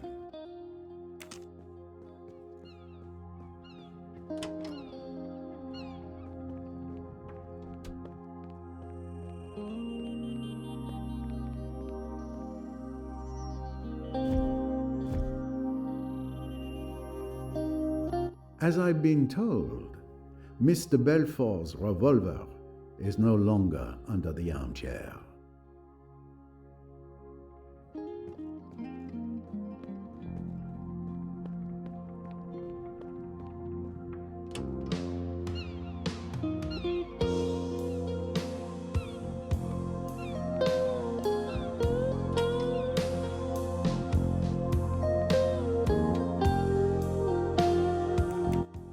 Hiding a peculiar photograph in your sewing machine.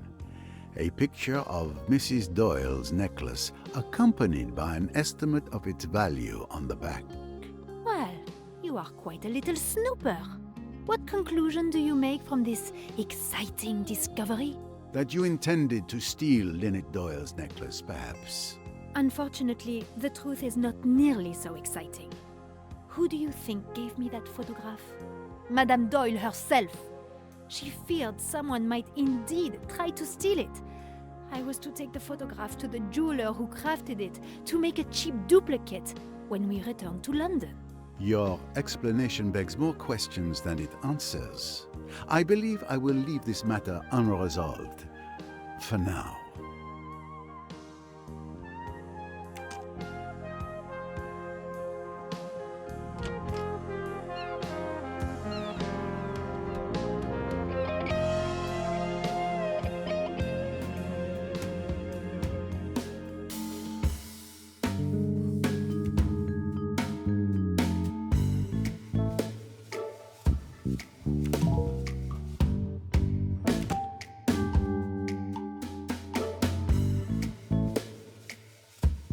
Excellent deduction.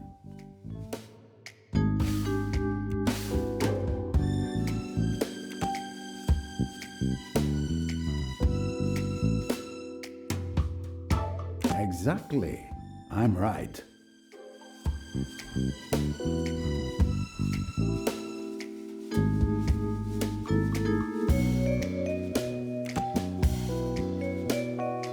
This must be the right solution. Jacqueline de Belfort showed me a small .22 caliber revolver at the hotel in Aswan. It's the one she used to shoot Simon Doyle. Who else could have succeeded?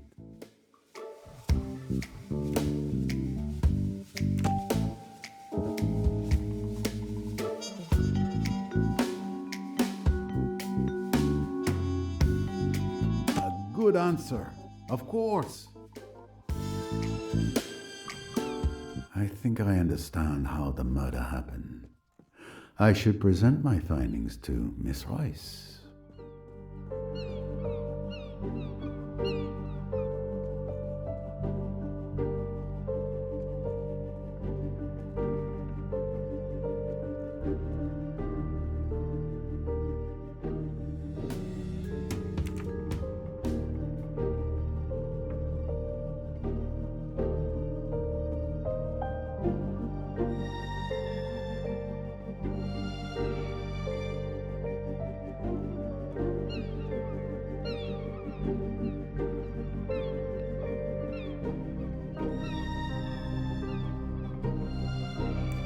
We found a signet ring with a peculiar coat of arms in your cabin.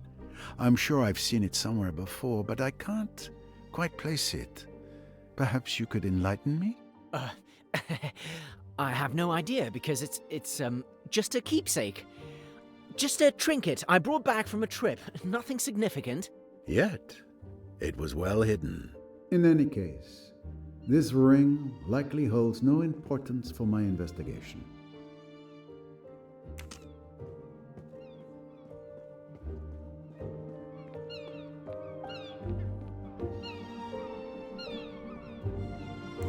Mrs. Allerton, we found something in your cabin.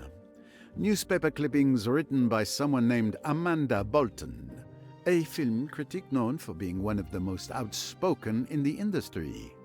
Can you tell me why you saved these particular clippings? Cinema and I have a long history, Monsieur Poirot. From a very young age, I was captivated by this fantastic art form.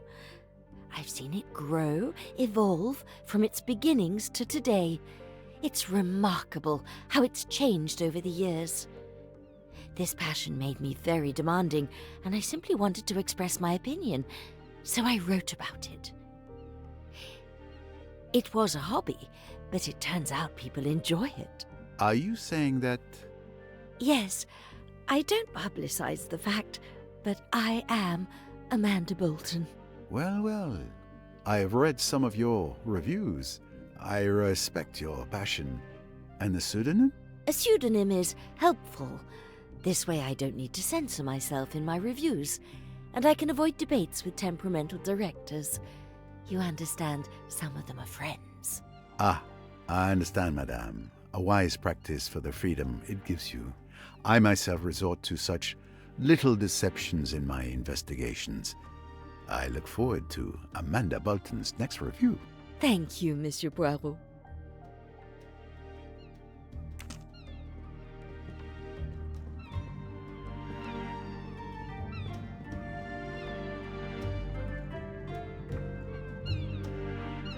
Am I disturbing you? Just a moment. I just had an inspiration.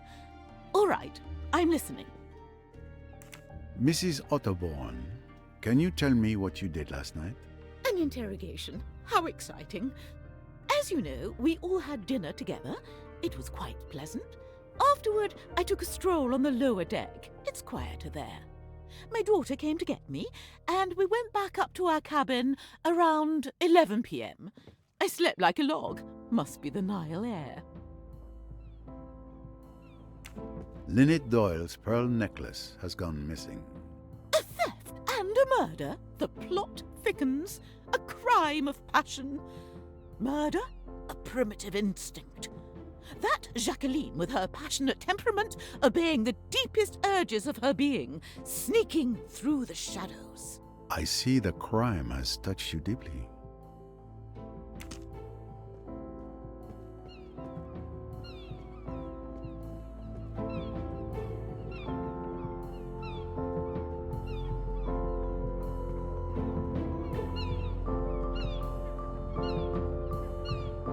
We have made progress in our investigation, but a significant problem remains. I think I know what you're referring to. Let's recap. I've discovered that the murderer intentionally drugged me at dinner, sometime before Lynette's murder. We can already draw a first conclusion from this.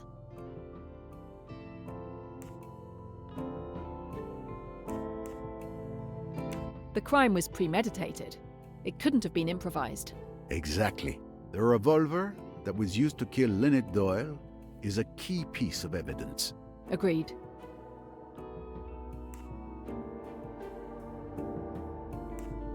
It's the same gun that wounded Simon Doyle.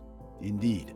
The weapon that killed Lynette and Jackie's weapon, which disappeared from the lounge, are both .22 caliber, and most likely the same weapon. Therefore, the murderer must have retrieved it from the lounge to kill Lynette Doyle, taking advantage of the commotion caused by Mr. Belfort. Yes, it would appear only one person could have committed Lynette's murder. That's almost it.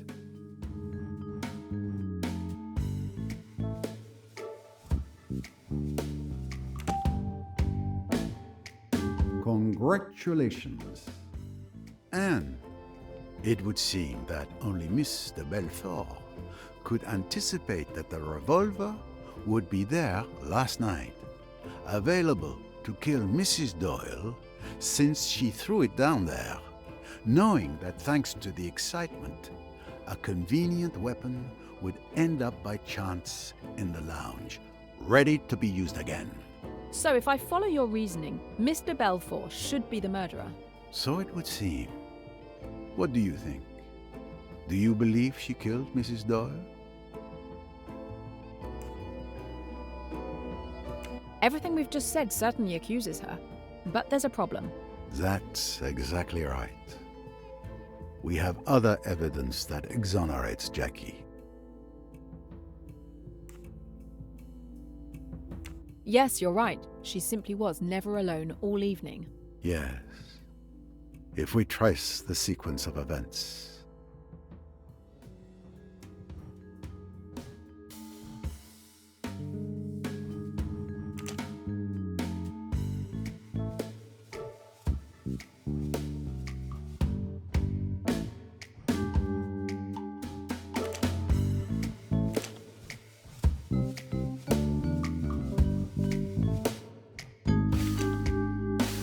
Not really.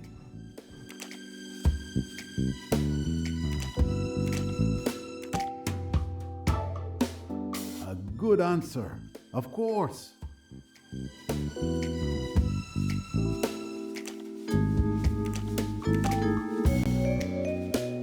One less puzzle to solve.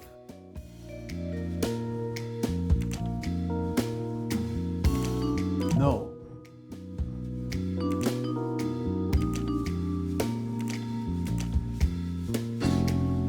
I'm missing something.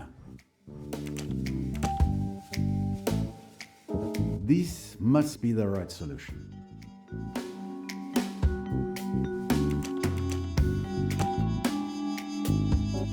One less puzzle to solve.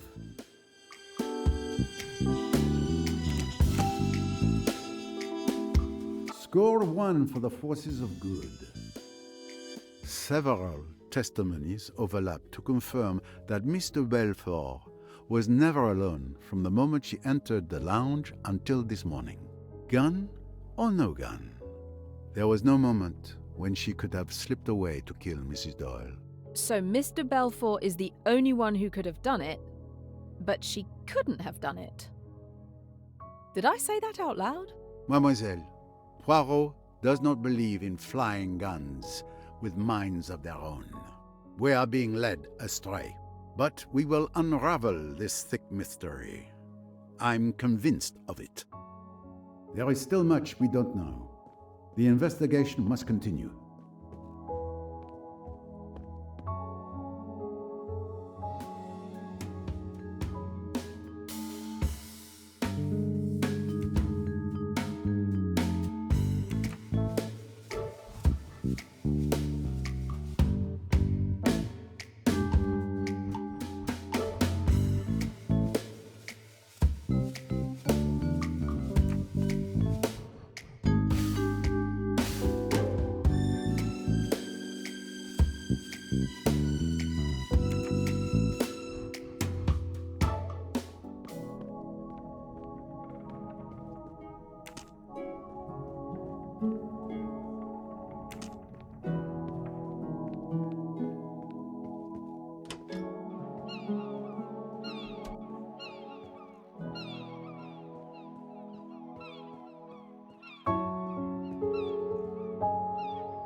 Excuse me. I need to fish something from the bottom of the river. Do you have a tool you could lend me? I am not sure what would work the best. There's a clam rake in the ship's storeroom. It's a kind of rake with a net for collecting shellfish. Ah, a clam rake. But of course. Thank you.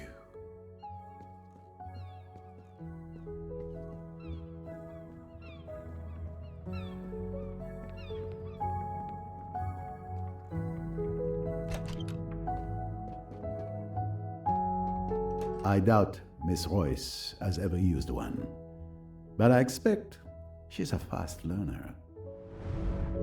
With this, Miss Royce should be able to fish out what Miss Otterbourne threw in the water. I'm not really dressed for it these days.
I should bring Miss Royce up to date on what I have discovered.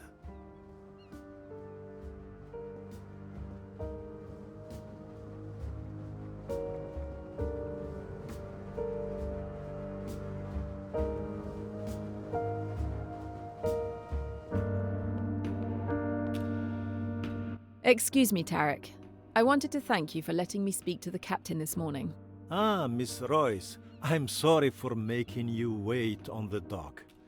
I could do nothing until the captain arrived. Those were my orders.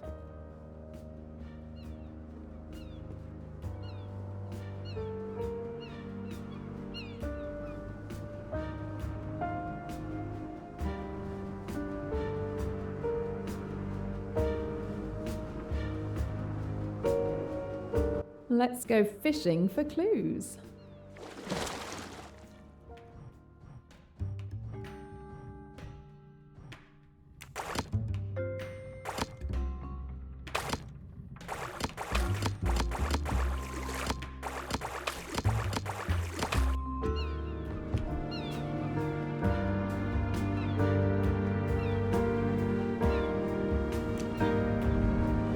Disgusting.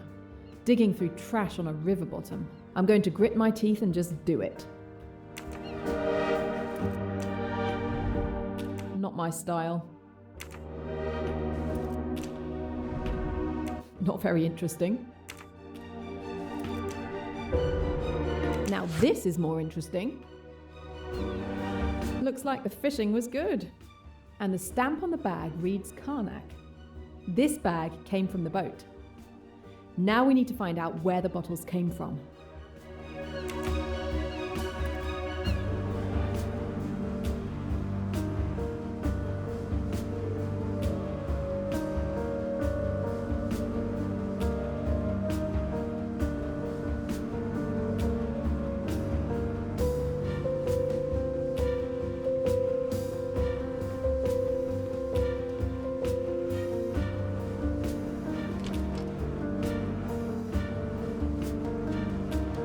I don't think alcohol is the solution to your problems, sir. Don't worry, miss. I handle alcohol very well. I'm not going to drown myself in it.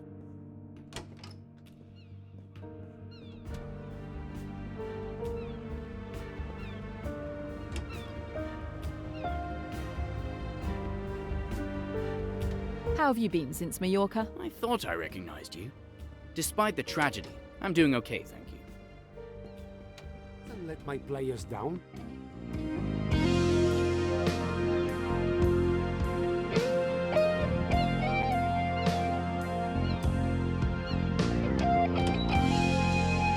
This would be Yamao Hayashi's stateroom. All of these businessmen on this ship have secrets to hide.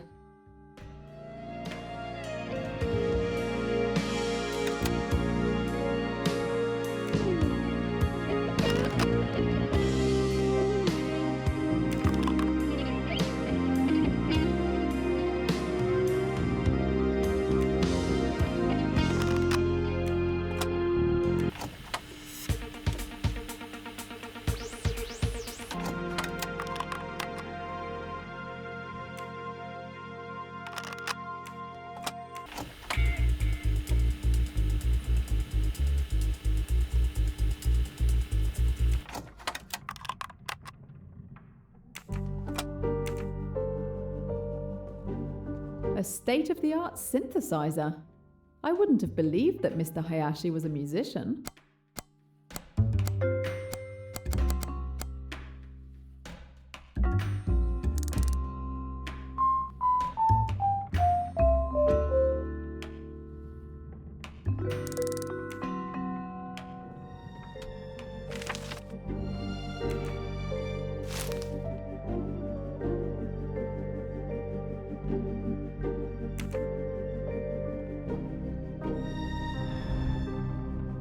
Jazz music, very old-fashioned.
Incredible! Mr. Hayashi can record melodies directly onto the synthesizer?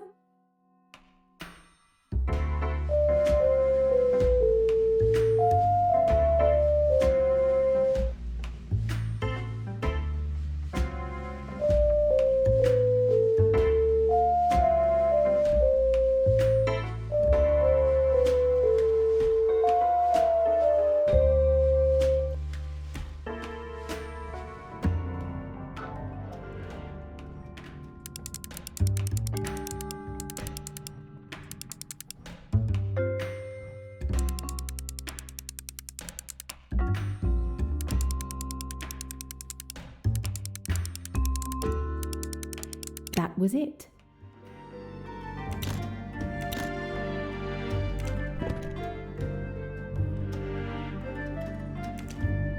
Let's see why Mr. Hayashi keeps a cassette in a briefcase. It looks like a property sales document. I'm no expert, but it seems straightforward enough.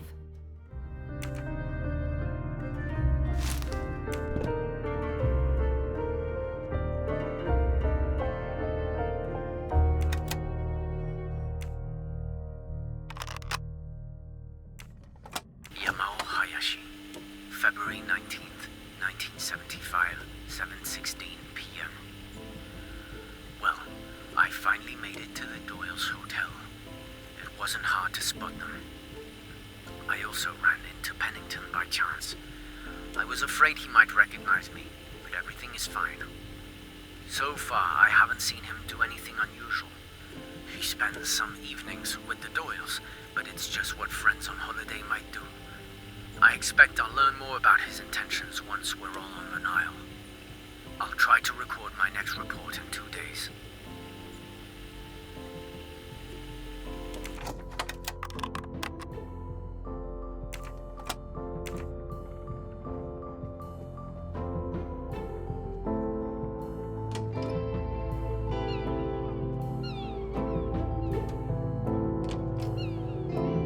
Tim Allerton. You're hiding something. I know it.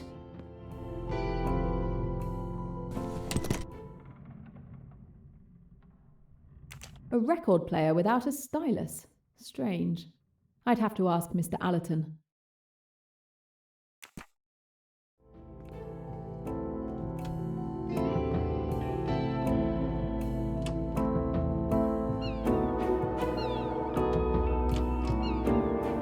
This is Simon Doyle's stateroom. Maybe there's something useful on these slides.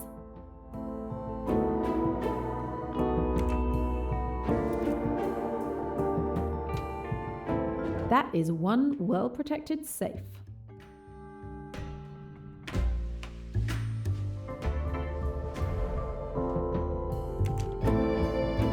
This slide viewer requires a battery.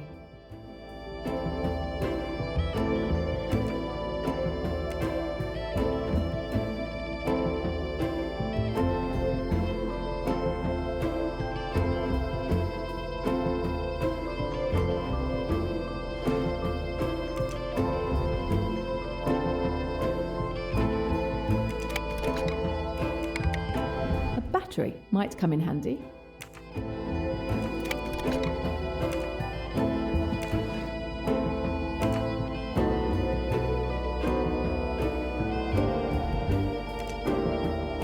I can use it here.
Looks like Mr. Doyle is enjoying his newfound wealth.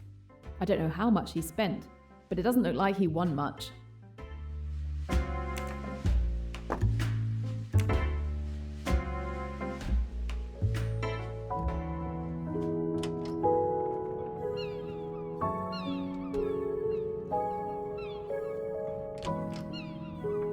This is Miss Van Schuler's stateroom. Wow, that's a nice jewellery box. I think we can put something in these slots.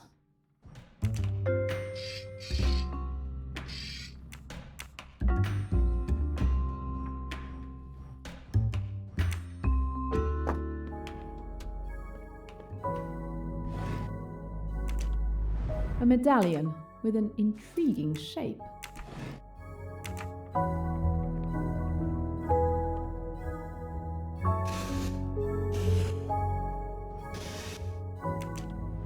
A medallion here. Unusual.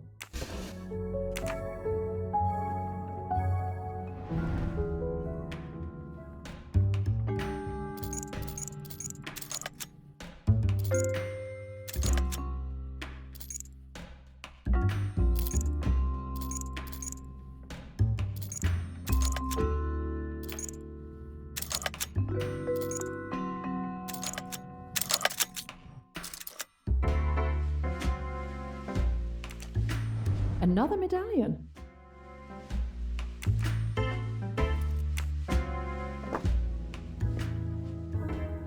A medallion. Why hide it here?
very strange collection of shiny objects.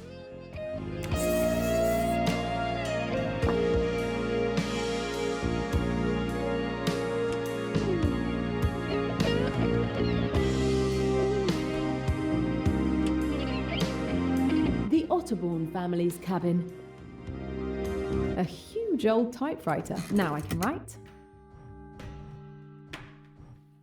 Huh, the ribbon seems dry. Maybe I can find a new ribbon around here somewhere.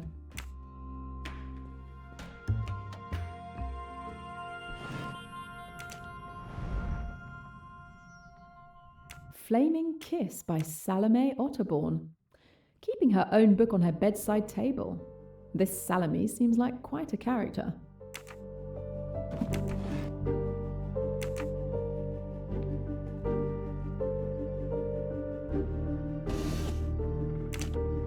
I'll take it. It might come in handy.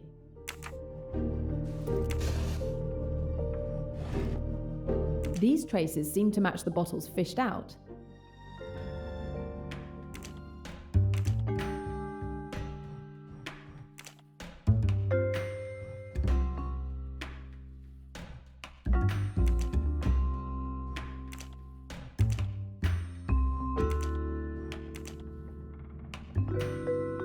The bottles match the traces perfectly. It can't be a coincidence. The recovered bottles belong to either Salome or Rosalie Otterbourne.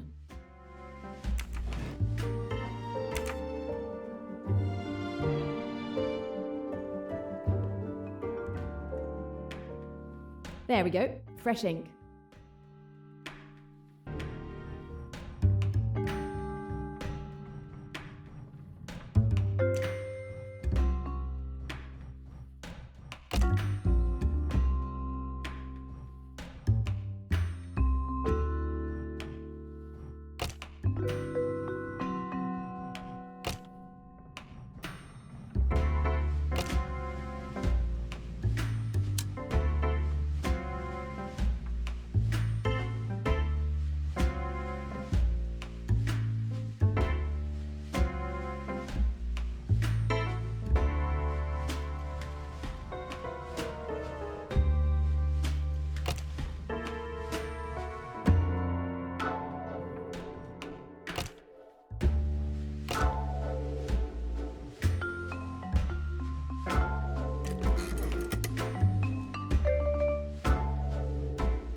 The keys are unsticking.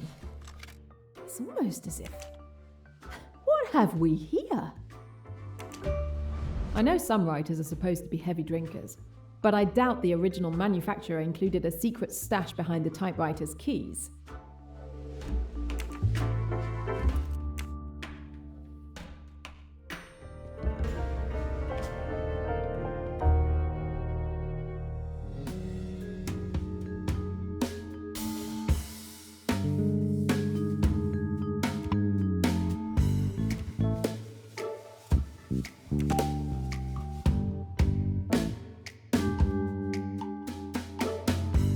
Don't give up, Jane. You can do this.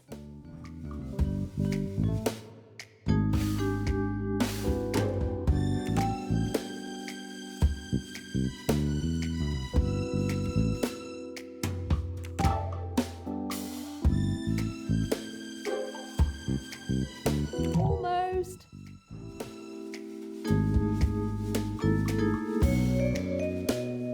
I knew I could do this.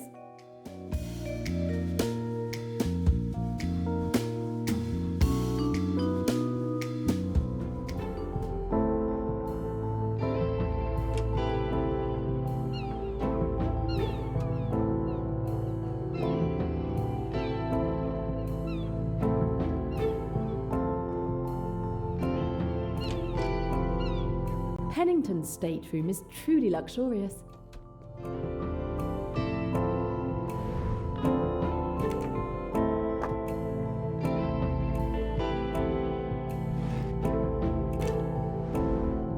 Pennington has a gun. Why would a businessman take a pistol on a quiet cruise? Unfortunately, it can't be the murder weapon. It's a .45, a much higher caliber than the gun that killed Lynette.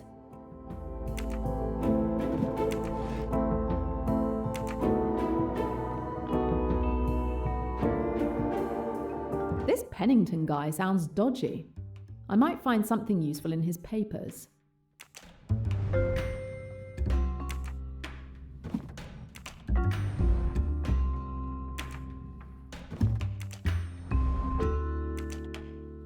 There are indeed marks on these papers. I feel like I might be able to extract some useful information, but for that, I need to find something to reveal them.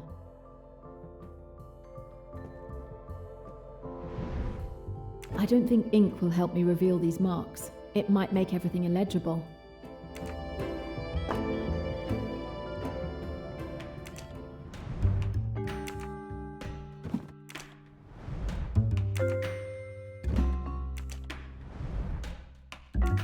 I need a pencil to reveal the marks. I'm borrowing this, Mr. Pennington.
There are no marks left.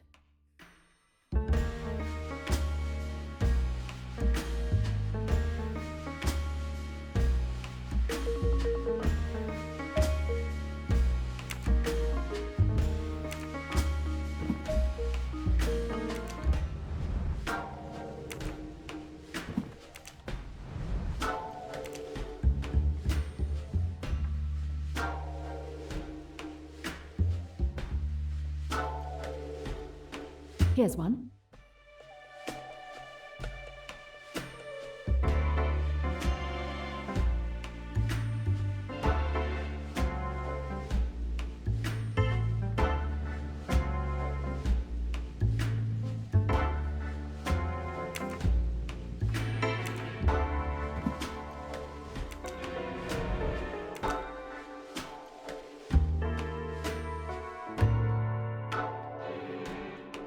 There are no marks left.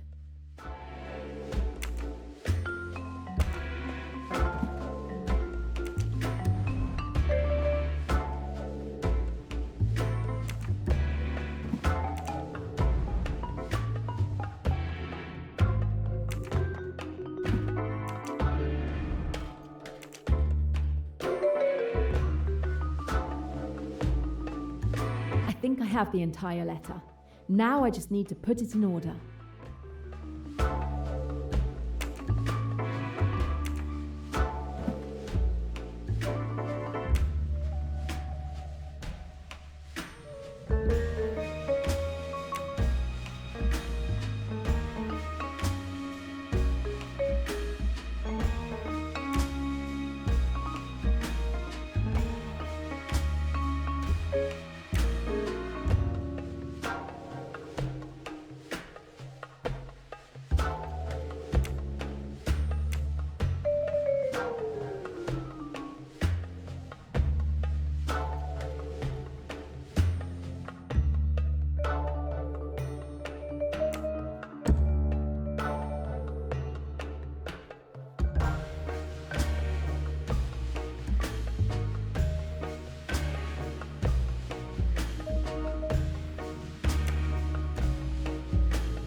I have the entire letter.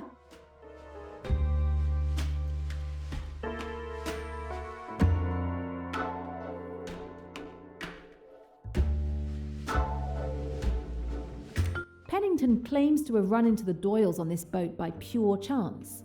But this letter, which he tried to make disappear, tells a completely different story. I have the strong impression that this trip to Egypt is actually a business trip for Mr. Pennington, perhaps even a matter of professional survival.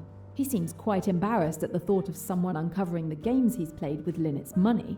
I wonder if that's what it could be about.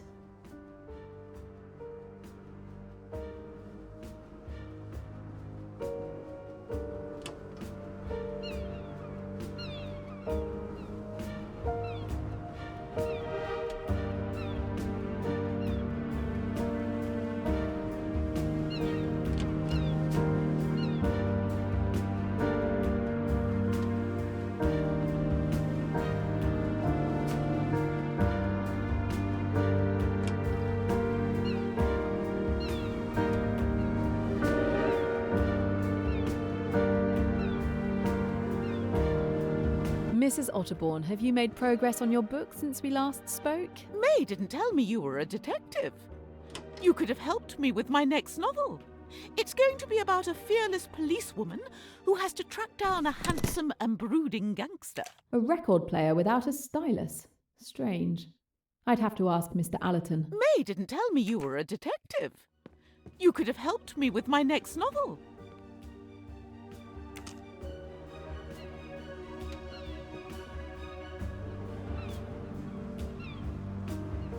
Hello, Mrs. Allerton. How nice to see you again.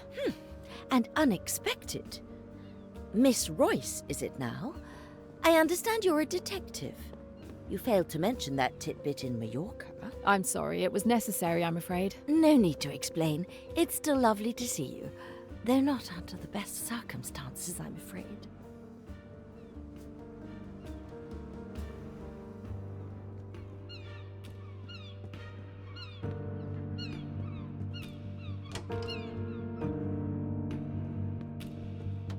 How have you been since Mallorca? I thought I recognized you. Despite the tragedy, I'm doing okay, thank you. I'd better see how Mr. Poirot is progressing.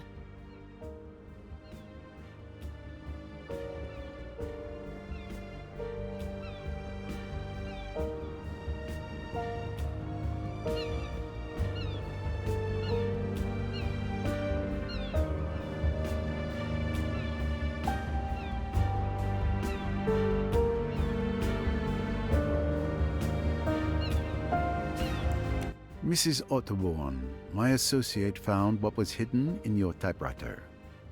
Your little secret. Oh, I don't know what you're talking about. And besides, find me a person on this boat who doesn't have a little secret to hide.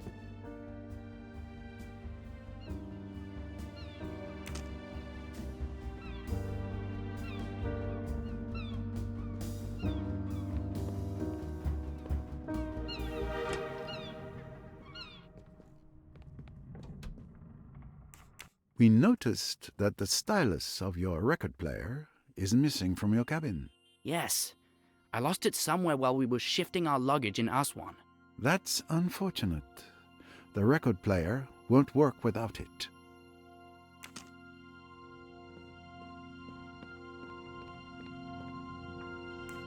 Mr. Hayashi, we discovered something very interesting while searching your cabin. Oh, do tell. You're not on this ship just for a holiday. You are actually here to spy on Mr. Pennington. I had my suspicions when you advised Mrs. Doyle not to rush into signing the papers. But with what we found in your cabin, my suspicions are now confirmed. Well, I suppose the game is up, as you detectives say. You are correct. I'm one of many employees of the Ridgeway Empire. And Mrs. Doyle invited a simple employee on holiday with her? I'm hardly a simple employee, as you suggest. I was secretly sent by my uncle, Mrs. Doyle's solicitor, to keep an eye on Mr. Pennington. Neither he nor Mrs. Doyle knew who I am.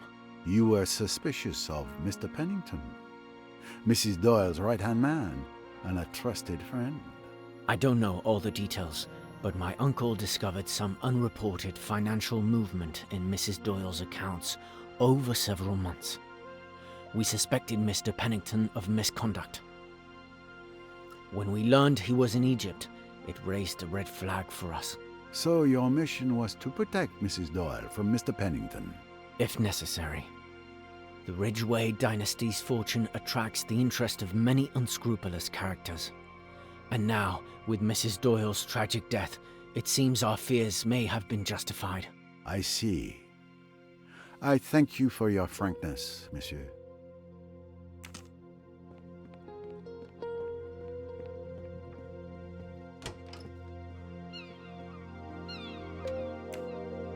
A good idea to convict.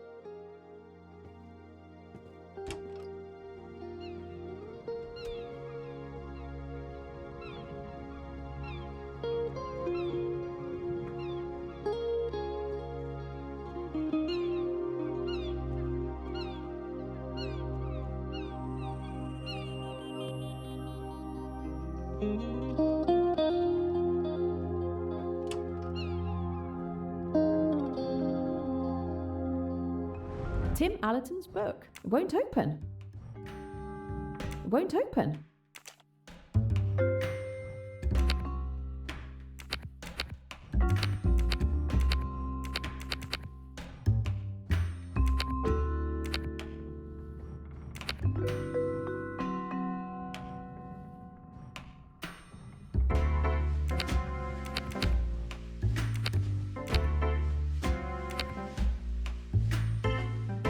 There you go. An enigmatic message signed by an enigmatic J in an equally enigmatic hollow book. I wonder if the enigmatic Mr. Poirot might have an idea of who this J could be.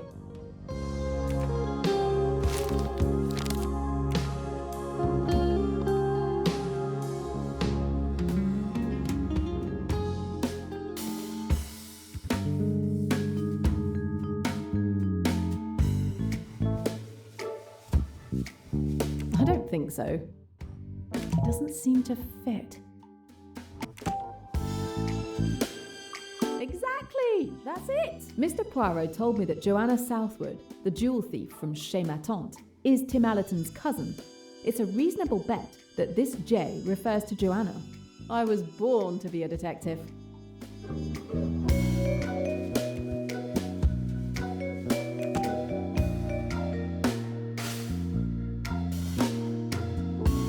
Come on, Jane, you're almost there. Correct!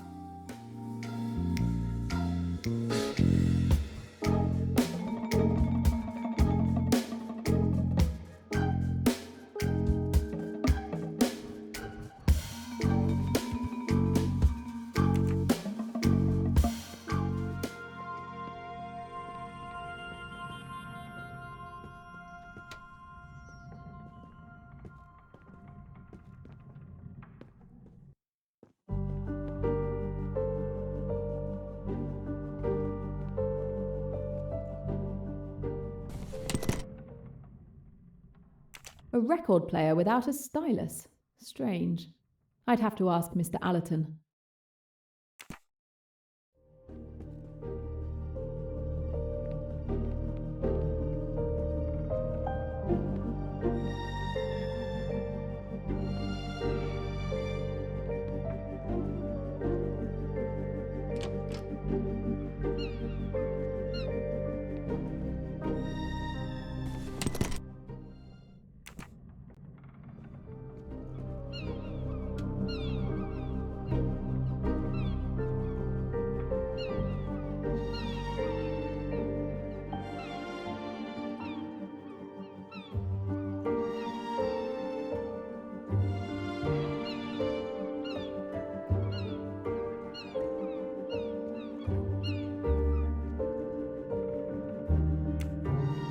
It may be time to compare notes with Mr. Poirot.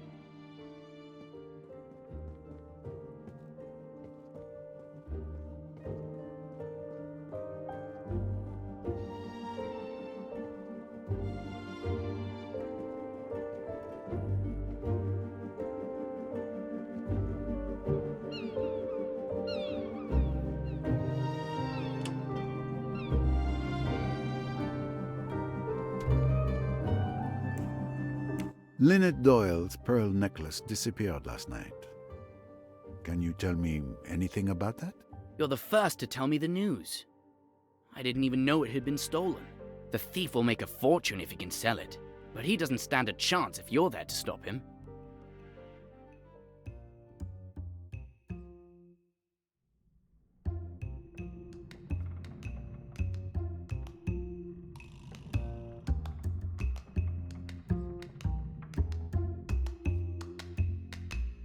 Oh, really? You didn't know it had been stolen? No? Why?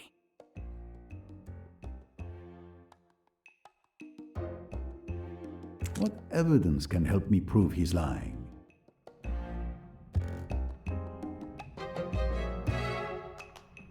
I know there was a fake necklace in the hollow book that was sent to you.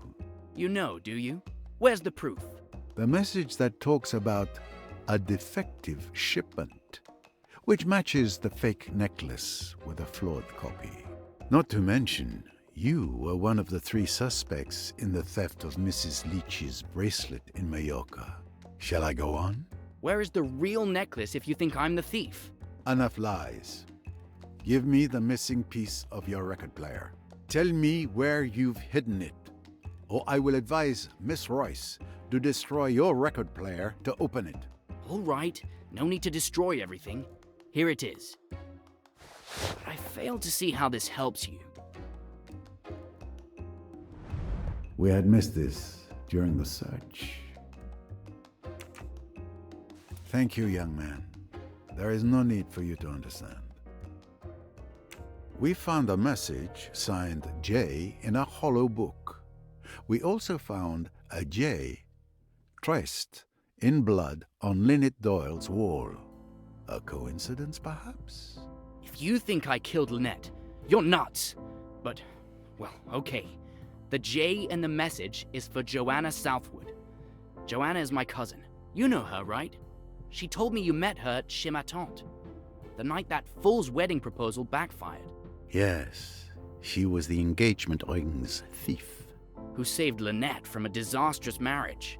Given the recent circumstances, we can say an even more disastrous marriage has occurred. But very well.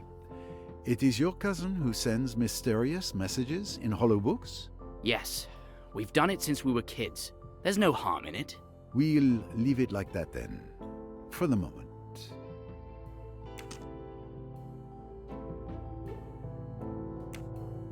I should see how Miss Royce is progressing.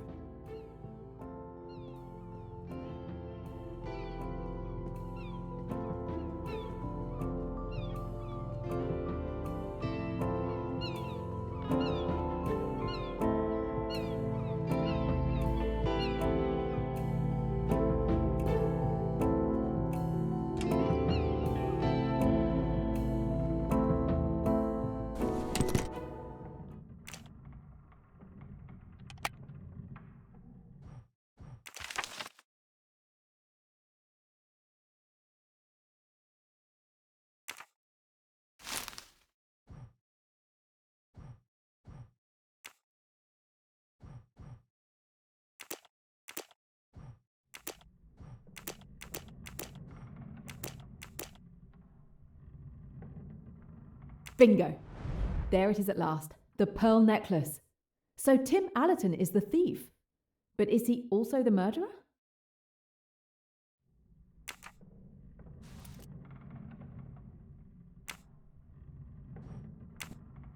There are still plenty of possibilities to explore. We need to keep investigating.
Miss...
Your cabin was searched. We found a note clearly indicating that you used Mrs. Doyle's money, formerly Miss Ridgway, for dubious investments.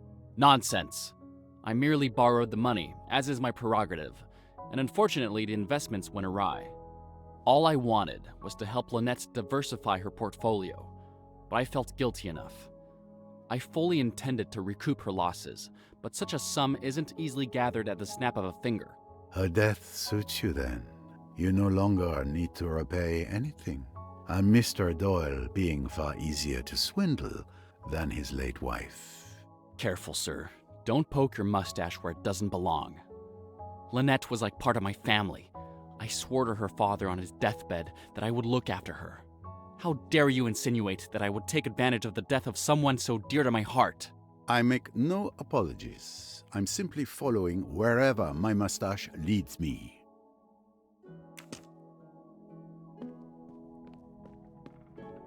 We recovered a bag with bottles of alcohol from where you saw Miss Otterborn throw something into the water. Does that remind you of anything? I wish I could confirm it for you, but my moral integrity compels me to tell you the truth. She did throw something, but what? I'm not sure. It is a wonder someone didn't throw her overboard. Thank you for your assistance, Madame. We found quite an eclectic collection of items in your jewelry box. You pawed through my jewelry box? How dare you? No lead can be left unexamined, Madame. This is outrageous. Who do you think you are, you insignificant little French upstart? I am a Belgian upstart, Madame. Come now, calm yourself. This extreme situation calls for extreme measures. I apologize for any inconvenience caused.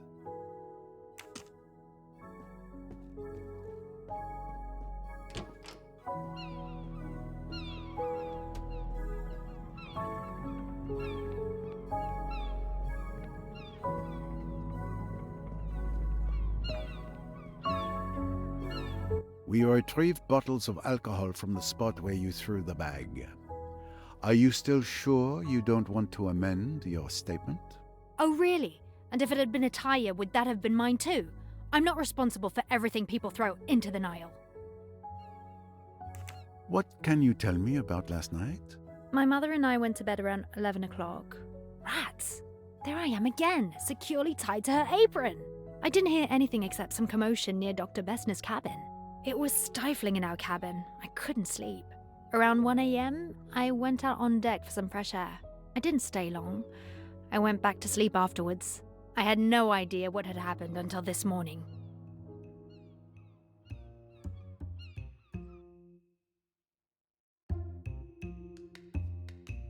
Any proof, no guesswork.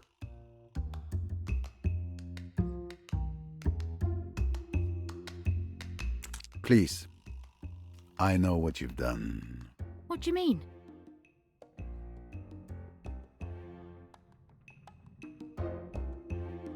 That's enough now. I know you threw your mother's liquor bottles into the water. Am I right?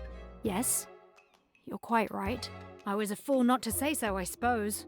But I didn't want everyone to know. It would go all over the boat, and it seemed so silly. I mean, that So silly that you should be suspected of committing a murder? I've tried so hard to keep everyone from knowing. It isn't really her fault. She got discouraged. Her books didn't sell anymore. People are tired of all that cheap sex stuff. It hurt her. It hurt her dreadfully. And so she began to drink. For a long time, I didn't know why she was so weird. Then, when I found out, I tried to stop it. She'd be all right for a bit. And then suddenly, she'd start and there would be dreadful quarrels and rows with people. It was awful.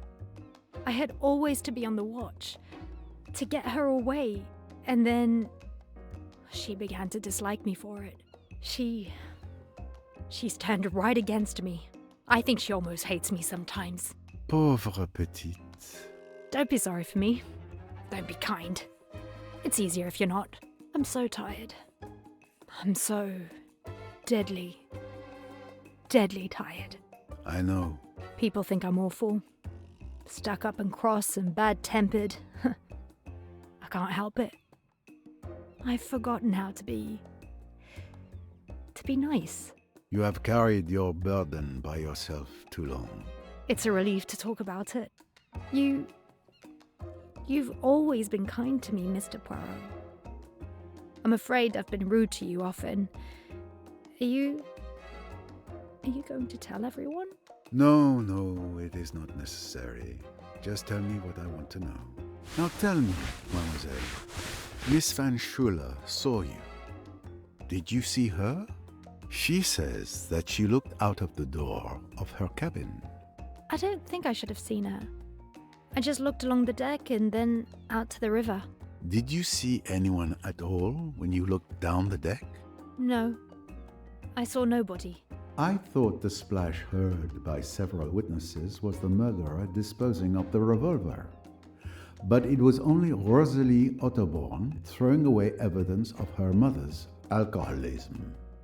It explains one mystery, but it is doubtful it helps identify the murderer.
Certain pieces of the puzzle are now in place.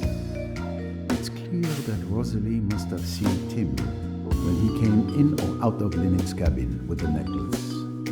I must confront them.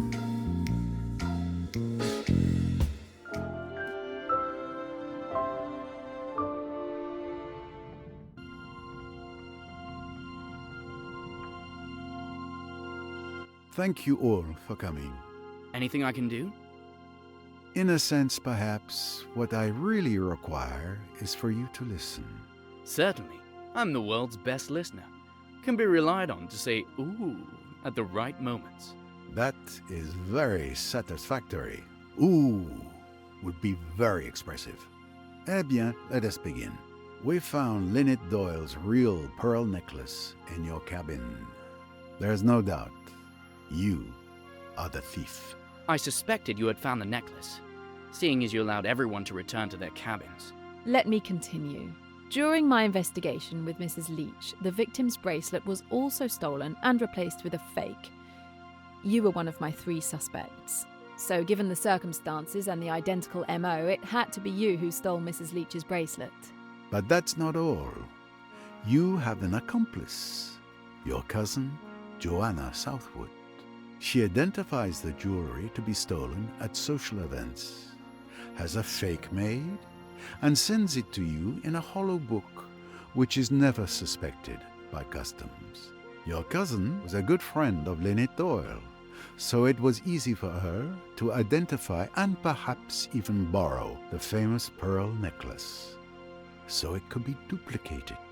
You are the one who handles swapping the real for the fake jewelry. Your plan was perfect because you could prove you didn't know the victim or the existence of the jewelry. You win. It's been a good game, but it's over at last.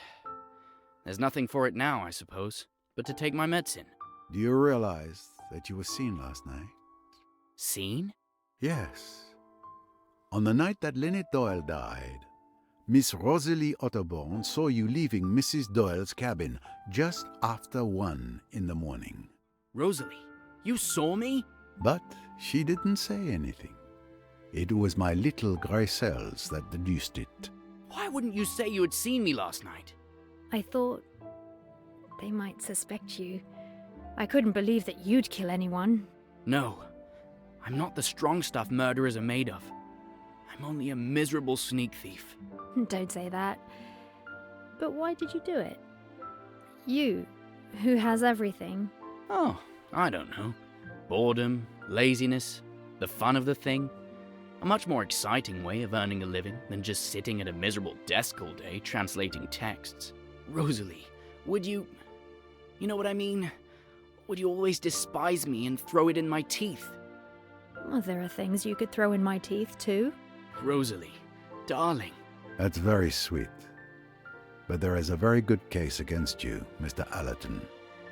I wanted you to realize that. It wasn't I who killed her, I swear! I've been in the most awful stew. To have chosen that night of all others. God, it's been awful.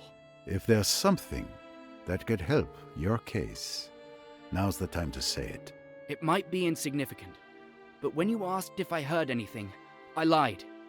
I did hear a splash. Yes, we already know. Rosalie was responsible for that noise at 1:10 a.m. No, it was much earlier. At 12:26 a.m.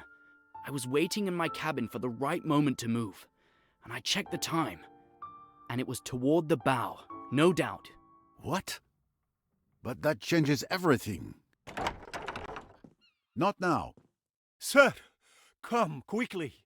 There's been another death. The saloon. But no. It cannot be. Jane, come with me. You two stay here. I still have questions.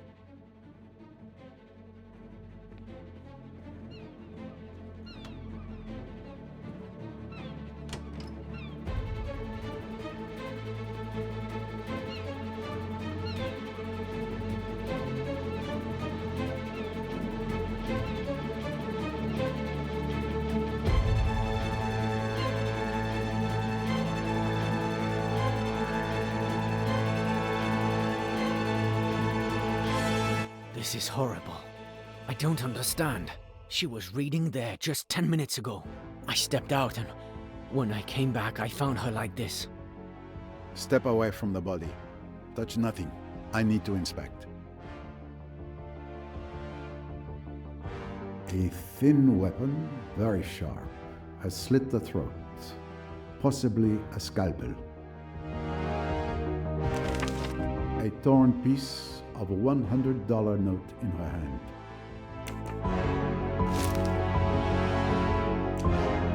A ribbon for bundling stacks of notes.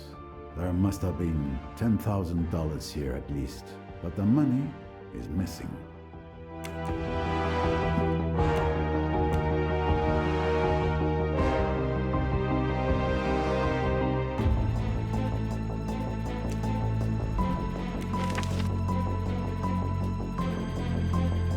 A telegram used as a bookmark.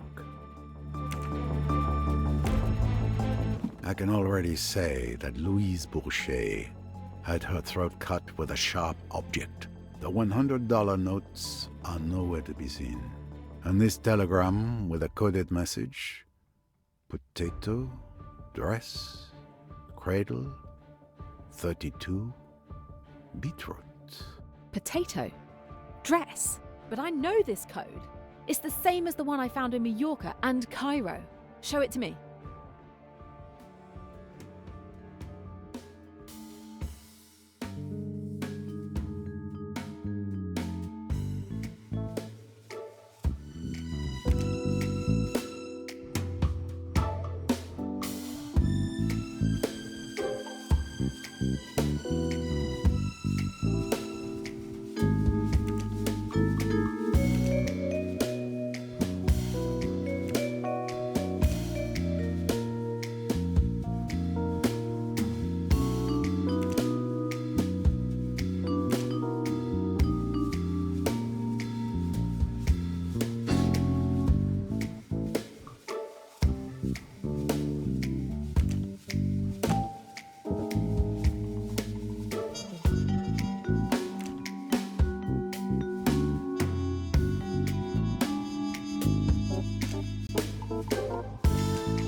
Here is the message.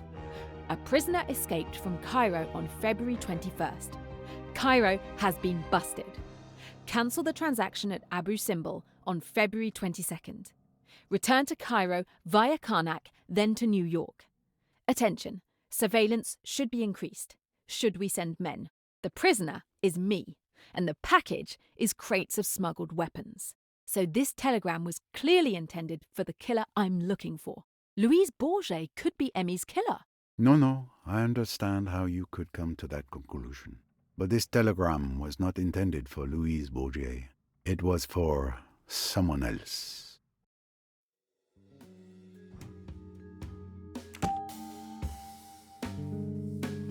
Yesterday, Lynette Doyle mistakenly received this telegram that was meant for Riquetti.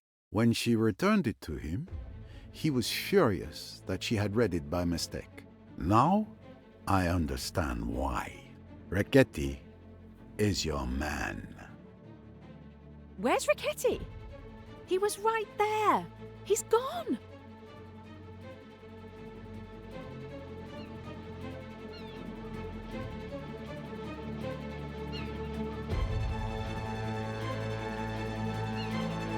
I'm sorry, Mr. Poirot.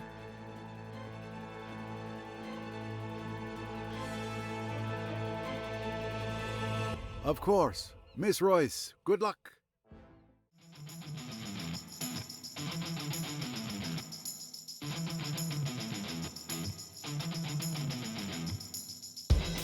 Riquetti, stop!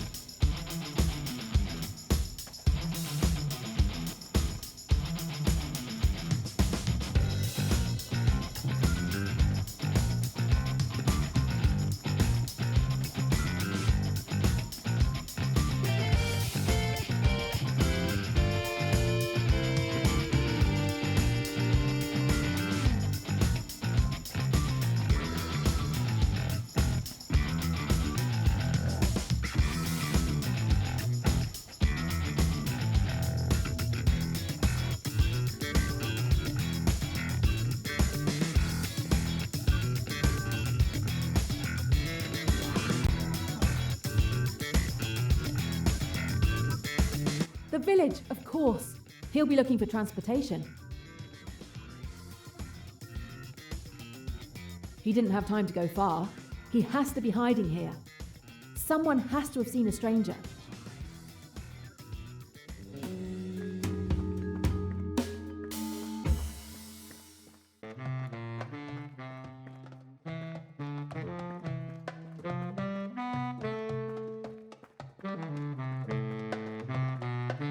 Excuse me, did you see a man run by here? طبعا أنا شايفه، البرتقال بتاعي كان جاري بسرعة ورماه على الأرض. Which way did he go? من هناك لاقيه واديهولي بالشلوت. Oh, I don't know what he said, but I think he's rooting for me.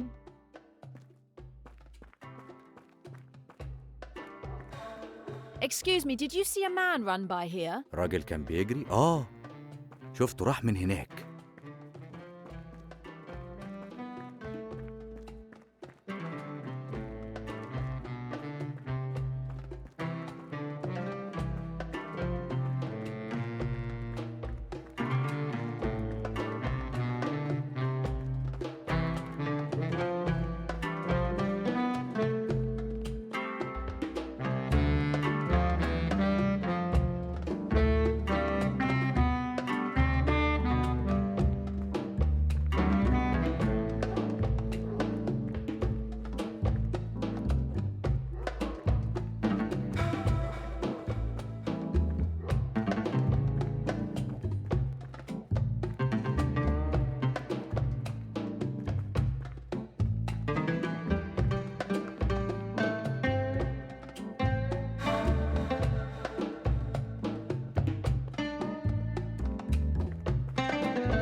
You would have liked this one, Em.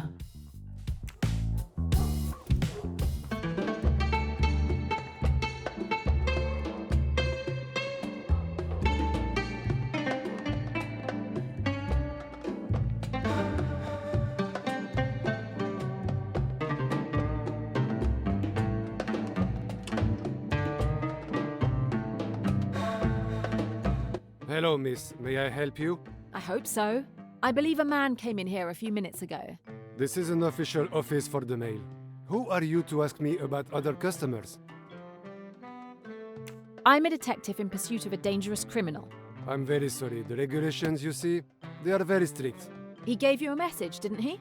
I need to see it. I'm very sorry, but I have to close. Wait. I'm not through with you yet. Damn it!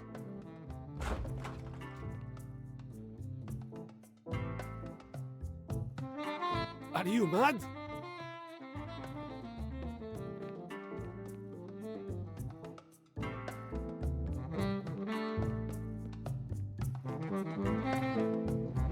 What have we here? An interesting discovery. Riquetti is laying low somewhere nearby. I need to find him before he disappears again. It's surprising he didn't use their message encryption system. He's scared. I like him scared.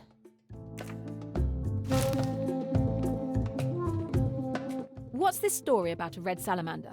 I don't know what you're talking about. Leave me alone.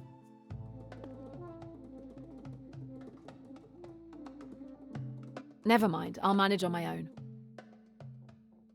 Thanks for your cooperation.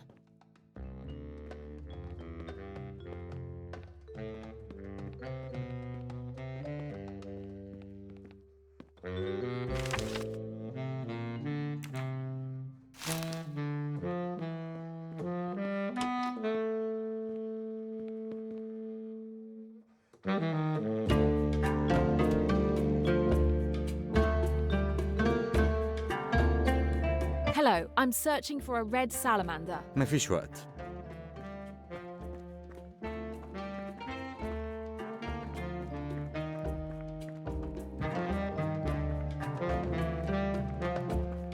Excuse me, does the red salamander mean anything to you? آسف.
the red salamander. I found the hideout. I'm sure Ricchetti's there. At last, it's payback time.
Stop! Not on your life! Crap!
Ricchetti, give it up. You're trapped.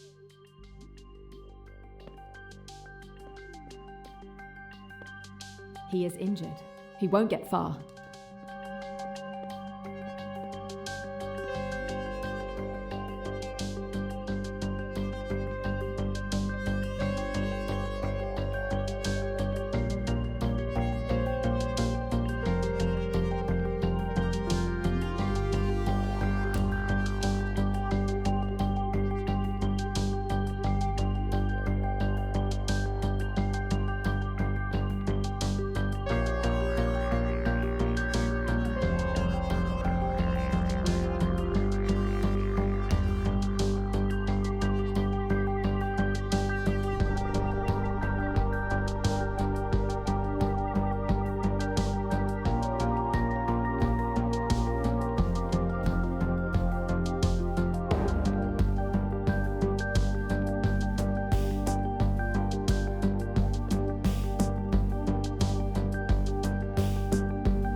It's over for you. You've killed all you're going to kill.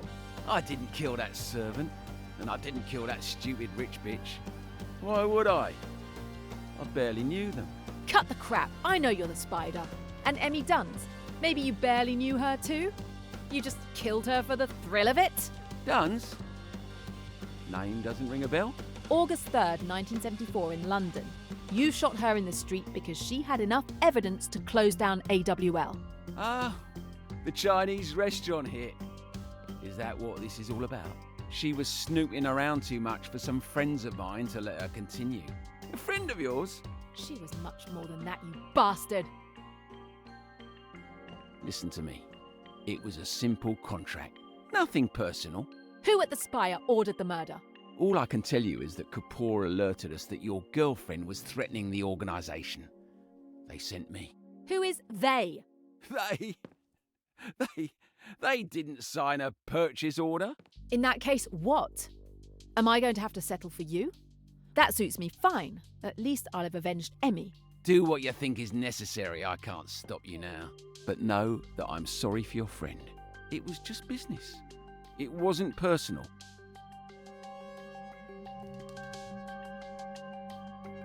Get up. I can't do it alone.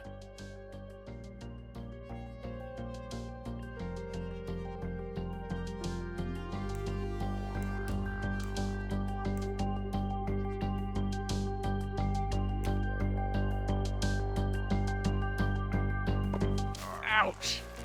Thank you. All right, let's go.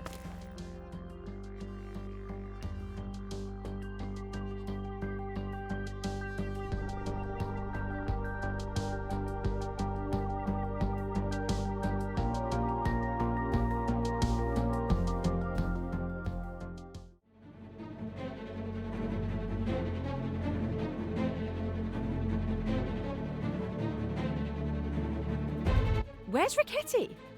He was right there. He's gone.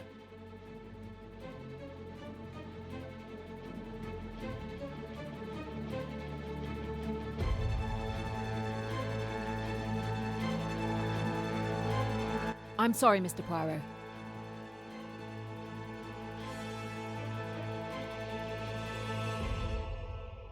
Of course. Miss Royce, good luck. What is going on? Another murder? Oui, monsieur. Another murder. And for the second time, Poirot has arrived too late. Focus, Poirot. Summarize what you know. First, Mademoiselle Bourget was slashed by a thin, extremely sharp object, possibly a scalpel. Then we have a torn piece of currency found clutched in her hand. Next, we have a ribbon from a bundle of $10,000 notes found on the floor. Finally, there is a telegram intended for Monsieur Riccati among the victim's belongings. A telegram that was very incriminating for him. These tell a story. Possibly more than one. Time to put the pieces together.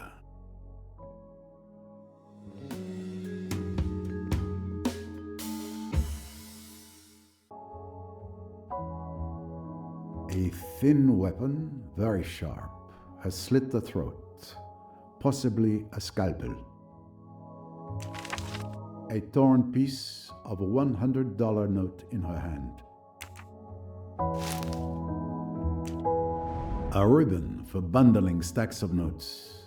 There must have been $10,000 here at least, but the money is missing.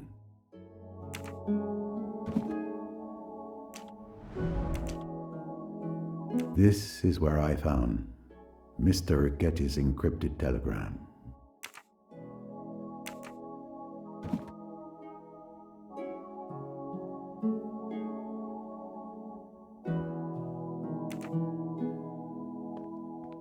Tell me, Tariq, what were you doing at the time of Miss Bourget's death? I was on the deck near the gangway. The captain had asked me to stand guard.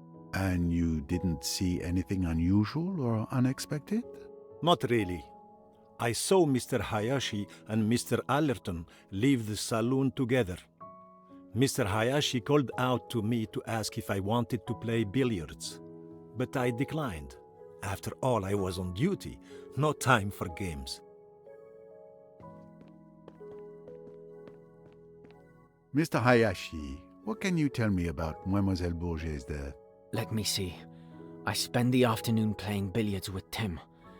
Miss Bourget was reading in a corner of the saloon. When you summoned Tim, I went out with him to find someone else to play. Miss Bourget was perfectly fine when we left her. And then? Outside, I saw the steward, Tarek, on the deck. I asked him if he could play, but he was on duty. I kind of expected that. Then I saw Mr. Riquetti on the bow. I went over and asked him if he was up for a game. We chatted for 10 minutes or so. He finally agreed to play. We went back to the saloon together and that's when we found Miss Bourget dead.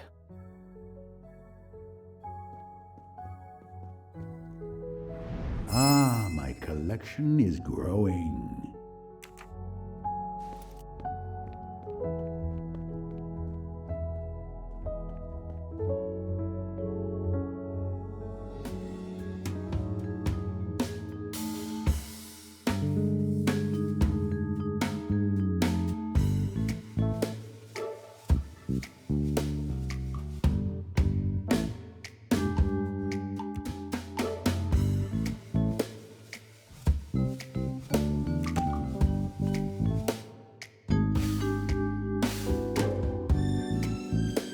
Not quite.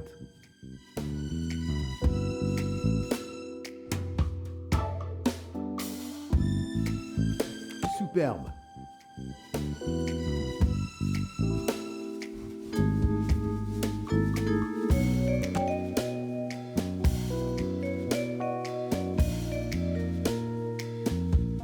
Unfortunately, this can't be right. I'm missing something. Congratulations.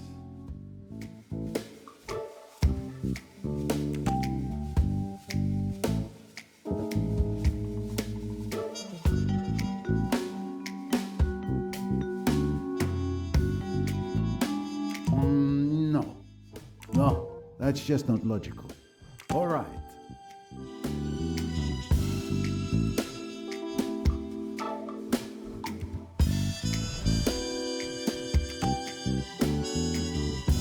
Of course, a doctor's kit would undoubtedly contain a scalpel. Possibly more than one. And in fact, this was confirmed by Miss Royce, who searched his cabin. I'll need to question him. Excellent detective work. Naturally.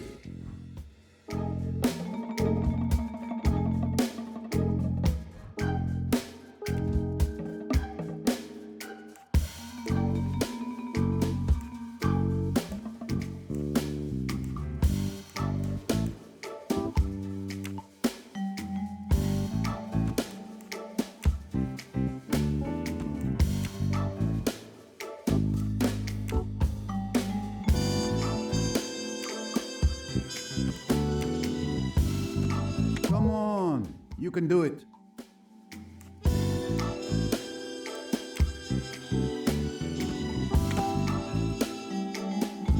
Great. Another victory for Poirot, of course.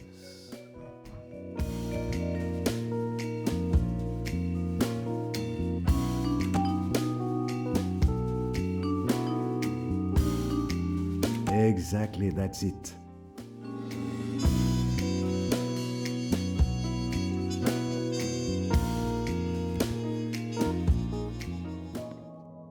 It's at times like this when I miss my good friend Hastings. Miss Royce would be a good choice, but alas, she pursues her own destiny just now. You will have to do. What? What do you mean? Your job is to listen. Follow my reasoning closely, if you can. I know that Louis Bourget wanted to blackmail Mr. Riquetti with his telegram. But I also know that you, Tarek, and Mr. Riquetti have alibis. None of you could have killed Mademoiselle Bourget. Yet, there was certainly a tidy sum paid for blackmail. Where could that money be now?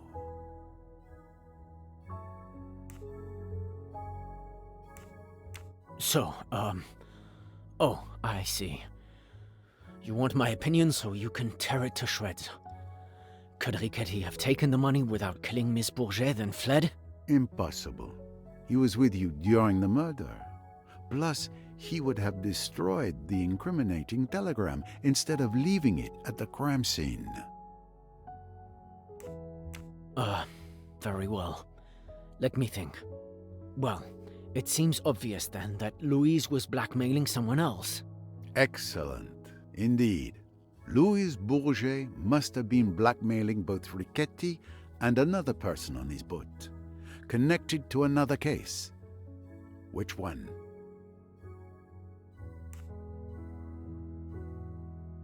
The theft of Mrs. Doyle's necklace? I can't give you details, but I can assure you that's wide of the mark. The murder of Mrs. Doyle? Exactly. The victim of the blackmail could have simply paid. But if their secret were ever revealed, they'd risk the death penalty. They couldn't take that chance. But what had Louise Bourget discovered?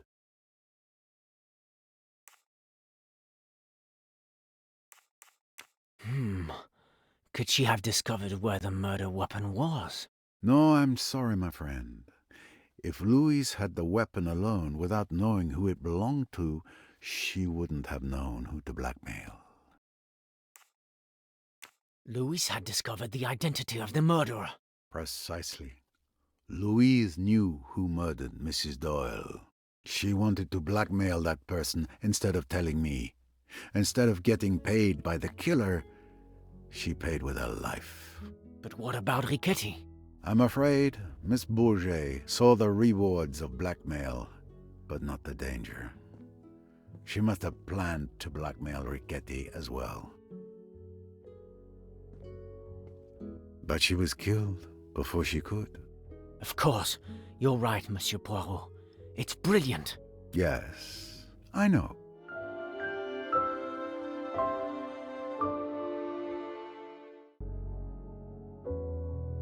Clearly, the deaths of Mrs. Doyle and Miss Bourget are connected.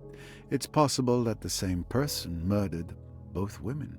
Investigating Mrs. Doyle's death will surely lead me to Miss Bourget's killer. Mr. Tarek, could you move the body to the cold storage in the hold? Do what? Yes, sir. Forgive me. The usual request I expect to receive is more like, may I have another glass of wine? It's time for me to speak with Dr. Bessner.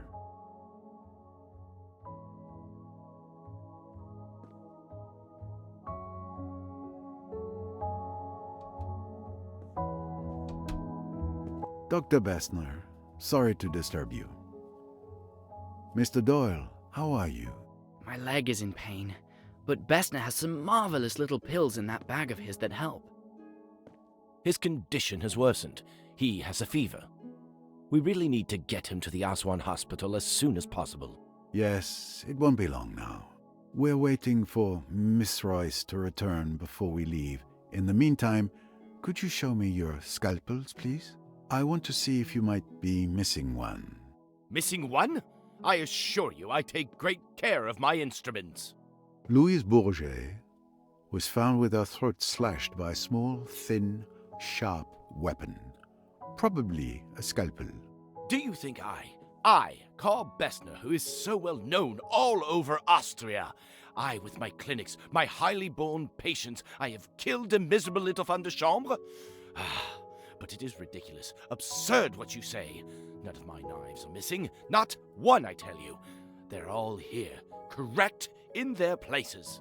You can see for yourself.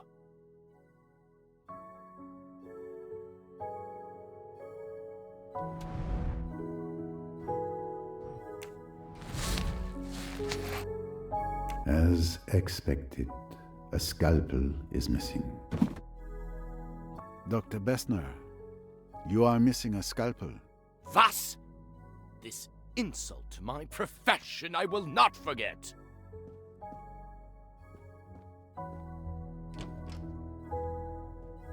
Whew, you've put the old boys back up.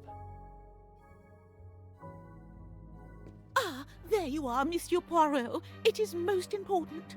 I have vital information. Mr. Doyle, I know who killed your wife. What? My theories are completely vindicated. The deep, primeval, primordial urges. It may appear impossible, fantastic, but it is the truth. Do I understand that you have evidence in your possession to show who killed Mrs. Doyle? Certainly I have. You will agree, will you not, that whoever killed Louise Bourget also killed Lynette Doyle? That the two crimes were committed by one and the same hand? You mean you have a theory as to who killed Louise Bourget? No, I have exact knowledge. I saw the person with my own eyes. For God's sake, start at the beginning. You know the person who killed Louise Bourget, you say? I will tell you exactly what occurred. I went to the rooftop bar to get, something to help me sleep. I did not wish my daughter to know of it. She tends to disapprove. As I was saying, I was on the terrace when I saw. I didn't think anything of it, of course. But when I learned that Louise had died in the saloon, I understood everything. Maybe you understood, but I can't understand anything. Calm down. Start over from the beginning. In detail. Yes, yes. As I was at the top of the terrace stairs, about to go down, I saw the murderer. It was...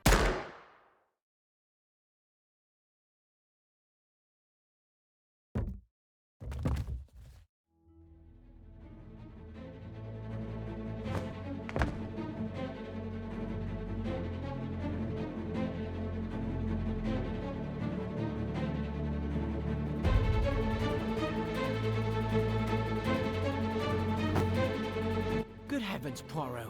What's going on? Did you see anyone run past just now? No. Don't move from here.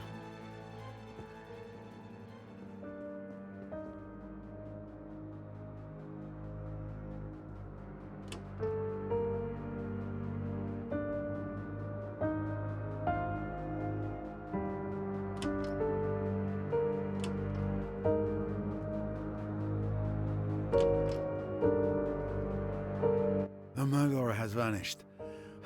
Again. Another murder? Who was it this time?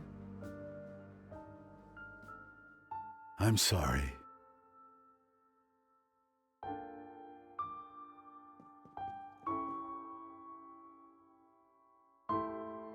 My God. Mother!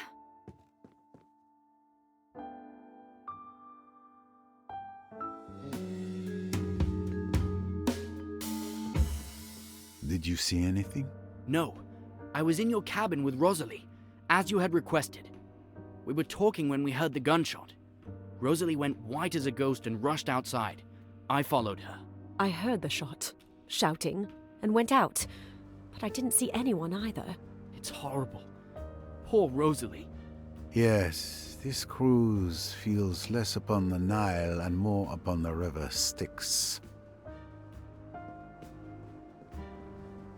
What did you see? Nothing. I was looking at the Nile on the other side of the starboard deck. I heard a gunshot and rushed over. Probably not the smartest move. Did you run into anyone? No, no one. Why I was running towards someone firing a gun, I'll never know. If the instinct overcomes you again, I would resist it. And you, Mrs. Allerton? I was reading in my cabin. I heard the noise and peeped outside. I wish I could help, but I saw no one. Thank you, madame.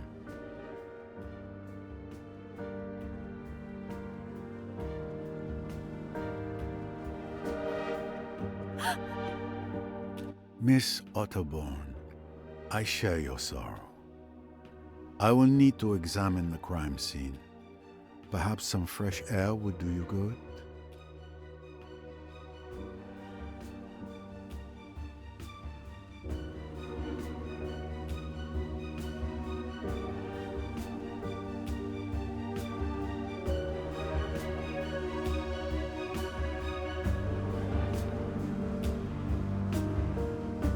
A bullet to the head. Behind the left ear, a large caliber. She died instantly. Another life gone on this cursed boat. What a horror! You were close to the door, and you really didn't see anything? No, not even a shadow. Poirot, I beg you, do something! Another murder. The killer laughs at Poirot. It is a nightmare.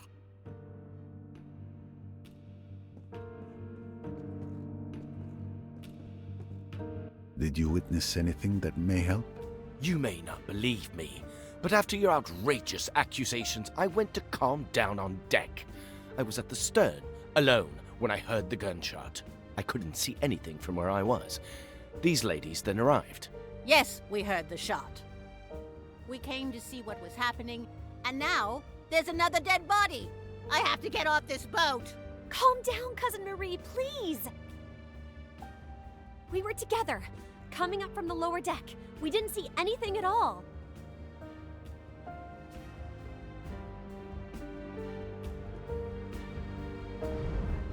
The barrel is still warm. It's definitely the murder weapon. I've seen this pistol somewhere before.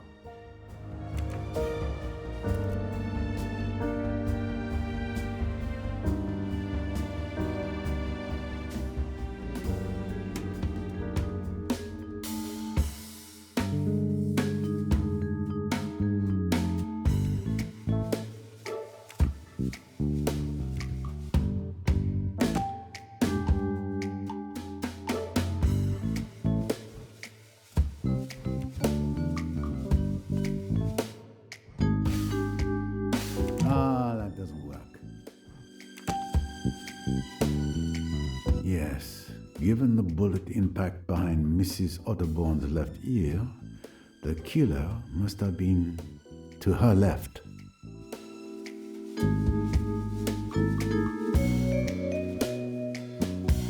Not really. The killer must have fled towards the front of the boat. Otherwise, I would have seen them pass by the door. Who else could have succeeded?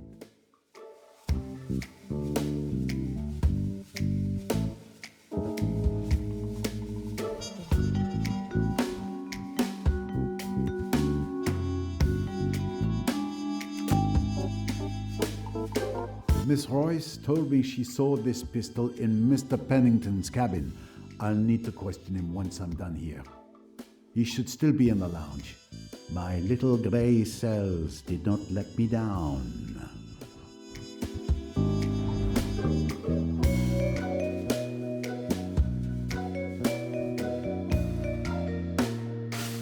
No, that's just not logical. She was about to reveal who she saw enter the saloon to kill Louise. It's certainly the same person who silenced her before she could speak. Who is the world's greatest detective?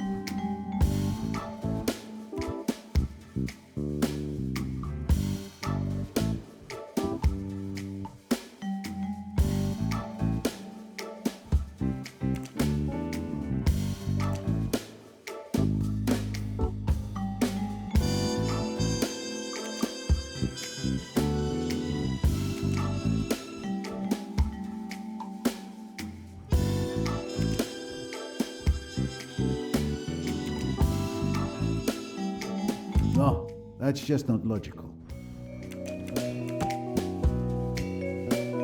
The human animal never fails to surprise me. Other animals will run when they hear a shot. With humans, you can never depend on them being so rational. The killer had few ways to escape. I can rule out the possibility that they jumped into the water. Everyone would have heard the splash. I can also rule out the suspects who are at the stern. It's clear the killer fled towards the bow. Therefore, the killer is now either on the upper deck among the present passengers, or they jumped to the lower deck and are hiding there. Precisely. Is that applause I hear? Please, let me through.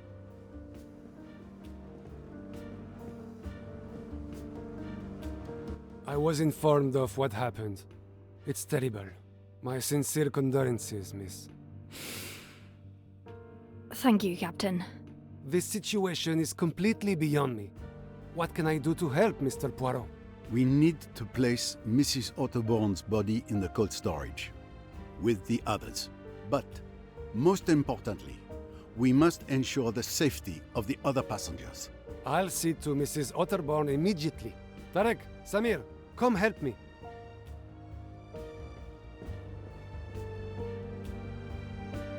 Thank you, Captain. Then please stay on the alert. Don't you worry. My crew and I will be vigilant. How is Mr. Doyle? The fever has worsened, but I've just given him an antibiotic, and Miss Bowers is watching over him. There's nothing more we can do for now. Miss Bowers is staying here.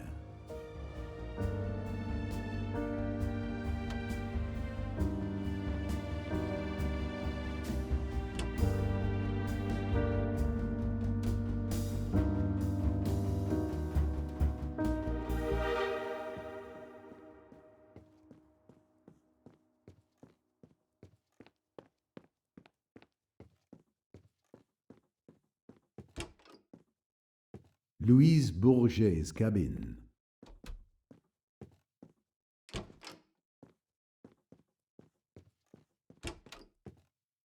This is Miss Robson's stateroom.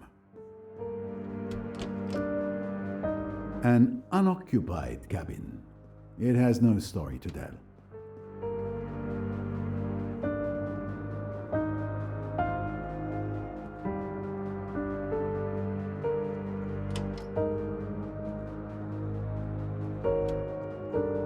So, do you have any news for us?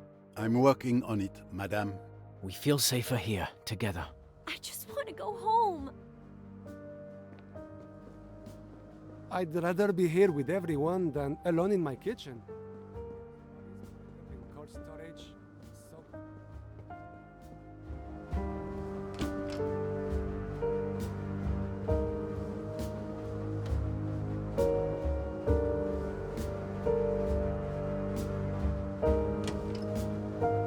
An unoccupied cabin. It has no story to tell. Mr. Ferguson has certainly made this room his own.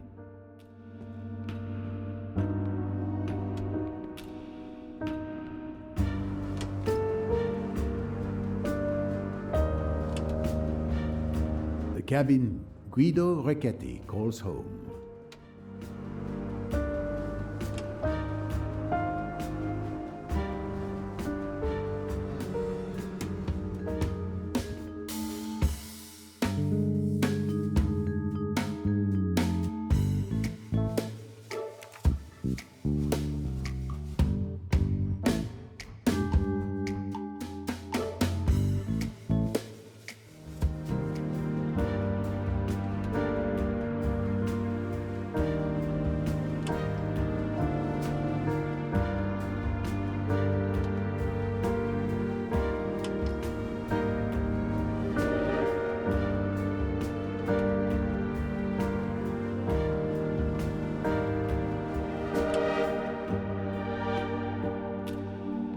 There's Mr. Pennington.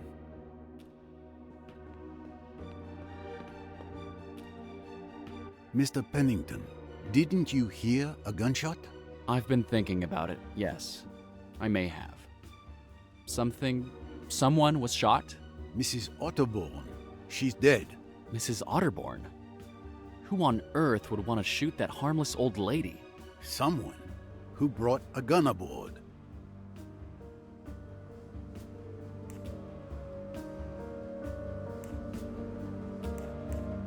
It's your pistol that killed Mrs. Otterborn. My pistol? Really? Is that an accusation?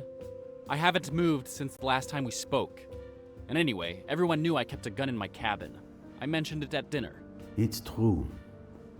He showed his gun to Mr. Hayashi last night at the restaurant. Everyone saw it and could have stolen it from his cabin, especially since it wasn't particularly well hidden. Besides, why would I want to kill her?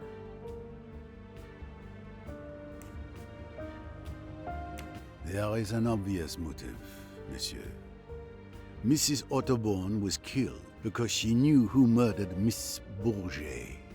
She had to die just as she was about to reveal their identity. So you really think I'm the killer?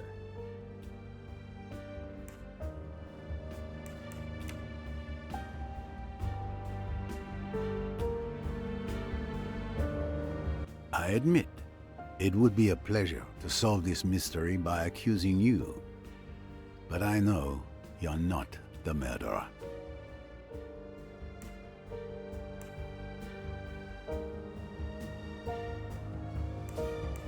Mr. Ferguson was at the end of the deck, near the lounge.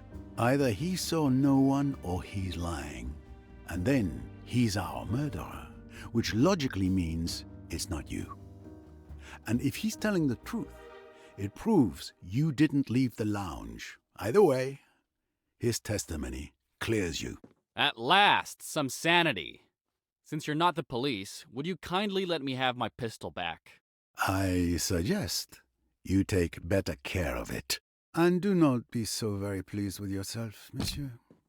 You and I are not done yet.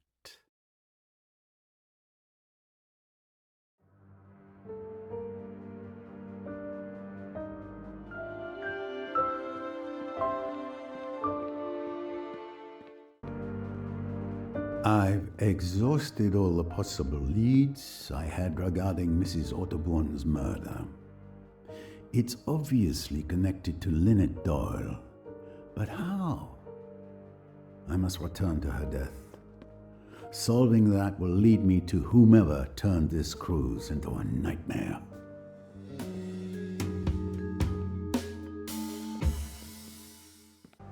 With all these tragedies, I have not had a single moment to reflect calmly. I must revisit details, and I know of a good place to start. Tim Allerton gave me a piece of information that seemed trivial to him, but awakened my little grey cells. But before I could investigate, we were interrupted by the death of Miss Bourget.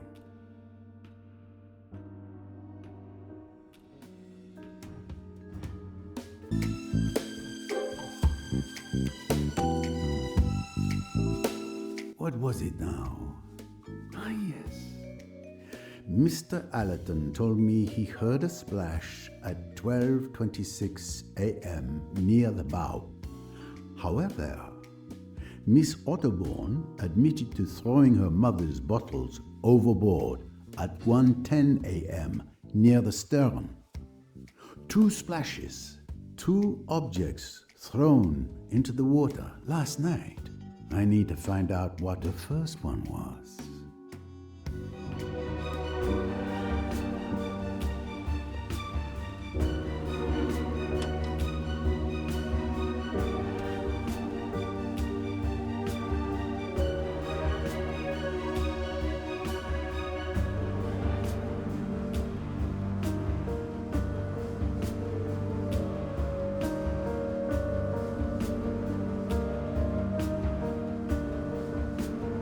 No, this isn't where Tim heard the splash. It was on the starboard side, near the bow. The starboard side of the ship, Poirot. The bow. The splash was on the right-hand side, at the front.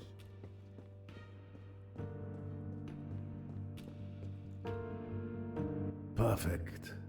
From here, I should be able to dredge up whatever was thrown into the water. Here you go, sir. I've brought what's needed to dredge the bottom, as you requested. Thank you very much. Let's get to work. We shouldn't waste any time. I'll guide you.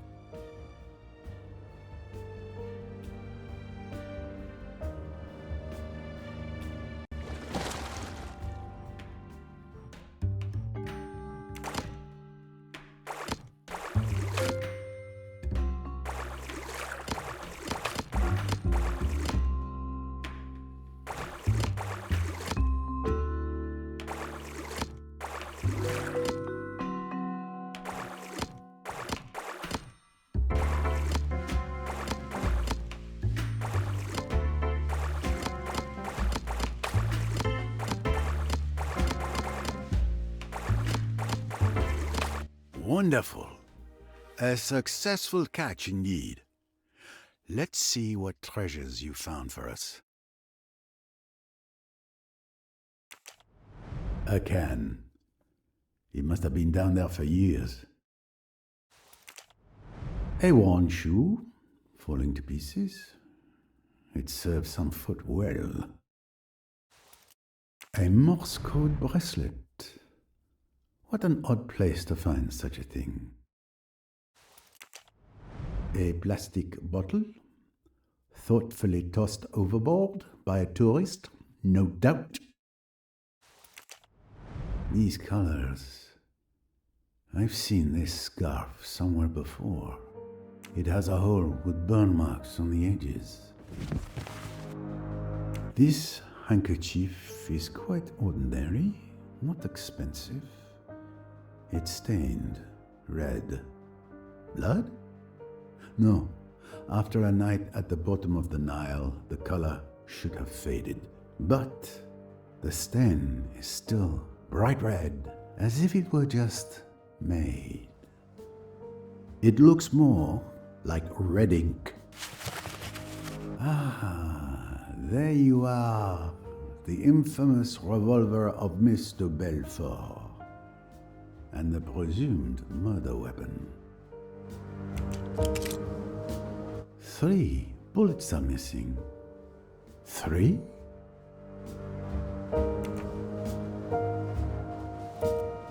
I finally know what was thrown at 12:26 a.m. A torn scarf, a stained handkerchief, and Mr. Belfort's revolver with 3 missing bullets. The pieces of the puzzle are coming together. So, do you know who the killer is, Mr. Poirot? Almost, Samir. Thanks to this fruitful catch, I can now draw some new conclusions. A certain scoundrel has been laughing at Poirot, but laughter dies swiftly in a hangman's noose.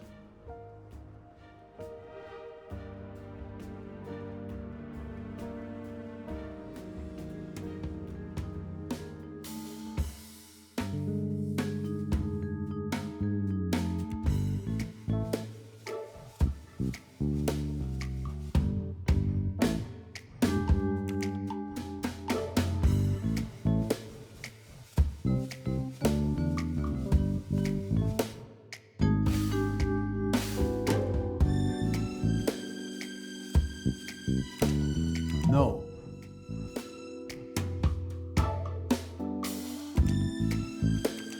I don't think so. Just another pothole on the road to success.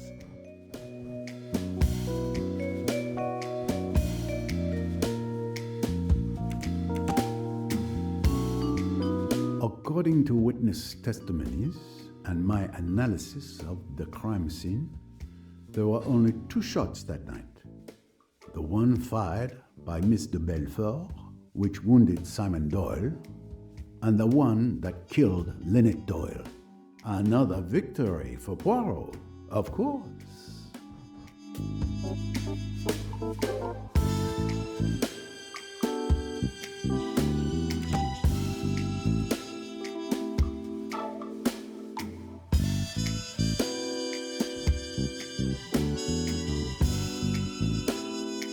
Not quite. one less puzzle to solve.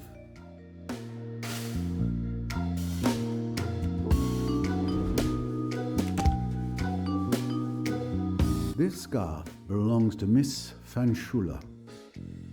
It disappeared from the lounge the night before Mrs. Doyle's murder.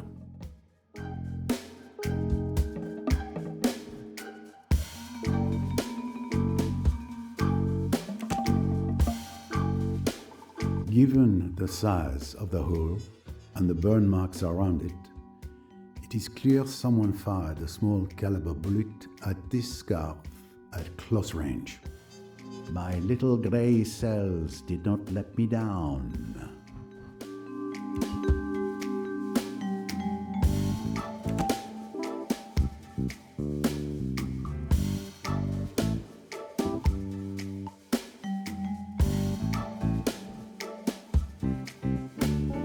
Every question must have its answer.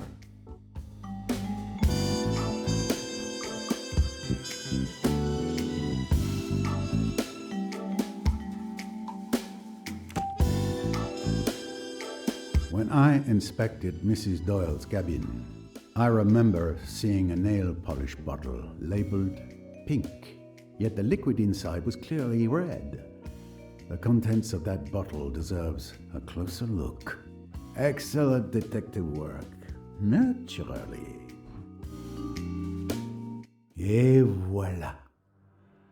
I now have all the facts I need to reconstruct the events of the night Lynette Doyle was murdered.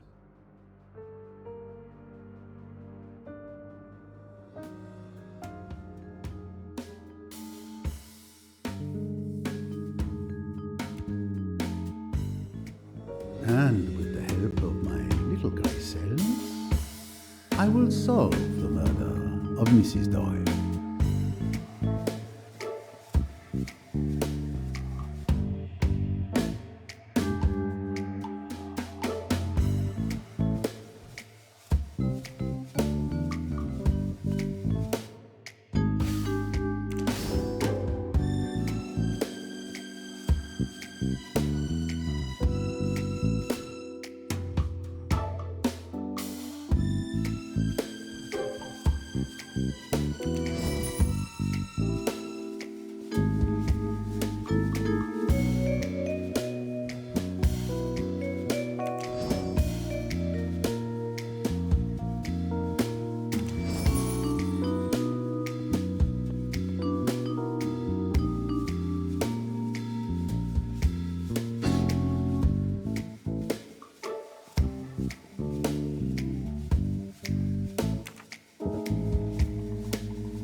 Samir, would you be so kind as to gather all the passengers in the lounge? As quick as you can. Everyone? Even Mr. Doyle? In his condition? Yes. It is absolutely crucial that all the passengers are present. I'm counting on you. Right away, Mr. Poirot.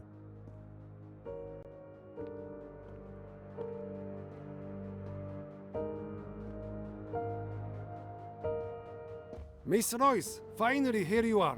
We were starting to worry. Good evening, Captain. Is there somewhere secure where we can lock up Mr. Riquetti? Mr. Riquetti? So he's the murderer? He was always so polite. I haven't killed anyone on this stupid boat.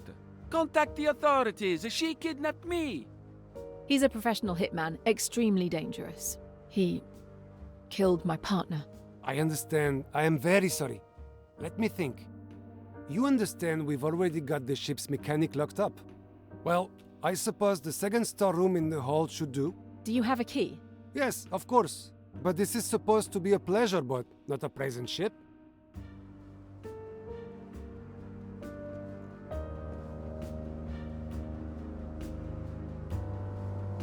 Then I brought him back to the boat. He's tied and locked up down below. I see. Congratulations, mademoiselle. You are to be commended for your tenacity as well as your bravery. Enough about me. What about you? Have you made progress on Louise's murder? Riquetti claims it wasn't him. For once, he's telling the truth. He may be a murderer, but he's not our murderer. The best proof is that there was another murder on the boat during your absence.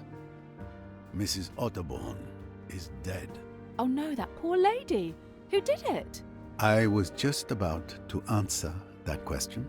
Everyone should be gathered in the lounge. If you wouldn't mind heading there, I'll join you shortly. All right, I'll go ahead.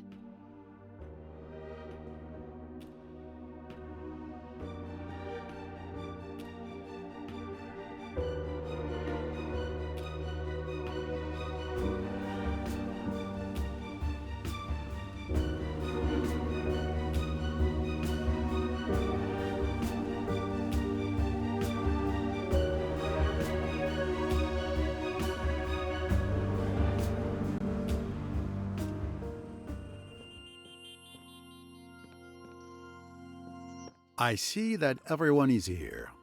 Even Mr. Doyle. I hope you have a good reason for moving Mr. Doyle. He is in very bad shape, as I've mentioned more than once, mein Herr. I'll be fine. I want to hear what Mr. Poirot has discovered about Lynette's murder. Thank you, monsieur. Now then, when we first began our investigation, we had two hypotheses. The first was that the murder was not premeditated. The killer witnesses the scene between Mr. Belfort and Mr. Doyle, waits for everyone to leave the lounge, grabs the revolver that was under the chair, and shoots Lynette Doyle.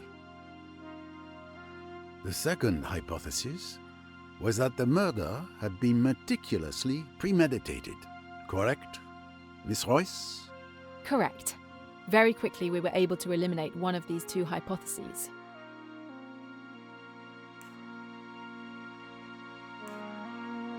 The murder was very carefully planned and accurately timed, with all the details meticulously worked out beforehand. Even to the drugging of my bottle of wine on the night in question. Let us explore the elements that support this hypothesis. Miss Robson had seen Mr. Belfort fire her revolver, had seen Simon Doyle collapse onto a chair, and had seen him clasp a handkerchief to his leg. That's exactly what I saw. What had Mr. Hayashi heard and seen? He heard a shot, and he found Doyle with a red-stained handkerchief pressed to his leg. I can confirm that. What had happened then? Mr. Doyle had been very insistent that Mr. Belfort should be got away, that she should not be left alone. After that, he suggested that Mr. Hayashi should get hold of the doctor. Accordingly, Miss Robson and Mr. Hayashi go out with Mr. Belfort, and for the next 5 minutes, they are busy on the port side of the deck. Miss Bowers, Dr. Bessner's, and Mr. Belfort's cabins are all on the port side. So someone had 5 minutes alone to go and kill Mrs. Doyle. But who?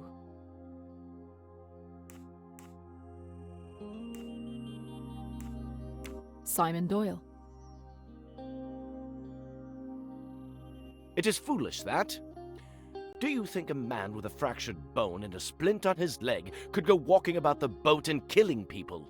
I tell you, it was impossible for Simon Doyle to leave my cabin. But yes, the thing seems impossible, but it's nonetheless true.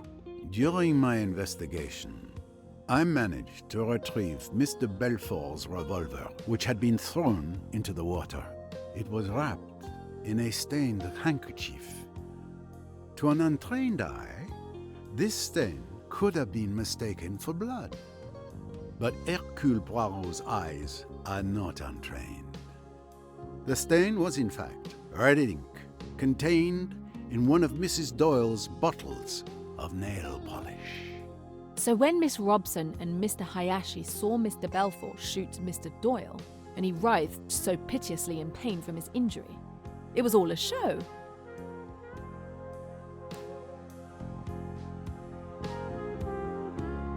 It was all staged. Mr. Doyle used that handkerchief soaked in red ink to make it look like he was bleeding from a bullet in his leg. He managed to fool everyone. But I carried him. I clearly saw that he was in real pain. Absolutely correct. He was indeed injured when you carried him.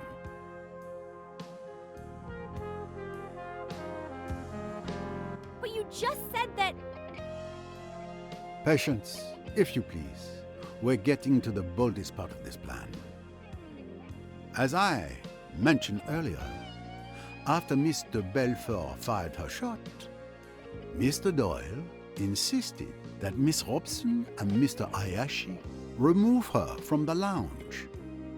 Now he is alone. 2 minutes are all that Simon Doyle needs. He picks up the pistol from under the sofa, runs like a hare silently along the starboard deck, enters his wife's cabin, creeps up to her as she lies asleep, shoots her through the head, puts the bottle that has contained the red ink away, and runs back. But what does he do next? He sits back down in his chair and shoots himself in the leg. That is the moment when he's truly injured. But what about the gunshot? We should have heard it, just like the first one. I even heard a splash in the water, which makes far less noise. Well observed, my young friend. Mr. Doyle used an object to muffle the sound of the gunshot.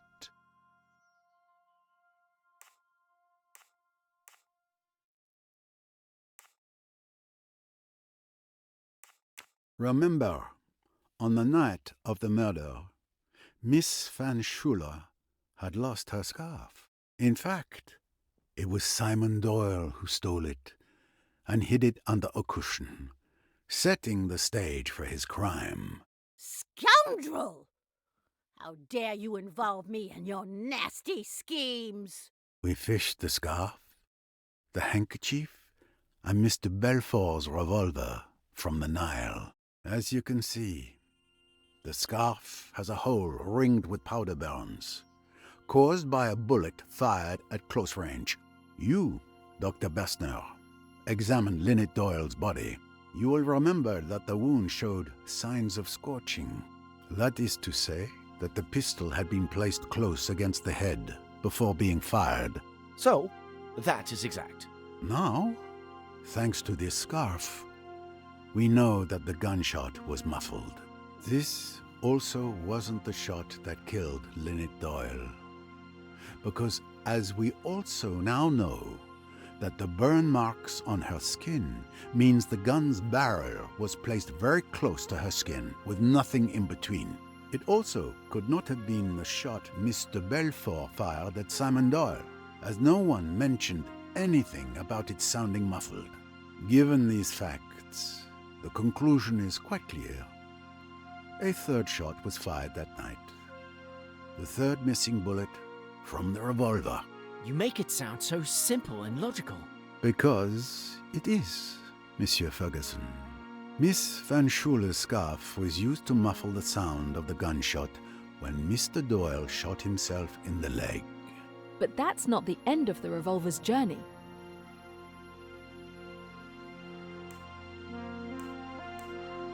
Mr. Doyle wrapped the revolver in the stained handkerchief, then put everything in the scarf and tossed the bundle out the window into the Nile. And that's the splash I heard. Exactly, Mr. Allerton. It required very precise timing, but Monsieur Doyle acted coldly and swiftly, just as he did when he murdered his wife.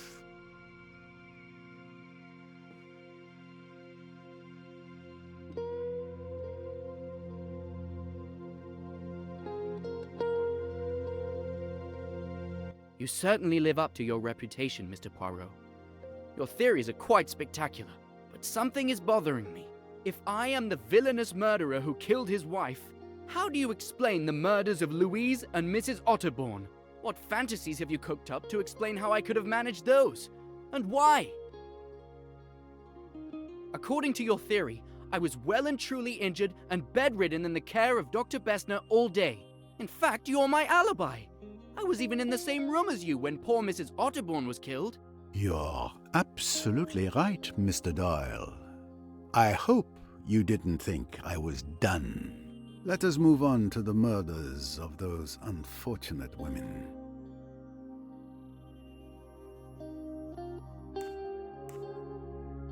You couldn't have killed Miss Bourget and Mrs. Otterbourne, Mr. Doyle. But you're not entirely innocent of their deaths either. Remember when Louise came to testify? When I asked her if she had seen anything the previous night, she gave this curious answer. Naturally, if I had been unable to sleep, if I had mounted the stairs, then perhaps I might have seen this assassin, this monster, enter or leave Madame's cabin. Now, what exactly did that tell us?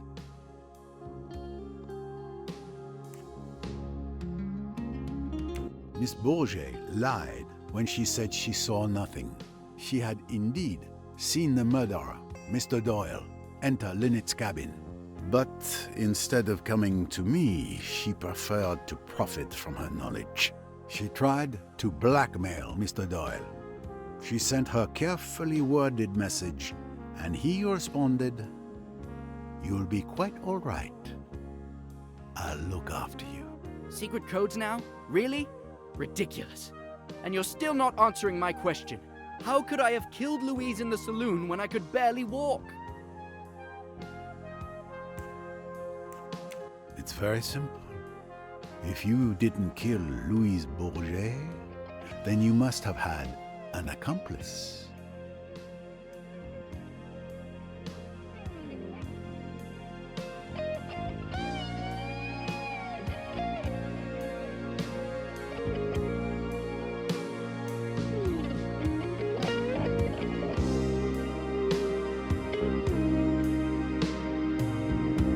An accomplice?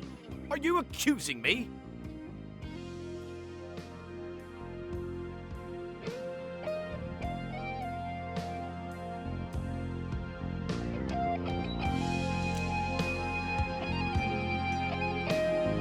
This accomplice can be none other than Jacqueline de Belfort.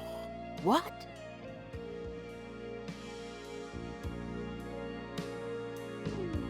I beg your pardon? You're insane! As I say, it was a very cleverly planned and well thought out piece of work. It could not be chance that Simon Doyle had a bottle of red ink in his pocket. No, it must be design. It was not chance that he had a plain, unmarked handkerchief with him. It was not chance that Jacqueline de Belfort's foot kicked the pistol under the settee, where it would be out of sight and unremembered until later. So you truly believe that Miss de Belfort and Mr. Doyle are accomplices? Certainly, the two halves of the murderer. What gave Simon his alibi?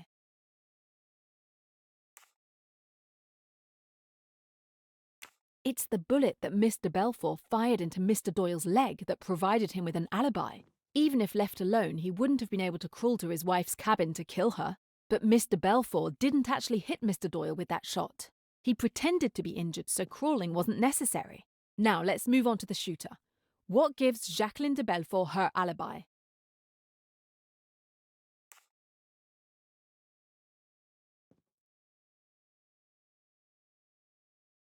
Mr. Doyle was insistent that Miss de Belfort was never to be left alone from the moment of the gunshot until this morning. That gave her a rock-solid alibi for the murder of Mrs. Doyle. There, between the two of them, you get all the qualities you require. The cool, resourceful planning brain, Jacqueline Belfort's brain, and the man of action to carry it out with incredible swiftness and timing. Look at it the right way, and it answers every question. Simon Doyle and Jacqueline had been lovers. Realise that they are still lovers, and it is all clear. Simon does away with his rich wife, inherits her money, and in due course will marry his old love. It was all very ingenious. The persecution of Mrs. Doyle by Jacqueline, all part of the plan. Simon's pretended rage. Then one night, on this boat, I thought I heard Simon and Lynette outside my cabin. He was saying, "We've got to go through with it now." It was Doyle, all right, but it was to Jacqueline he was speaking. The final drama was perfectly planned and timed. There was a sleeping draught for me, in case I might put an inconvenient finger in the pie. There was the selection of Miss Robson as a witness. The working up of the scene. Miss de Belfort's exaggerated remorse and frenzies. She made a good deal of noise in case the shot should be heard. In truth, it was an extraordinarily clever idea. Jacqueline says she shot Doyle. Miss Robson says so. Mr. Hayashi says so. And when Simon's leg is examined, he has indeed been shot. It looks unanswerable. For both of them, there is a perfect alibi. At the cost, it is true, of a certain amount of pain and risk to Simon Doyle. But it is necessary that his wound should definitely disable him. But then, the plan goes wrong. Someone sees Mr. Doyle enter his wife's cabin.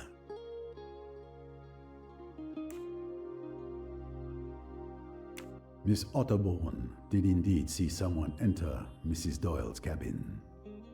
But it was Tim Allerton, plying his trade as a jewel thief, who came to steal the necklace, not Simon Doyle.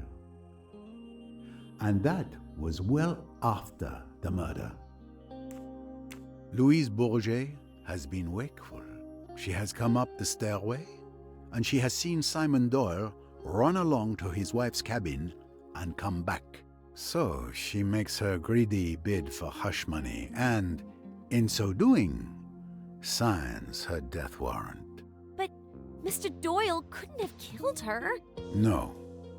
The other partner did that murder. As soon as he could, Simon Doyle asks to see Jacqueline. He even asks me to leave them alone together. He tells her of the new danger. They must act at once. He knows where Bessner's scalpels are kept. And still, all is not well. For Mrs. Otterbourne has seen Jacqueline go to the saloon, and she comes hot foot to tell Simon about it. Jacqueline is the murderess. Do you remember how Simon shouted at the poor woman?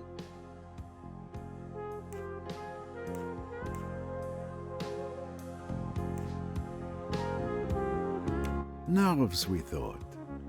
But the door was open, and he was trying to convey the danger to his accomplice.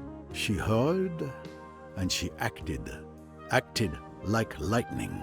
She remembered Pennington had talked about a revolver. She got hold of it, crept up outside the door, listened, and at the critical moment, fired. She boasted once that she was a good shot, and her boast was not an idle one. I remarked, after that third crime, that there were 3 ways the murderer could have gone. I meant that he could have gone aft, in which case Ferguson was the criminal. He could have gone over the side, very improbable. Or he could have gone into a cabin. Jacqueline's cabin was just 2 away from Dr. Bessner's. She had only to throw down the revolver and bolt into the cabin. It was risky, but it was the only possible chance.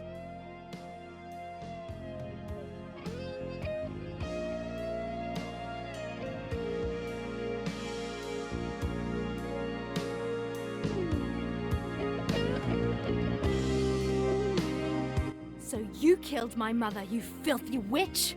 Rosalie, no. I understand, but attacking her isn't the answer.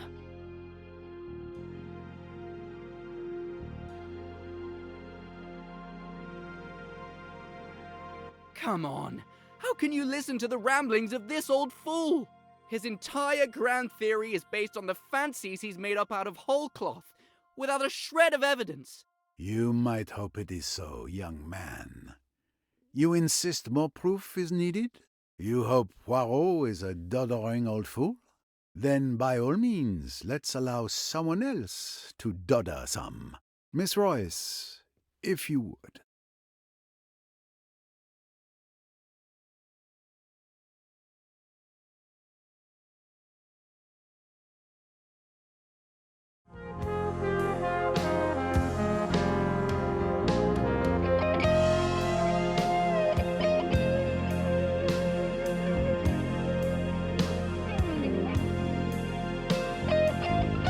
With pleasure.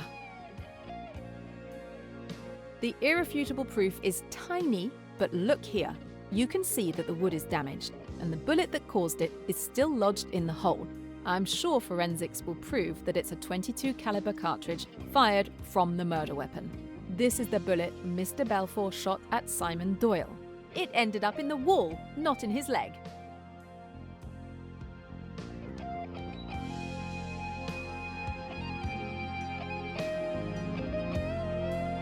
Damn you! Damn you both! Our plan was perfect! It took 2 meddling detectives to work it out. Jackie and I were going to be rich and happy. We deserved it! And we derived the penalty for our failure. Simon, darling, let me speak. You were too clever for us, Mr. Poirot. That night, at Aswan, you told me not to open my heart to evil. Did you realize then what was in my mind? I only knew that what I said was true. It was true I could have stopped then, you know. I nearly did. I could have told Simon that I wouldn't go on with it. But then perhaps... Would you like to hear about it? From the beginning? If you care to tell me, mademoiselle. It was all very simple, really. You see, Simon and I loved each other. And for you, love would have been enough. But not for him. You might put it that way, perhaps. Simon always wanted money so dreadfully, and all the same, he never tried to marry anybody rich and horrid. He wasn't that sort. And then we met. Our love was obvious from the first glance. We were broke, but we wanted to get married. There we were, up against it. And then I thought of Lynette. It might make all the difference to me and Simon if she'd give him a job. It was about then that you saw us that night at Chez ma tante. You know, Mr. Poirot, I loved Lynette, really I did. She was my best friend, and I never dreamed that anything would ever come between us. But she went all out to get Simon away from me. I don't think she even hesitated for more than about a minute. I was her friend, but she didn't care. She just went bald-headed for Simon. That's why I'm not really sorry about her, even now. And Simon didn't care a damn about her. But he did like the thought of her money. Of course I saw that.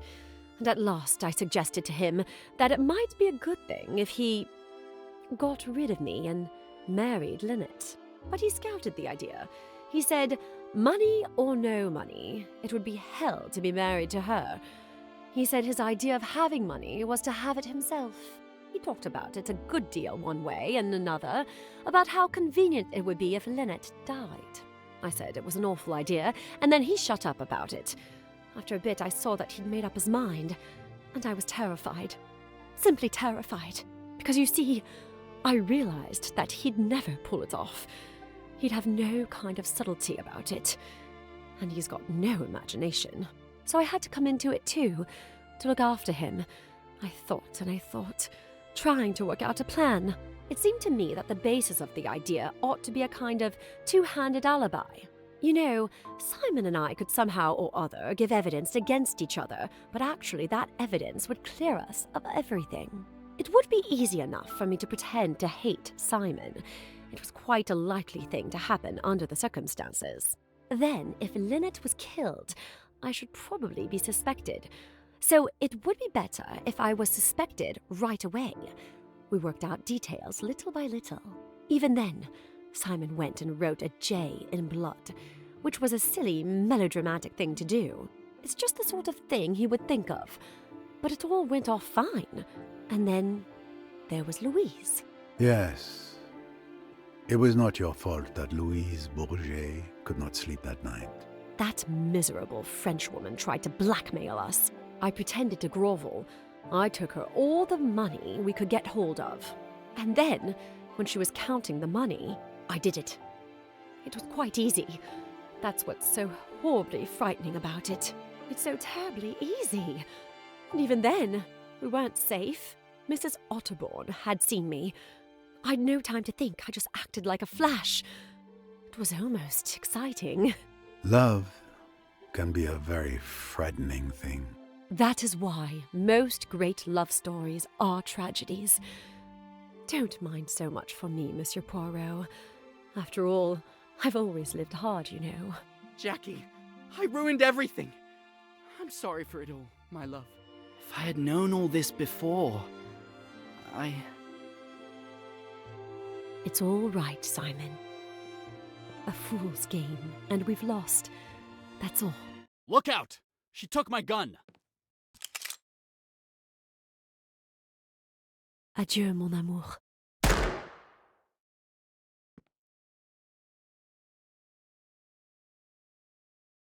No!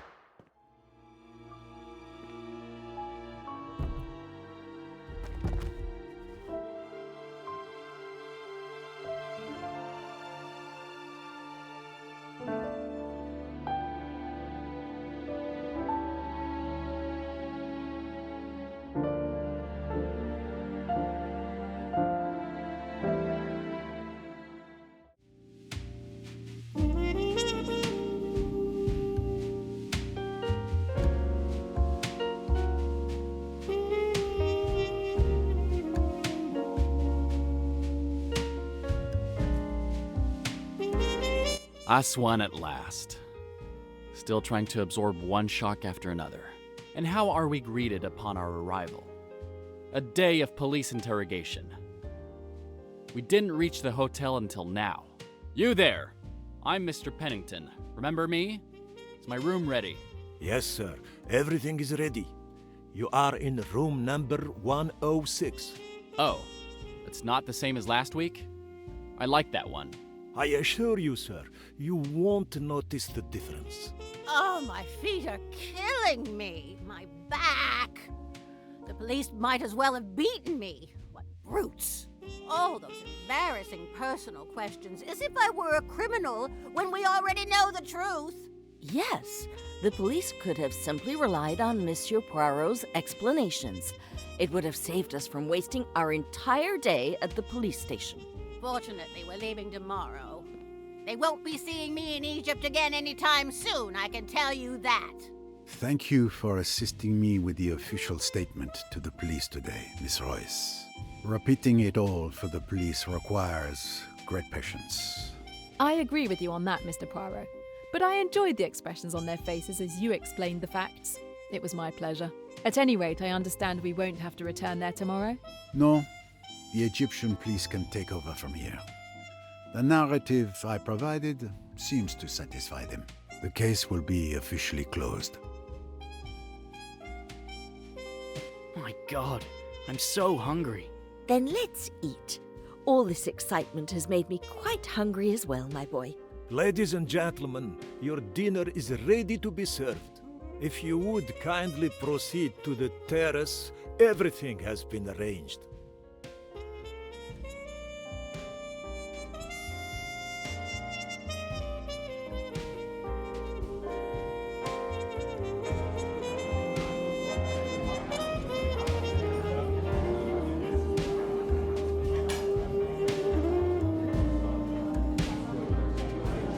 What a deplorable, exhausting day. I'm going straight back to my room to take a bath.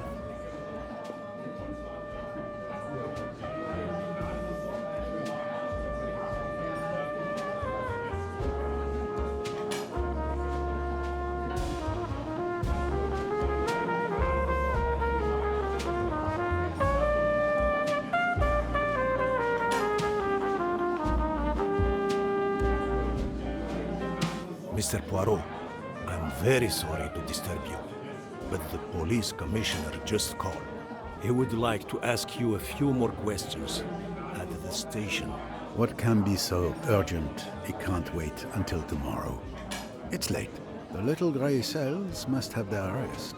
I'm very sorry, sir, but the commissioner himself insisted. It sounded urgent. Even now, a police car awaits you. They'll take you there. It seems my decision has been made for me. Very well, let's go. Thank you. There are always a few more questions. Good luck. It is the dotting of the I and the crossing of the T only. Finally, a chance to swing by my room and go through that bag Riquetti kept so close.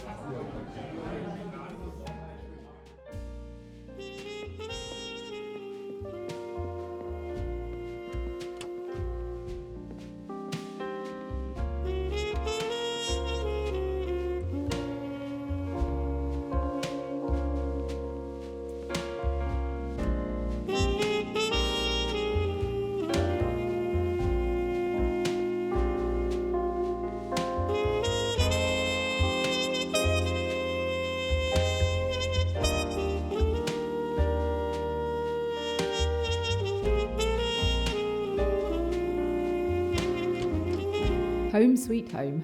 Too bad it's only for one night. My camera, ready if I need it. Another of the world's strangest collectibles. Candy, a nice gesture. Okay, Riquetti, let's have a look at your little secrets. Interesting. It looks like an organisational chart for the Spire. And there seems to be plenty of other interesting information. I think it's time to create a clue wall.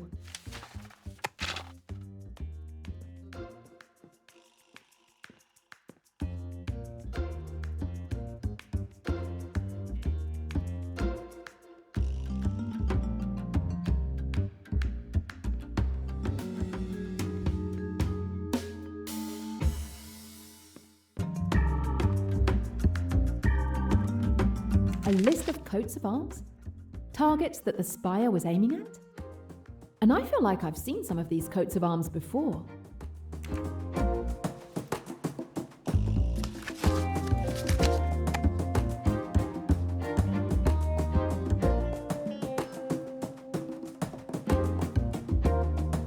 Emmy! My Emmy. Video surveillance cameras. AWL security was spying on her.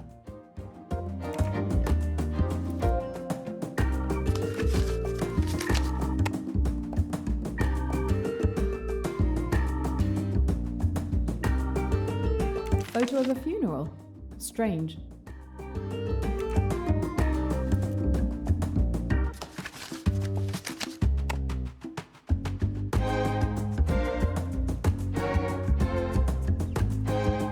A note with an interesting seal on it.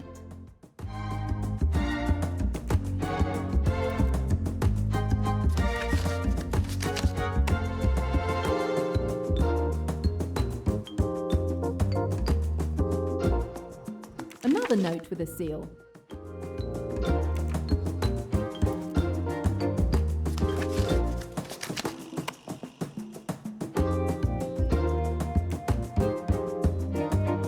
Another note with a seal.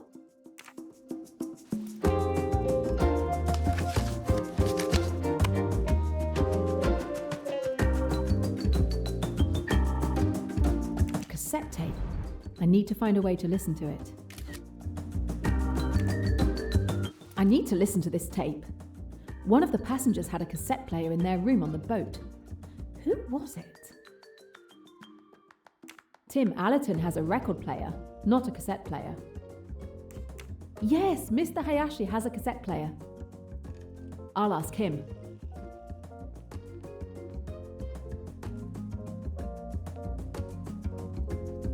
With this cassette player, I can listen to Ricketti's tape.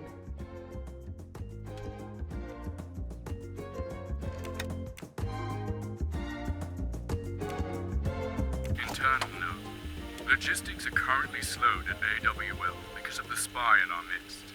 We need to do something. Deliveries are falling behind. Customers are growing impatient. They will start looking at the competition. As the logistics director, I am deciding to deliver Order H53 despite the risks.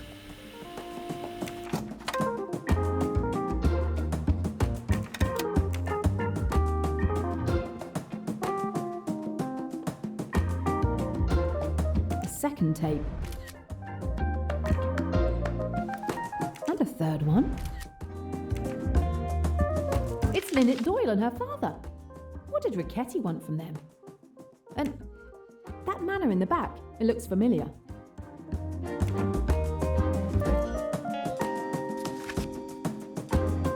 Tyrone! Killed in New York, trying to defend his neighborhood.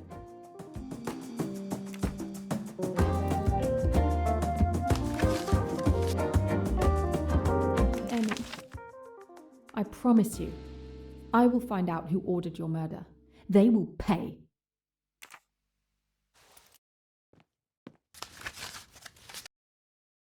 I never saw this man. Number 12.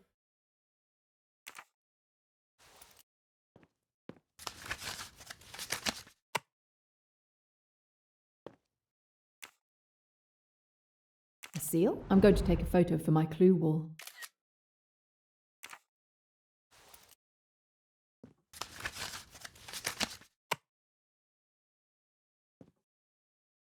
My God!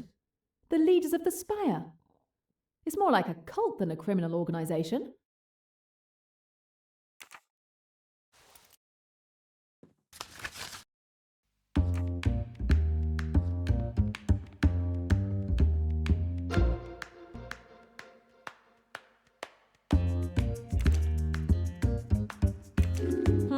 No. My God! These notes represent mission orders for Ricketti to kill targets. This guy was investigating the Spire. He seems to have started to uncover their organizational chart, which explains why he must have been executed.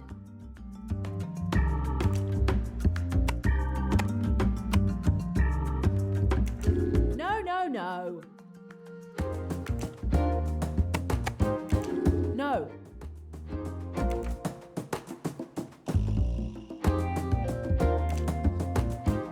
This damn piece of paper is the order for Emmy's murder.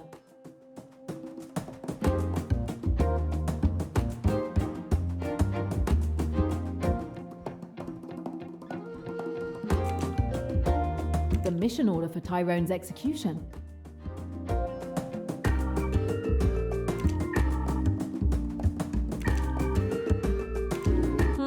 No.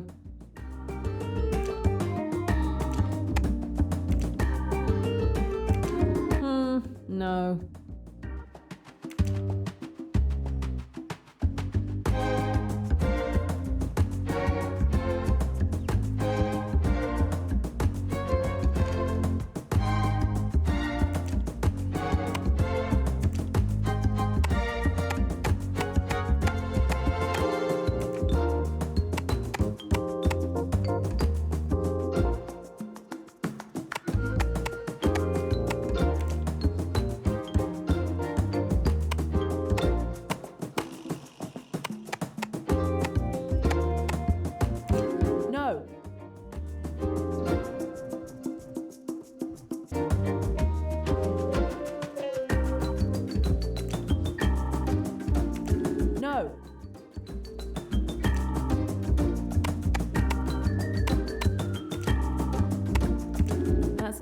almost it.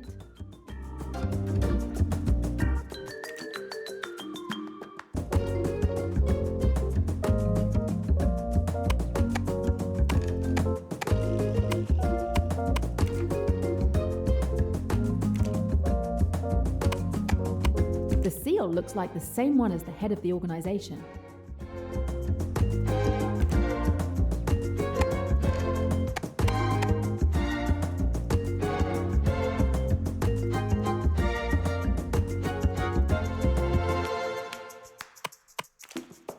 And again, that same seal.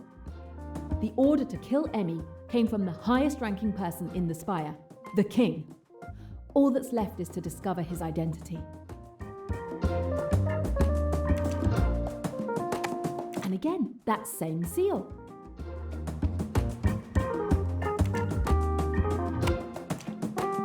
The man in the center is wearing a lion mask. He seems to be the leader of the spire.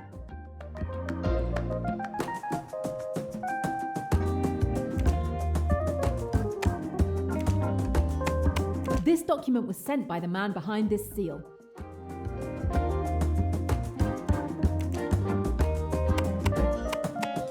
The seal that Richetti had in his satchel matches the seal of the spider in the organizational chart.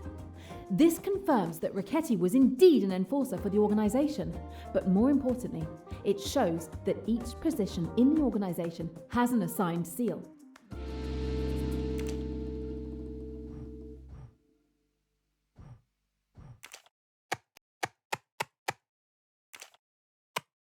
This photo was taken at Melhuish Ridgway's funeral.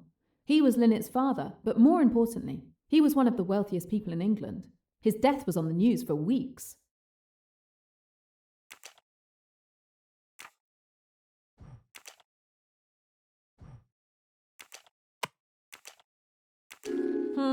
No.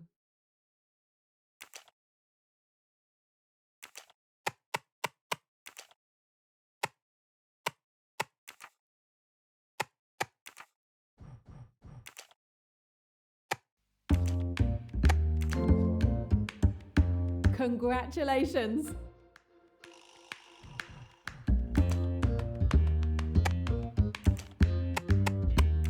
No.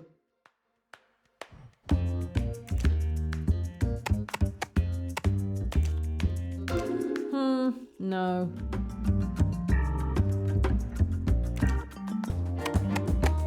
Emmy, someone reported you to those bastards. It's because of them that I lost you.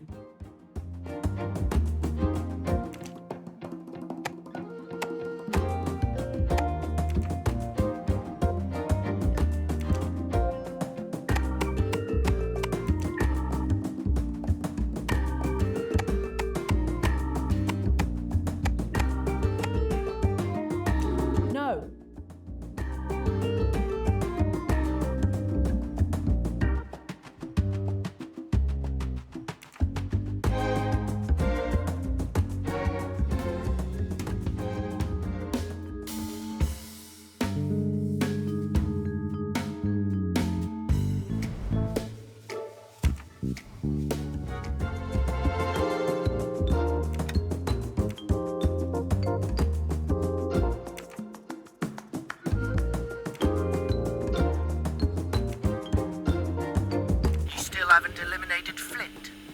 What are you waiting for? Where is the validated mission order? No need. That's not protocol. Protocol is I tell you what to do and you do it. You execute, and that's it. It needs to look like an accident. Get it? Done. Today. Okay, boss. If the Spire accuses me of acting alone in Flint's death, this tape is proof that I carried out the Bear's orders.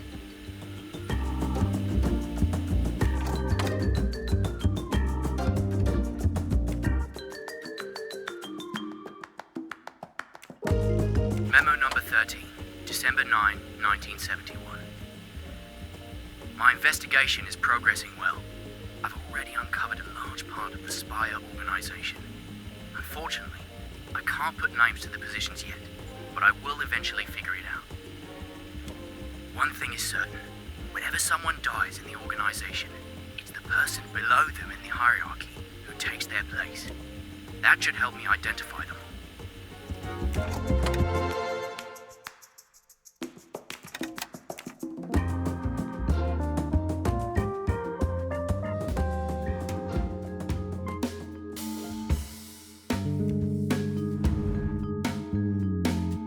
Do what you think is necessary. I can't stop you now. I hope you have a good reason for... Do what you think... Don't worry, miss. Do what you think is necessary. That's Ricchetti's voice. That means the bear ordered Ricchetti to kill someone named Flint. And Ricchetti killed him and made it look like an accident. That one's for you, Emmy.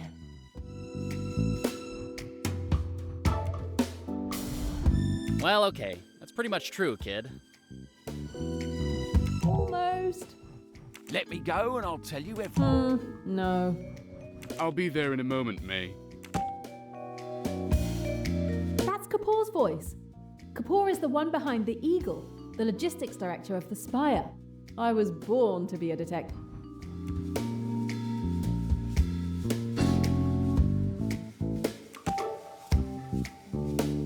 Yes. When I searched his room on the boat, I'm almost certain Ferguson had a similar coat of arms on his ring. At some point, I'll need to get Ferguson to confirm that. For now, I have more important things to do. Yes! Some...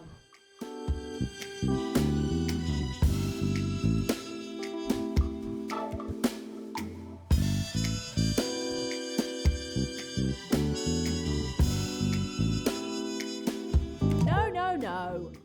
No, I must have missed something. Yes, when I searched her cabin on the boat, I saw that Cornelia had a picture of herself as a young girl with the same manor house in the background. At some point, I'll need to get Cornelia to confirm that. For now, I have more important things to do. Another win with...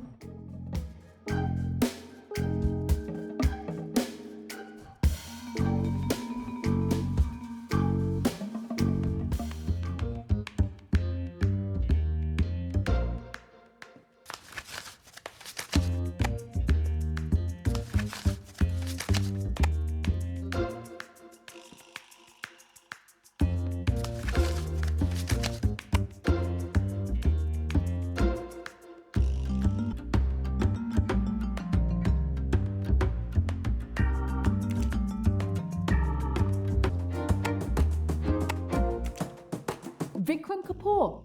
So this seal belongs to him. Emmy was indeed murdered because she was caught investigating the Spire. Vikram Kapoor got wind of this and reported her to the head of the Spire. Their leader then ordered Ricchetti to execute her.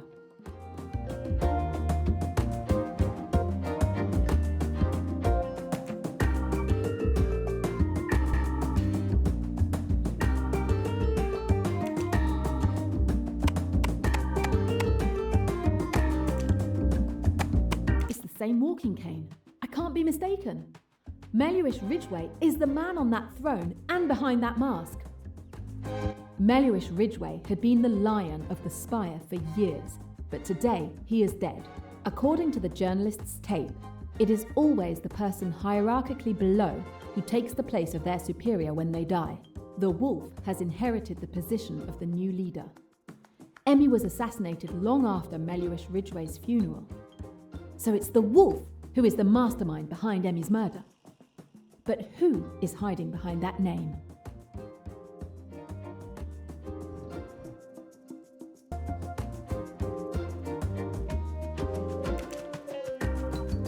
The man talking to Ricchetti is the bear, and he is his superior. I believe it's this person. Mr. Pennington, open up! Stop acting like a child! Open this door! What's going on? I should go check. Mr. Pennington, there's water flowing. I'm going to have to come in.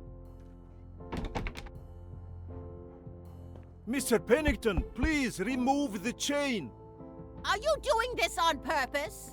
You can see he doesn't want to open the door. I can open the door. Ah, with pleasure.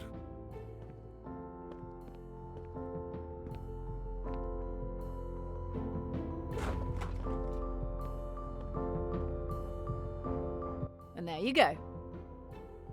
I'm going to go check. Yes, but you won't see anything. The fuses must have blown. Wait, I have a flashlight in my room.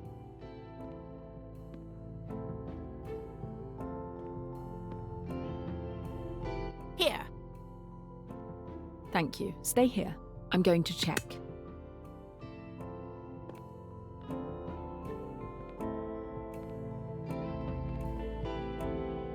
Pennington.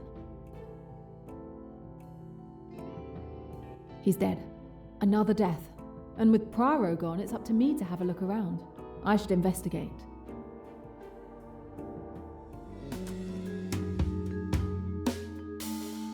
A jaguar tattoo. That reminds me of something on my clue wall.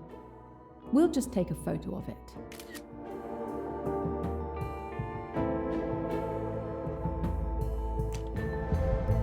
The wall lamp that fell into the water must have caused the short circuit that blew the fuses in the room.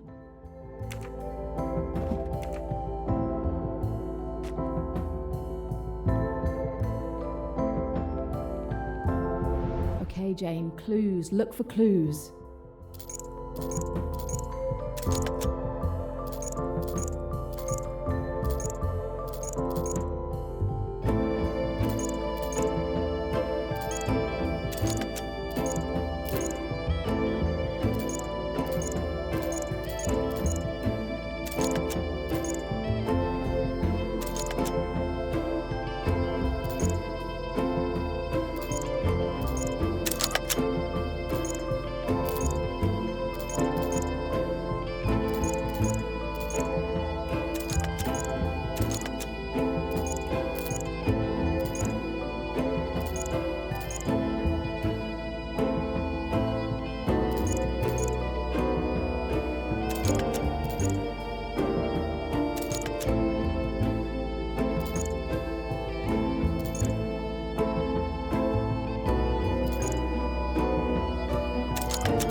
Report of a bad accident. Pennington must have been close to her to keep this article. March 3rd, 1972. Wait! No way! It looks like a mission order from the Spire. What is it doing here?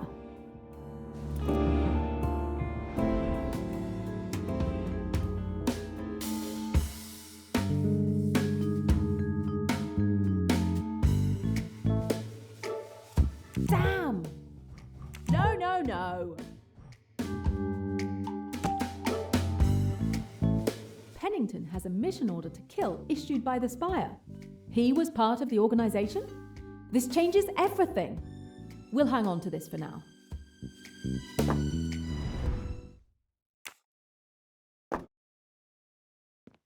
No balcony, and the windows are closed and locked. It's impossible for someone to have gotten in that way without breaking a window. Pennington's wallet. Pennington with Ridgway. They're so young. That means he has known the Ridgway family for a very long time. Pennington looks to be in his 20s, so this photo must be over 30 years old. Who is the third person? This could help me. I'm keeping it.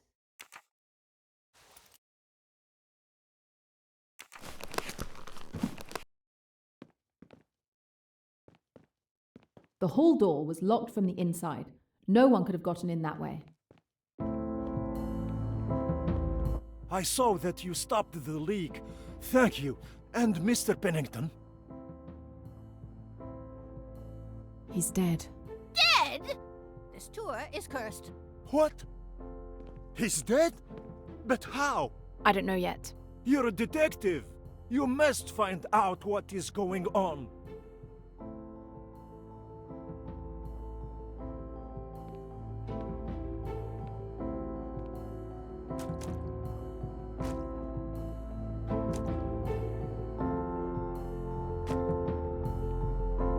bathtub overflowed, but not by that much. Maybe 15 minutes, 20 at the most. Should I call the police? No, not yet. Just give me a little more time.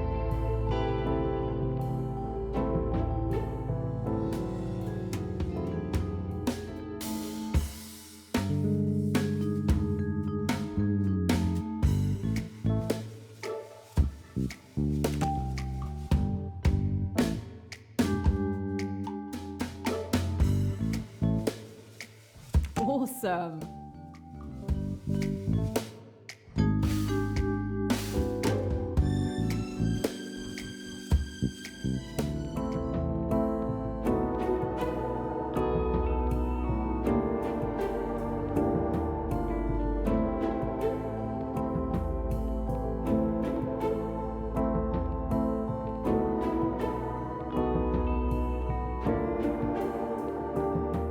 Should I call the police? No, not yet. Just give me a little more time.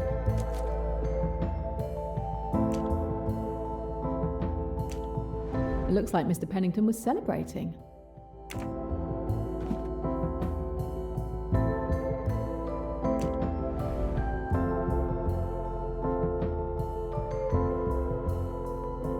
The screw that held the lamp to the wall is unscrewed. I don't see how the lamp was attached to the wall.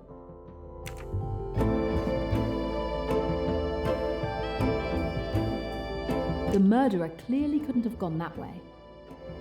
The electrical wire unraveled when the lamp fell into the water. He didn't have time to shampoo his hair.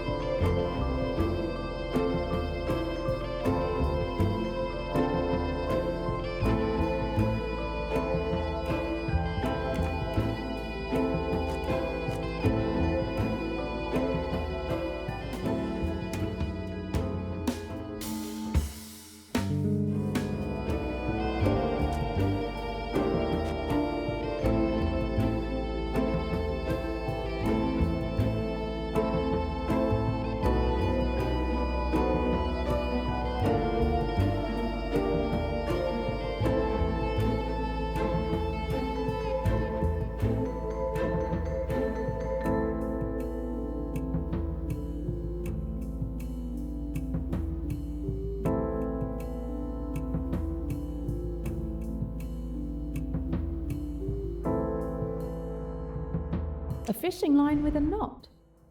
Somehow, I don't think Pennington was planning to fish for something in his bathtub.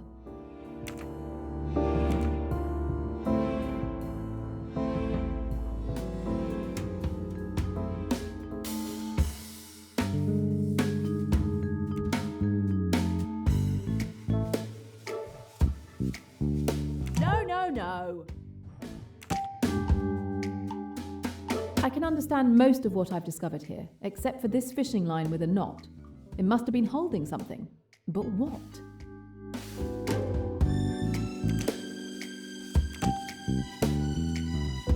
Yes! The fishing line was holding the lamp to the ventilation grate because the screw wasn't really securing the lamp to the wall.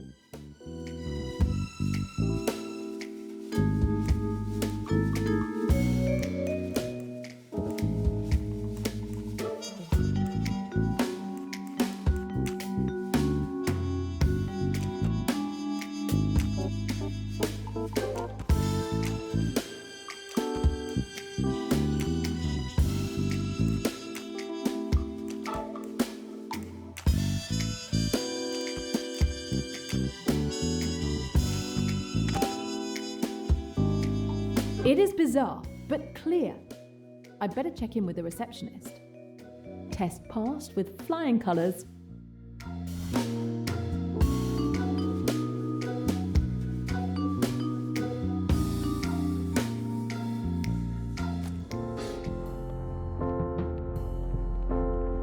Mr. Pennington was electrocuted, probably by a wall lamp that fell into his bathtub. But that's terrible! The lamp was only held up by a fishing line attached to the ventilation grate. I suspect that's not a quick fix. What? This is a luxury hotel. It was once a palace. We do not attach lamps with pieces of string. I believe you. I didn't think so. In any case, we need to call the police so they can conduct a proper investigation. The police? The reputation of the hotel is going to be ruined. They'll think it's the hotel that did this shoddy work that led to a guest's death. I'm sorry, it's not that simple. Oh, really? What makes you think that?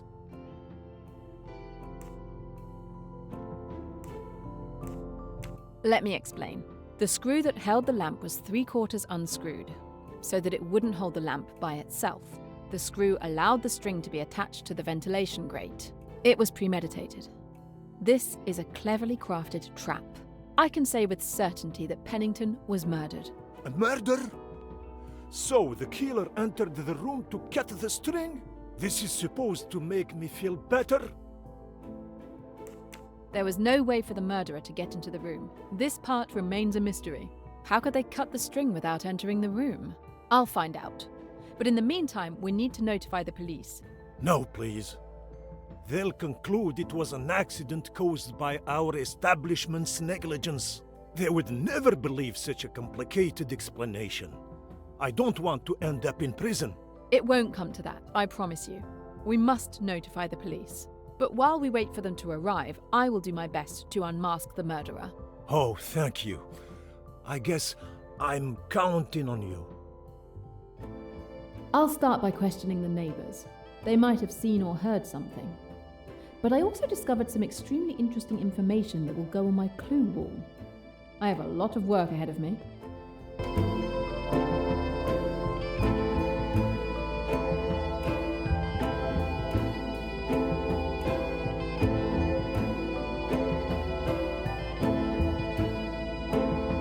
There's no need to bother that person. There's no need to bother that person.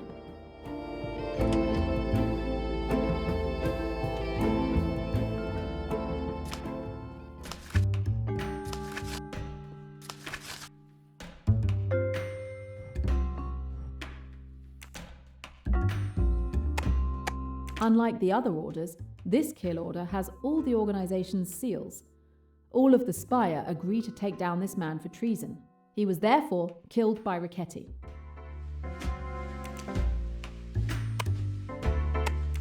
Not really.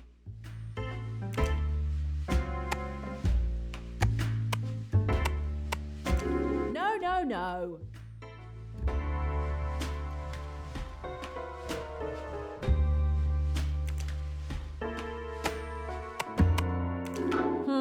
No. That jaguar tattoo is strikingly similar to the one from the Spire. Pennington is the jaguar of the Spire.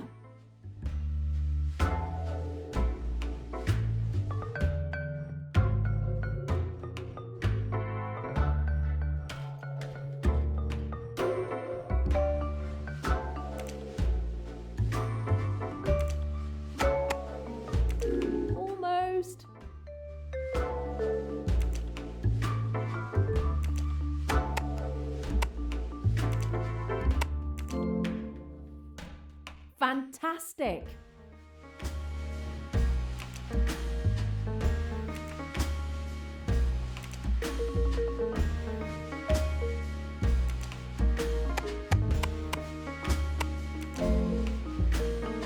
Wonderful!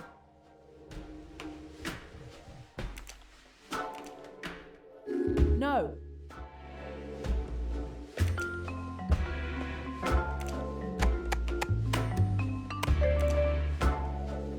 A stump. These two people are both missing a hand. There's a good chance that she is the wolf.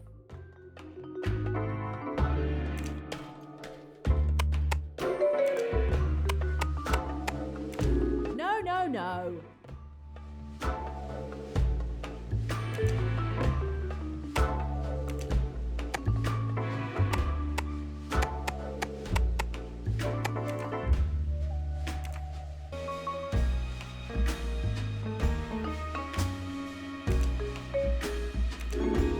No.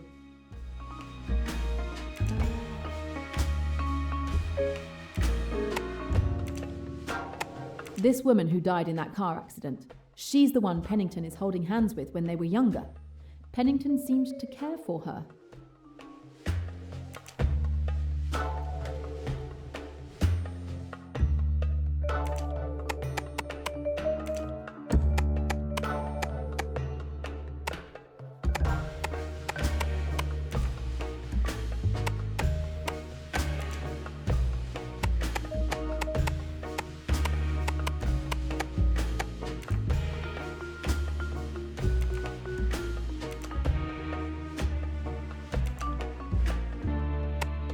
Flint, like Isabel Flint.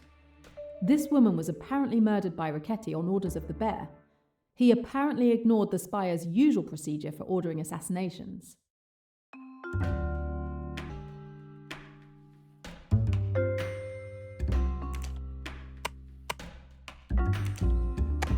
Isabel Flint died the day after Mellish Ridgway's funeral. Isabel Flint is the person hidden behind the wolf. Once Ridgway was dead, she should have taken over leadership of the Spire, but she didn't have time to take over. So it wasn't her who ordered Emmy's murder.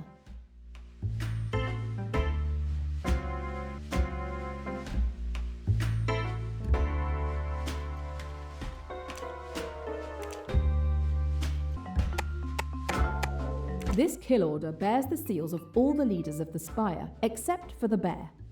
It makes sense, considering he betrayed the organisation by killing Flint behind his colleagues' backs. So this man is the Bear. I finally have all the pieces of this deadly little puzzle. Isabel Flint was the wolf. She was set to succeed Mellish Ridgway after his death, but the Bear saw an opportunity. He hatched a scheme to kill the wolf and take her place. Unfortunately, the Spire discovered the Bear's plan and arranged his execution. After the plotting and treachery was over, all of the highest-ranking leaders of the Spire were dead, except one, Pennington. So then, 6 months ago, it was Pennington who emerged as the leader of the Spire. He was the bastard behind Emmy's murder. He ordered Richetti to kill her. But Pennington died before he could be brought to trial. He will never be arrested or judged for his crime, and the truth about Emmy's death will never come out. No, I can't let it end like that. Someone is still out there. Someone who has prevented me from putting Pennington behind bars, and I'm going to find out who that was.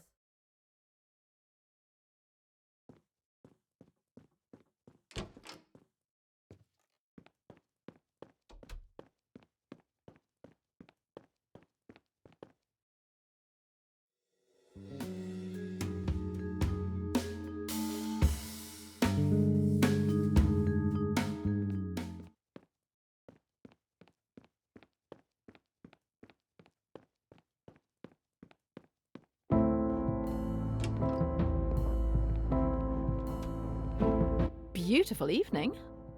Yes, I intend to make the most of it. My last night in Egypt. As far as I'm concerned, I can't wait to be back home in the good old US of A. We have air conditioners there, you know.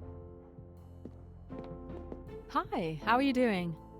It may sound callous, but with all that's happened, that is, well, yes, I think we're good. We have Egypt for bringing us together.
Is there anything I can do for you? Oh no, everything is fine, thank you. My room is quite pleasant.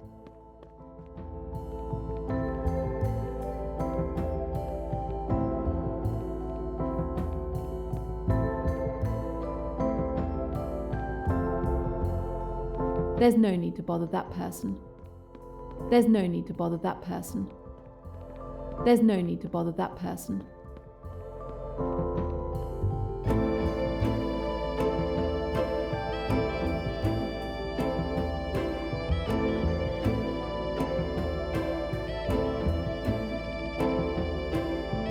Good evening, Cornelia. I hope I'm not bothering you. Not at all. I was just reading.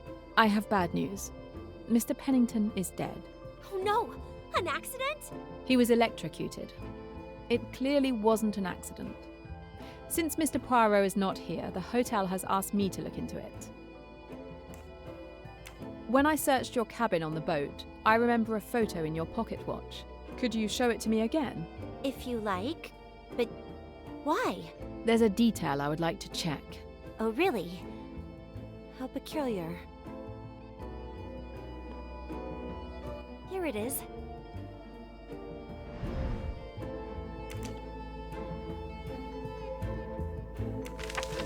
Exactly what I remembered. Would it bother you if I borrowed the photo for an hour or two? But why? I'm very attached to it. Do you really need it? It would help me. I promise I'll take good care of it. All right then.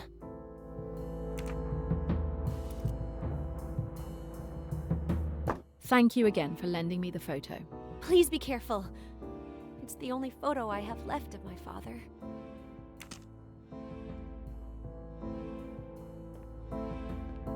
There's no need to bother that person. There's no need to bother that person.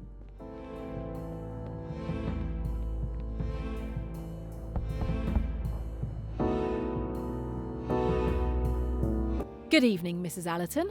Yes? I'm tying up some loose ends in all that has happened. Would you mind answering one or two questions? Oh, go ahead. Let's get it over with.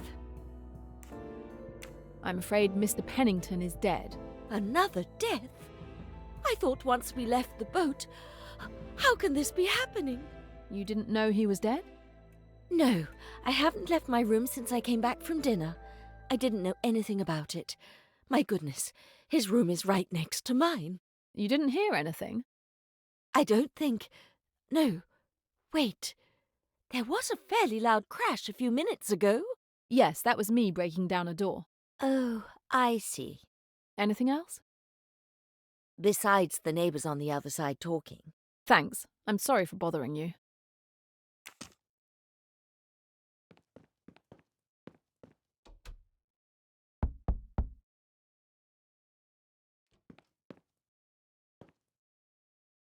Mr. Ferguson, your neighbour, Mr. Pennington, had an accident in his bath.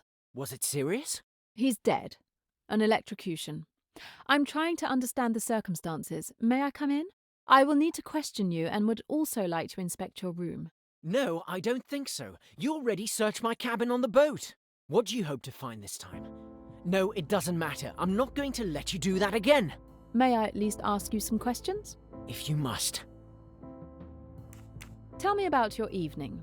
I came back to my room after dinner. I haven't gone out since. I needed to be alone to collect my thoughts after this eventful day. I heard a huge crash a few minutes ago. That's all I heard.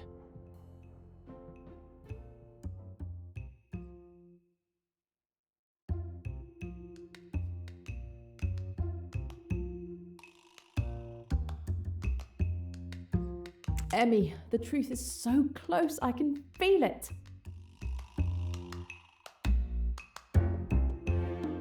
There is no evidence that he's lying about this.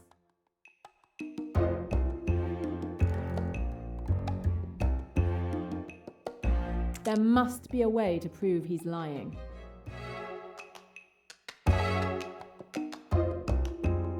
Unfortunately, this doesn't prove he's lying.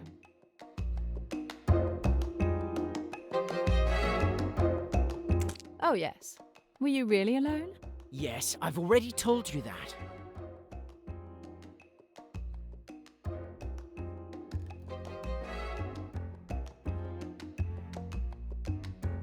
Yet Mrs. Allerton clearly heard conversation in this room with someone. And I don't think you were talking to yourself. Yes, sorry. Too much commotion. I almost forgot that I was indeed with Cornelia. She came to check on me and stayed for barely 15 minutes. What time did she leave? At around 8:40 p.m. She wasn't feeling well and wanted to rest. So Cornelia was in Ferguson's room when Pennington was electrocuted. But he lied to me. He might be hiding something. Your story doesn't track. The more you insist on preventing me from entering to inspect your room, the more suspicious you look. All right, be my guest. I have nothing to hide. Thank you. It won't take long. When we were on the boat, I saw your signet ring in your cabin. Could you show it to me again? Why would you want to? I don't see any connection to your investigation. No way. Your reaction is strange. One could almost say it's suspicious. Do you have something to hide? Nothing. This is ridiculous. Show me that ring. You've already lied to me once, so you can understand why I have doubts about your good faith. All right, fine. I'll go get it.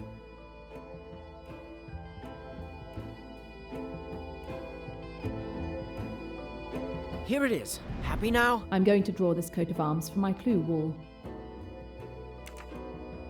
So, is this the murder weapon? Are you going to put the handcuffs on me? Not yet, but you shouldn't take this situation so lightly.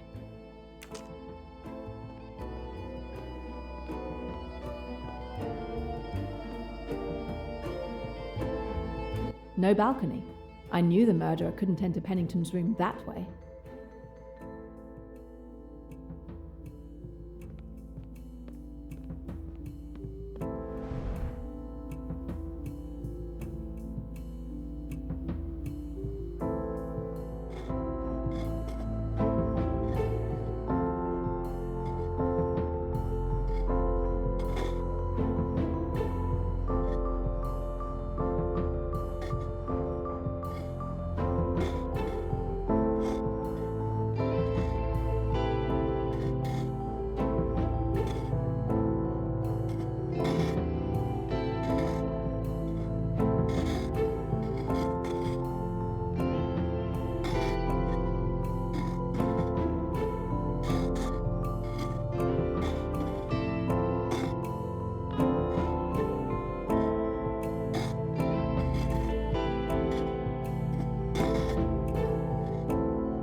My collection is growing.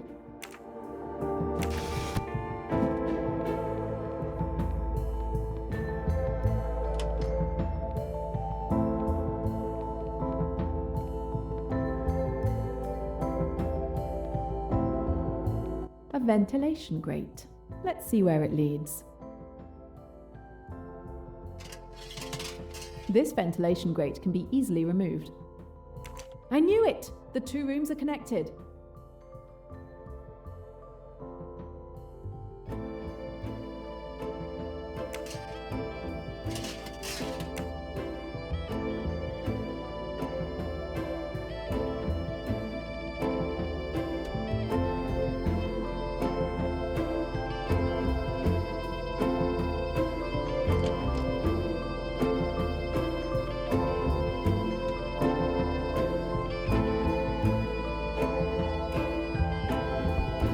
Miss Van Schuler, I need to question you, and I would also like to inspect your room.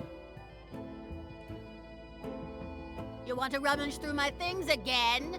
No, I just need to check if there is access to Mr. Pennington's room. You think there's a secret passage to his room? What a ludicrous idea! Be my guest.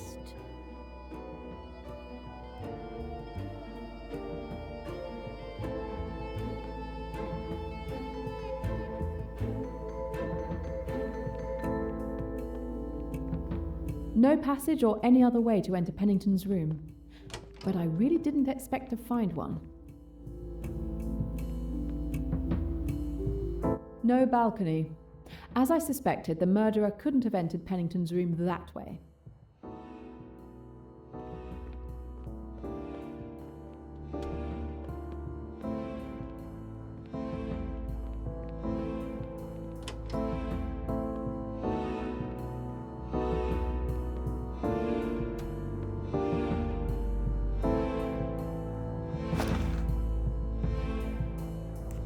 Can you tell me what you were doing before Mr. Pennington's death?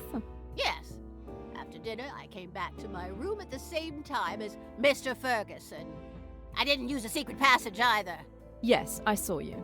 I wanted to complain at the reception because I was missing a towel. When I went out, I saw a puddle of water in front of Mr. Pennington's door. I went down to inform the receptionist. He came back up with me. Then you arrived. End of story. That's clear. Thank you.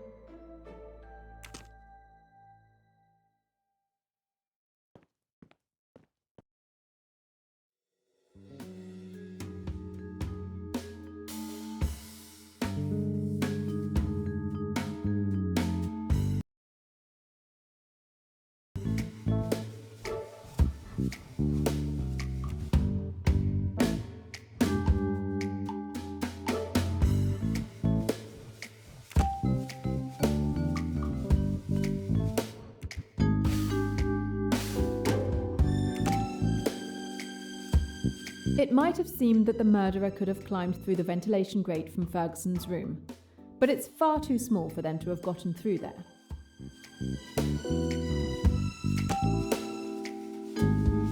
The murderer must have used the ventilation duct in Ferguson's room to cut the string holding the wall lamp. Not really that complicated.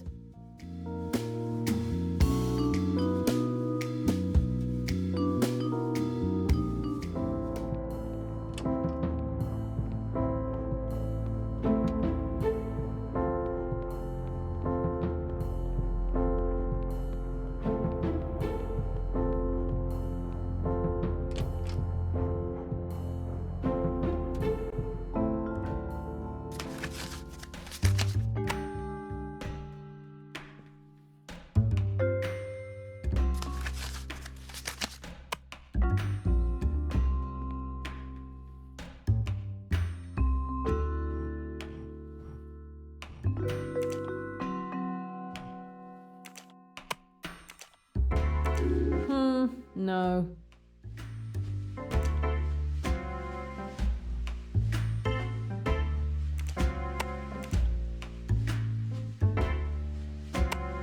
The family of Cornelia Robson is on the spy's target list.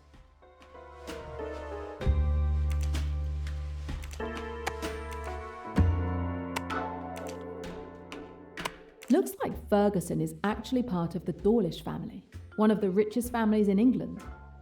The spy seemed to be targeting his family.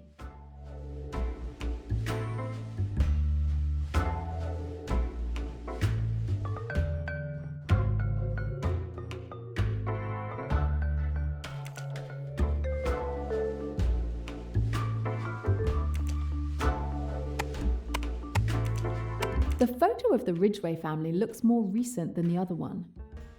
While head of the spire, Melhuish Ridgway stole all the assets of the Robson family, including their home.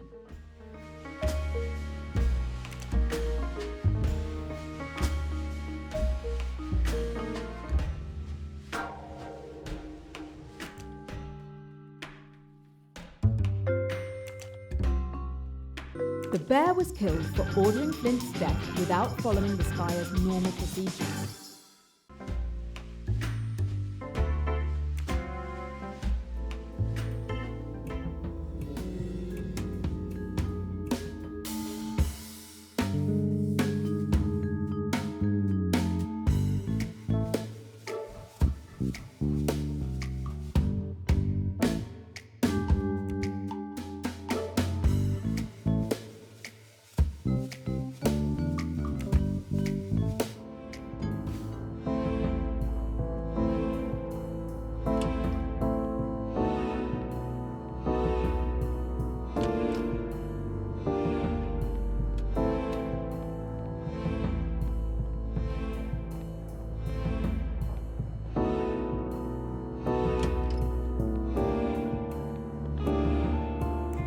I've uncovered the little mystery of your signet ring. Again with my signet ring? Are you insane? It's just a perfectly ordinary signet ring. My father gave me that ring. I keep it safely in a secure box because it holds a lot of sentimental value for me. Your signet ring is not as ordinary as you claim. Really? What makes you say that?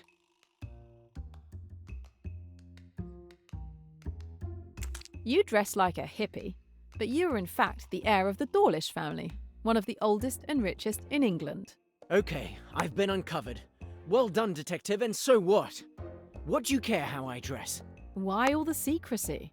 Okay, so I cut ties with my family years ago. It's impossible for me to subscribe to their bourgeois, capitalist, aristocratic, fundamentally self-centered values. I'm much better off now, living far away from them under a false identity. It also allowed me to distance myself from the parasites they call friends, who swarm around my family. The ties haven't been severed that much. You seem to maintain quite a comfortable lifestyle. The spire is looking to ruin the Ferguson family. If he's aware that Pennington is the head of the organisation, he knows that by killing Pennington, he distances the spire from him and his family. That would be a good motive to kill him. The spire ruined Cornelia's family. If she knew about it, and if she's aware that Pennington is the head of the organisation, that would give her a strong motive for killing him.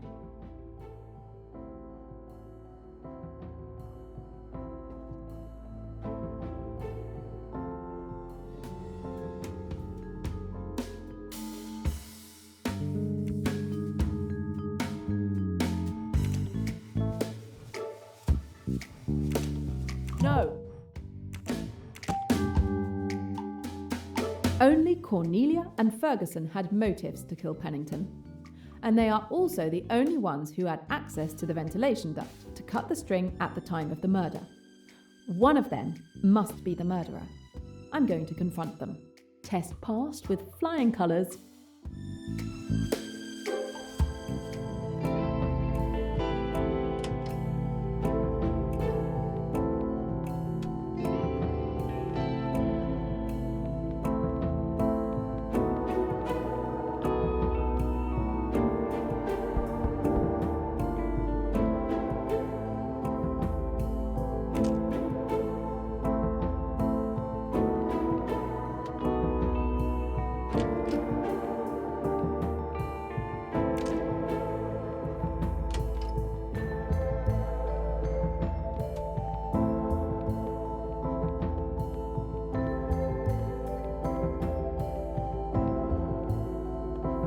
There's no need to bother that person.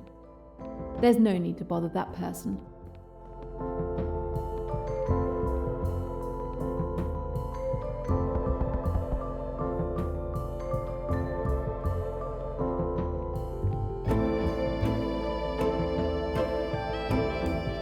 What did you do after your meal this evening?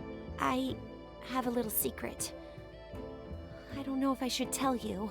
Does that little secret involve Ferguson? Well, if you know, why ask? Yes, I was with him. But please don't tell anyone. Cousin Marie would strongly object to me dating someone beneath me, she'd say. Don't worry, I can keep a secret. So you were with him and? Nothing special. I met him after dinner. We talked for about 15 minutes, but I was exhausted from all the drama. I went back to my room and haven't left it since. And when you were in Ferguson's room, did you hear anything? No, but I wasn't paying much attention to anything happening outside the room. Did you bring back my photo? I need to keep it a little longer. You lived in a very beautiful house back then. You seemed to be well off. Today it's clear you depend financially on your cousin. What happened? It's no great secret. At the time that photo was taken, we wanted for nothing. Let me put it that way. My father made some bad investments. We lost everything. We were ruined. My father died shortly after. It's the only photo I have of me with my father. That's why I care about it so much.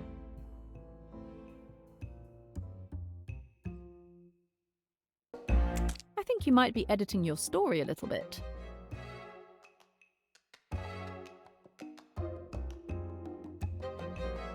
I need solid proof.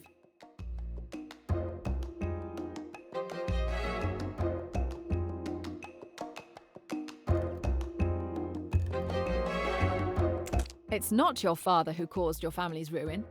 It was Lynette's father who targeted your family and ruined them. Oh, really? Wherever you got your information, they're wrong. They must be.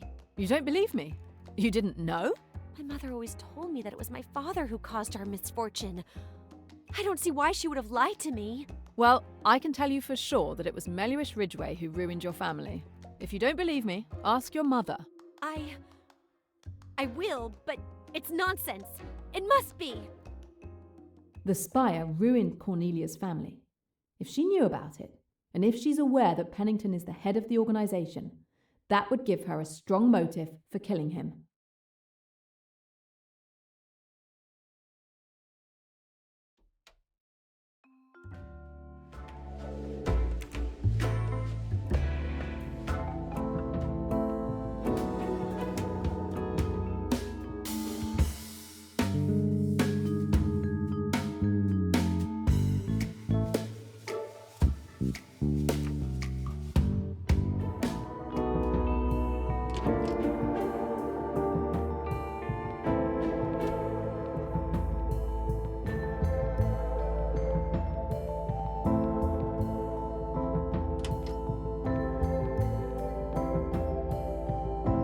Could you please come down to the reception? It's time for me to share what this new investigation has revealed. If it can exonerate me, I'll come down.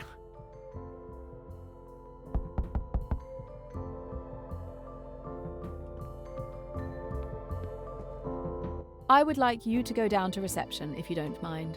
You want to search my room? Do it. Search it all you like. I'll go.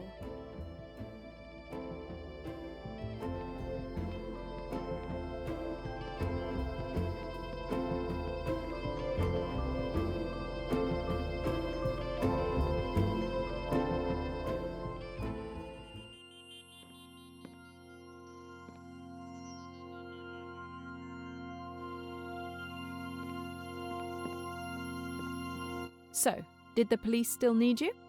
I'm sparing you the details, but the case is definitely closed this time. However, I just learned that Pennington has been killed. Yes, that's right. A police officer just arrived. I've made him wait. I've been told that you're investigating. Do you need help? No, I think I've solved Pennington's murder. Oh, really? So soon? I'm impressed. Please continue. For once, I only need to observe. If you don't mind. As you know, Mr. Pennington was found dead, electrocuted in his bathtub. The wall lamp had come loose from the wall. It was clear to me that the lamp had been rigged with a string connected through a ventilation grate. But no one could have entered the room to trigger the trap. A murder. The trap could only have been triggered from the ventilation grate in Ferguson's room. Only 2 people were present in the room at the time of the murder, Ferguson and Cornelia. One of them killed Pennington. I've had it with your accusations. I don't understand anything about your story. I'm just getting started. We first need to talk about Mr. Pennington. Thanks to documents I retrieved at the time of Ricchetti's arrest, I discovered the true identity of Andrew Pennington. He is more than just the manager of the Ridgway family finances. He is also the head of a criminal organization called the Spire. They are involved in arms trafficking on an international level. Want to start a revolution? They'll supply every bullet. Ricchetti worked as a hitman for them. Pennington was a crime lord? I knew he was corrupt, but to that extent. I also discovered that Pennington was connected to my 2 suspects. Let's start with Cornelia. You were born into wealth, but your family was ruined by Pennington and Lynette's father, who was also part of the Spire. You knew this, and you decided to take your revenge. You're wrong. My father caused his own ruin. Let's next have a look at Mr. Ferguson. Beneath his hippie facade, he comes from one of the richest families in England. You might say, but he lives in poverty, away from his family. In this case, clothes don't make the man, and his family was targeted by the Spire to be stripped of their fortune. He takes luxurious trips with the family's money and enjoys a lavish life. Killing Pennington would ensure he could maintain that lifestyle. What is this Spire? I've never heard of it. It sounds like the villains in a James Bond movie. The Spire is real enough. I can prove it. So, both suspects have a motive to kill Pennington. Here's how the murder happened.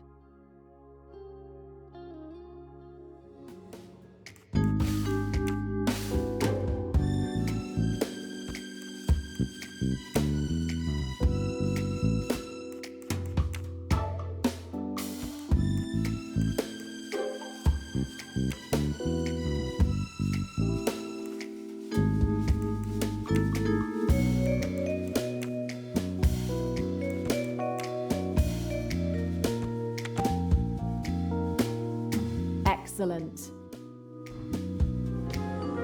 The plan is clever. Clever yet simple. The murderer waits for Pennington to take his bath. The killer locks himself in the bathroom next to Pennington's bathroom, opens the ventilation grate, and cuts the invisible fishing line holding the wall lamp. The lamp falls into the bath, electrocuting Pennington and blowing the fuses.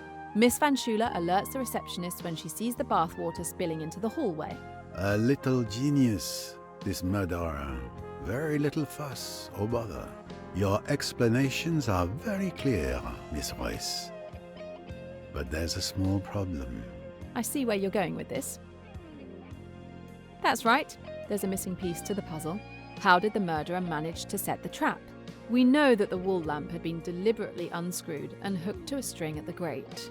All of this could only have been done from inside Pennington's room. But when?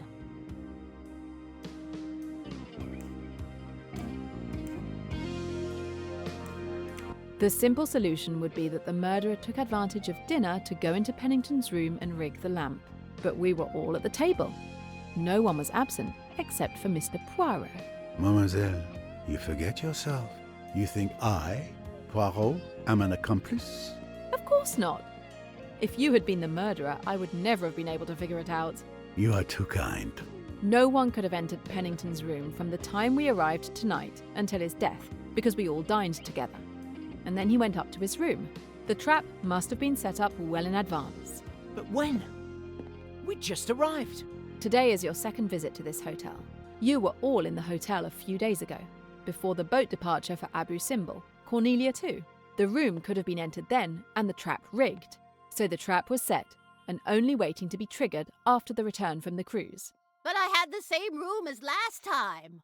If I may, we always give the same room to a guest if we know they will be returning to the hotel. You all had the same room as before the cruise.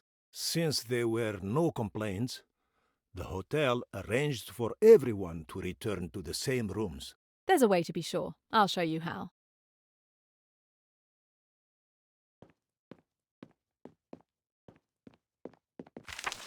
The news travels fast, but that's not the evidence I'm looking for. Nothing in her testimony can help me here. Nope, I'm a big girl. I can do it myself. Checkmate in 3 moves, but that's not the evidence I'm looking for. She doesn't have any evidence that could help me.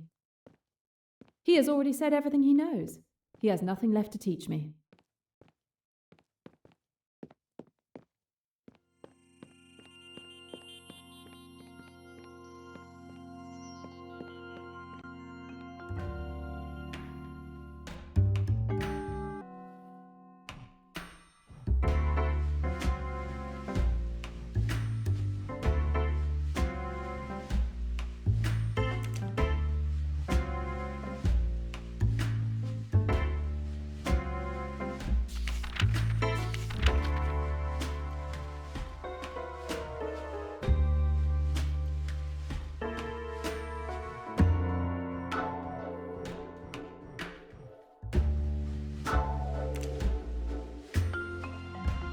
Here is the evidence that condemns the guilty party.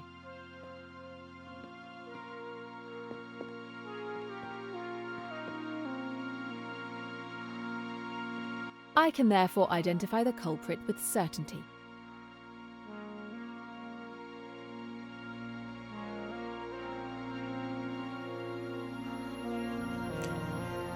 Ferguson started by lying to me, hiding Cornelia's presence in his room. He naturally became my main suspect. He had a good reason to want to kill Pennington, and the trap was triggered from his room, but he is not the culprit.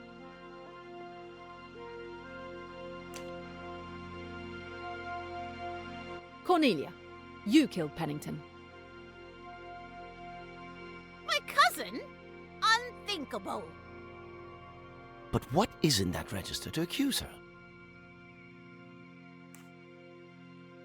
It is certain that Pennington's and Cornelia's rooms were intentionally switched in the logbook. The receptionist reiterated that he always assigns the same room. But what happened with this logbook? It's simple. It was Cornelia who swapped the rooms in the logbook. The night before the cruise departure, She set the trap in her room, then took advantage of the receptionist's sleep to falsify the logbook. If they were not asleep, a diversion needing their attention could be arranged. As a result, Pennington's future room was rigged. All she needed was to get closer to Ferguson during the cruise, because she knew he would have the neighbouring room, ensuring she could trigger the trap at the right moment. Human nature will never cease to disappoint me. Our relationship was sincere. I truly appreciate you. Cornelia, it's time for you to tell us the truth. Yes, it is time. For my 21st birthday, my mother confessed the truth about my father to me. I had always believed he had caused our family's ruin with his bad investments. In reality, it was Lynette's father, aided by Pennington, who stole all of our family's fortune. My father was swindled by them and couldn't bear the humiliation. I started to hate those two men. But I never held anything against Lynette. She was innocent and a good person. When we arrived at the hotel, I discovered that Pennington was there. I saw it as a sign. I was finally going to be able to fulfill the vengeance I had wished for years. I understand your thirst for vengeance better than anyone, but it won't ease your pain.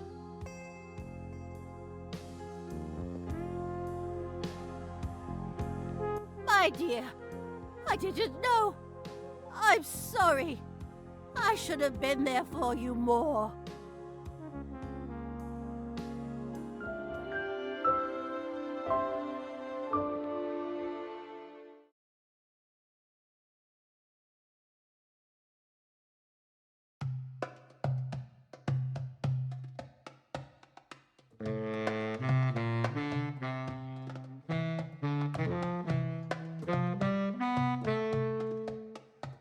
I wish I could stay a little longer, but I have to go back to London.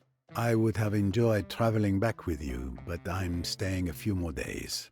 I might, finally, be able to relax and enjoy Egypt. If it is not impolite to ask, what are you going to do when you return to England, Miss Royce? I'm not taking on any new cases right away. There's more I need to know about Emmy's murderers. I'm going to dig deeper into the Spire organization. It is a big case you're tackling, Miss Royce. A dangerous one. I wish you the best of luck. Please, keep me informed. And if there is anything Poirot can do, please just ask. It's been a pleasure, Mr. Poirot. For me as well, mademoiselle. Of course, there were 1 or 2 points in your summation of the crime where you erred. What? When? Why didn't you speak up during my explanation? But you were doing so well, and I knew you were doing it. You needed to do it.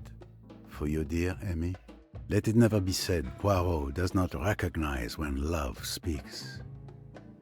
It is better just to listen.